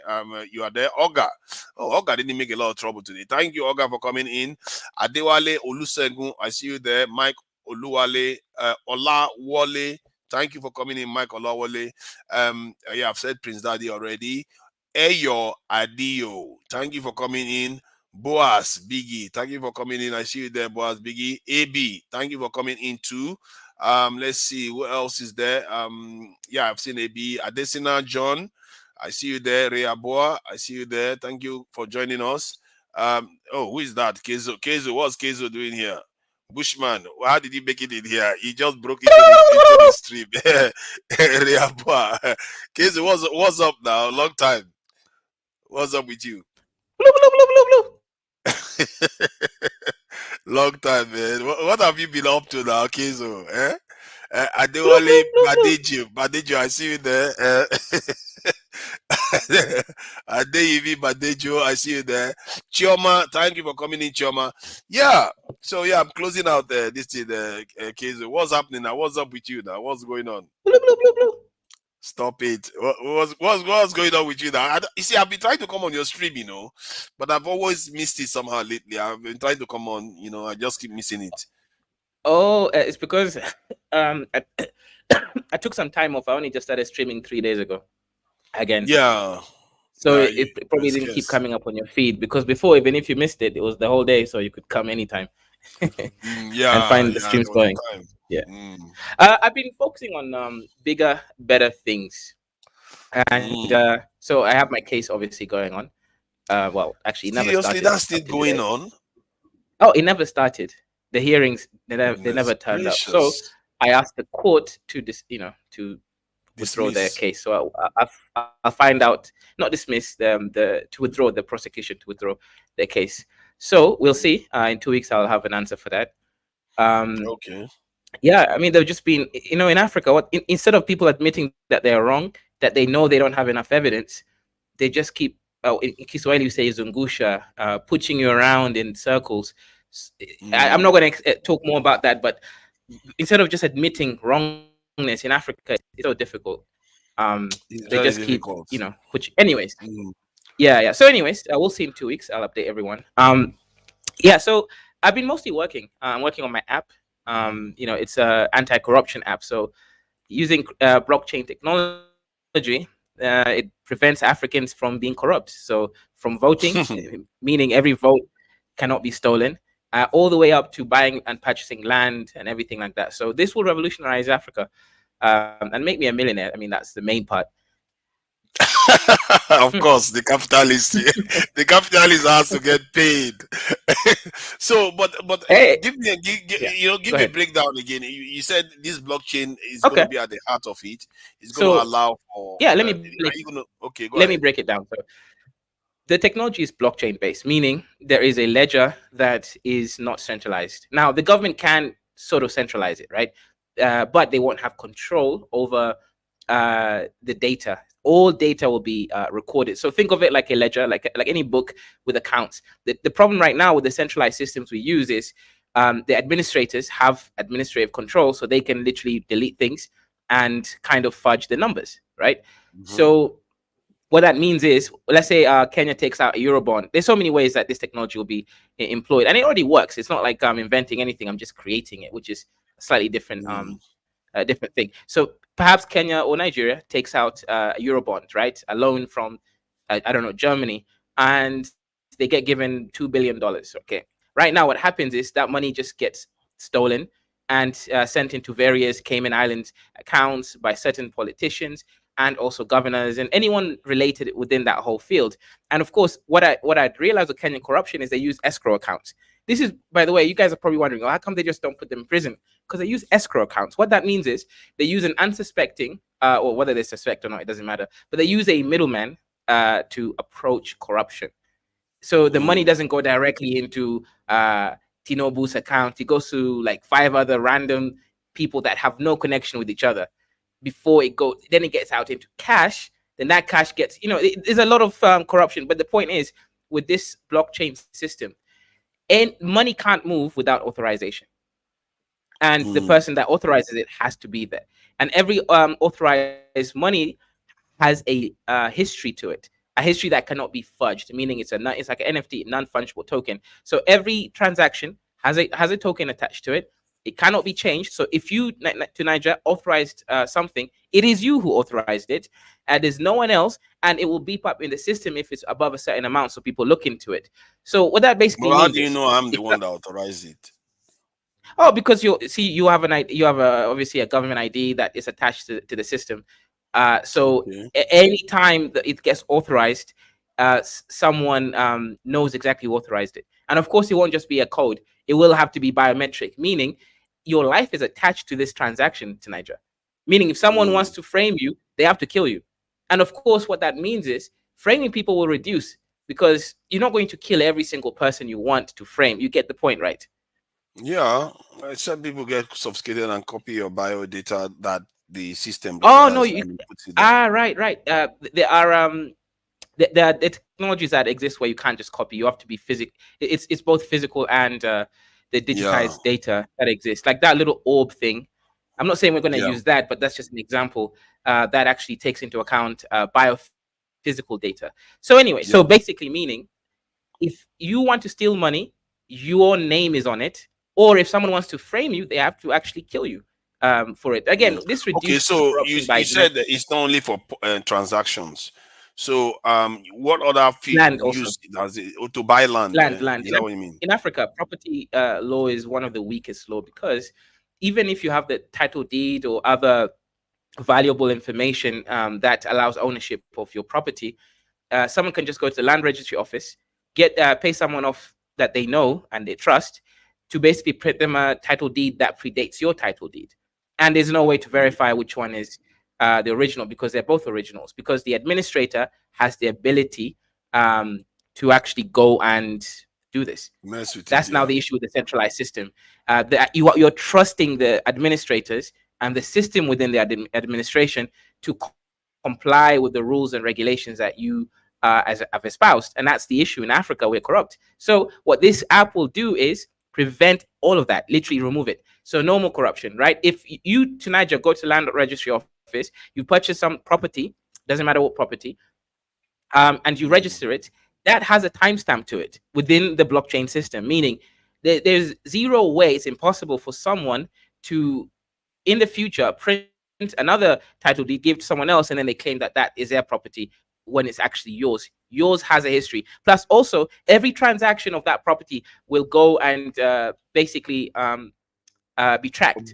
So you'll know who owned what person. Also, when it comes to fractionations, when you're now turning that land into smaller pieces, this allows a much more seamless process because you can actually hard code the data into kind of creating smaller tokens of this land piece. It has the GPS, the location, and all of that, all kind of satellite sort of distribution land system. It's again, this one's going to take a bit longer to implement all the functionality, but I already got the baseline for it.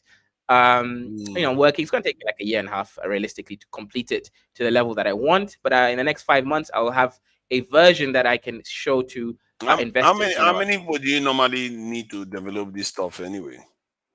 Usually you need at least 5 or 6 people. There's me and I'm thinking of getting like a couple other people, but we've actually we're working with some other African developers already, like Black and African.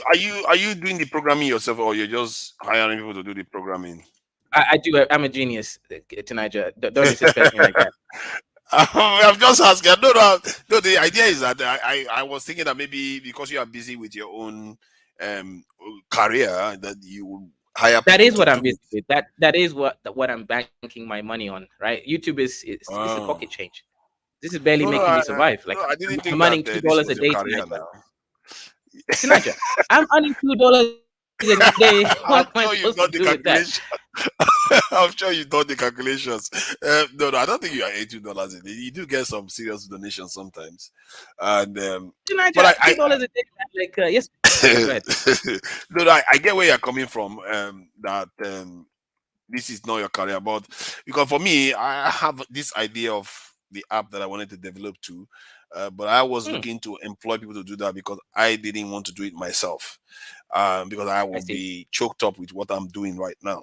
So but that's you why don't do I'm anything. asking. You just talk on YouTube, Tunisia. That's Don't hardly mind me. anything. Don't mind me. It's a little bit embarrassing, really. Just stay on YouTube, but I'm trying to figure it out because if I can get I need at least like about 4 developers to put this system together. The idea is to have. Tunisia, what I recommend is, transparent way of doing if you're things. serious about this, you can reach out to me. I have a company. My company is it's literally my name.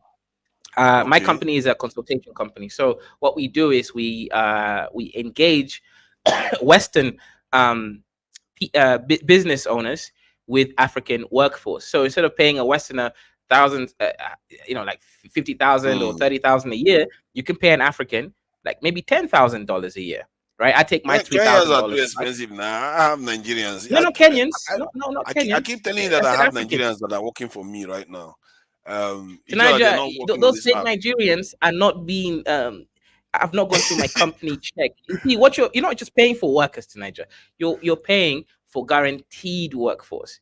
I hope you understand what that means. There's no issues. My workers are always delivering. My workers are reasonable. They're intelligent. So you're paying my ability to select people that will work for you at a reasonable price and they will complete their job. This is not a scam. I have some Nigerians working for me every month. They tell you, we have this problem.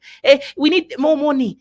No. None of that will happen to Nigeria. So if you're serious, reach out to me and I'll find you, affordable workers when you're ready.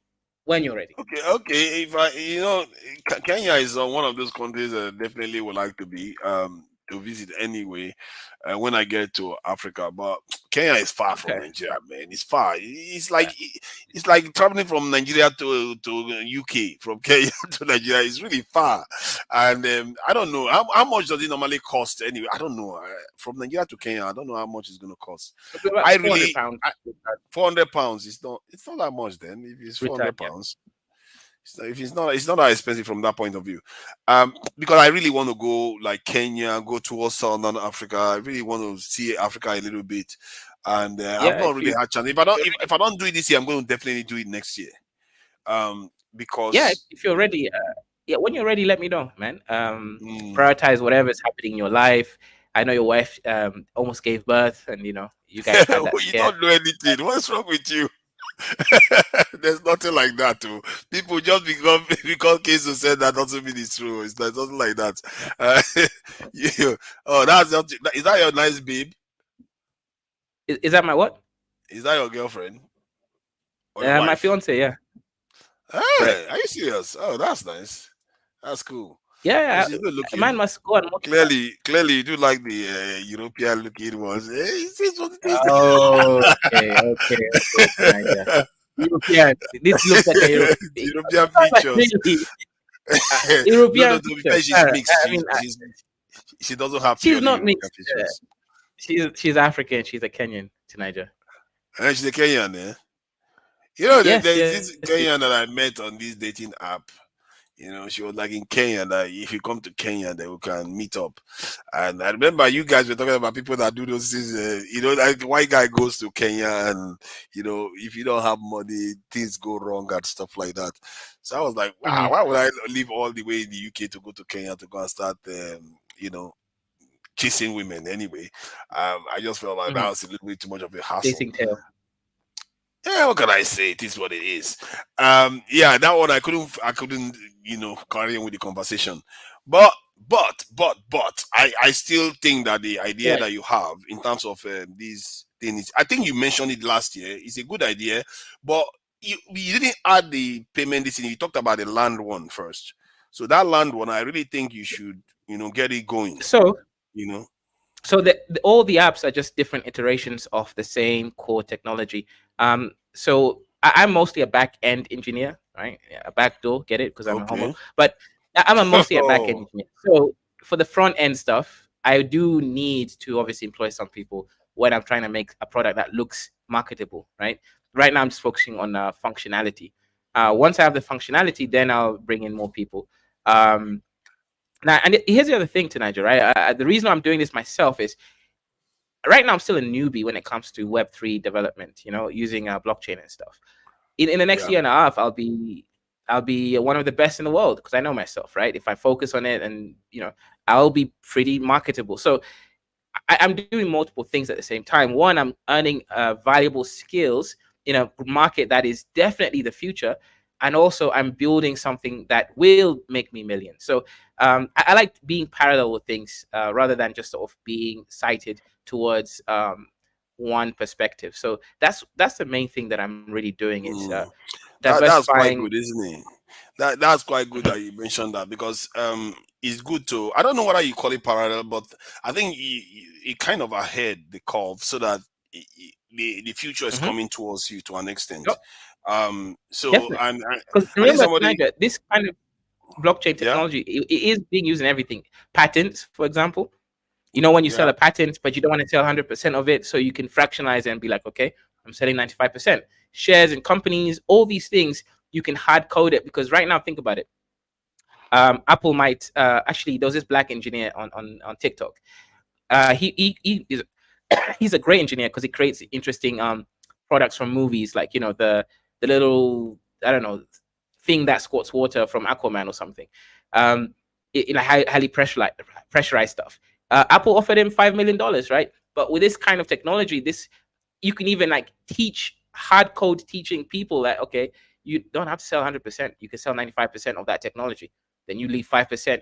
And you don't have to be like, oh, 5% of anything. No, 5% of any profits that they make. Meaning, even the Apple doesn't lose anything because Apple can do whatever they want with that technology, but you just get your 5% if they make money. You get it? So you can hard code certain contractual agreements within any contract. So really, this is how any contract is going to be manifesting. Yeah, I think of it good. that way. So it is good when you have the software or something physical, so that, or visual, so that people can see, because explaining it just by words, it will lose a lot of people. I do have some parts of the app already created, but I can't show that to you guys because, you know, NDA and shit. So. Yeah, take your time. Take your time. Once it's ready, you know, now you will be able to promote it yourself. You come here, everywhere we'll promote it, and I'm happy to promote it. And yeah, it is what it is, and I hope you really succeed on that, because I think it's a good thing that the land issue. I think Nigeria does have that land issue too. Actually, that's CSO nonsense. So if they have a way of doing that, even in Nigeria, you can see that the benefits that you could have from it. You know, you could sell some of the intellectual property, like you said, or whatever. You can. You said you want to start with Ghana, from what I remember. Was it Ghana? Ghana is where we have connections. Yeah. So yeah, but you really need to get it going, because one thing I know about these things is that You don't want it actually, to what die of happened? old age. You don't want it There's to die actually of a old age. Nigerian company that's already got their app out. Just letting you know. Nigerian company. Like a week ago. A Nigerian company beat us to the release 2 weeks ago. They're always like that. They're always in the hurry, Nigerians. So you need to move quick, man. Those guys, they always ruining the party for everybody. Yeah. So because I think it's Nigeria okay, and Kenya, these are the biggest tech hubs right now in Africa. It's kind of crazy. Nigeria first, Lagos, then Nairobi, Kenya. How did that happen? Because you would think South Africa should be one of the biggest ones too. At least South I know it's one of the biggest issue ones. South Africa. No, the issue it's like Lagos, Kenya, then like South Africa and the other countries. The reason why South Africa is not bigger than Kenya, I think, this is my opinion, is South Africans still have this sort of mentality of they can rely on the government or things like that. With Kenya, it's more, and like Lagos, it's more of a dog eat dog world. You know, people, young men and women, they're really trying to change their lives, and they know they can't rely on the government. So there is that more hunger, I believe, from Kenya and or rather Nairobi and Lagos. Yeah. And if you look at the IQ, this is why I was talking to you with entrepreneurial spirit, isn't it? That and this is why I was entrepreneurial talking spirit to to strike you out with the on whole. own. And this is why I was coming for you tonight, Joe, when you keep mentioning literacy rate, and I'm like, bro, who cares if you can read a tissue paper, right? What matters is education rate, not literacy rate. Literacy rate is basic. What matters is, are the population actually now educated? Sure, you can read a toilet paper, but how's that going to change your life? Can you understand, math at a high level? Can you understand the spoken language enough to communicate ideas? To me, education rate is more important when it comes to now development. I get it. Literacy it's necessary for low level functioning of a society, but when it now comes to the high level stuff, is you need to be educated. When you're educated, shit moves much more seamlessly. I agree with you on that one. I'm not sure what the complete, but I get your definition of education is anyway, to be educated versus to be literate, isn't it? So yeah, but I'll leave it at that. I was closing out when you decided to jump in like this thing. How do I put it? This thing, what the gate crasher, as they call it, gate crashing. So when Nigeria won the match, hey, what can I say? I didn't think I cared about the match. When I was watching the penalties, I was like, ooh, I hope they win. Nigeria, that was obvious. You guys are gonna win. I mean, Nigeria is a better team than South Africa. You know what? When they started taking the penalties, I just got the feeling that Nigeria was going to win, because looking at South Africa, you can tell they didn't have enough experience playing penalties. Yeah. They just didn't have enough. But I'm surprised they even got 1-1 out of Nigeria in the first place. So yeah, I'm glad we won. I don't know. Nigeria needs a little bit of good news to an extent. They've had so much bad news lately. So Yeah. let's see whether they win the tournament anyway. Do you have any predictions? I think Ivory Coast is gonna win, and that's why I put my money on. I put like 50 pounds on them. So Ouattara, hey God, is it not Ouattara's state? I hope they don't win. Nigeria. So Ivory Coast and Nigeria play. I don't know. Are you sure Ivory Coast will win? Nigeria should crush yes. them. I mean, look, Nigeria. How many times has Nigeria got to the semifinals, and how many times has Ivory Coast got to the semifinals in the World Cup? I mean, quarterfinals. Sorry, not semi. I think they've gone. They won it before, haven't they? I think they won it before with Drogba now. If I'm not mistaken, I think they've come close to winning it before, so they may have already gotten the Conquerors, yeah. So are you trying to say that because they are, they've not made it to the top before or as much, they will be hungry or something? Ivory Coast has almost won it before, yeah, but with the Nigerians need good news. I think maybe for that reason, the Nigerian players will fight a little bit harder. Because I don't think they even saw them second year. No, most Nigerians didn't even see it coming. Nobody literally gave them much of a chance to get in here.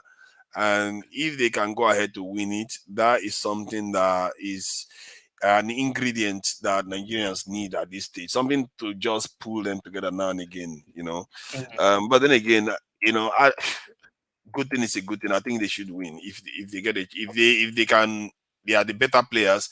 Right now, I don't Yeah. like that one. I'm not liking Cote d'Ivoire right now with the way they are acting in West Africa. I don't like them at all. They are one of the Cote d'Ivoire. cheerleaders for Nigeria. Yeah, Cote d'Ivoire. They are one of the cheerleaders that was encouraging Tinubu to invade Niger now. They are one of them. And I didn't like their action. So, and Interesting. yeah, it's not. They are one Yeah, of so the those whole countries Niger that, situation, you know, look at the mess yeah. it's So creating actually, you now. mentioned this, and shout out to you. You can hear me well, right? I can hear you now. Oh, it's gone again. Yes. So this whole It's going in Niger and out. situation, oh, it's going in and out. I Okay, guess I can hear you now. you're I getting can it. hear you Yeah. now. Go ahead. I can Okay. hear you now. So this whole situation with Niger, what do you think is going on there? And also, to everyone watching and listening right now, make sure you click on the link at the chat. That is my channel. If you want to hear the most intelligent black man on the planet speak, click and subscribe right now. In fact, the first people to subscribe, I will give you £1. So go ahead right now. I promise you. Go subscribe, and I'll give you £1 each person. Right? I know you're Out African, of the two so parts, go it and makes help my day. another African person. He's gonna give you one for out of the two passes makes my day.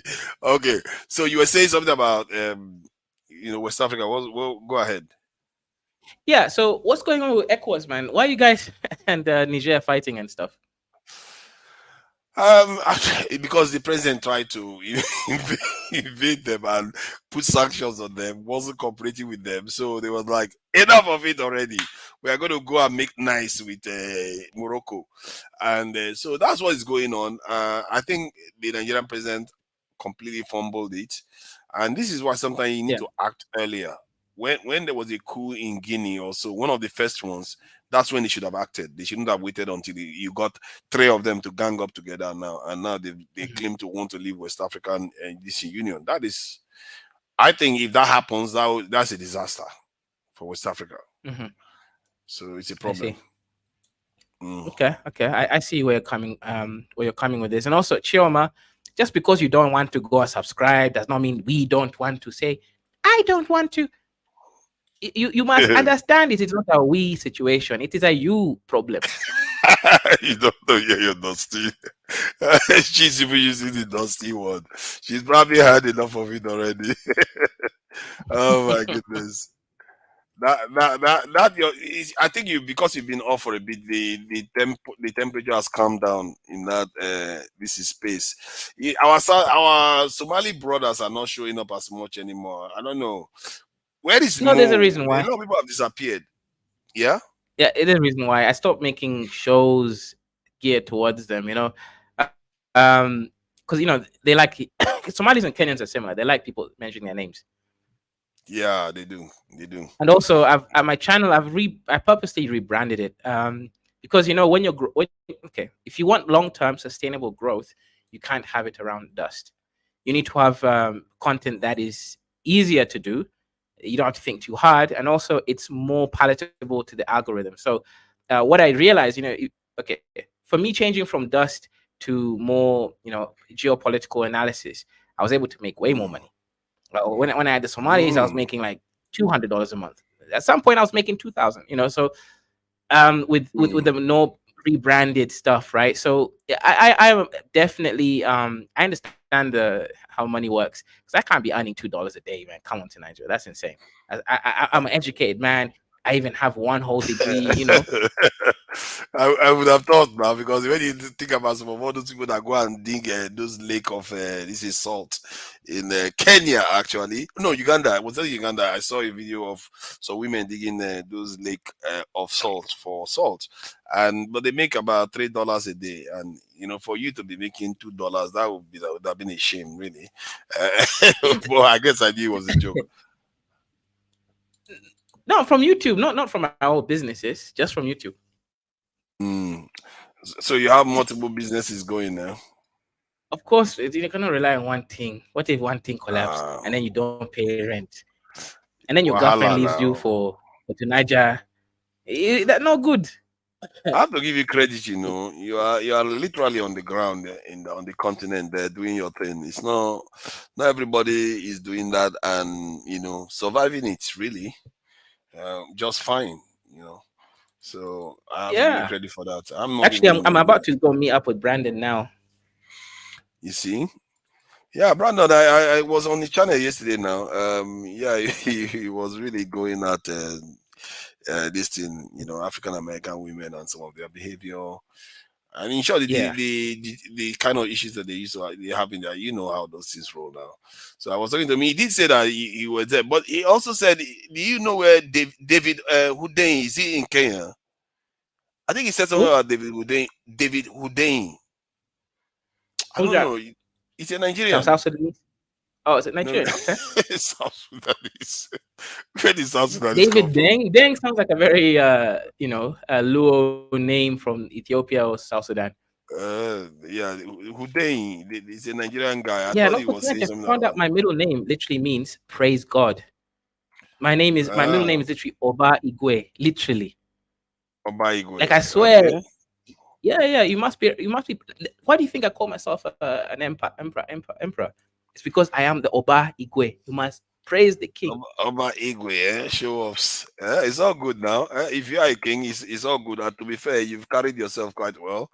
You manage yourself online just fine, and you've grown, and you are doing some work on the ground. So for me, I have not been in Nigeria for 3 years now. 3 years I've not been in Nigeria. But it's okay. Once you have your papers to Nigeria, I know you'll go back, right? Like, fine. I know why you don't go back. Look at this one. You are not even allowed into a civilized world anymore because you are deported. Okay. they deported you never to return again. At least. Oh my! We know why you're not there, right? Because we know you tonight. Yeah, we know why you're not here too. Like I know you never even sent £1 super chat, but I know you. I don't think you're poor, so you can afford £200 return ticket from UK to Nigeria. Well, the only reason is you're waiting for your papers. We know why you're not here too now because they deported you, never to return back to the UK again. He has now stuck in Kenya. This is self-hate. You think that a black man, an African man, cannot return to his country unless he's deported? Exactly. Exactly. Deported you. Yes, now. Yes. So yeah, that's all good. That's all good. You really came here to keep me here. I was supposed to be closing out by now. Well, by now already. I've already said my thank you to all the people, including Chioma, of course. And all the great people that came to the show today. I just thought I should jump in for this thing. One man, he was signing off. So yeah, it was an interesting show today, though. Yeah, you do more shows, and obviously, if I catch you online, I will join the conversation. And it would be nice to laugh at Lucy for a bit. With this football loss that they suffered. I have to try to. He was there the other day. Yeah, I have to try to rub. Oh yeah, he was there yesterday. Yeah, all you have to do is mention South Africa. Oh, you want to rub there. Something on his face? Yeah. It don't start now. You are a proper British person, with your innuendos all over the place. Jesus Christ, your head is always in there constantly. You are proper British. Okay. All right, man. Let me close out. Otherwise, I'm not gonna go today. All right, guys. Okay. The next time, let me close us out with some of the speech of. Let's see. Where is the good music that this guy got here? Even let me see. Adeleke is dancing. It's not a good one. Igbo fights. Oh goodness, no, that's definitely not a good one. Nobody needs an Igbo stuff here where. It's good. People are just gonna get angry. Let's see. Hassan finds this. What's that? What something just changed? Let's see. What's that one there? I don't know. You know what? I'll just play the one. Welcome to the Kaizorian Experience. Over here, we're gonna be talking about everything African. We're gonna be having debates, discussions, entertainment, as well as learning about business. art, history, and everything in between. Cultural, tribalism, and everything. We're going to be out here debating with some really interesting stuff. So like the video, share the video, and make sure you subscribe. Make sure you subscribe. Subscribe for the best experience ever. This is the biggest channel on the Afrosphere. So come and join the team, become a Kaizoran, and join the Kaizoran Empire.